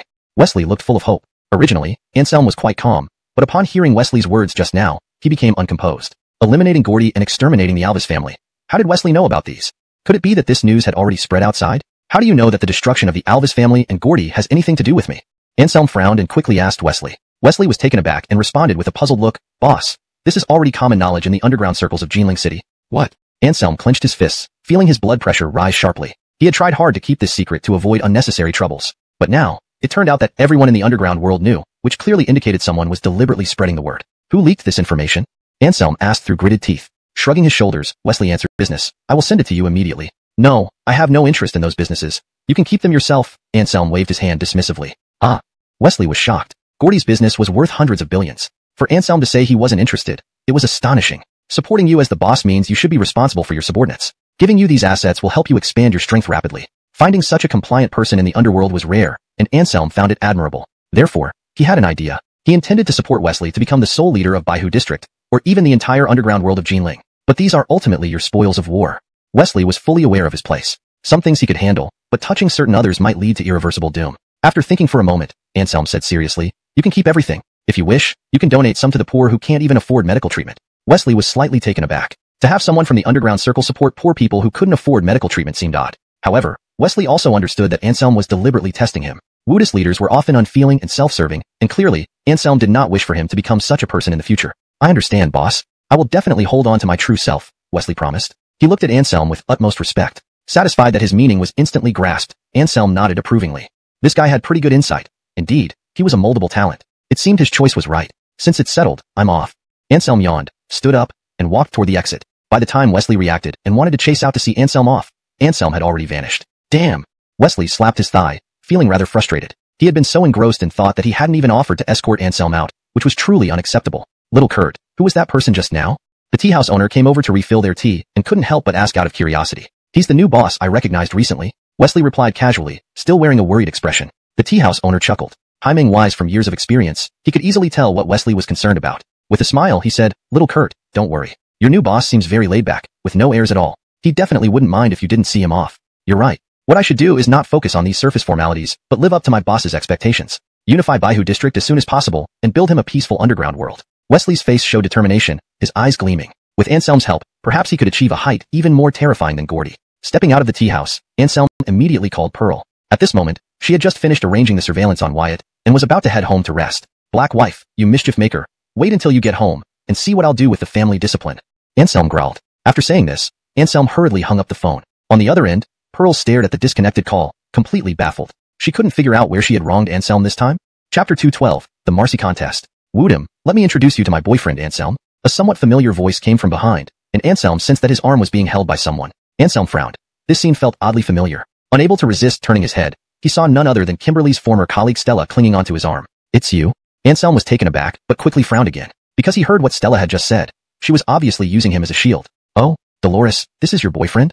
A middle-aged woman walked over from not far away, accompanied by a well-groomed Yonatan with decent looks. Upon seeing the student-dressed Anselm, the middle-aged woman slightly frowned. Yes, Woodham, he is my boyfriend. So the gentleman you introduced to me, I'm not blessed enough to deserve. Stella giggled, feeling triumphant. These days had been tough on her, being forced. They thought she was joking. The Yonatan's face turned sullen and suddenly blurted out, I don't believe you. How can a student possibly be with Dolores for over a year? You must be lying. That's right, Yonatan. Are you still in college? What can you offer Dolores if you're with her? The middle-aged woman chimed in. Anselm was surprised and turned to look at Stella, as if asking, who exactly is related to whom here? Why isn't her mother helping her? Stella laughed bitterly and whispered in Anselm's ear, my mom is like that. She admires that guy so much and insists he becomes her son-in-law. Okay, Anselm was speechless. He turned back to the middle-aged woman and the Yonatan and calmly said, I'm indeed a student at Jinling University, but I have the ability to make Dolores happy. As he spoke, Anselm's eyes gleamed with sincerity. I've promised her that we'll get married right after I graduate. Anselm spoke without a trace of hesitation, his impeccable acting instantly earning Stella's admiration. Funny, what can a university student do? The Yonatan sneered contemptuously. It's not that I'm prejudiced, Auntie, but that's how things are nowadays. If you want to be with Dolores, be realistic. Do you have a house? A car? Savings? Glancing at Anselm, the middle-aged woman mocked. If you have none of these, why should Dolores marry you? Are you going to make her suffer alongside you? Anselm smiled lightly, unprovoked. It seemed he was prepared for this, smiling amiably. Everything you mentioned, I actually have. What? You have all of them? Now it was the middle-aged woman's turn to be surprised. Just a college student, yet he claimed to have a house, a car, and savings. Either he was exceptionally capable or had a very powerful family background. The middle-aged woman's eyes lit up at this realization. She hurriedly asked, how big is your house? What's the landed price of your car? And your savings? How many digits? The house is about 150 square meters. The car is a Porsche 911 series, priced at around 590,000 renminbi. As for savings, I have roughly tens of millions, Anselm answered truthfully. Before he could finish, the Yonatan couldn't hold back any longer. He sneered coldly and said, deposits of tens of millions? You should have a limit when you lie. What do you mean? The middle-aged woman frowned. When Anselm mentioned having tens of millions in savings, her belief wavered slightly. But now, she realized that things were not as simple as she had imagined. Think about it, Auntie. If he really had tens of millions in savings, why would he buy such a small house? Cars represent one's status. A Porsche 911 for less than $1 million RMB, huh? Do you think this combination of house and car fits a multimillionaire? The Yonatan looked at Anselm with disdain, as if watching a con artist. Amadeo, you're overstepping. Not having material conditions is not scary, but one must be honest. If you don't even understand this, I absolutely won't agree to letting you marry Dolores. The middle-aged woman said sternly, clearly displeased. Wooed him. Stella finally couldn't bear it anymore. She suppressed her anger and shouted. Then she looked at the Yonatan, her face filled with contempt. Zyler, enough already. Stop pretending your ignorance is something to show off. In your mind, do you think all rich people need to flaunt their wealth? It's simply laughable. Seeing Stella defend Anselm so vigorously, both the middle-aged woman and Zyler felt embarrassed. So according to you, this guy is really a multimillionaire? Zyler sneered. Of course. To him, being a multimillionaire is nothing special. Let me tell you frankly, the money he made from his last venture is enough for you two to earn several lifetimes, Stella said coldly. Even though one of them was her mother, she didn't hold back at all. Nonsense, this is absolutely impossible, Zyler flatly denied. He simply couldn't believe that Anselm, just a student, could have such capabilities. Yes, Dolores, don't delude yourself anymore. Be realistic. I think Xiao Adnan is quite good. Stella's mother also persuaded her, by now firmly believing that Anselm was a fraudster. After all, Zyler was at least a depart obvious that she didn't believe Stella, and her disdain for Anselm reached its peak. She believed that Anselm must have deceived her daughter with sweet words. Otherwise, why would Stella, who had always been well-behaved, lie to her? Stella's mother was determined to separate Anselm from her daughter. If they got married, Stella's life would be ruined. A man who spouts nonsense can't be relied on. I'm not lying. If you don't believe me, you can verify it at the city hospital. Stella was speechless, not expecting her mother wouldn't trust her. Ha ha ha, since you say he's a divine doctor, why don't we let him check us out? Zyler smirked with disdain, his gaze towards Anselm filled with contempt. What kind of man could compete with him for a woman, bragging without even drafting lies? Shally, ask your friend to check us. If he can give an approximate diagnosis, we might believe you. Stella's mother stared at both of them. Well, okay. Stella had no choice but to look at Anselm helplessly. It's nothing much. Anselm shrugged, relaxed, thinking it was right up his alley. He walked over and glanced at Zyler's face briefly. You have too many problems. I can't even list them all. Anselm clicked his tongue and shook his head. Nonsense. Hearing Anselm's words, Zyler turned pale, but he also felt nervous inside. Could this guy really see something? You know whether I'm bluffing or not. I advise you to be more restrained in your youth. Also, when going out, make sure to check if the other person is clean.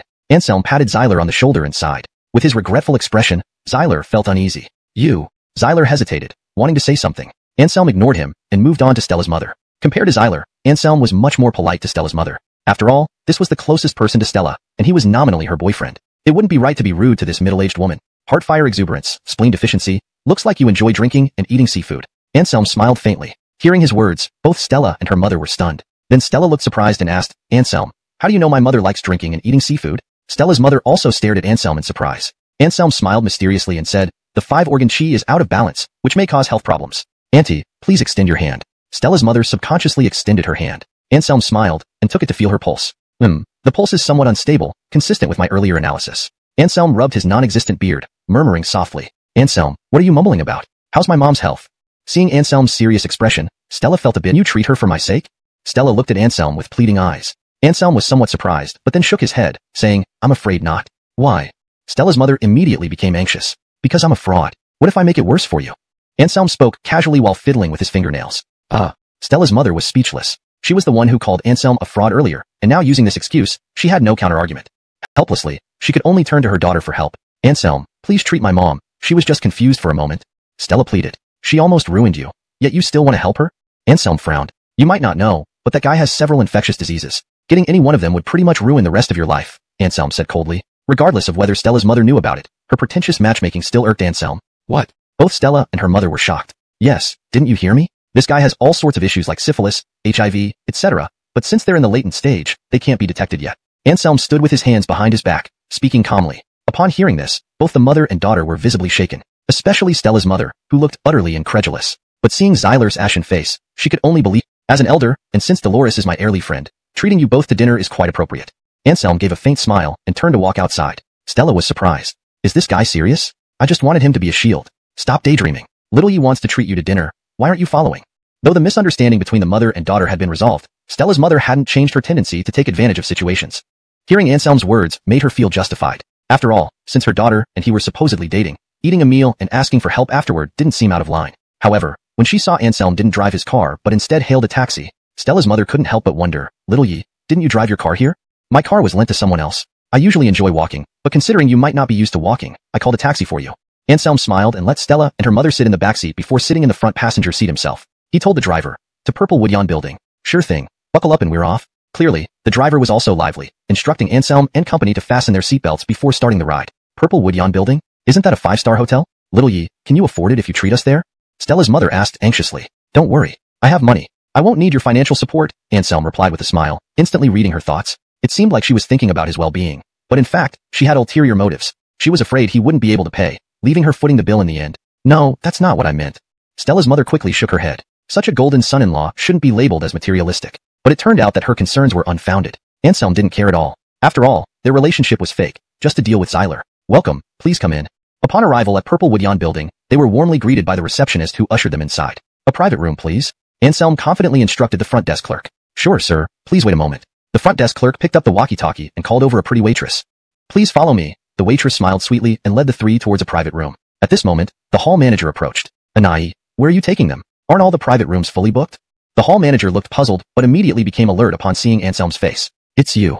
The hall manager was taken aback. He recognized this Yonatan as the one who created a scene at the Jiang family and Hai family's engagement party. As an eyewitness, he had witnessed the entire ordeal during Anselm's disruption of the engagement banquet. Therefore, he immediately recognized Anselm. Jerome, do you know them? Anai asked, astonished. Coming back to his senses, the hall manager instructed the waitress. Quickly take them to the top floor private room. No other place fits his status. Jerome, there are only 4 private rooms on the top floor reserved for high-ranking officials and wealthy merchants. Anai was stunned. I know. That's why I want you to take them there. You go ahead, and I'll join you shortly, the hall manager said sternly. He was no fool. He had offended the Hai family but still lived a comfortable life. Woodist importantly, being accepted by the Jiang family clearly indicated that this Yonatan had an intimidating background. The female waitress named Anai was shocked in her heart but soon entered her working state. She wore a sweet smile and led Anselm and Stella's mother and daughter to the top floor. As for Stella's mother, she was completely dumbfounded. The hall manager of a 5-star hotel showed such respect to Anselm. It seemed she had seriously misjudged him. Under Anai's guidance, they entered a private room on the top floor. Seeing the lavish decorations inside, Stella and her mother couldn't help but reveal looks of shock. Although their family wasn't short of money, they had never seen such extravagance. An abundance of jade artifacts, walls covered with gold leaf, and ancient antiques and calligraphy hanging on the walls. This didn't look like a hotel private room at all.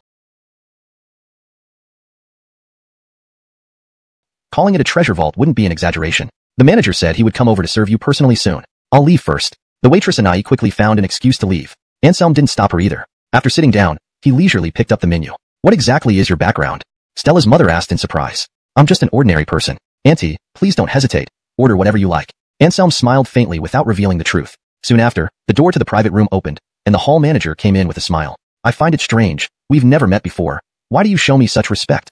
Anselm spoke out his confusion. The hall manager laughed and replied. You have a close relationship with Betsy from the Jiang family, which makes you our most distinguished guest here at Purple Woodyawn building. Clearly, he was also a smart person. Seeing there were women present, he didn't mention the incident where Anselm disrupted the engagement, only saying that Anselm and the Jiang families had a good relationship. This way, he avoided unnecessary trouble while subtly explaining the reason to Anselm. Anselm nodded. So it was because of his wife. However, what surprised him a little was that this restaurant wasn't owned by the Jiang family. Who is your boss? Anselm asked. It's me. Suddenly, a familiar voice came from the doorway. Chapter 215. Conflict in the private room. A Airly with a high ponytail appeared at the door of the private room. Anselm turned his head and instantly widened his eyes. Are you the owner of this hotel? The person at the door was none other than Woody Ying, the granddaughter of old Woody, whom Anselm had saved before at Jishir Hall. Back then, they had met at the Jiang family's old residence and chatted for a few moments. But Anselm never expected that she would be the owner of Ziyue Tower. No wonder Zinnia's engagement party was held here earlier. It's me. How do you have time to come here? Woody Ying walked in with a smile. When she saw Stella and her daughter, she slightly paused, a sharp light flashing in her eyes. These two are... Woody Ying's gaze immediately fell on Anselm. Stella's heart skipped a beat. The lie she and Anselm concocted might be exposed. My Airly friend and her mother, Anselm said casually. Glaring at Anselm, Woody Ying looked somewhat dissatisfied. She knew Anselm was engaged to Zinnia but did not expect him to be so dishonest, stepping out and fooling around with other women. If she is your Airly friend, what about my sister Jiang? Woody Ying felt indignant on Zinnia's behalf. What? Stella's mother was stunned. This guy has more than one woman? Stella inwardly sighed bitterly. Well, their fake relationship has been exposed. She secretly sighed. There was no way around it since Anselm happened to meet an acquaintance. She's also my woman, my main wife, Anselm said as if it were perfectly normal. It's only natural for a man to have multiple wives. Woody Ying was speechless. These days, someone who can step on two boats so boldly is probably only Anselm. She was extremely disgruntled and took out her phone to call Zinnia. Sister Jiang. Ah, it's Brianna. What do you need? Zinnia's lazy voice came from the other end of the line. Your fiancé, Anselm, brought other women to dine at my Ziyue Tower. Woody Ying complained loudly. Anselm remained unperturbed. After all, Zinnia had already agreed to him finding another wife. Even if she hadn't agreed, Anselm wasn't worried. Knowing Zinnia's character, she definitely wouldn't expose him. So what? It's just dining, why should I care? To Woody Ying's surprise, Zinnia wasn't nervous at all after hearing her words. There wasn't even a hint of anger in her tone. Woody Ying opened her mouth wide, finding it unbelievable. This was simply unscientific. Before she could say anything else, the phone buzzed. The call had been hung up by Zinnia. Woody Ying was dejected. This situation made her feel like the eunuch was more anxious than the emperor. What kind of spell have you cast on Sister Jiang? Woody Ying pouted. I treat people sincerely, so naturally, she won't restrain me too much, Anselm said with a smile. Rolling her eyes, Woody Ying felt a bit jealous. Not restraining him indeed. Would likely, Zinnia already knew Anselm's nature and realized that trying to stop him would be futile, so she didn't bother anymore. Looking at Woody Ying, Anselm suddenly smiled. You look quite nice too. Interested in joining my harem? Get lost, I'm not interested. Woody Ying nearly blew a fuse. This playboy actually had the audacity to proposition her. Simon Fing loudly, Woody Ying said to the hall manager beside her, serve them here. I'm leaving. However, just a few steps out, Woody Ying suddenly turned back. Anselm is hosting, right? All prices today will be doubled. Then, she left angrily. Her ponytail bounced with each step, exuding youthful vigor. Finally gone, Anselm stretched lazily. He looked at the hall manager and said, too many dishes to choose from. Just serve us all your signature dishes. That's fine, but the price? The hall manager hesitated. Originally, he intended to waive the bill for Anselm, but now the boss had spoken, and he couldn't ignore it. Just double it. I'll make up for it from old Woody later. Anselm smiled faintly. There was no way he would take a loss. The hall manager was speechless, but had to comply since Anselm had spoken. Immediately, he went out to order the food. Little Yi, who was that Airly? Only after Woody Ying and the hall manager left did Stella's mother speak up. Her expression was not good. From their conversation, it was clear Anselm and Stella now might not be a good thing. Xyler's incident had already taught her a lesson. She naturally couldn't repeat the same mistake. Soon, under the arrangement of the hall manager, dishes of delicious food were brought to the table one by one. Stella's mother's worries vanished instantly under the assault of such delectable food. Originally somewhat reserved, Stella also lost her composure when tasting the food's deliciousness, eating heartily without worrying about appearances. The three of them chatted while eating, creating a harmonious atmosphere in the private room. Meanwhile, the hall manager stood by the door of the private room. Just as they were enjoying their meal, outside the private room, the hall manager let out a shout of alarm. No way, there's someone inside. You can't come in. Get out of the way. A loud roar followed, and the hall manager's body flew into the room. Anselm acted swiftly, catching him in midair, preventing the table from being overturned. A cold light flashed in his eyes as he looked towards the door. To push the hall manager out like that, the intruder must be quite skilled. Even if not a martial artist, they were definitely well trained. A mere manager dares to block us. What a fool. Several arrogant youths stormed into the private room. The leader glanced at Anselm disdainfully and said, I want this private room. You can scram. Suddenly, his gaze shifted to Stella beside Anselm. Wow, top-notch beauty, and those impressive assets. The youth stared at Stella, drooling visibly, his eyes almost glued to the collar of her blouse. Chapter 216. Demonization. This is our private room. Why should we give it to you? Stella felt somewhat annoyed by the gaze of the opposite party and couldn't help but lash out angrily. Why should you? The young men all laughed. The leading youth said proudly, because I'm Court, the eldest son of the Liu family. Is that reason enough? Stella looked blank. Clearly, she had no idea who Court was. However, from his arrogant attitude, the identity of the other party would certainly not be simple. He was probably like Enos whom she had seen earlier at the municipal hospital, a rich playboy. Dongzi, this bitch doesn't recognize you. Your act failed. At this moment, a few youths around him mocked. Turning around and giving his so-called friends a glare, Court snorted coldly, quite dissatisfied. He unleashed all his anger on Stella, while Anselm had been selectively ignored by him. Come over, kneel down. Court pointed to the tiles in front of him and said coldly. Hearing this, Stella shook with rage. But she didn't dare to react, as the other party was likely a wealthy playboy. If there were a conflict, they would definitely be at it. Are you going to stick your neck out? Court sneered. Why not, when you're trying to sleep my heirly friend?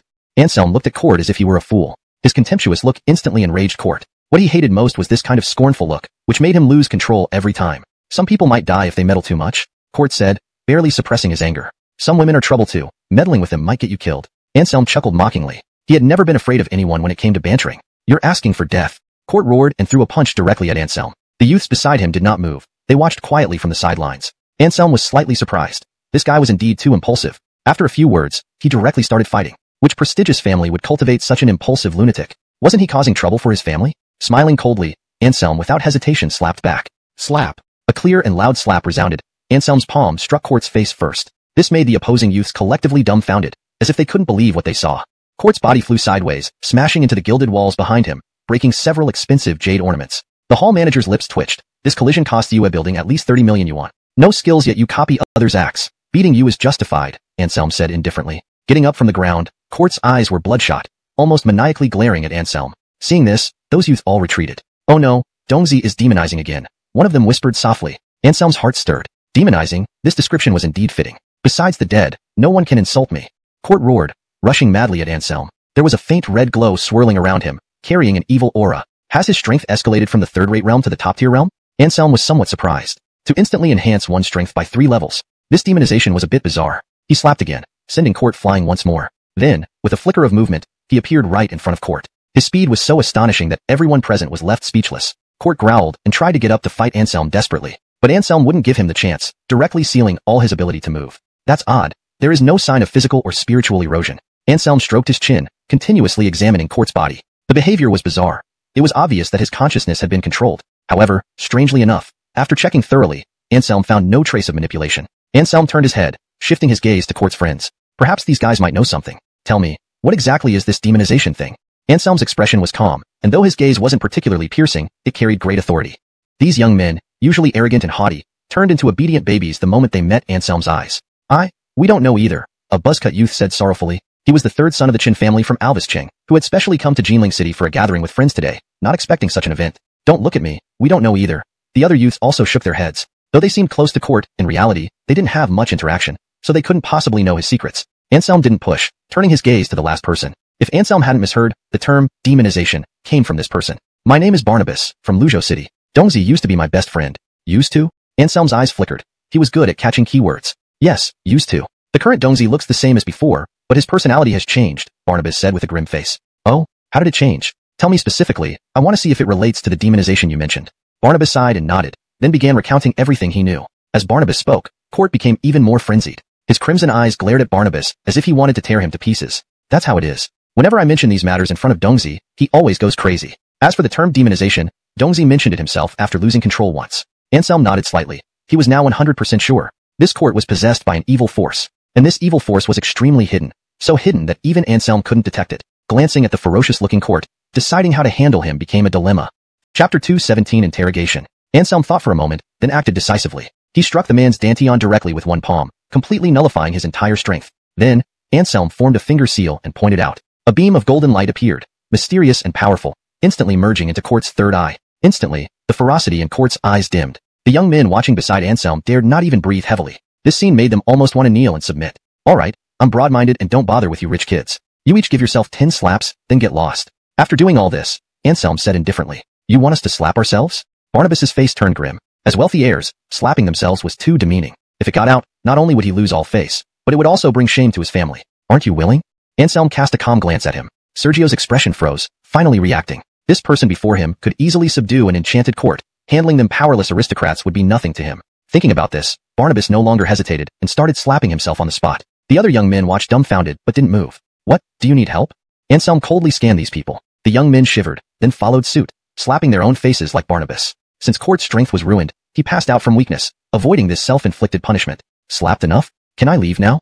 Barnabas, holding his swollen cheek, asked. You're pretty honest, even hurting yourself so much. Anselm shook his head and laughed. Barnabas remained silent, staring calmly at Anselm. There was no anger in his eyes. Instead, there was relief. You can go, and take your buddy with you. Disappear from my sight. Without raising an eyelid, Anselm said coolly. Hearing this, Barnabas felt as if he had been pardoned. He quickly carried Cord off the ground and walked away. He feared Anselm might change his mind if he were too slow. The other young men did the same, not daring to linger after the slapping. They rushed out of the room in utter disarray. Within minutes, the room was quiet again. All those arrogant rich heirs left miserably. Anselm stretched lazily. Dealing with these spoiled brats gave him no sense of accomplishment. Returning his attention to the food, Anselm smiled. Stop looking and eat. Stella and her mother suddenly came back to their senses. But by this time, they clearly had no heart to continue eating. Anselm's display just now was superhuman, giving them a terrifying impression. The restaurant manager was not surprised. He had already seen Anselm's skills during the engagement party. Those moves against Master Lu were mere child's play. Mr. Yi, let me treat you for this meal, the manager said with a flattering smile. Oh, so many dishes, double the price. Can you afford it? A hint of laughter touched the corners of Anselm's mouth, his gaze penetrating. The manager felt uneasy under his gaze and hurriedly replied, I can manage. Half a year's salary to have a meal with Mr. Yi is an honor. You know how to make deals, Anselm laughed. The manager smiled in return, respectful. Fine, since you insist, go ahead. The manager was overjoyed, realizing Anselm agreed. Trading half a year's salary for such a divine being's favor, he made a huge profit. You must still be hungry. Let me order more dishes. Without waiting for Anselm's consent, the manager happily went out. What exactly are you?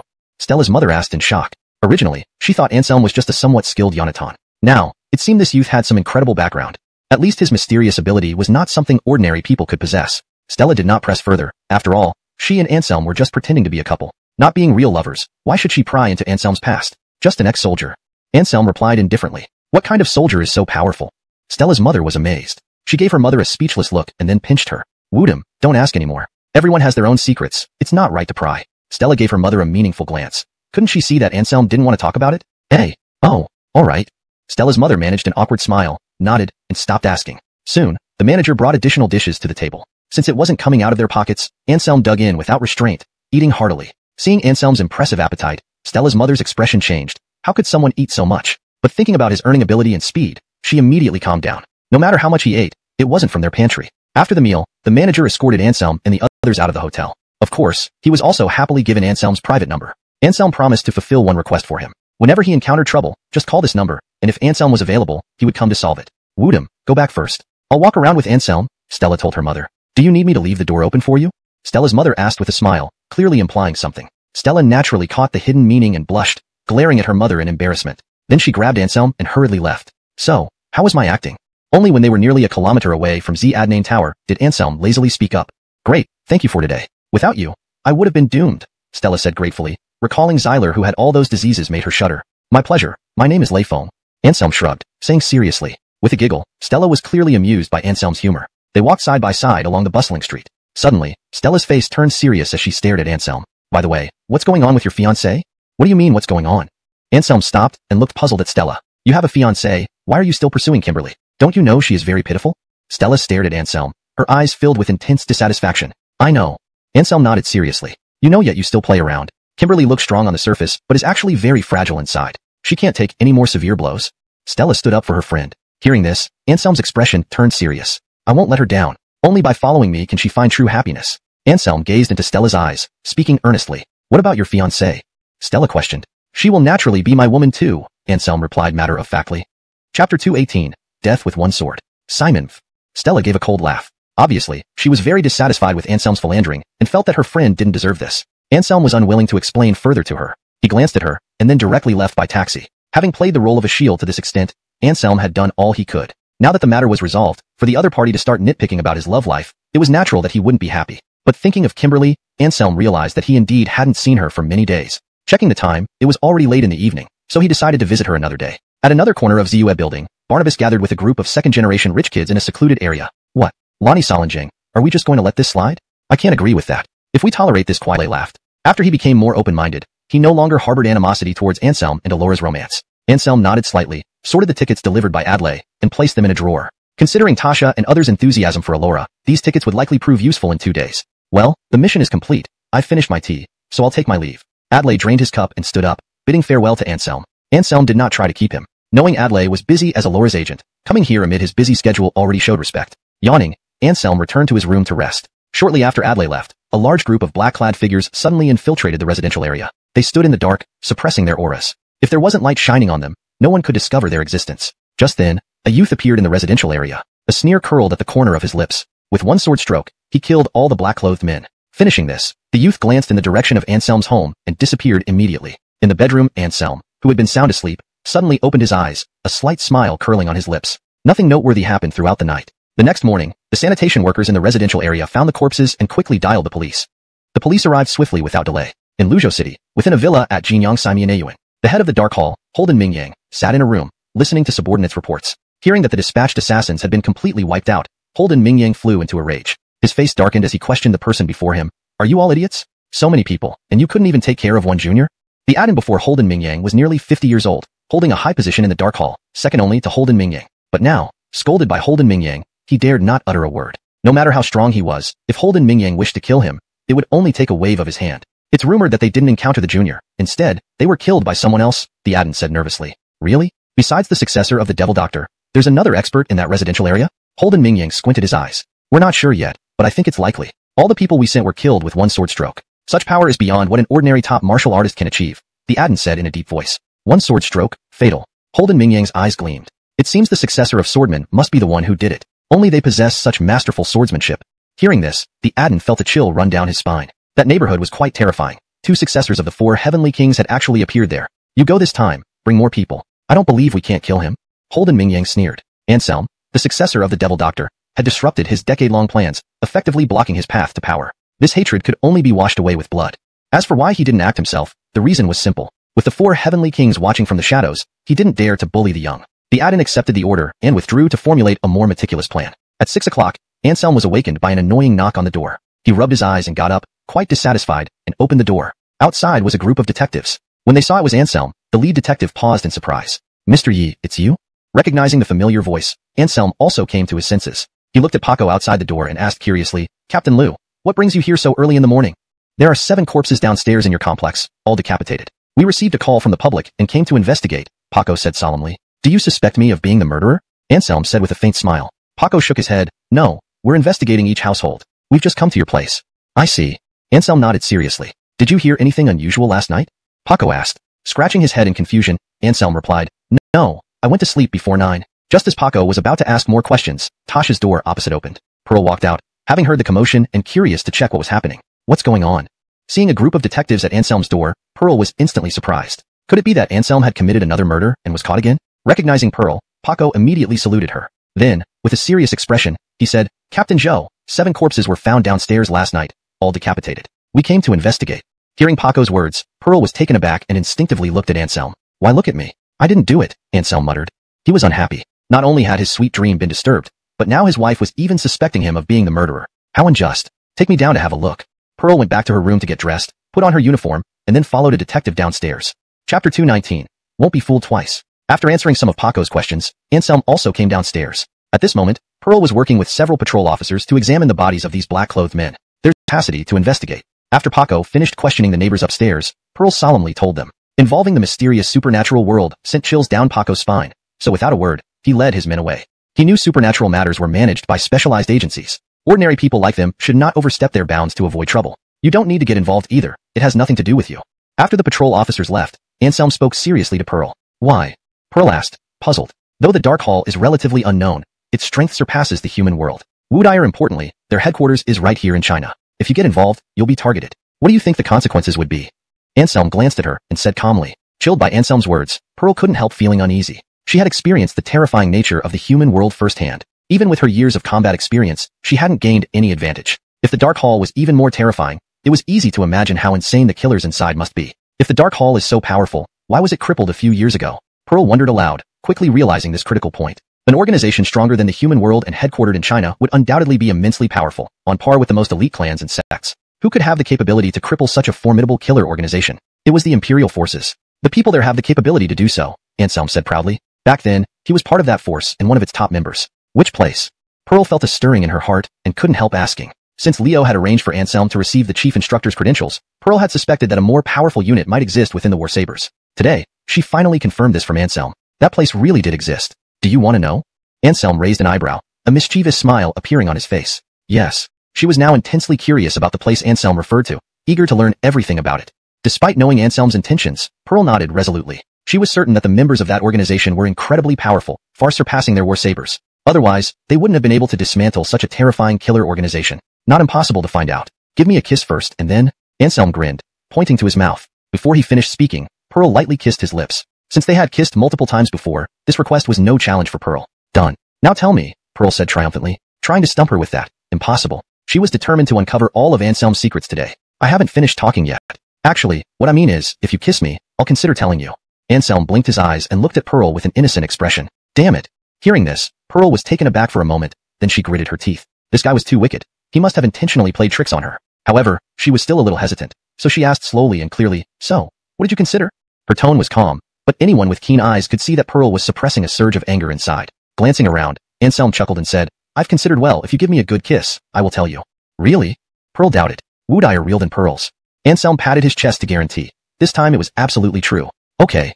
Pearl gritted her teeth, making a heroic sacrifice pose and leaned over.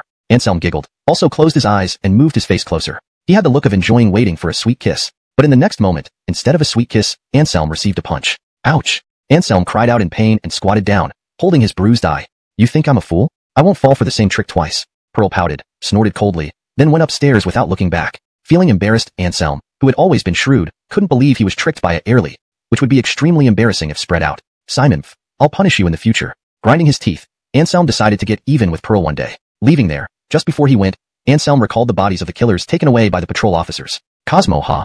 Anselm's lips curved slightly. With his strength, he could easily figure out who killed these black-clothed men, but he didn't bother to deal with it. Cosmo's move saved him a lot of trouble. Hailing a taxi, Anselm headed for Kimberly's neighborhood. It had been almost a week since he last saw Kimberly and her daughter. For Anselm, who advocated equal treatment among wives, this was a significant mistake. But when Anselm arrived at Kimberly's door, he helplessly found that Kimberly wasn't at home early in the morning, not even Sophie. Kimberly hasn't come back for days. I heard she's starting a business now, very busy. She even took Sophie along, eating and sleeping in the company all day. The elderly neighbor told Anselm enthusiastically. Anselm suddenly remembered he indeed provided Kimberly with startup capital before. Because it was a long time ago, he almost forgot it. Thanks to the reminder from the neighbor, he finally recalled. Since she's hardworking in entrepreneurship, it's better not to disturb her. Anselm shrugged and walked out of the neighborhood. Bored, he returned home to sleep in.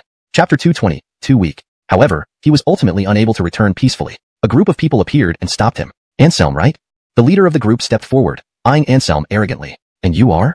Anselm asked indifferently as he scratched his ear. The leader sneered instantly. Board of Censors, Captain Darius. By order of my superiors, I'm here to take you back for investigation. Due to your extreme actions, you've been relieved of your duty as chief instructor. Hearing this, Anselm was momentarily taken aback. He soon felt somewhat surprised. The person behind the scenes had some real moves. Although the title of chief instructor of the War Saber unit did not come with a clear military rank, it still held considerable status within the unit. To remove him from this position would require more than just one or two big shots nodding their heads. At this thought, Anselm gave a cold smile. It seemed that there was more than one party targeting him. The Board of Censors looked at Anselm coldly, clearly treating him as a fish in a barrel. With the loss of his chief instructor status, they didn't believe Anselm would dare resist. But they underestimated him.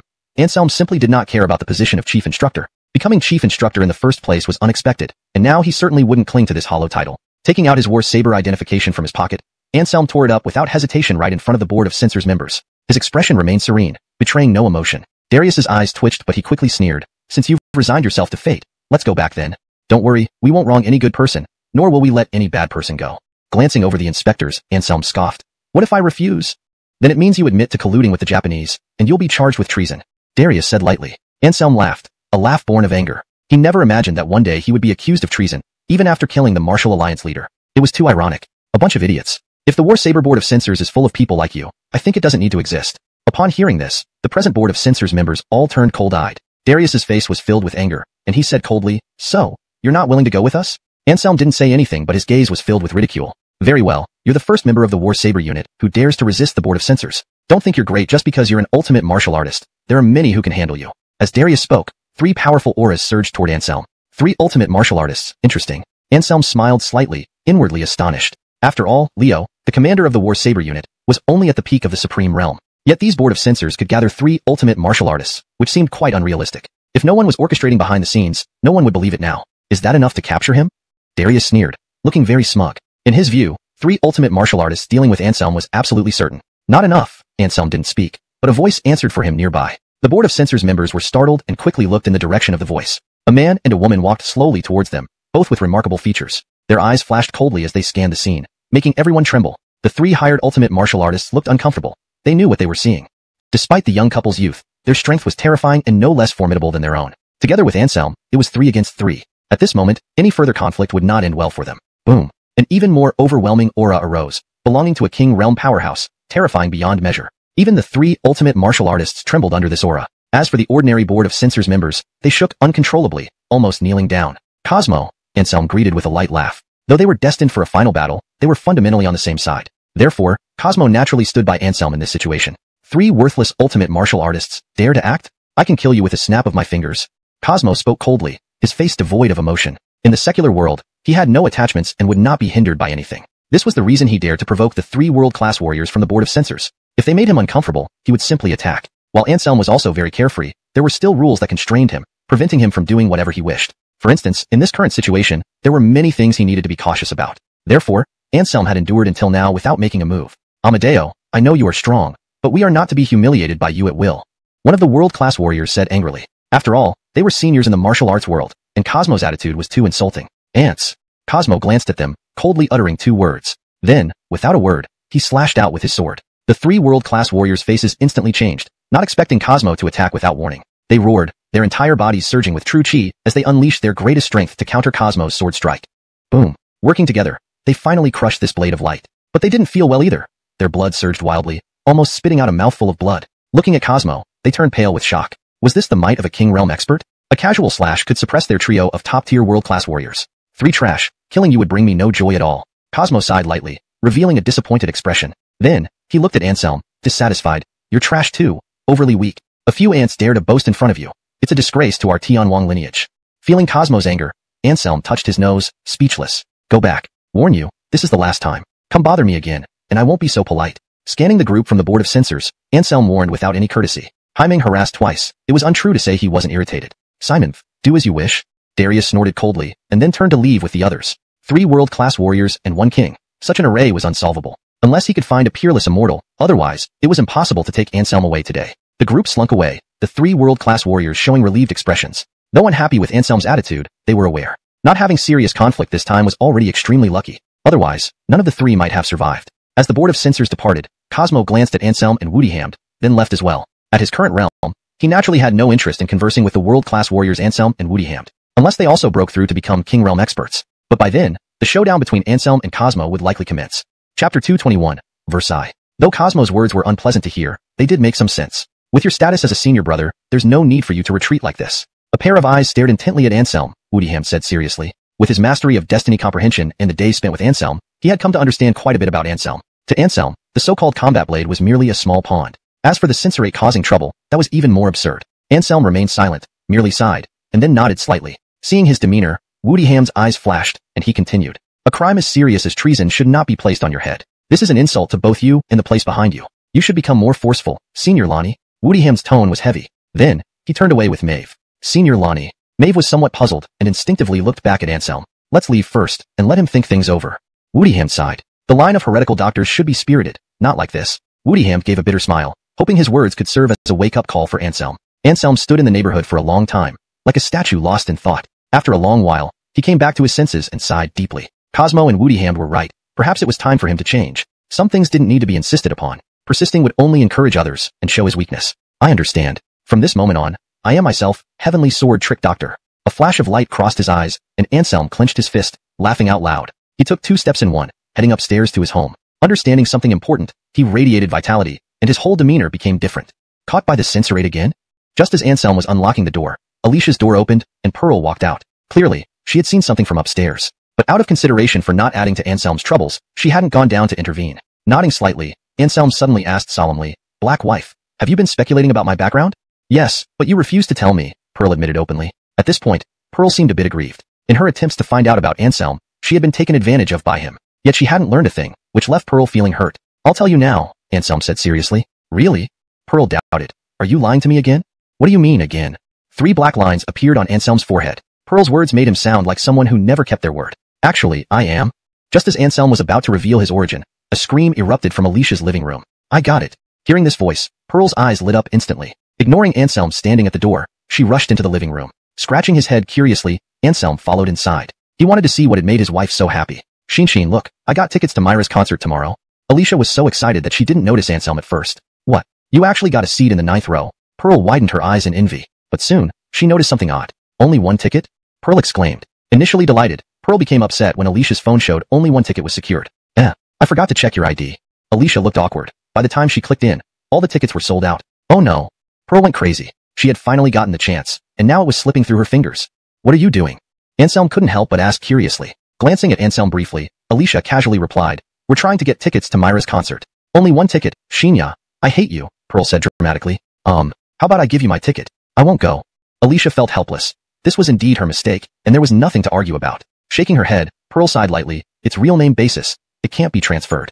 Then I won't go either. I'll stay home and watch the live stream with you, Alicia quickly added. The damage was done, and there was no way to rectify it. So she could only share both happiness and hardship with Pearl. Do you like Mira very much? With a glint in his eyes, Anselm asked knowingly. Of course, she is a top-notch talent. Hearing Anselm's words, Alicia and Pearl nodded simultaneously, showing no reservation about their fondness for Mira. It was just too bad that this time they wouldn't be able to attend the concert in person to experience the charm of the goddess firsthand. Wait for me here for a moment. Anselm suddenly smiled mysteriously. Having said that, he turned around and walked into his own home next door. Alicia and Pearl exchanged glances, both feeling somewhat puzzled. Not long after, Anselm returned from outside, holding a stack of something resembling invitations. What is this? Alicia asked curiously. Just take a look yourself, Anselm smiled faintly, handing over what he held. Oh. She gave Anselm a curious glance, frowning. She felt he was acting a bit strangely today. She took the stack of invitations from Anselm and upon opening it, she let out an exclamation immediately. This. Alicia's face was full of excitement, almost thinking her eyes were deceiving her. Opening a few more, she found they were all genuine. What got you so happy? Pearl couldn't help but ask. Mira concert front row tickets. First and second row. Alicia promptly handed the tickets to Pearl. Whoa, so many front row tickets. Pearl's eyes widened. At this moment, her surprise didn't differ from Alicia's. After the brief astonishment, the two women quickly thought of another question. Where did this guy get so many concert front row tickets? Their beautiful eyes landed on Anselm, as both Alicia and Pearl stared at him expectantly. Care to explain? Alicia spoke up, her face brimming with joy. The surprise Anselm had given her this time was immense. 6 front row tickets, just 10 minutes ago, she wouldn't have even dared to dream of it. There's nothing special. Mira and I are friends, and she gave them to me, Anselm said nonchalantly. His indifferent demeanor was classic low-key bragging, striking the heart. Really? Both women were momentarily stunned, tempted to doubt the authenticity of Anselm's words. But when they saw the genuine front row tickets in their hands, they were speechless. After all, these days, the first few rows of concert tickets were usually monopolized and not sold publicly. Anselm getting a few front row tickets, especially for the first and second rows, was enough proof that what he said was true. Here, 6 tickets. Give them away as you see fit. I don't need them anyway. Anselm shrugged, quite generous. Don't you want to keep one for yourself? Alicia was surprised. Waving his hand, Anselm replied in a very Versailles manner, no need, her agent will bring me in. Upon hearing this, both women cast admiring looks at him. Chapter 222 Campus Idol. Can you take us to meet Mira? After some thought, Tess suddenly made this request. Since Anselm was friends with her, it shouldn't be too difficult for him to arrange a meeting. Nodding, Anselm remained silent and just pointed at his cheek. Tess's face flushed red as she immediately understood what Anselm meant. Peck, after hesitating for 2 seconds, Tess leaned in and kissed Anselm on the left cheek. Satisfied, Anselm nodded and turned his gaze to Pearl. What do you think this means? Pearl felt aggrieved. She believed that Anselm was trying to take advantage of the situation but had no evidence. After kissing my first wife and then you, I will consider your request, Anselm said with a smile, pointing to his right cheek, confident that Pearl would comply. You. Pearl was speechless. This guy was becoming more outrageous, asking her to kiss him in front of Tess. Though it was only on the cheek, it still felt extremely embarrassing. What upset Pearl most was that even Tess seemed to side with Anselm. London, to have a conversation with the goddess Qingqing, you should give in to him, Tess earnestly advised. Pearl almost choked with frustration upon hearing Tess's words. For the sake of meeting Mira, she actually urged her to kiss this annoying guy. But Pearl also really wanted to meet Mira and see the charm of the goddess up close. Therefore, after some hesitation, Pearl leaned over and kissed Anselm on the right cheek. Ha ha ha. Anselm laughed heartily, like a victorious general, feeling extremely pleased with himself. I'll find an opportunity to invite Mira to visit our home after the concert ends. With that, Anselm turned and left without looking back. He had already achieved the perfect level of boasting. Any further would have been counterproductive. Sure enough, as soon as Anselm returned home, excited cheers erupted from next door. A slight smile crept onto Anselm's lips, leaving him feeling very satisfied. Wasn't he doing all this for the convenience of these women? It's been days since I've seen my second wife. I wonder what she's doing. While watching TV in the living room, Anselm suddenly thought of Christina. He took out his phone and called Christina decisively. Hello.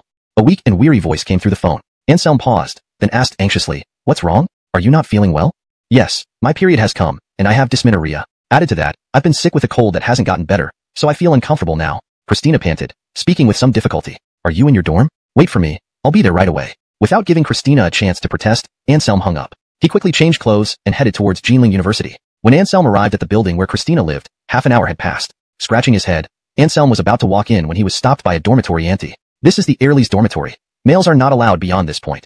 The auntie stated coldly. Having been a dormitory attendant for many years, this was the first time she saw a boy brazenly entering Airlie's dorm. Hello, auntie. My Airlie friend is sick, and I'm here to treat her, Anselm explained seriously. No, if your Airlie friend is ill, you can ask her to come down and go to the hospital. Boys cannot enter the Airlie's dormitory, the auntie replied, unmoved by Anselm's plea. She had heard such reasons too many times and did not believe them. Frowning, Anselm suddenly said, Auntie, haven't you been having recurring hypertension recently? Even the medication isn't working?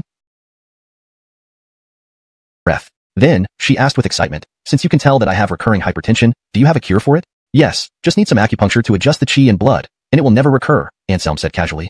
No, Mr. Miraculous Doctor, could you please perform acupuncture on me? The dormitory attendant auntie hoped. She added hastily, afraid that Anselm might refuse, don't worry. As long as you agree to help me with acupuncture, I promise not to stop you from coming here to find your Airlie friend anymore. Hearing the auntie's words, the two Airlies were dumbfounded. After all, this dormitory attendant auntie was known for her sense of responsibility in the Airlies' dorm. But now, she unprofessionally promised a male unrestricted access to the Airlies' dormitory. The two Airlies, though shocked, understood the situation well. In these times, nothing is more important than one's health. Okay, please sit down, and I'll start the acupuncture immediately, Anselm hurriedly said. He didn't have much time to spare. Christina was still feeling unwell in the dorm. Every second delayed meant more pain for her. The dormitory attendant nodded vigorously and pulled over a chair to sit down. Without hesitation, Anselm took out the silver needles and began the acupuncture process for the dormitory attendant. Though he was in a hurry, he remained very meticulous during the acupuncture treatment, paying utmost attention to every detail. 5 minutes later, Anselm put away the silver needles and asked the dormitory attendant, How do you feel? I do feel much better, the dormitory attendant answered. Nodding, Anselm said, I've helped to unblock your meridians through acupuncture. As long as you take care of your diet in the future, your hypertension will definitely never come back. With that, Anselm turned around and dashed upstairs. As for the dormitory attendant, she returned to her post and took out her portable blood pressure monitor. When she measured her blood pressure 3 times and found the readings were all within the normal range, she was overjoyed. She indeed made the right bet. Chapter 223, Try the Feeling. Reaching Christina's third-floor dormitory, most people were still in class at this time. Those who could linger in the dormitory were either sick or gaming enthusiasts. Anselm carefully sensed the aura behind each door and finally found Christina's room at the end of the corridor. As he pushed the door open, a somewhat pained voice came from inside. Xiao Adnanan, are you back from class? Did you bring me the medicine I asked for? Christina lay on her bed. Even turning over took some effort. Do I count as your medicine? Anselm suddenly grinned. He glanced at Christina, noticing that this Airlie's illness wasn't very serious. It was just that her menstruation happened to coincide with a severe cold, making the reactions more intense. Anselm, how did you get in here? Hearing this voice, Christina struggled to sit up from the bed. She turned her head towards Anselm, her eyes filled with shock. Obviously, she found it unbelievable that Anselm would appear in the Airlie's dormitory. I walked in straightforwardly. Anselm shrugged and walked over to Christina. Looking at Christina's slightly pale face, he couldn't help but feel a bit heartbroken. You silly Airlie, why didn't you tell me about your condition first? Why force yourself? Massaging Christina's stomach, Anselm infused a thread of true qi into her body to help alleviate the pain. Haven't contacted me for days. I thought you had forgotten me already. Christina gave Anselm a resentful glance. Then she suddenly widened her eyes, surprised, saying, Amazing. The pain is really gone. After being tormented by dysmenorrhea for several hours, Anselm's massage actually made it better? If only she knew this earlier, why did she have to struggle until now? Thinking of this, Christina felt even more resentment towards Anselm. All thanks to him for not visiting her for days. What kind of concubine doesn't come to visit for days, worse than ordinary friends? Anselm smiled awkwardly. He hadn't been to school for days, so naturally, he hadn't seen Christina. Reflecting on it now, it indeed was a neglect. However, what delighted Anselm was that Christina seemed to like him. Otherwise, she wouldn't speak to him in such a resentful tone. How can I forget my dearest concubine? I've just been busy recently. Never mind, let's stop talking about this. Let me treat you first. Saying this, Anselm reached out to unbutton Christina's pajamas. What are you doing? Christina instantly widened her eyes. Treating her meant treating her. Why was he unbuttoning her pajamas? Giving you acupuncture, the fabric is too thick, Anselm said with a serious expression. Taking a deep look at Anselm, seeing that he didn't seem to be acting lecherously, Christina relaxed and released her hand covering the buttons. The corners of his mouth slightly raised, Anselm showed a victorious smile. With his medical skills, during acupuncture, it didn't matter if the patient was wearing clothes or not. So, unbuttoning Christina's pajamas was purely to take advantage. Since she was his concubine, taking a little advantage should be fine and could even improve their relationship. Embracing this mischievous thought, Anselm directly took off Christina's pajamas. A snow-white, perfect body appeared before Anselm, nearly making his eyes pop out. Don't look, Christina blushed, pulling the blanket over herself. Swallowing hard, Anselm finally snapped back to reality. Treating her was the priority right now. Other matters could wait. Turn your back to me, Anselm said seriously. Christina complied, pulling the blanket forward. Suddenly, her snow-white back, like jade, was revealed to Anselm. This time, Anselm didn't show any lustful expression but instead looked solemn, giving off a reliable vibe. Anselm used the heavenly Solingen needles technique to treat Christina. Although it might be an overkill, it was effective very quickly. In less than 10 minutes, Christina felt refreshed and recovered her strength. Indeed, Simeon Tua, a renowned ancient Chinese doctor, has some skills, Christina said with a smile. Fully recovered, she was extremely happy, completely forgetting she was still naked. Simeon Tua? Anselm scratched his head, puzzled by this nickname. Yes, that's the nickname given to you by many Airlies in our school, calling you the miraculous doctor. You're famous now, definitely the #1 idol in Jinling University. Many Airlies want to be your Airlie friend. Pouting, Christina felt a bit gloomy. So popular now? Anselm was surprised. Yes, aren't you proud? There was clear jealousy in Christina's tone. Do you want to hear the truth, or a lie? Anselm suddenly chuckled. Of course the truth. Christina twitched her little nose. That must be pretty smug, Anselm said matter-of-factly. Christina suddenly came to her senses. Not today, I'm not convenient. Anselm also snapped back to reality. His heavenly Solange needles could cure any disease, but menstrual issues were beyond its scope. It could only alleviate dysmenorrhea. I'm sorry, I got carried away. Anselm apologized sincerely. It's okay, I understand. Christina shook her head and began dressing herself. Recovered, she didn't want to stay in the dorm anymore. Besides, now that Anselm was here, she naturally wanted to take him out for a stroll. Gurgle. As they were about to leave, Christina's stomach growled loudly. Obviously, after lying still for so long, she was starving. Chapter 224, Female Intuition. Under Anselm's watchful eyes, Christina changed into a light blue long dress, looking as beautiful as a fairy from a painting. What are you thinking about? Seeing Anselm somewhat dazed, Christina asked in puzzlement. She extended her small hand and waved it in front of Anselm's eyes. Oh, you're just too beautiful. I was completely mesmerized, Anselm admitted honestly. No Airlie dislikes being complimented, and Christina was no exception. Especially when it came to affirmation of her beauty from the one she loved. It made her even happier. A delighted expression immediately appeared on her face, and Christina walked over, grabbed it. Such a miraculous doctor had no reason to deceive her. Afterwards, reduce your intake of pickled vegetables, and I guarantee you'll live to 90. Before leaving, Anselm gave another reminder to the dorm manager aunt. The dorm manager aunt nodded, sending Anselm off with enthusiasm on her face. Divine doctor, come play more often when you have time. Certainly, certainly. Anselm's voice gradually faded away. Different treatment at the same place. Other boys waiting for their Airlie friends downstairs were dumbfounded by this scene. They collectively protested, feeling the dorm manager aunt was being unfair. All boys, why could that boy enter but they couldn't? If you had half the skills of the divine doctor, I would let you in too. But do you? The dorm manager aunt placed her hands on her hips and said with a sneer. Those boys were taken aback, and one of them soon realized, looking at the direction Anselm left and couldn't help exclaiming, it's him, the one who saved a Airlie sentenced to death by the hospital on Jing Lake that day. You mean that, Anselm? At this moment, the other boys also recognized his identity. It's really him. The one next to him is probably the school belle, Christina. Sure, with such great skills, getting a school belle as an Airlie friend isn't much, right? Buddy, you don't know much, right? Christina is likely just one of Anselm's wives, as we're classmates. Simon, what do you mean? A group of people suddenly became interested. Here's a secret. Anselm has a fiancée. Our school's goddess teacher, Zinnia. Saying this, the boy raised a finger and placed it in front of his mouth, then shushed. Remember to keep it confidential, don't blabber around. Those boys looked envious but complied, giving an okay sign. Knowing that someone risked revealing insider information, they wouldn't betray him. The dorm manager aunt didn't realize that because of her casual words, all the boys present felt disheartened. She snorted coldly and returned to her office on the ground floor of the dormitory. As for Anselm and Christina, they went to the second cafeteria at Jinling University to try a different taste. After ordering some food, they sat at a table and waited. The concert tomorrow night for Marla. My dad got us 2 tickets. Will you accompany me? Christina suddenly spoke up, looking expectantly at Anselm. Anselm was startled internally, marveling that Marla truly had boundless charm, as all his wives were her fans. Touching his nose, Anselm nodded and said, sure, but I may not be able to stay with you the whole time. Why? Christina asked curiously. Because Marla and I are friends, and she invited me to perform a show on stage with her. Anselm said lightly, but his tone was full of pride. Emma, it had to be admitted that the feeling of showing off in front of his concubine could be summed up in one word. Refreshing. When she heard Anselm's words, Christina couldn't help opening her mouth wide as if she had seen a visitor from Mars. Being friends with Marla and being invited to perform on stage with her, Christina thought it sounded too exaggerated. But Christina also knew that Anselm didn't need to boast to her. So, everything he said must be true. How did you get to know Marla?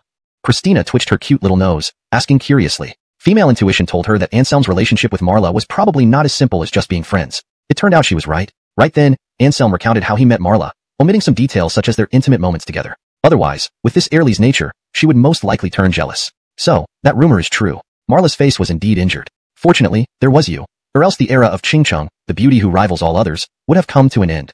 Christina sighed deeply. Yes, it's highly likely that the injury on her face was caused by someone intentionally. She was lucky enough to meet me and turned danger into safety. But I believe the person who plotted against Marla won't give up easily. Anselm's eyes flashed with a cold gleam. With his current intimate relationship with Marla, he certainly wouldn't allow anyone to harm her again. Once he found out who the culprit was, he would strike first to eliminate the threat once and for all. As they chatted here, their dishes arrived soon. Clearly, Sophie's eyes widened in shock as she watched the two who seemed so intimate. She was clearly bewildered. Realizing this, she let out a cold snort, shook off Anselm's arm, and strode angrily out of the school alone. Vita, where are you going? Come back quickly and go shopping with your husband, Rosella giggled, covering her mouth. Hearing this, Sophie froze in her steps. She turned around and glared fiercely at Rosella. This is what a roommate does, huh? Competing for boyfriends and even teasing. Anselm, what exactly is going on?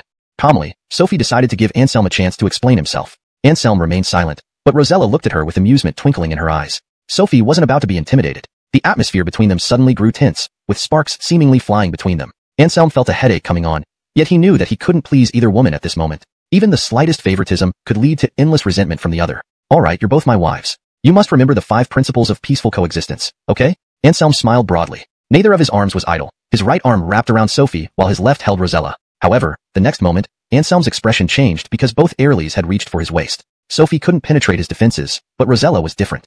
If she struck, he'd likely be bedridden for a day. But ultimately, Rosella wasn't willing to hit too hard. Like Sophie, she gave him only a light pinch. You're too fickle.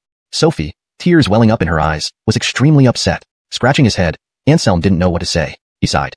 It seemed he would have to let Sophie figure things out on her own. As for Rosella, she didn't mind Anselm having other women. To her, as long as Anselm kept a place for her in his heart, everything else was unimportant. Waving her pink fist, Rosella laughed as she said to Anselm, 1 pinch each. No one gets hurt. What the heck? Anselm was speechless. Sure, they weren't getting hurt, but he was. Now, let's do it. Rosella licked her sexy red lips, eager to continue. Anselm was completely flabbergasted, standing there dumbfounded. Sophie couldn't listen any longer and reprimanded Rosella. Shameless. But obviously, such words had little effect on Rosella. Rosella simply smiled faintly, completely unfazed. Okay, let's get down to business. What do you need me for? Anselm looked at Rosella, his eyes flashing with wisdom. He didn't believe that Rosella would come all the way here just to ruin his plans to go shopping with Sophie. There must be something important she wanted to tell him. Not bad for the man I chose, indeed smart. Rosella smiled gently. Of course, don't underestimate me. Anselm beamed with pride. Carrying the 2 Airlies, he drew quite a few resentful glances. I've heard news that someone will make a move against Marla tomorrow night. Be cautious, Rosella warned. Seriousness clouded Anselm's face as soon as she mentioned the matter. He narrowed his eyes. Those people couldn't resist after all, and planned to strike Marla during the concert. Regaining composure, Anselm turned back to Rosella and asked, where did you get this information from? Rosella took out her phone, opened a message, and explained, they originally wanted us to carry out the job, but I refused. The killer sect never harms innocent civilians. She glanced at Anselm with a half-smile. Besides, someone under me saw you enter Marla's room and stayed there for a long time before leaving. That was to treat her injuries. Anselm defended himself. Rosella chuckled and caressed Anselm's cheek, saying, do you think I believe you? Can you swear that you have no relationship with Marla? Feeling his nose, Anselm remained silent, daring not to swear. Their oaths would be censed by the rules of heaven and earth. Claiming no relation when there clearly was one was nothing short of asking for death. One day, you might be struck by 5 thunderbolts and turned into ashes. If you don't speak, I'll take it as your run. Rosella chuckled softly. She looked at Anselm, her face suddenly filled with admiration as she exclaimed, the man I chose is indeed extraordinary. Even the legendary goddess of China's entertainment industry, Marla, couldn't escape your grasp. You are really too charming. Low profile, low profile. Anselm waved his hand, feigning modesty. But his expression betrayed him. This guy was quite pleased with himself. You didn't actually get Marla, did you? At this moment, Sophie interrupted, forgetting to be angry or jealous. Her face showed shock. Clearly, Anselm and Rosella's conversation had exceeded her comprehension. My idol was actually pursued by this bad guy? Sophie rubbed her temples, feeling like she was in a dream. Maybe she's more or less taken care of, Anselm shrugged. Then, how many women do you have? Sophie asked through gritted teeth. This was crucial to her. Based on what she knew, there were probably already enough for a mahjong game. And if there were any others, she was determined to find out today. Anselm stood silently, like a wooden statue, not saying a word for a long time. Why aren't you speaking? Sophie was somewhat dissatisfied. Were there too many to count? Undeniably, women's intuition is very sharp. Next, Anselm finally spoke, saying innocently, I haven't counted them yet, so I can't say. Damn. Hearing this, Sophie almost choked with anger. It had been almost a minute, and he still hadn't counted them. How many women did this playboy actually have? Finally, Anselm stopped counting on his fingers and concluded. So far, about 7, and the number is still growing. Anselm beamed proudly, completely oblivious to the fact that Sophie's face had turned as dark as a pot bottom. Little wife, why does your face look so terrible? Anselm belatedly realized. Sophie was seething. This guy really didn't care about her feelings at all. Thinking of this, she snorted loudly and lost all interest in shopping. She turned around and stormed off toward the dormitory building. Seeing this, Rosella couldn't help but laugh. Her heartless laughter immediately made Sophie turn back. What are you laughing at? Sophie snapped. This plastic roommate. She would apply to switch back to her original dorm as soon as she got home. She wouldn't want to see Rosella's face ever again. Shaking her head, Rosella suddenly said with a hint of helplessness, You're just a naive Airlie who doesn't understand anything. I don't understand? And you do? Sophie retorted angrily. This woman stole her man and was now acting so arrogantly. It was simply too detestable. Rosella didn't get angry. Instead, she calmly asked, Don't you wonder why no one else switched dorms except you? Chapter 226, Crazy Fan. What do you mean? Christina frowned prettily, her gaze falling on Anselm. Could it be that there was a reason for her dorm change that she didn't know? Anselm rubbed his nose and revealed the truth. I asked Principal Jiang to arrange your dormitory transfer. What? Christina was stunned. So it turned out that Anselm was behind her dorm change. Why would he do such a thing? Rosella is my junior sister and is no less powerful than I am. I asked Principal Jiang to change your dorm so that Rosella could protect you more conveniently. Those assassins have not given up. I don't want anything to happen to you, Anselm said with an earnest expression. At this point, Rosella smiled faintly and said, that's right. Haven't you noticed that since you changed dorms, those assassins haven't shown up anymore? With these words, Christina shuddered all over, finally realizing something. It wasn't that the assassins had given up on targeting her. They had been scared off by Rosella. I didn't know. Christina lowered her head. Only now did she understand the goodness of Anselm and Rosella. Everything was done for her safety, and there was no issue of roommates stealing boyfriends. After all, Anselm had already said they were senior and junior siblings. A little emotional entanglement was normal. He patted Christina's small head gently and smiled. It's nothing. I didn't originally intend to tell you about some things, but seeing how adorable you looked being jealous, I'll reluctantly tell you. Simon, you scoundrel. Why did I become blind and fall in love with such a heartbreaker like you? Christina ground her teeth, speaking with a hint of coquettishness. A man has to be bad for a woman to love him. It's a universal truth. Anselm laughed loudly, pulling the two beauties into his arms. Of course, he knew that Christina saying such things meant that she had thought it through and accepted reality. After mingling with the two beauties for over 2 hours, they eventually reconciled and returned to the dorm together. As for Anselm, he took a taxi back home. The night was silent. But at this moment, the Liu family was far from peaceful. When Barnabas brought the unconscious Court back to the Liu residence, chaos ensued. Who did this? Liu Nambo, the patriarch of the Liu family, couldn't help asking angrily. His beloved second son had been crippled. This was undoubtedly a huge matter. A Yonatan, unknown name. Even after Dongzi became demonized, he was no match for him, Barnabas answered solemnly. Court, even in demonized form, was no match for this man? Could this youth be a supreme martial artist? Liu Nambo narrowed his eyes. He knew about his son being possessed by an evil spirit and the fact that his son's emotions were unstable, making him prone to influence and thus, becoming demonized. Court's strength in demonized form was exceptionally formidable, almost reaching the pinnacle of the highest realm. For ordinary martial artists of the same level, subduing Court in that state would be an impossible dream, and that youth could defeat demonized Court in one move. This was indeed inconceivable, and he must at least be a top-notch expert. I'm not sure, but I heard from the hall manager of Ziyue Tower that this Yonatan once caused a disturbance at the engagement banquet between the Hai family and the Jiang family in Jilin City, Barnabas said after some thought. The engagement banquet between Gerhard, the young master of the Hai family, and Zinnia, the young lady of the Jiang family? Liu Nambo raised his voice. He had attended that engagement ceremony himself. If what Barnabas said was true, the person who crippled Court was indeed the youth who caused a disturbance at the engagement banquet. That truly would be troublesome. After all, if someone could face off against the supreme martial artists of the Hai and Shui families without losing, then that youth's strength would be even stronger than he imagined. Go and invite Rufus over here, Liu Nambo instructed Aden beside him. Understanding the order, the Aden turned and left the room. Barnabas felt moved and also stood up to take leave from Liu Nambo. His mission was complete, and it wouldn't be appropriate for him to linger any longer. Very well, I won't say more. Please keep this confidential, Cousin Xiao. Liu Nambo pointed at the unconscious Court lying on the sofa, his expression serious. Sergio stiffened and quickly nodded in agreement. No way, he wasn't stupid. If he refused, he might not even be able to leave the Liu compound. In reality, if it weren't for his close relationship with Court, Liu Nambo wouldn't let him go so easily. Possession by an evil spirit, induced demonization. If this kind of information got out, the Liu family would never have peace. The next day, Anselm slept until the afternoon like a dead pig. After getting up and tidying up a bit, he hurried to Jilin University to find Christina to go to the concert together. However, Anselm did not expect that Rosella would also want to go with them. The Duger Chingcheng TV series I binge-watched last night has made me her fan. I want to see the goddess's charm in person, Rosella said indifferently. This was very much in character for her, carefree and spontaneous. Shrugging his shoulders, Anselm naturally didn't object. He remembered Rosella's warning about someone trying to harm Marla at the concert. Now that Rosella offered to accompany them, Anselm welcomed it wholeheartedly. After all, as a disciple of the Killer Saint, her perception was even sharper than his. With Rosella along, there would be no worries about any mishaps during tonight's concert. Hailing a taxi, the three headed towards Jinling City Stadium, where Marla's concert was held. When they arrived, taxis could no longer enter. The place was already jammed within 500 meters from the stadium. Anselm and the Airlies had no choice but to get out and walk. Even so, their journey was unbearably difficult. The crowd was like an army, almost rivaling Li Adnanlong's attack on Ping'an County. Finally reaching the outer perimeter of the stadium, Anselm didn't immediately go through the ticket check. Adlai had given him VIP tickets, which he had all given to Zinnia earlier. Now, to get in, they would have to wait for Marla to send someone to pick them up. Anselm pulled out his phone and dialed Marla's number. However, it was her agent Adlai who answered. Upon hearing Anselm's arrival, Adlai lit up. At which entrance are you? I'll come out to meet you right away. Looking at the nearby entrance sign, Anselm replied, entrance number 15. All right, please wait a moment. Ending the call, Anselm looked smug, standing with Christina and Rosella, waiting for Adlai to arrive. Meanwhile, the ticket checking had started, and the crowd surged forward, overwhelming the security personnel. Even at entrance number 15, several metal detectors were knocked over by the frenzied fans. Seeing this scene, Anselm was taken aback. Marla's fans were incredibly enthusiastic. Soon, with more security staff arriving, the chaos subsided. If he couldn't control himself and asked out loud, it would definitely cause huge trouble for Mira. Let's go inside, Adlai said in an expressionless tone. He led Anselm and his group into the venue, surrounded by security personnel. Some fans were extremely dissatisfied. Why should those people get in without tickets just like them? That's internal staff. They just forgot their credentials. A security guard opened his mouth. Although he did not know the situation, it didn't stop him from making up excuses. Sure enough, with such an explanation, the murmuring crowd immediately quieted down. Inside the venue, Anselm chatted happily with the two Airlies as they followed Adlai toward backstage. At this moment, Kirsten and others suddenly appeared. Pearl pointed at Anselm's figure and said, "Look, isn't that Anselm?" Following Pearl's finger, Kirsten nodded, gritting her teeth and said, "Yes, it's him." The two Airlies next to him are Christina and another one seems to be Rosella. Both have ambiguous relations with Anselm as seen on our school forum.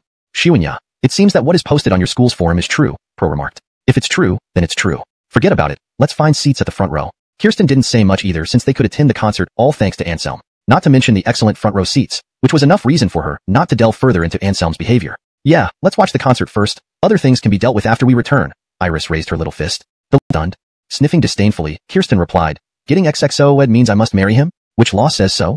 Pearl was taken aback. Of course, modern society had no such rule. Compared to ancient times, the current climate was far more open. Forget getting XXO-ed. Even having a child together didn't necessarily mean they'd end up together. Tilting her head, Iris looked puzzled. Suddenly, she naively spoke up, "But aren't Airlies supposed to marry the guy if they've held hands with him?" Iris's words made Kirsten and Pearl pause in surprise. Well, it turned out this little Airlie was the biggest conservative among them. But soon, they realized an issue. "Have you ever held hands with that guy Anselm?" Both women stared seriously at the little Airlie, their faces solemn. A flush of red spread across her cheeks, and Iris shyly said, "Yeah, and many times." "What?" The two women's eyes widened in shock. Though they had a premonition, seeing Iris nod still made them gnash their teeth in frustration. "Cousin, Sister Pearl, let's go inside. There are more and more people here," Iris quickly said as she glanced around. "Go." Kirsten and Pearl suppressed their displeasure and walked toward the front row. Compared to the sea of people on the stands, there were significantly fewer people here, and the air was much fresher. Iris sat down, looking like a curious baby exploring something for the first time. Growing up in the Mayawudi Untans, this was her first time attending a concert. An hour before the concert started, Kirsten, Pearl, and Iris found their seats and waited quietly. As for Anselm, he had already brought Christina and Rosella to Myra's dressing room. When they saw a man and two unfamiliar women appear at the door, the staff in the dressing room were momentarily confused. But once Adlai spoke, everyone reacted and returned to their tasks without further ado. Some people may not often be in the spotlight, but they naturally carry the aura of a main character. Anselm's eyes lit up, and they walked straight toward where Mira was. Mira was sitting in front of a vanity table, being delicately made up by professionals. She wore a stunning white evening gown, her long hair cascading over her shoulders, making her look breathtakingly beautiful, living up to her reputation as a goddess. Even someone as proud as Rosella couldn't help but exclaim, "Goddess Chinching, truly deserving of your name." "Yes, I'm so lucky to see the goddess in person," Christina said with evident excitement. Turning around, Myra's face lit up when she saw Anselm. However, upon noticing the two incredibly beautiful Airlies beside him, her brows furrowed slightly. Her woman's intuition told her that Anselm's relationship with these two Airlies was far from simple. "Aren't you going to introduce us?" Mira asked with a smile, her tone carrying a hint of resentment only Anselm could understand. Rubbing his nose, Anselm was about to speak when the two Airlies preempted him. "Rosella, Anselm's Airlie friend." Rosella smiled slightly. After hesitating for a moment, Christina boldly introduced herself. "I'm Christina, also Anselm's Airlie friend." Clearly, they both felt a sense of threat from Mira and thus chose to reveal their identities directly. Chapter 228 Enlightenment, as if listening to immortal music. Huh. Not only was Mira stunned by this statement, but the other staff members were also dumbfounded. Both of these Airlies are that boy's Airlie friends? Everyone's mind sprang forth with two words. What the heck? A trace of surprise flickered across their eyes quickly before Mira put on a smile. "You two little sisters must be joking. I'm Mira, it's nice to meet you." As she spoke, her gaze shifted toward Anselm, as if asking him whether what the two Airlies had said was true. Touching his nose, Anselm remained silent. Believing silence, Anselm was bemused. This Airlie was really acting too naive. Just meeting Mira, was it necessary to make it seem like a big deal, wanting everyone in the world to know? Mira is indeed outstanding. Now I understand why someone would want to— Isn't a big deal? Saying this, Rosella opened a text message, its content sent by her trusted aide with 95% accuracy. What? Christina was shocked. The families named by Rosella were all renowned influential clans. Even her father would approach them cautiously, showing no disrespect. Certainly, they are minor issues, just a bunch of rabble. Even if they cooperate, what can they do? I see them as mere dogs and chickens. Anselm's expression remained unchanged, calm and fearless. In his view, though powerful, these families would never act as one heart. Even working together, their flaws would outweigh advantages, making it hard for them to stir up much trouble. Don't be complacent. A rabble and mere animals still have the ability to harm. Be careful not to stumble in a ditch and become the laughing stock. Rosella's expression was serious, warning Anselm not to underestimate the threat. These families, having lasted decades or even centuries, possessed unimaginable capabilities that should not be overlooked, risking serious setbacks otherwise. Arrogant troops are bound to fail. This is a lesson summarized by our predecessors through bloodshed. Anselm nodded, his face expressionless, but a surge of killing intent had already brewed in his heart. Those people really took him for a pushover. If they dared to make a move, Anselm swore he would make these families understand why flowers bloom so red. The concert began, and Anselm left, returning backstage. According to the program schedule, Anselm's collaborative performance with Mira was the third act. The first two solo performances would take no more than 10 minutes at most. Anselm had to rush back to prepare so as not to embarrass himself on this stage that held everyone's attention. Backstage, he could still hear the singing. When the first music started and Mira began her solo performance, the originally noisy venue instantly fell silent. This was the charm of goddess Qingqing. She didn't need any loud voice to maintain order. As soon as her song rang out, everyone fell silent immediately. They were all immersed in the music, as if forgetting all their worries. Rosella couldn't help but be startled. Mira's talent in music was indeed heaven-defying. To have so many audiences captivated like this, it required more than just average vocal skills. One had to capture the essence of music. Clearly, Mira had reached this vague realm, surpassing ordinary singers by several levels. After the first song ended, thunderous applause filled the entire venue. Everyone was spellbound, as if listening to celestial music that made their ears suddenly clear. Mira skillfully controlled the stage, then transitioned into the next song. Backstage, Adlai anxiously stared at Anselm. Their collaboration had not been rehearsed. Initially, Adlai wasn't worried at all, but as the moment approached, he began to worry about coordination issues. "Why are you so nervous?" Anselm asked in surprise. Adlai was speechless. Did Anselm not know why he was nervous? This was clearly intentional questioning. However, what Adlai didn't know was that Anselm truly didn't understand what he was nervous about. In Anselm's view, the so-called collaborative performance was simply him playing laughter from behind a screen while Mira performed a sword dance on stage. These two elements could operate independently without interfering with each other. As long as both didn't make mistakes during the performance, it would be fine. As for the effect, there was no point in worrying now. It would depend on the audience's reaction. Soon, the second song ended. Mira controlled the stage, chatting amicably with the audience. Seizing this opportunity, Adlai instructed the staff to quickly set up the screen Anselm needed. The third act was very special. The collaborators hadn't rehearsed together. But Mira herself loved it so much that she practiced sword dancing multiple times, even during rest periods. During the 10-minute team entertainment segment, Mira returned backstage to change into a Hanfu outfit. This was the result of careful consideration. Since it was a sword dance, it naturally needed an ancient, elegant style. When she returned to the stage, after a brief silence, thunderous cheers erupted. Dressed in Hanfu, Mira literally dazzled everyone's eyes. No one had seen celestial fairies from the heavens above, but seeing Mira, all the audience involuntarily thought the same thing. Such a fairy probably wouldn't look any different. Chapter 229 Intermission. At the same time, Anselm also went on stage and sat down behind a screen. He wore a black mask and was hidden by the screen, so the audience could not see his face clearly. Only the audience members closer to the stage could vaguely make out that it was a man. "This guy is on stage now," Tess couldn't help but say. "Yeah, I wonder what this guy is going to perform with Mira." Pearl also looked forward to it eagerly. She had already been captivated by Mira's first two songs and couldn't wait to see what was coming next.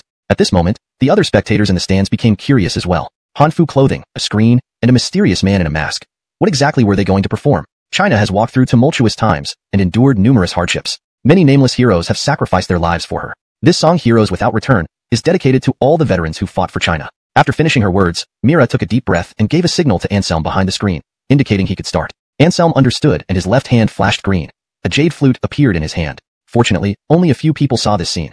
Otherwise, there would have been quite a stir. Anselm calmed himself and began playing. The flute's melody was gentle, not sharp, yet everyone felt transported into the music. Initially like a soft breeze and drizzle, as the piece continued, the atmosphere gradually changed. Meanwhile, Mira started performing sword dancing. Her movements were exquisite, perfectly matching every rise and fall of the music. All the spectators felt as if they were truly transported back to that era filled with smoke from battles, where countless warriors fought bravely for a better future. The combination of flute music and sword dance moved everyone, many on the verge of tears.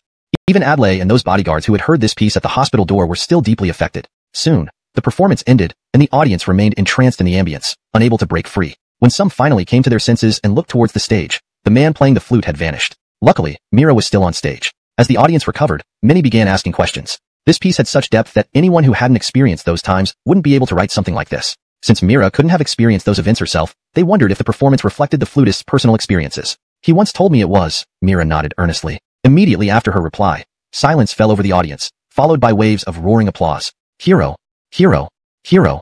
This wasn't praise for Anselm, but a collective mourning for the souls lost in battle. Amidst the shouts, Mira returned backstage to change back into her evening gown. Then, she reappeared on stage to prepare for the next song. As for Anselm, after his performance, he immediately shed the heavy gear he wore backstage. Though light, Anselm felt uncomfortable with them on. Now unburdened, he felt an unprecedented comfort. With a ticket from Adlai, Anselm slipped into the audience area from under the stage. When he arrived beside Christina and Rosella, both Airlies stared at him with excitement. Scratching his head, Anselm said awkwardly, "Why are you looking at me like this? Do I have something on my face?"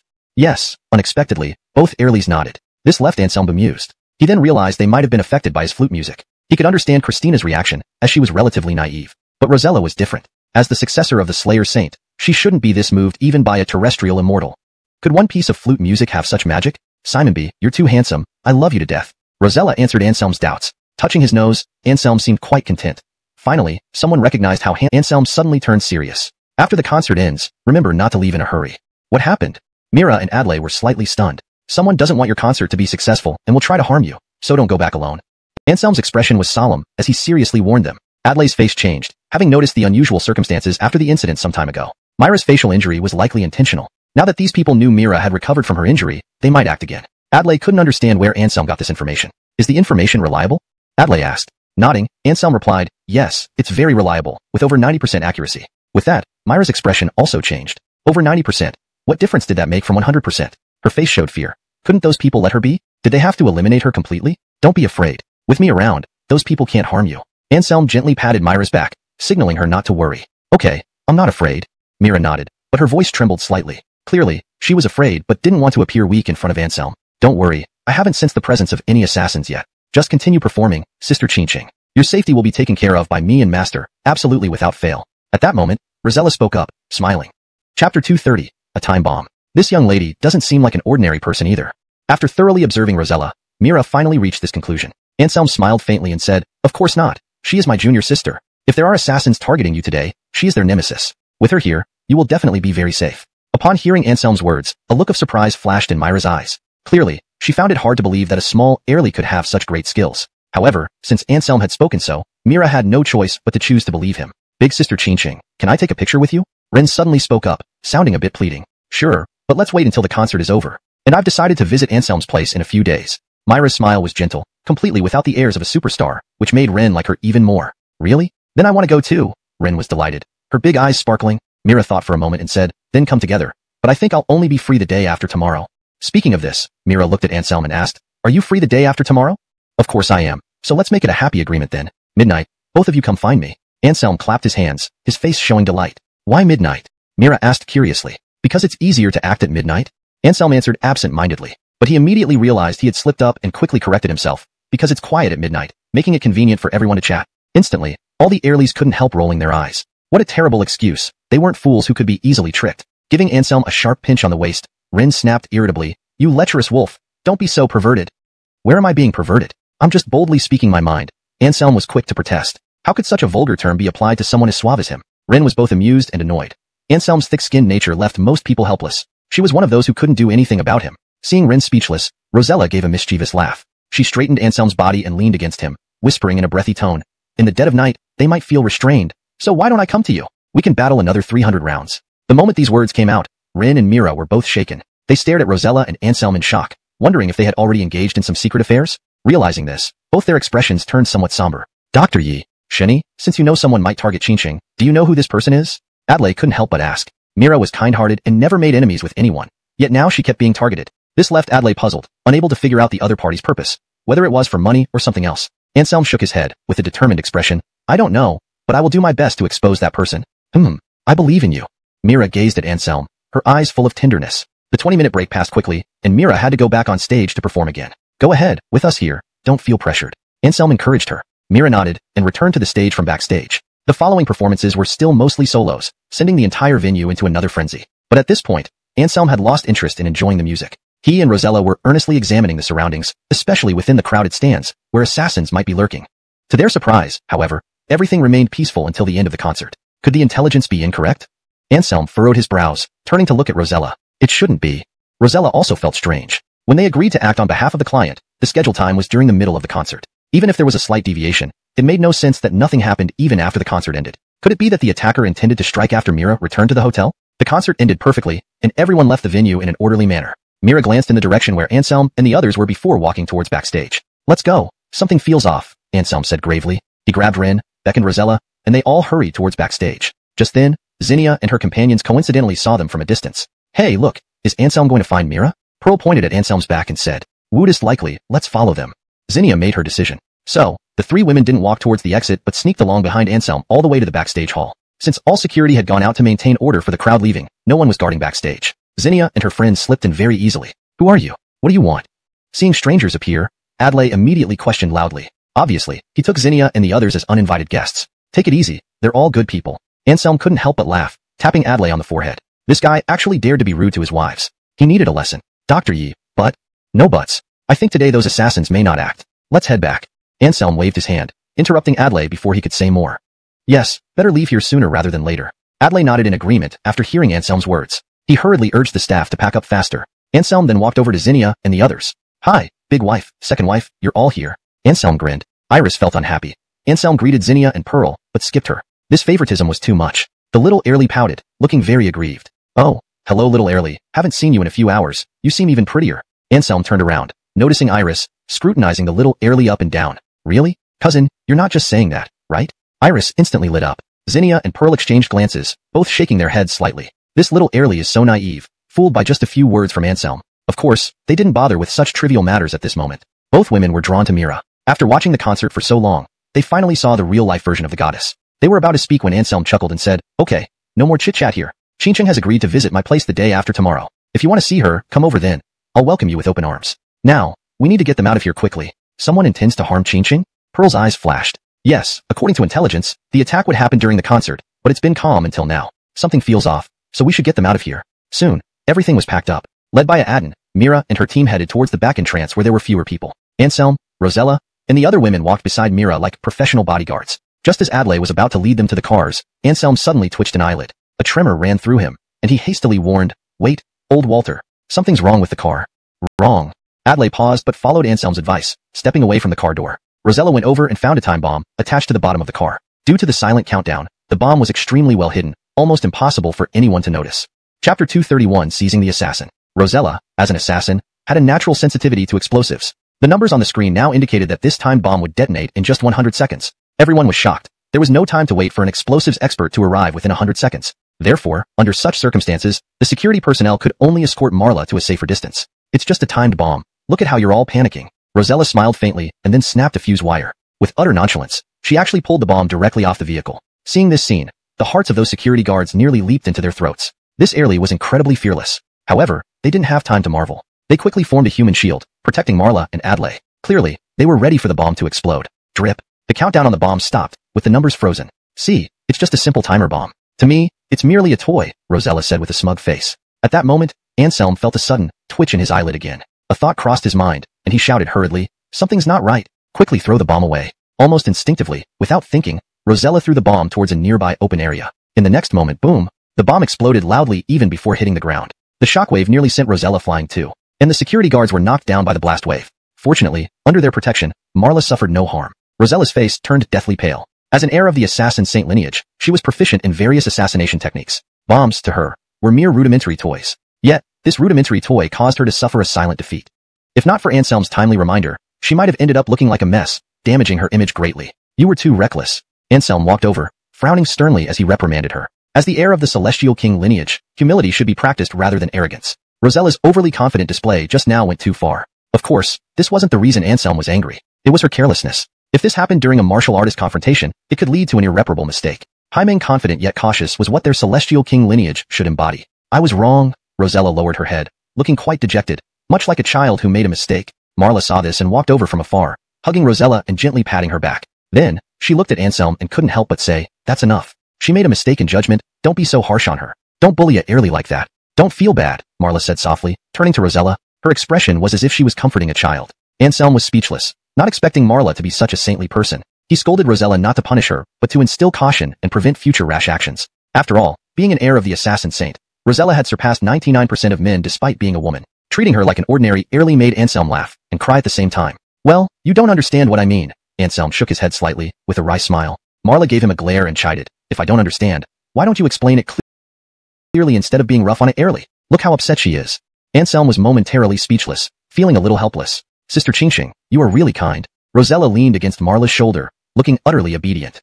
This side of Rosella left Anselm stunned. She could act charming just like any otaku big sister. Marla stroked Rosella's back, her gaze becoming increasingly gentle. She softly consoled her, signaling that Rosella shouldn't be afraid. With her here, she wouldn't allow Anselm to continue being harsh. "All right, I won't say anything more about it. Let's get in the car and go back." Anselm rubbed his temples, feeling a headache. Meeting such a protective big sister, Rosella's luck seemed sky high. Anselm didn't want to say any more either. As long as she learned from today's lesson, that was fine. "Can we get in the car now?"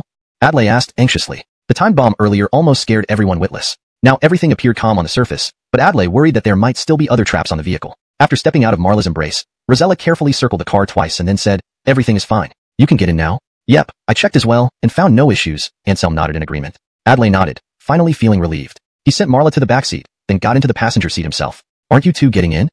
Marla rolled down her window, and curiously asked Anselm and the others. "No rush. Before that, I have someone to deal with first," Anselm said indifferently, yet a sharp gleam shone in his eyes. "Who?" Marla asked in surprise. "The one who planted the bomb just now." Rosella answered for Anselm. "He's nearby?" Marla was slightly surprised. Rosella nodded and pointed in a direction. It was a dark grove. The moment Rosella pointed there, a shadow seemed to flash across. Wait here. I'll bring this guy back right away. Upon discovering the bomber's trail, Rosella's gaze turned cold. Without even boasting about herself, she volunteered and went straight after him. She went alone? Anselm, quickly go help her. Don't let her be at a disadvantage.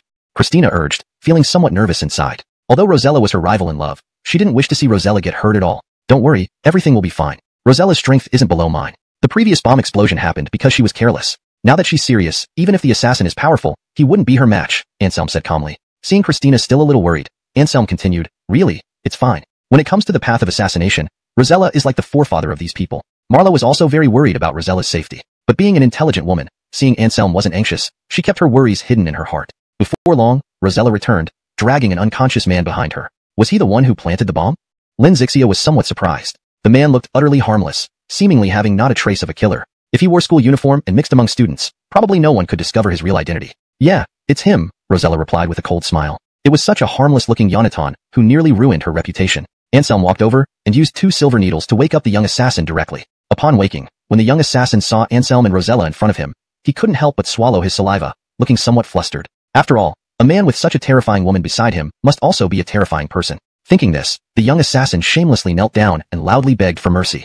Chapter 232, turned into an idiot. Rosella's mouth twitched at the corner. Having been outwitted by such a coward, she naturally felt unpleasant. Anselm furrowed his brows and asked, who is this guy? Davon, ranked 27th on the international hitman list, a true demon, an explosive genius. Rosella's expression turned serious, staring at the harmless-looking young killer with her eyes flickering coldly. Anselm showed a hint of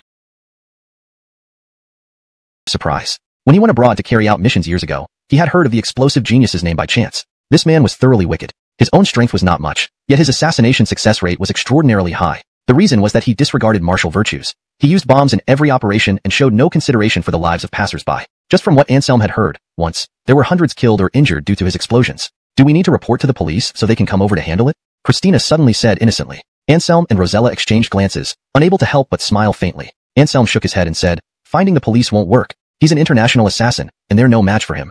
Ah, then what should we do? Christina was surprised. Rosella glanced at Davon and said coolly, it's simple. We just kill him directly. Let's go ahead, Anselm nodded, looking at Rosella. To assassinate a target while disregarding innocent lives, such a person disrespected life too much and did not deserve to live. Seeing that his begging was useless, only now did Davon realize that they were truly determined to kill him. You want to kill me? Don't dream on. Let me tell you the truth. To research more advanced bombs, I used my own body as an experimental subject. Now, I have the newest type of biological metal bomb installed inside my body. Once my heart stops beating, this bomb will explode immediately. At that time, within a radius of 1 kilometer, nothing will be left alive. Davon swept away his previous humility and fear, staring at Rosella and Anselm with continuous sneers. There were so many people here. He didn't believe Anselm and Rosella would disregard all these people's lives and insist on killing him. After he spoke, Rosella instantly stopped her movements. She wasn't afraid of the bomb exploding, but the problem was that there were too many ordinary people here. One could be prepared for the probable, but not for the improbable. If what the other party said was true, when the bomb exploded, Marla and the others probably wouldn't survive. Even if Anselm protected them, it would be useless. After all, Anselm was just one person. He couldn't protect everyone. Rosella turned to look at Anselm, obviously waiting for him to decide. Anselm's eyes shone brightly as he walked over and felt around Davon's body. There is indeed something abnormal in his heart. It must be a bomb, Anselm said with a frown. Upon hearing his words, Davon laughed loudly, his face full of triumph. He looked at Anselm and Rosella disdainfully and yelled, kill me? Can you dare to do it? Cannot. Anselm shook his head, very honestly, careful about everything. Woodyham should be nearby. It's best for you to find him and go together, Rosella frowned slightly. I know, you take them away first, Anselm smiled faintly. At this point, Christina, somewhat confused, couldn't resist asking, what happened? Is there something going on? Clearly, this heirly had noticed the unusual atmosphere. In theory, Rosella didn't need to give so many instructions since Anselm was handling this young killer. After all, if Anselm wasn't afraid of a conscious killer, why would he fear an unconscious one? Now, with Rosella saying so much, Christina, who wasn't stupid, immediately sensed something was about to happen. Don't worry, it's just some personal grievances that need resolving. Go back to school. I'm very reassured knowing Rosella is protecting you. Anselm smiled and patted Christina's small head. Don't force it. With these 3 words, Rosella led Christina into Marla's business car. The group left decisively, while Anselm gave a cold laugh. He glanced at several directions nearby, then his figure flickered and vanished instantly from the spot. Almost simultaneously, several figures rushed out from those directions, pursuing Anselm. 3 initial Sovereign Realm, 4 peak world-class experts. Anselm had actually spotted them long ago. However, in front of so many people, he hadn't exposed them for fear they might panic and harm civilians to threaten Anselm into surrendering. Anselm did not doubt that they would do such a thing. Climbing to such heights, none of these people were good characters. To achieve their goals, they wouldn't hesitate to harm a few civilians. Carrying Davon's body, Anselm's speed did not slow down at all. Within minutes, he rushed out of the city and entered a sparsely populated mountainous area. Swish, a flash of knife light appeared, slashing toward Anselm. Anselm narrowly avoided it, but this slowed him down, forcing him to stop. At that moment, a figure appeared in front of Anselm. This man had a gaze as cold as a snake, fixed firmly on Anselm. Sorcerer Doctor, long time no see. The man greeted Anselm, but his tone was filled with hatred. It's you, Dmitri. Anselm's eyes narrowed, recognizing the man. This was absolutely not a good character but a lawless brute who committed every conceivable evil. At least 5 patrol officers had died directly or indirectly because of him. Even Anselm himself spent considerable effort catching this person back then. He thought this guy had long been punished by law, yet unexpectedly, he was still alive and well. What troubled Anselm most was that this guy had somehow regained his freedom, appearing here openly. Rage surged in Anselm's heart, feeling utterly dismayed. Wasn't the so-called belief and idealism so insignificant in the face of certain people's greed?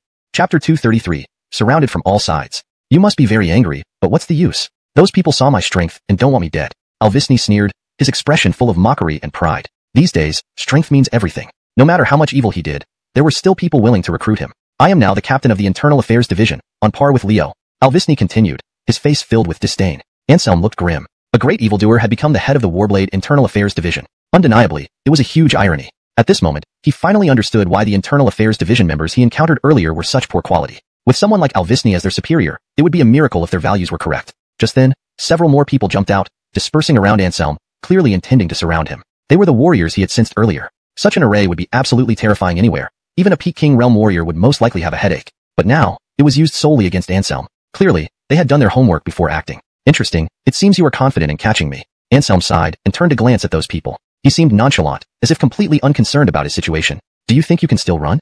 Alvisny sneered coldly. Years of enmity, it was time to settle scores. He was already impatient. High Family's Abdullah.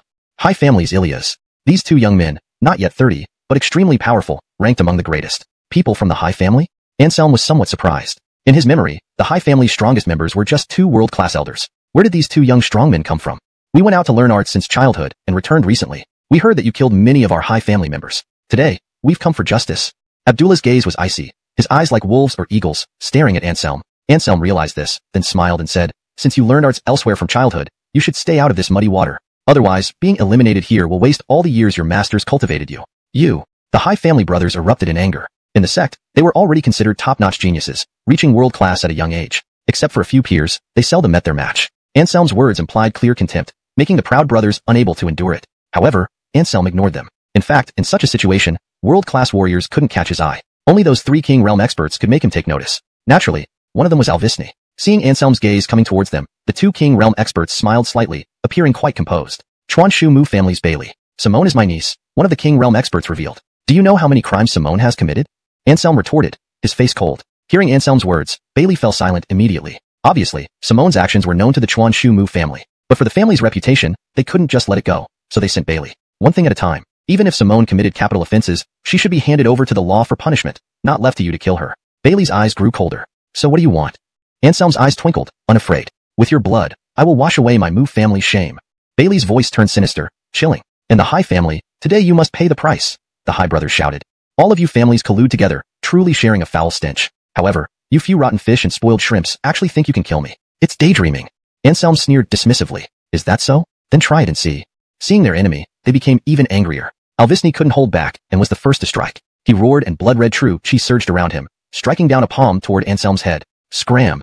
Anselm yelled, punching back. Immediately, Alvisny was sent flying while Anselm stood firm without moving an inch. Everyone who witnessed this scene was stunned, never expecting that the world-class Anselm could possess such terrifying power. A punch sending off an early-stage King Realm Alvisny showed his combat strength was at least late-stage King Realm. The High brothers originally didn't think much of Anselm, but now they stared at him with looks of imminent battle. Just a bunch of failures daring to challenge a true dragon. You thought you had me, unaware that I was setting you up.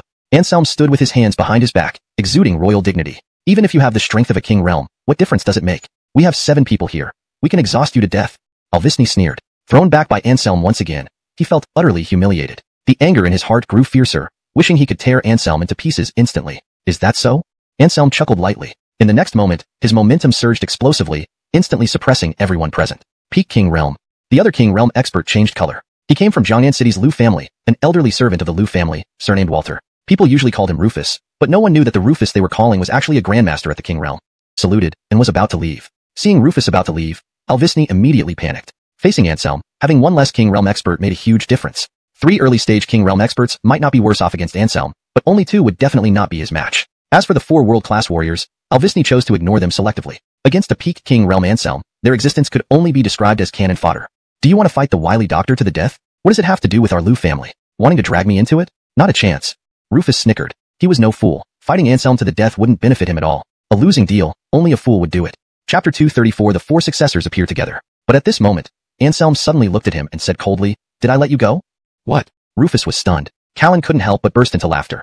It turned out that all along, this was just Rufus's one-sided wish, while the other party didn't agree to his departure at all. "You teamed up with these wastes of flesh to surround me here. Seeing that my strength is greater than yours, you wanted to gloss over it and slip away. Where in this world are there such easy things?" Flicking his fingernails, a smile flickered on Anselm's face, neither quite there nor not. "So what do you want?" Rufus was somewhat nervous. He was the strongest among the 3 King Realm experts, almost reaching the middle stage of the King Realm. However, he didn't feel that their trio could defeat Anselm even when working together. "You caused me mental trauma. I can only let you go after you pay for medical expenses." Anselm smiled faintly. Upon hearing this, Rufus found it both laughable and sorrowful. Wanting to extort him yet being so serious about it nearly scared him to death. "How much?" Rufus asked. Though he was the old servant of the Lu family, due to his own strength, his value naturally wasn't very low. Millions or tens of millions, gritting his teeth, he could still afford it. "Give me a few billion casually. I'm not greedy." Anselm waved his hand and said offhandedly. How much?" Rufus opened his mouth wide, thinking his ears must have gone bad. "Several billions for mental damage? How might as well rob someone directly." Pursing his lips, Anselm sneered. "If you don't have it, a few tens of millions will also work. But if you can't even afford tens of millions, then I can only take care of you along with the others." Wiping the sweat from his forehead, Rufus hurriedly said, I have 50 million in savings, which this old man can still provide." Even if it killed him, he did not want to have any more conflicts with Anselm. The successor of the Fernan, whose method shocked the world, was definitely not someone they could kill. Furthermore, even if they could kill Anselm, what then? Behind Anselm stood the Real Fernan. Their families clearly couldn't bear the wrath of the Fernan. "Deserting scoundrel, knew your Lu family couldn't be relied upon," Callan snarled through clenched teeth. "This is called wisdom in the face of reality." Anselm smiled slightly, looking at Rufus. "You run first? After I deal with these fellows, I'll come find you for mental damages." "All right, rest assured, this old man won't welsh on the debt." Rufus bowed slightly to Anselm and hurried away. But before leaving, he still turned to glance at Callan and others, wearing an expression as if looking at idiots. "The strongest one left. You guys bring out all your tricks now." Yawning, Anselm said lazily. The remaining 2 King Realm experts and 4 world-class ones were already no longer in his eyes. Forget about his helpers around, even if he was alone, he had enough confidence to take care of them. "Tricky doctor, don't think you're the only one who knows how to scheme," Callan shouted suddenly. "Come out."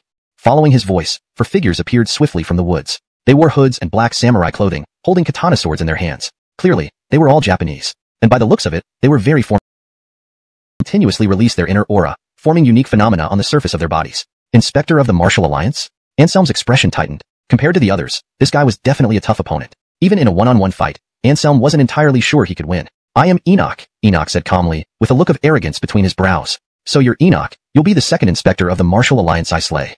Licking his lips, Anselm revealed a look as if he had spotted prey. "You are arrogant, boy." Enoch flew into a rage, feeling that his dignity had been offended. He moved like lightning, instantly rushing in front of Anselm and punching towards his head. Anselm remained unperturbed, countering with a punch of his own, colliding with Enoch's attack. Boom. A dull sound echoed as both were equally matched, each forced to retreat. Hagen's pupils constricted slightly. Anselm's strength surpassed his expectations. He had assumed that 3 early-stage King Realm experts would be enough to corner Anselm, but now it seemed he had been overly optimistic. In the years since they last met, Anselm's strength had grown to unfathomable depths, capable of fighting an inspector of the Martial Alliance at the peak of the King Realm. "Let's join in. The enemy of our enemy is our friend." Following Hagen's words, everyone rushed forward toward Anselm. All of them had grudges against Anselm, so none held back. "Lonnie's, assist me," Anselm shouted without turning his head. Instantly, 3 figures appeared behind him, 2 men and a woman, all radiating powerful auras. Working together, these 3 managed to force Hagen and the other experts back. "Namo Amitba, do you really think we from the Tiantang lineage are easy to bully?" Woodyhammed, filled with murderous intent, scanned the crowd, sending chills down their spines. Hagen's face turned iron gray. The 3 young people who suddenly emerged were all descendants of the Tiantang lineage, especially that sword-bearing youth, whose strength was incomprehensibly profound. Just now, it was he who alone blocked Hagen, Bailey, and the King Realm expert from Japan. At this moment, Anselm's battle with Enoch also temporarily paused, creating a peculiar standoff. "Wickedness abounds, extremely evil kind, you should die," Cosmo coldly declared. Besides being a sword cultivator, the sword obsession lineage also excelled in esoteric Taoist techniques. He could see at a glance that Hagen had harmed countless people, making him truly a sinner. Thus, his eyes grew icy, directly attacking Hagen. Whoosh, a sharp sword beam slashed out, incredibly sharp. Had Hagen not dodged quickly, his head would have already rolled away. Chapter 235, Great Melee. Even so, the sword chi still grazed past Alvisni's ear, cleanly slicing it off. Alvisni clutched his ear, emitting a painful scream. Among the king-level warriors, there was still a disparity in strength. Facing Cosmo, Alvisny was simply no match. Namalamitba, Senior Lani, I'll take on those 4 Japs. Ian grinned and pointed at the few Eastern Yinglong 3 World Peak and 1 Middle King level. Can you handle them? Anselm frowned slightly. A man never says he cannot. Ian placed his palms together seriously. In the next moment, a terrifying aura erupted from him. King Realm. Ian had also clearly stepped into this realm. Without solid capabilities, how could anyone dare to come forward? Anselm understood. No wonder Ian dared challenge 4 enemies at once. Entering the King Realm, even if he couldn't defeat Cosmo, dealing with a few Japanese was more than enough for him. I'm not as crazy as you two. The 4 World Peakers will be my targets. Rosella laughed and pointed at the High Family brothers, and the other 2 unnamed World Peaker martial artists. Which one are you going to fight, or shall I handle all of them? Cosmo asked Anselm, giving him the choice. If Anselm chose the Peak King level Walter Alliance Inspector, then Cosmo would help by dealing with Alvisny and Bailey. Conversely, if Anselm chose Alvisny and Bailey, Cosmo would intercept the Walter Alliance Inspector. The Walter Alliance Inspector is mine. You handle these 2. Anselm smiled and made his choice decisively. Although there was only one Walter Alliance Inspector, the threat he posed was higher than Alvisny and Bailey combined. Cosmo came to help, and Anselm naturally didn't want him to shoulder the greatest risk. The battle erupted, sweeping through heaven and earth like a shocking wave.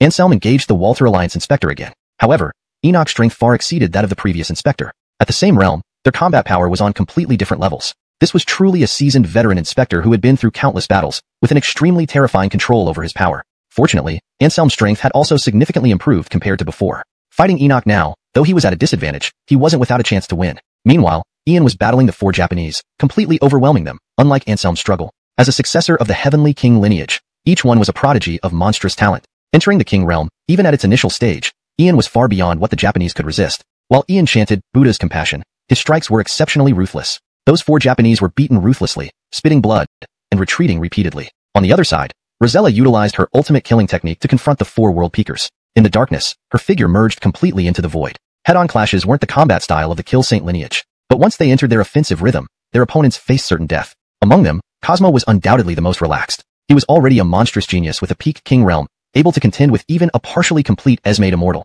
let alone the initial King realm Alvisny and Bailey, who barely lasted a few rounds under Cosmo's attack before being subdued. Bailey was decapitated by Cosmo's single strike. Alone, Alvisny was nearly scared witless. You can't kill me. I'm the captain of the Battle Blade Inspection Office. Killing me makes you a traitor. The whole of Siminaxia will issue a warrant for your arrest.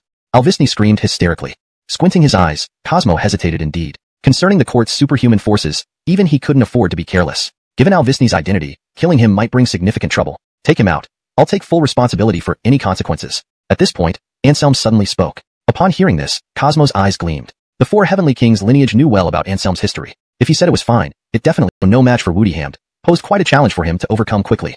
However, with Cosmo's intervention, this stalemate was soon broken. The King Realm Japanese roared furiously, but could not withstand Cosmo's single strike. Blood and bones flew everywhere as he was instantly killed. Meanwhile, Woodyhamd formed the Lion Pounce seal, striking out at the remaining 3 Japanese. Bang, bang, bang. The 3 Japanese were all sent flying by Woodyhamd's strikes, with broken bones and tendons, wailing on the ground. This was the Great Hand Seal of Buddhism, which even an incomplete Esmade immortal dared not directly confront when used by Woodyhamd at the King Realm, let alone these 3 Supreme Realm Japanese. That they weren't instantly killed was already a testament to their remarkable combat prowess. With icy determination on his face, Cosmo swept his long sword. Instantly, the 3 Japanese met the same fate as Alvisny, their heads separating from their bodies, blood spurting 3 feet high from their necks. Only Anselm and Rosella were left dealing with their opponents. Cosmo and Woodyhamd exchanged a glance and rushed off in different directions. Woodyhamd went to assist Rosella, attacking the High Brothers and the 2 unnamed Supreme Martial Artists. As for Cosmo, with his cloak fluttering, he joined Anselm in encircling the Walter Alliance Inspector Enoch. Originally, Enoch held an absolute advantage, but with Cosmo's addition, the situation quickly reversed.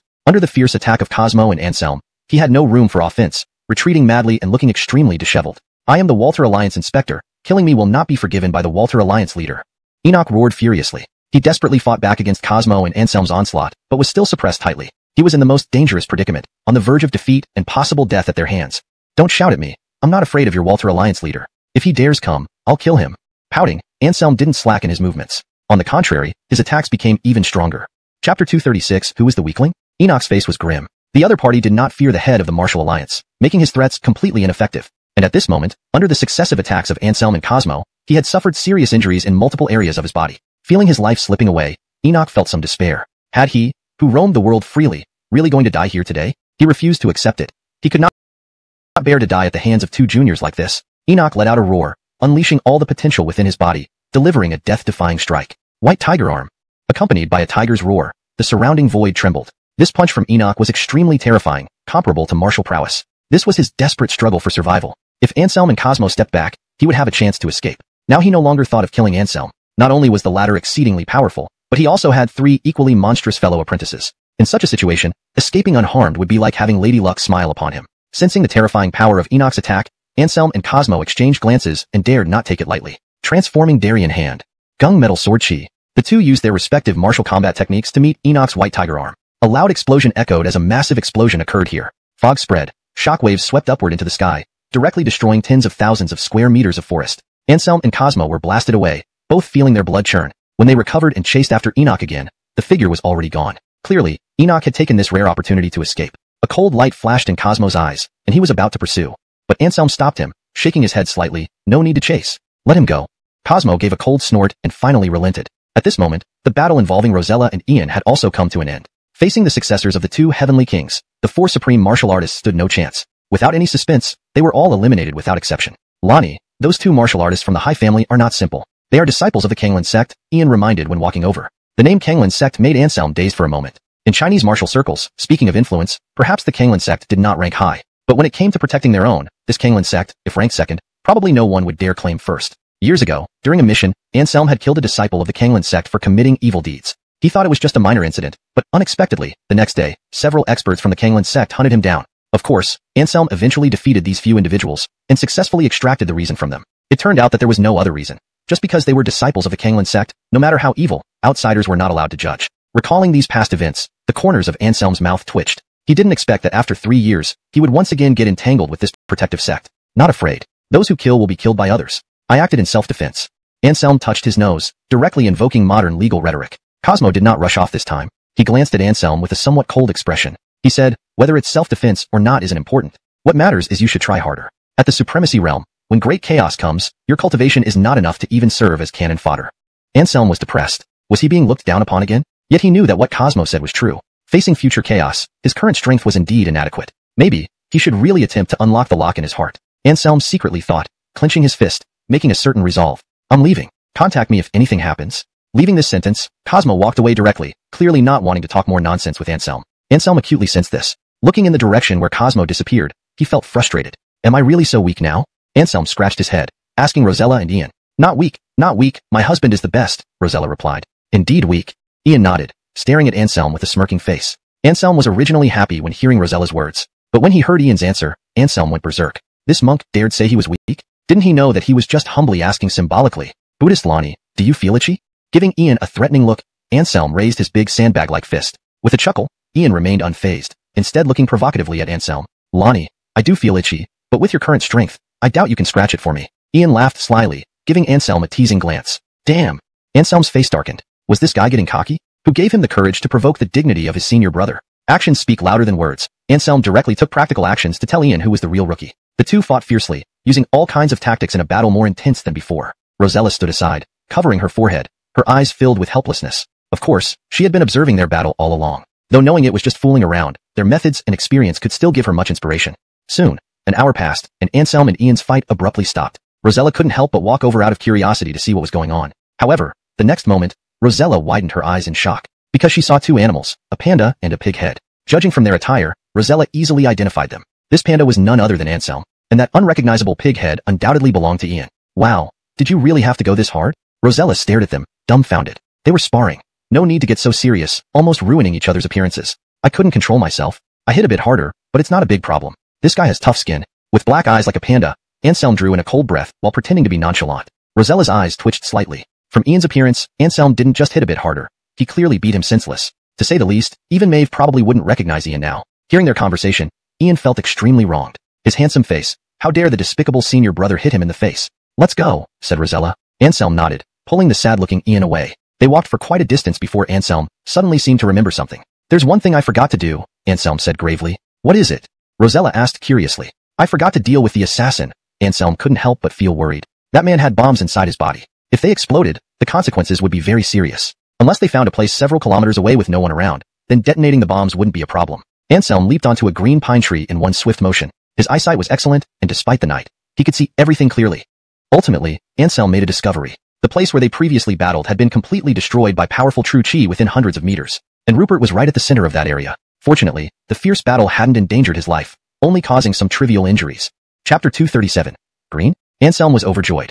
This place was perfectly suitable. He flicked his toe, and a pine needle shot out like a bullet in summer, striking Davon in the heart. The next moment came a thunderous explosion. Here, flames soared into the sky, and a colossal mushroom cloud rose up, instantly engulfing everything around it. Anselm and his two companions exchanged glances, all somewhat dumbfounded. The bomb inside Davon's body was way too powerful. This kind of destructive force could almost compare to a full-force strike from a land-bound immortal. The three did not dare be negligent, releasing their true chi to form barriers to block the shockwaves of the explosion. Even so, they were still blasted hundreds of meters away by the impact wave. However, due to their timely defense, none of them were injured. It's done. Let's go, Anselm said with a smile. He glanced at Rosella and Woodyhamd. Seeing that neither had been hurt, he felt an enormous relief. The three left and parted ways. Rosella returned to Jinling University, while Anselm went back to his home. As for Woodyhamd, he knocked hesitantly, calculating his esoteric techniques to eliminate the bruise under his eye. Though only his eye seemed injured, he surely suffered in other places after last night's battle. Though not as noticeable as Panda Eyes, these injuries were perilous if ignored. These wounds, if untreated, could turn into chronic ailments. For martial artists like them, such hidden conditions were fatal. The strength of the physical body depended on the absence of internal Yuan S. Otherwise, once triggered, they could bring down even the most robust defenses. Anselm understood this well, and never allowed himself to slack off. Whenever possible, he would calm down and tend to his body, allowing no flaw to remain. Salanjet fell deep, and many people drifted into sleep. However, families like the Hai and Mu remained restless. Their dispatched experts were out of contact, dead or alive unknown. The Mu family could tolerate the loss of a vassal, but for the Hai family, Abdullah and Ilyas were seen as pillars of the future. As the last ace of the Hai family, if these two brothers were gone, the Hai family faced irreparable doom. At the very least, their rivals wouldn't spare them.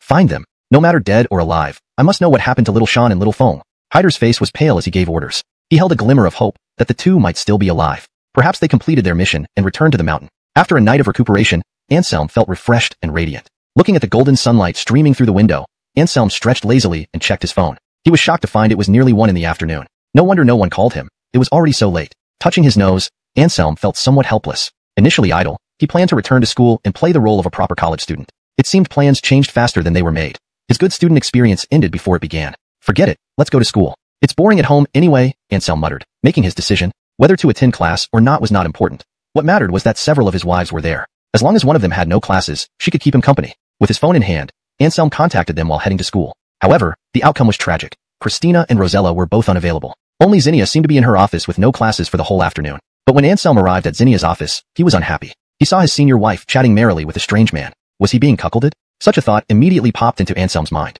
His face darkened, and he hurriedly walked towards the two. At that moment, Zinnia and the man were having such a pleasant conversation that she didn't even notice Anselm's calligraphy exhibition. As a passionate calligraphy enthusiast, Zinnia naturally felt very happy meeting him. So they started chatting in her office. However, Zinnia did not expect Anselm to appear and interrupt her consultation. Chapter 238. Imperial Capital's Master Calligrapher. However, at this moment, Tess had no time to worry about her interrupted consultation. She knew Anselm well. When she saw his furrowed brows, her heart trembled, knowing that something serious was wrong. Anselm must have misunderstood her relationship with Brennan. His anger was clearly fueled by jealousy. In order to soothe Anselm's emotions, Tess nodded and said to Brennan, "He is indeed my fiancé."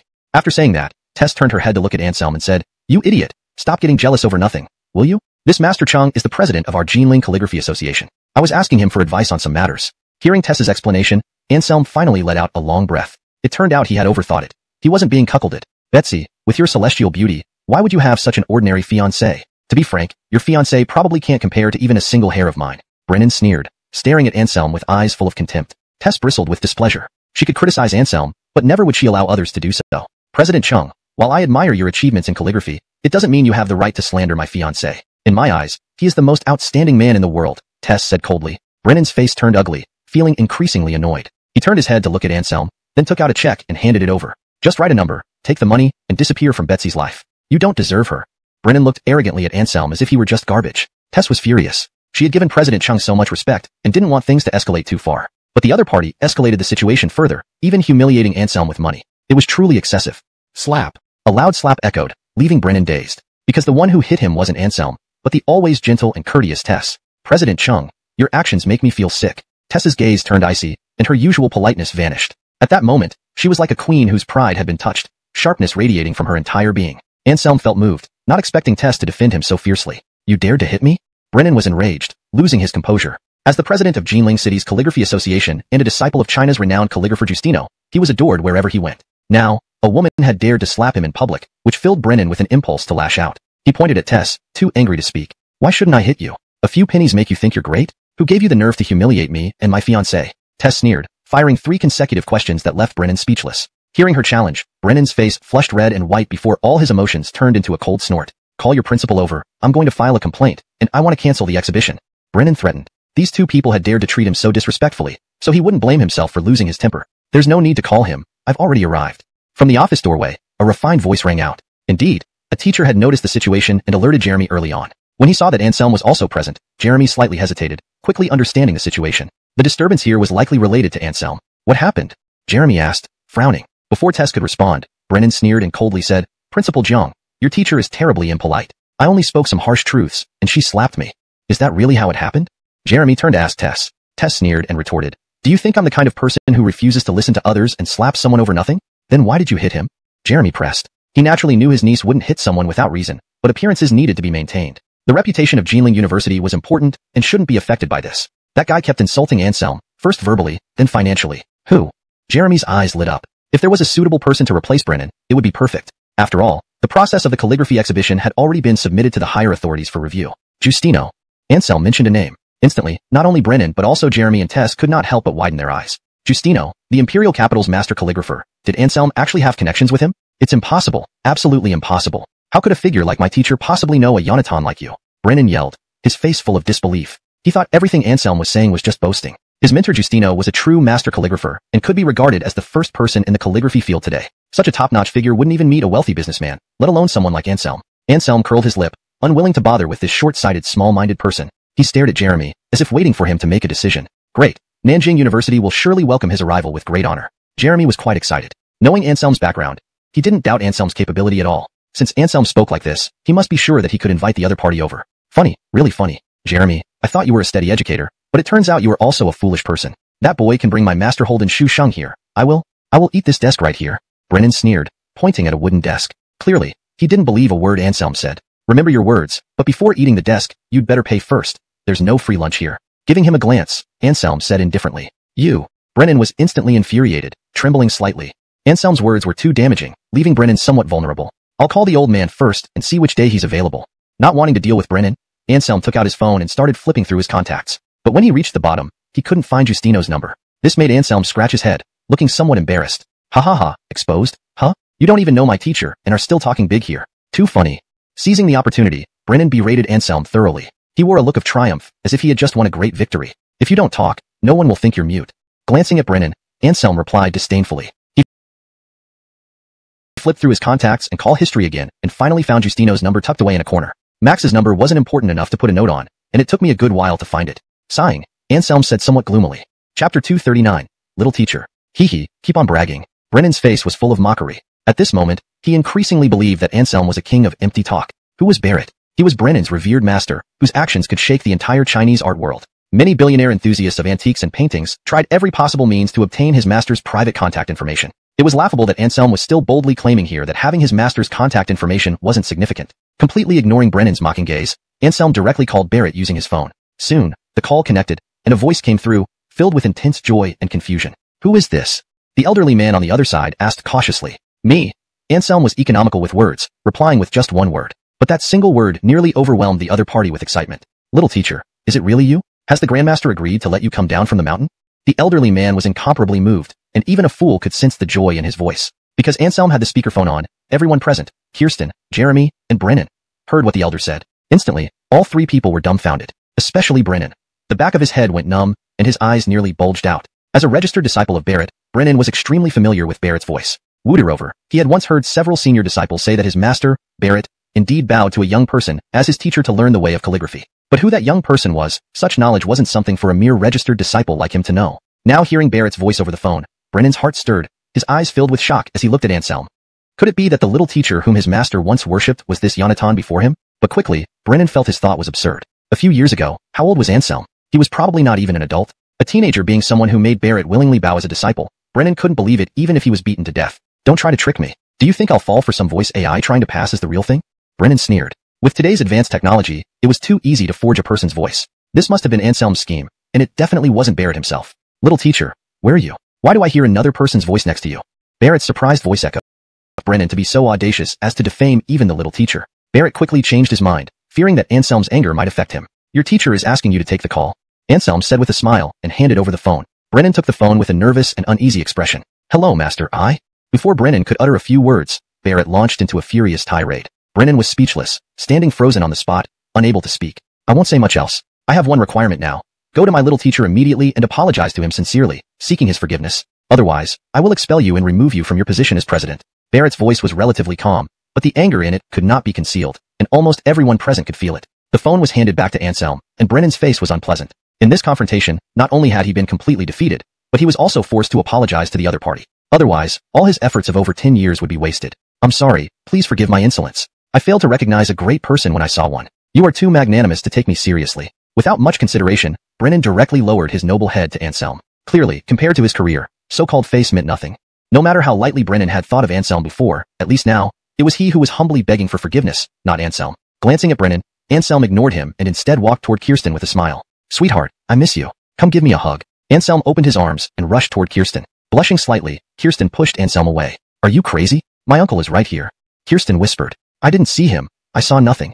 Jeremy reacted quickly, turning around and covering his eyes. Seeing her uncle behave like that, Kirsten was exasperated and couldn't help but glare at Anselm. It was all because of this guy, showing off without regard for the occasion, making her incredibly embarrassed. Let's get down to business first. You haven't invited Mr. Holden yet, Kirsten pointed out, gesturing to the phone still in Anselm's hand. Getting down to business, that's easy. Anselm picked up the phone again. Hey, old Holden, do you have time recently? Hearing Anselm's address to Barrett, Kirsten and Jeremy were dumbfounded, nearly falling over. Anyone who didn't know better would think Anselm was talking to some unkempt old man. How disrespectful. However, Anselm wasn't very concerned. In his eyes, no matter what title of Imperial Capital Calligraphy Sage they held, they were just an old man who knew something about calligraphy. I have time. Whatever you need, just say it. Even if I don't, I'll make the time. Barrett didn't even hesitate, agreeing immediately. This was finally his chance to perform in front of his little teacher. Missing this opportunity would mean wasting decades of his life. Come to Jinling University to hold a calligraphy exhibition. The requirements aren't high, just bring a few pieces of your work. The university president is my wife's uncle. He will arrange everything for you when you come, Anselm said nonchalantly. Okay, little teacher then. Barrett suddenly hesitated. What do you want to say? Anselm asked, his expression calm. Little teacher, will you be present during the exhibition? Barrett boldly voiced his thoughts. Depending on the situation. If my wife is there, I'll be there too. Anselm stretched lazily, then abruptly hung up the phone, not wanting to listen to the old man's ramblings anymore. Chapter 240. A Big Star Visits. At this moment, Brennan was utterly dumbfounded. How difficult it was to invite his revered teacher Barrett, others might not know, but he certainly did. Once, a listed company worth billions held a calligraphy competition and wanted to invite Barrett as a judge. Without a second thought, Barrett rejected the invitation outright. The reason was simple. This type of calligraphy contest was too low in caliber, beneath his notice. For him to participate, it would at least have to be a national-level event. And now, he had actually agreed to attend a university calligraphy exhibition at Anselm's request. This news would surely drop the jaws of all calligraphy enthusiasts. Why did you hang up the phone? You didn't even tell Grandmaster Holden the exact time. Swinging her gaze toward Anselm, Kirsten scolded with a reproachful tone. Slapping his forehead, Anselm suddenly realized that he had forgotten the most critical question. He cast an inquiring glance at Jeremy, clearly asking about the specific time for the calligraphy exhibition. If we follow the approved schedule, it will be from tomorrow until the day after next, a total of 3 days. At this point, Jeremy suddenly looked worried. The exhibition starts tomorrow, and now inviting Grandmaster Holden to come from the Imperial capital, isn't the timing a bit tight? Not at all. There are still more than 10 hours until tomorrow. That should be enough for him to arrive in Jinling City. Waving his hand dismissively, Anselm said confidently. Kirsten and Jeremy exchanged glances, both feeling speechless. Was Anselm treating Grandmaster Holden like a machine? He'd be traveling from afar and surely needed proper rest once he arrived in Jinling City, right? However, when they considered the relationship between Anselm and Grandmaster Holden, they felt reassured. Since even Barrett addressed Anselm as little teacher, it was clear that their relationship was far closer than they had imagined. Of course, if Anselm knew what they were thinking, he would definitely roll his eyes in disdain. In fact, he had never taken Barrett as a disciple. It was all one-sided on Holden's part. But over time, he grew too lazy to correct the address. Anselm took out his phone and dialed again. But this time the call didn't go through, receiving only a busy signal. Shrugging indifferently, Anselm instead composed a text message with the details of the calligraphy exhibition and sent it over. When Barrett saw the message, he would naturally set out for Jinling City. After informing Jeremy of Barrett's private number, Anselm stretched lazily and prepared to leave. Kirsten followed closely behind, ignoring Brennan by their side. This made Brennan feel utterly humiliated. His teacher had told him to sincerely apologize to Anselm, but Anselm wouldn't even acknowledge him. How could he apologize under such circumstances? Brennan felt a headache coming on and wasn't sure how to proceed. President Chung, please take care when you leave. Remember to work diligently and keep a low profile. Jeremy laughed loudly, having been at a disadvantage against Brennan many times before. This was finally his moment of vindication. With a cold snort, Brennan left the place. Yet, a knot of worry remained in his heart. He feared that Barrett would indeed remove him from his position as president of the Jinling City Calligraphy Association. If that happened, he would truly have nothing left. No, I absolutely cannot allow that to happen. Brennan's eyes turned icy cold, and a sinister smile appeared on his face. Gripping his fist tightly, he seemed to have made a bad decision. Exiting the office, Kirsten and Anselm didn't head home immediately. Instead, They strolled hand in hand along the school's path, savoring this rare moment of tranquility. Don't explain, little teacher of the Imperial Capital's Grandmaster? Kirsten asked with a smile, her lips curling into a beautiful arc. There's really no need for explanation. It's pretty much what you think. Shrugging his shoulders, Anselm wore an indifferent expression. To him, it wasn't like some beautiful heirly wanting to become his disciple. It was just an old man, nothing to brag about. Looks like you have plenty of secrets. Tell me, what else don't I know? Kirsten feigned fierceness, grabbing Anselm's ear. Gone. Anselm chuckled awkwardly. Is that so? What about Mira? Wasn't it you who played the flute for her at her concert? Staring deeply into Anselm's eyes, Kirsten wore a half-smiling, half-serious expression. The longer she spent with Anselm, the more she discovered his mysteries. From martial arts and medicine to calligraphy and music, Kirsten really wondered how many hidden talents Anselm still had yet to reveal. It was me, Anselm scratched his head. Since it's you, then let's be honest. How many more hidden skills do you have? Kirsten chuckled. She wore an eager expression, clearly very curious about Anselm's capabilities. It's hard to say. Anselm put on a difficult look. It wasn't that he wanted to hide anything from Kirsten. Rather, he was proficient in too many things. If he really started listing them, it might take a whole day and night. Just pretend I don't know how to give birth. After some thought, Anselm ended up saying this. Hearing this, Kirsten froze for a moment, instantly looking at Anselm in disbelief. How old was he? At most 20 years old, yet he was skilled in so many things. Could it be that those from the line of demon doctors were naturally born to be such prodigies? You must think I'm lying or suspecting something, right? After all, I'm only 20 years old. How could I possibly master so many things? Anselm looked like he had seen through her thoughts. Yep. Kirsten nodded, not hiding her thoughts at all. Sighing, Anselm said somewhat resentfully, if you had a master who was incredibly strict with you since childhood, you'd learn many skills as well? At this point, Anselm recalled his miserable childhood spent on Adnanluo Wudiantane. That was definitely a painful memory, too terrible to recall. Even now, when Anselm thought about it, he would clench his teeth in frustration. Max was truly ruthless, not treating him like a child back then. But Anselm didn't hate the old man. Instead, he held him in high respect and gratitude. Without the strictness of the past, there wouldn't be his success today. Seeing Anselm's eyes turn deep, Kirsten knew he was reminiscing. She smiled slightly and softly said, this is called, a sword becomes sharp from honing, plum blossoms become fragrant after enduring bitter cold. Of course, you are also outstanding. Based on your description, I guess most people couldn't have persevered. Haha, the excellent me met the excellent you, so we are destined to be together. Anselm snapped out of it, and suddenly blurted out a cheesy love line shamelessly. Blushing, Kirsten pinched Anselm lightly. Luckily, there were no students passing by at this moment. Otherwise, seeing their beautiful teacher and fiancé flirting might have made the school forum front page again. A gentle breeze blew, the water calm. As they strolled along Mirror Lake, a phone call rang out, startling both of them out of their tranquil state. Whose call?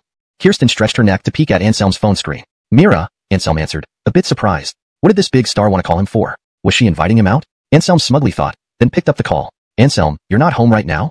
Myra's worried voice came through. Startled, Anselm replied, no, I'm at school. Then can you come back quickly? I'm at your door, afraid of being recognized by paparazzi, Mira whispered, covering her mouth. What? Anselm was stunned. Mira was at his doorstep? My dear, let's hurry back. Mira is at my door. Hanging up, Anselm said helplessly. He pulled Kirsten and both quickly ran out of the school. Chapter 241. Top Chinese Chef. Naturally, Zinnia wouldn't miss the chance to get up close and personal with a major celebrity. She even acted more enthusiastically than Anselm. Only when they hastily got into a taxi did Zinnia come back to her senses. Didn't she have her own car? Why was she following Anselm to take a taxi? However, it was too late for second thoughts now, because the taxi driver had already driven them several miles away. Upon returning to the neighborhood, Zinnia couldn't wait to rush upstairs. Sure enough, standing outside Anselm's door was an exquisitely dressed woman wrapped from head to toe. This woman wore a beige baseball cap on her head and oversized sunglasses over her face, making it hard to see her features clearly. But both Anselm and Zinnia instantly recognized her as Mira. You're finally back. I nearly died of heat. I was afraid of being recognized. Seeing Anselm return, Mira stuck out her tongue and hurriedly removed her disguise. The weather in September wasn't cool, and to avoid recognition, she had worn several extra layers of clothing, which had made her unbearably hot. Anselm smiled wryly, never expecting the much-admired deity-like beauty, Qingqing to have such a lovable side. Hello, Mira. I'm Zinnia, Anselm's fiancé. We met last night. Zinnia extended her hand, her eyes shining as she looked at Mira. Responding to her greeting, Mira smiled and quickly reached out her hand. Hello. I'm a good friend of Anselm's, Mira. Both were very polite, but Anselm felt something odd though he couldn't pinpoint exactly what it was. I'll make dinner for you both, Anselm suggested. Deciding to distance himself from any potential conflict, Anselm went to the kitchen to show off his culinary skills. Okay, go ahead, Zinnia beamed upon hearing Anselm's offer.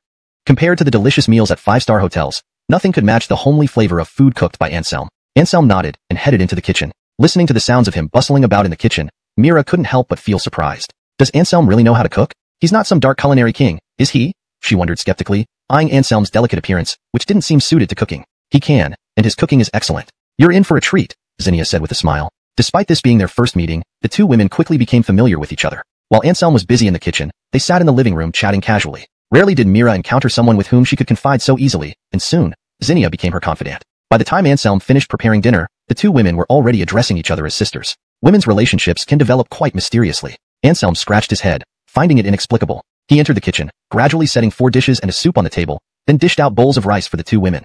His service was impeccable. This couldn't help but impress Mira, who thought Anselm was truly a great man for the home. With the sight of the 4 well-prepared dishes and 1 soup right before her, Myra's appetite stirred significantly.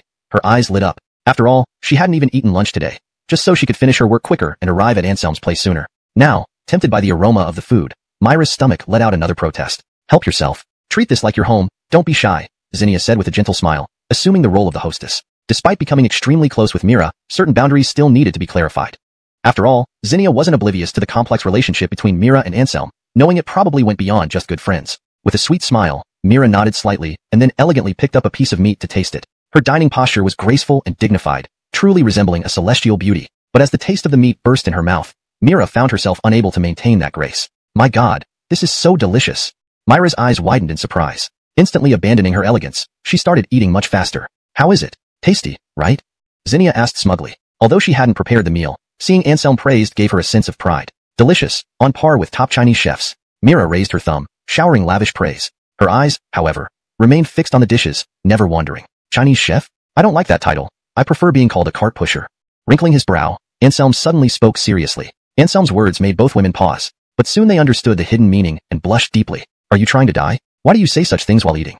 Zinnia scolded. She reached out directly and pinched the soft flesh on Anselm's waist. Afraid that using his true chi for defense might accidentally hurt Zinnia, Anselm had no choice but to endure it passively. However, he forgot that Zinnia now possessed true chi strength comparable to the peak level. Without any defense, even he couldn't withstand being pinched by Zinnia and nearly yelped in pain. Ouch! Rubbing the spot where Zinnia pinched him, Anselm displayed a chief, wrong character, should be aggrieved, look. He looked innocent. Why did you pinch me? I didn't say anything. Pretend all you want. Zinnia sneered coldly. Such obvious terms, she wasn't a child. How could she not understand? You're so bad.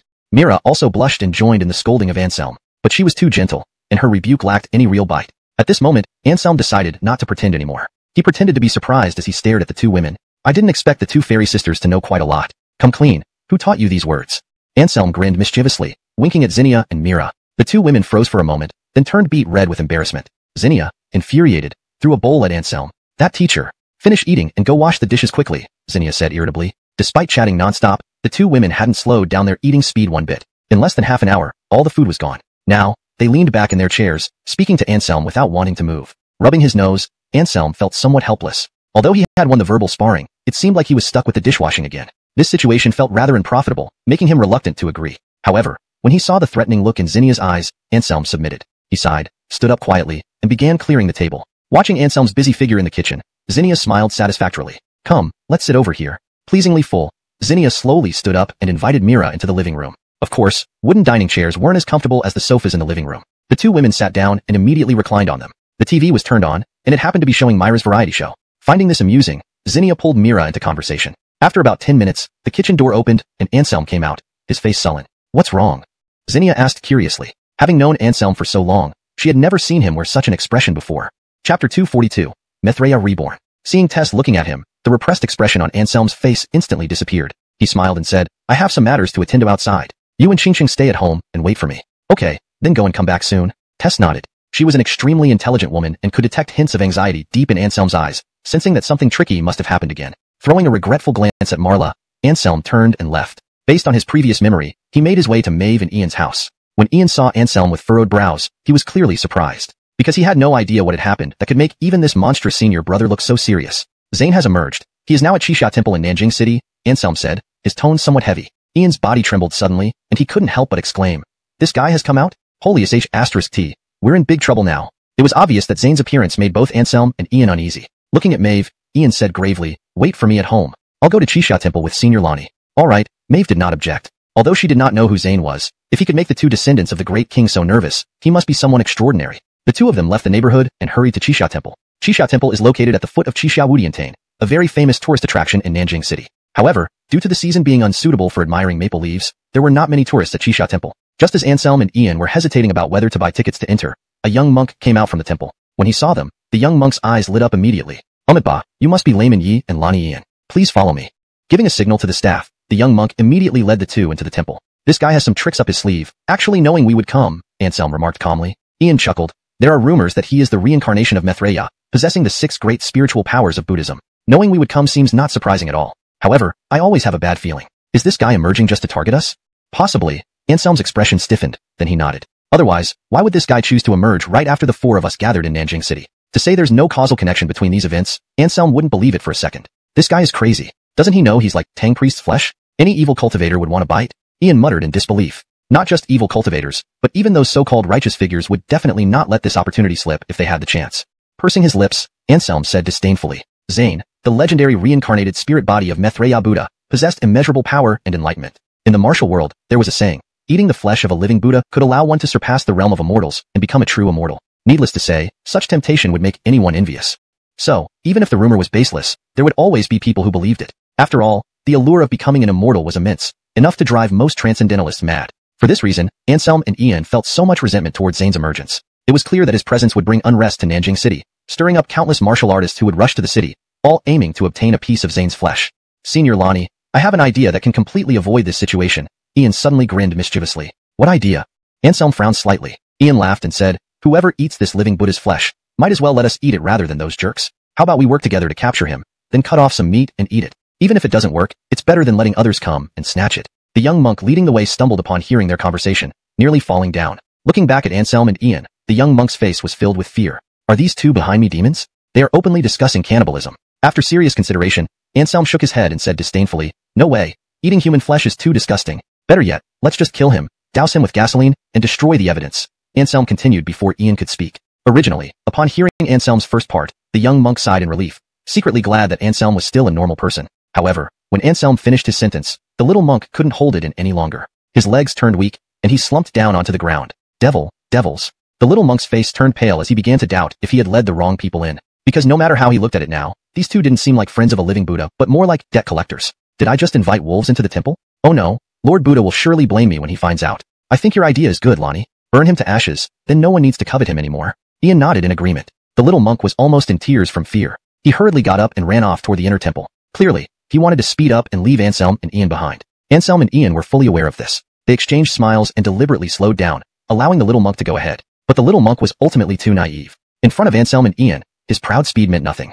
They employed their light body skills, following closely behind the little monk without him noticing. They followed the little monk all the way to a Zen room's entrance before they finally showed themselves. You.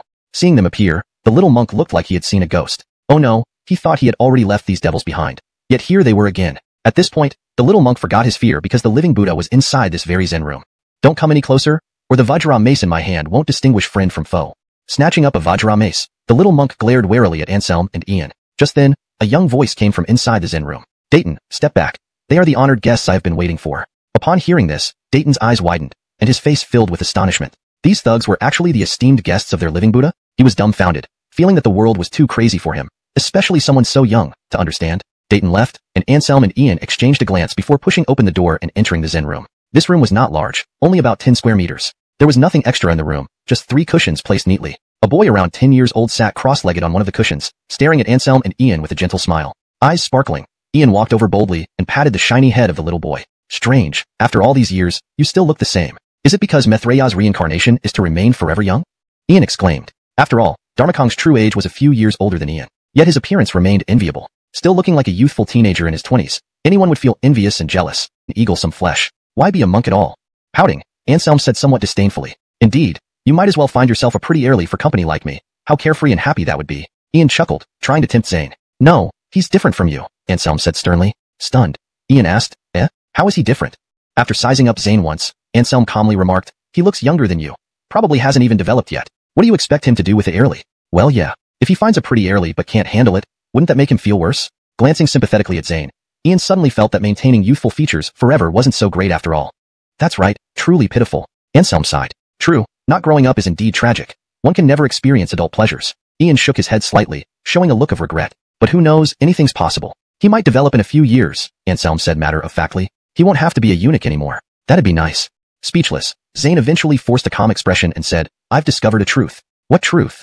Anselm and Ian were both curious. You two aren't any good, Zane gritted his teeth. Clearly, even someone as composed as he couldn't withstand the banter from these two troublemakers. Bang! A snap hit Zane's bald head and Anselm huffed. You insolent boy, don't think just because you look young, I won't beat you. Dare to say we're no good? Today, I'll teach you what trouble can come from loose lips. With that, Anselm rolled up his sleeves, looking every bit like a gangster ready to fight. Calm down, Senior Lonnie, this little monk has no master. Don't stoop to his level. Ian hurried to mediate, fearing Anselm would really hit him. After all, as fellow monks, he couldn't just stand by and watch Zane, the reincarnation of Maitreya, get beaten up. No master? Pausing briefly, Anselm continued, all right, I'll take over Master Buddha's role and teach you. Ian was helpless. All he could do was watch as Anselm's dirty hand left 5 black fingerprints on Zane's shiny white head. Zane turned pale, deeply questioning whether asking Anselm and the others for help had been rash. These two weren't serious. They didn't seem reliable at all. You've gone too far. A Airly-ish voice rebuked them. A young Airly appeared at the door, wearing a gray robe and a monk's hat, her face beautiful and angry. Interesting, what a beautiful little nun. Oh, excuse me, venerable lady, sorry, female bodhisattva.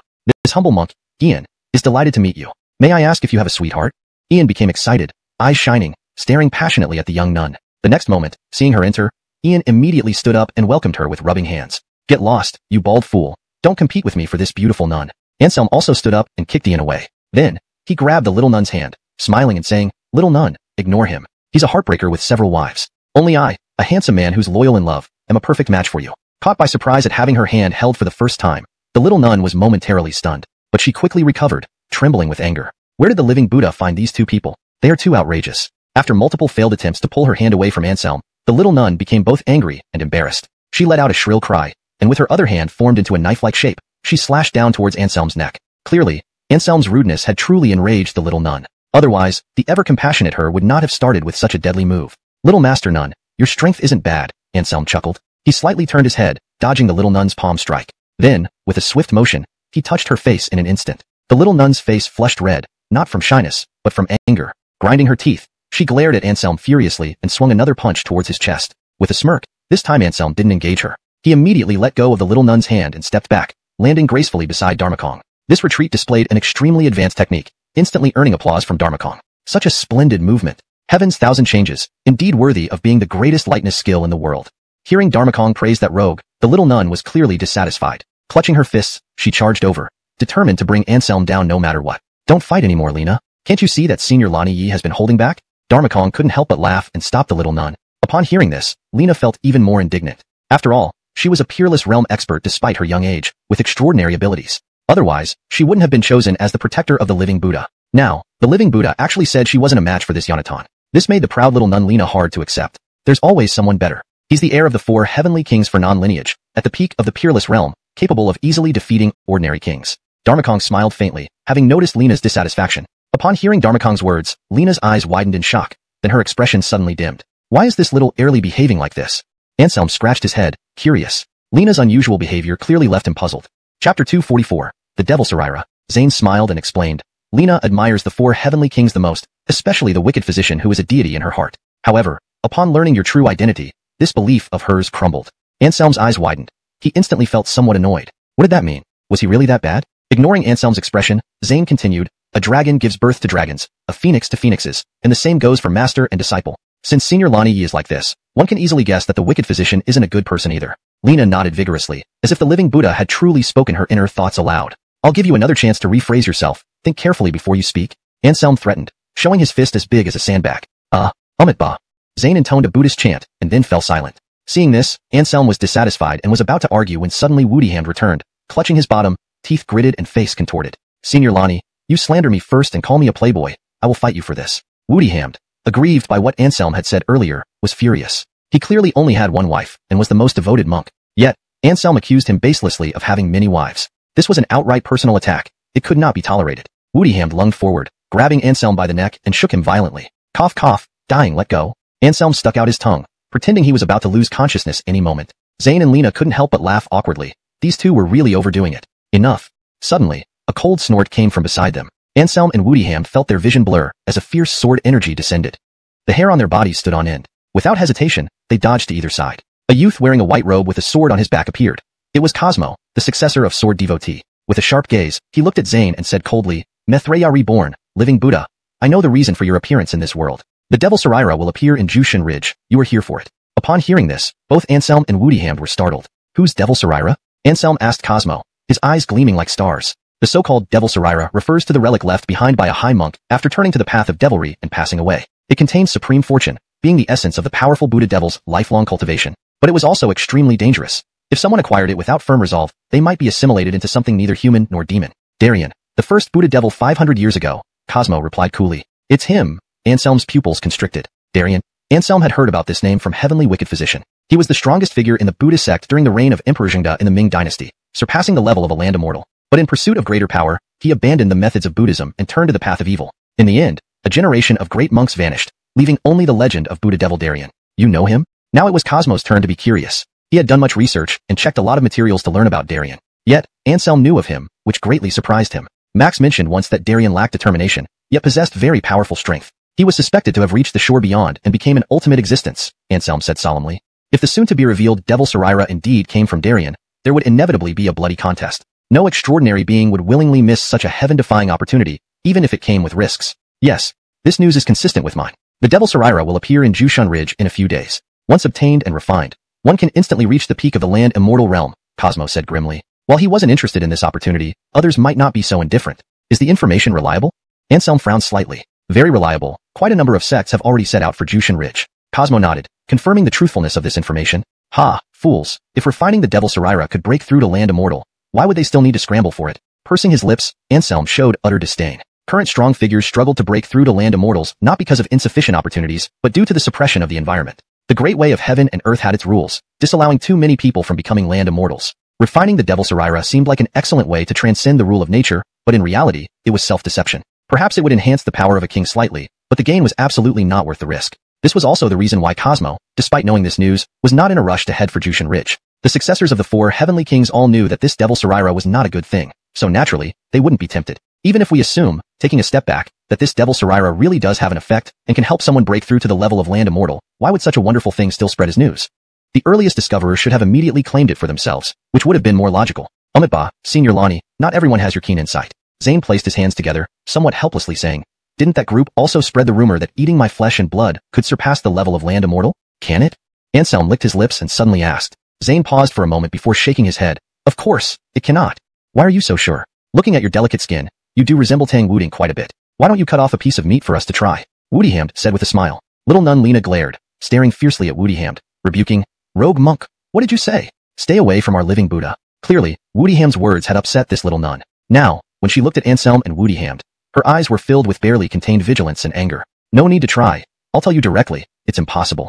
Zane smiled slightly. Seeing how certain he was, Anselm couldn't help but feel curious. Could this guy have really cut himself? As if reading their thoughts, Zane smiled faintly, placing his hands together and speaking earnestly. I haven't cut any meat because I'm afraid of pain, but I once traveled over 5,000 kilometers on foot, developing many calluses on my feet. Many small animals ate these calluses, yet they didn't experience any significant changes. Damn.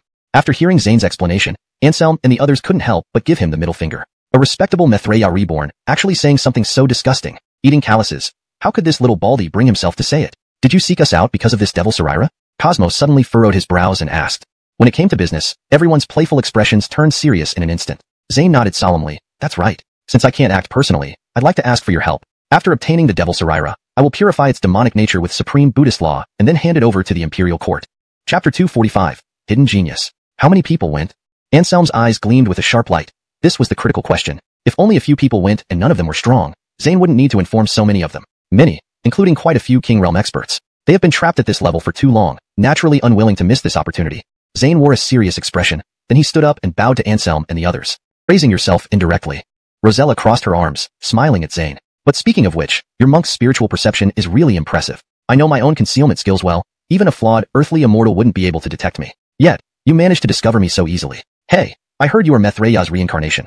Can you really know everything past, present, and future? Raising an eyebrow, Rosella asked curiously. Of course not. Even as an earthly immortal, one cannot know past events. As for the future, it's full of variables and even less predictable, Zane replied indifferently. Oh, I was going to ask you something. Since you say it's unpredictable, I guess I won't ask, Rosella sighed, suddenly appearing disappointed. What? This expression from Rosella aroused Zane's curiosity. You definitely can't predict the future. Rosella glanced at Zane and shook her head. Why don't you tell the little monk? Perhaps it's an exception, Zane said earnestly. Even monks who claim to have transcended worldly attachments still have curiosity as humans, and the living Buddha was no exception. All right, Rosella nodded hesitantly, then looked at Woodyhammed and said, then help me see when Woodyhammed will have children. If you don't know, it's fine, Rosella quickly added. Upon hearing Rosella's words, Woodyhammed widened his eyes. How did this topic shift to him out of nowhere? He didn't know when he would have children himself. How could this young monk calculate it? Surprisingly, when Zane heard Rosella's question, he didn't appear solemn. On the contrary, he looked relieved, even with a faint smile on his face. Really? You calculated it?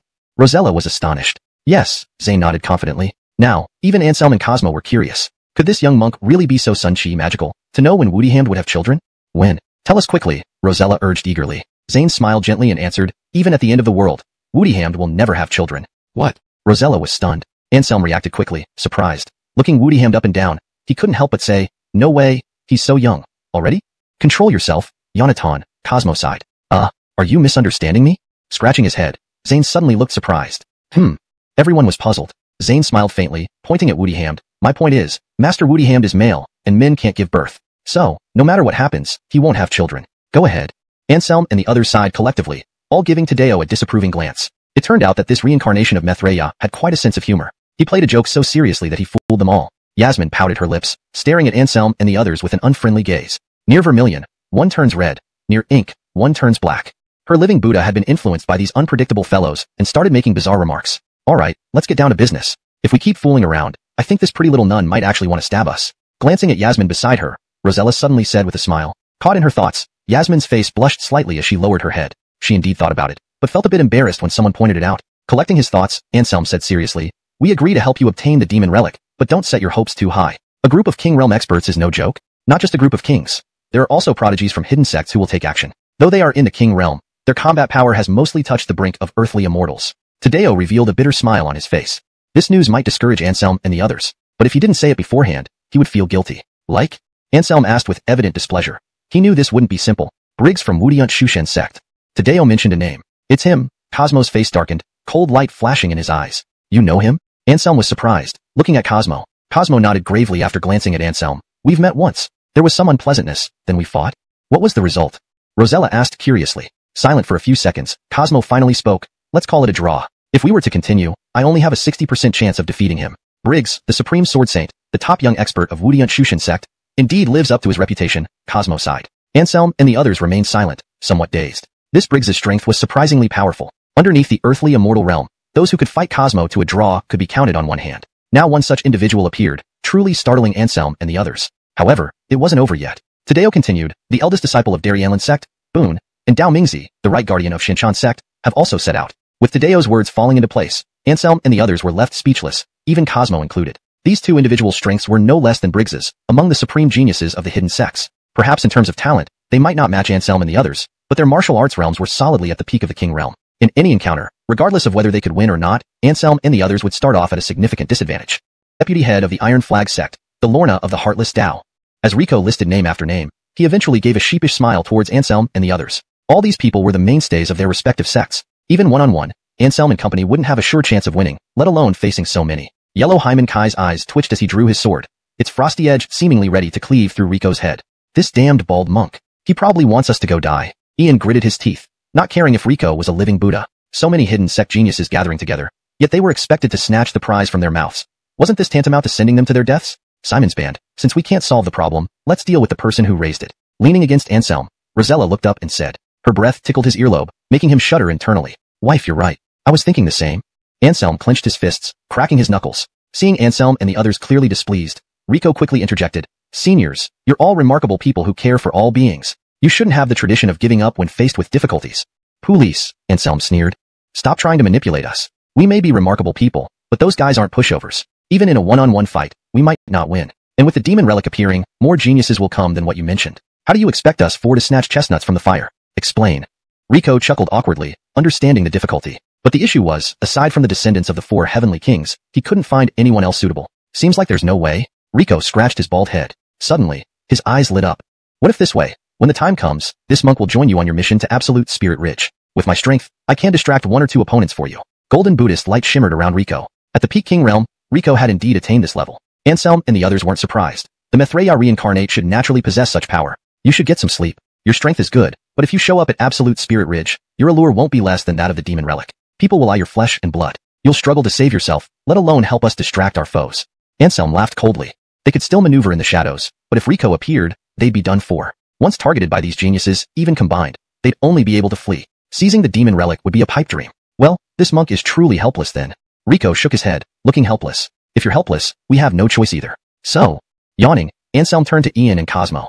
Let's go home and sleep. If it's about sticking one's neck out, let whoever wants to do it. The name of the four heavenly kings' descendants was so resounding that every genius monster wanted to defeat them to prove the glory of their sect. In this situation, if Anselm and company were recognized, they would inevitably become targets for everyone. He wasn't afraid, and neither were Woodyhamd and Cosmo, who were at the King realm, but he still had Rosella with him. It wasn't underestimating her, but her strength was indeed slightly inferior to theirs. Against ordinary peak King realm martial artists, Rosella might win, but facing geniuses from hidden sects, she wouldn't have any chance of winning at all. Anselm didn't want Rosella to take unnecessary risks, so he backed off, not wanting to go to absolute spirit ridge. Seeing Anselm and the others about to leave, Rico panicked and immediately stood up, flashing in front of them. Rico put his palms together, looking compassionate, and said, "All of you, you can't leave." The demon relic is an ominous object. Even a martial artist with the strongest willpower has a 50% chance of being polluted and turning into a great devil. For the peace of the secular world, I, Rico, beg you to lend a hand. As Rico spoke, he suddenly knelt down and kowtowed to Anselm and the others. Living Buddha, please get up.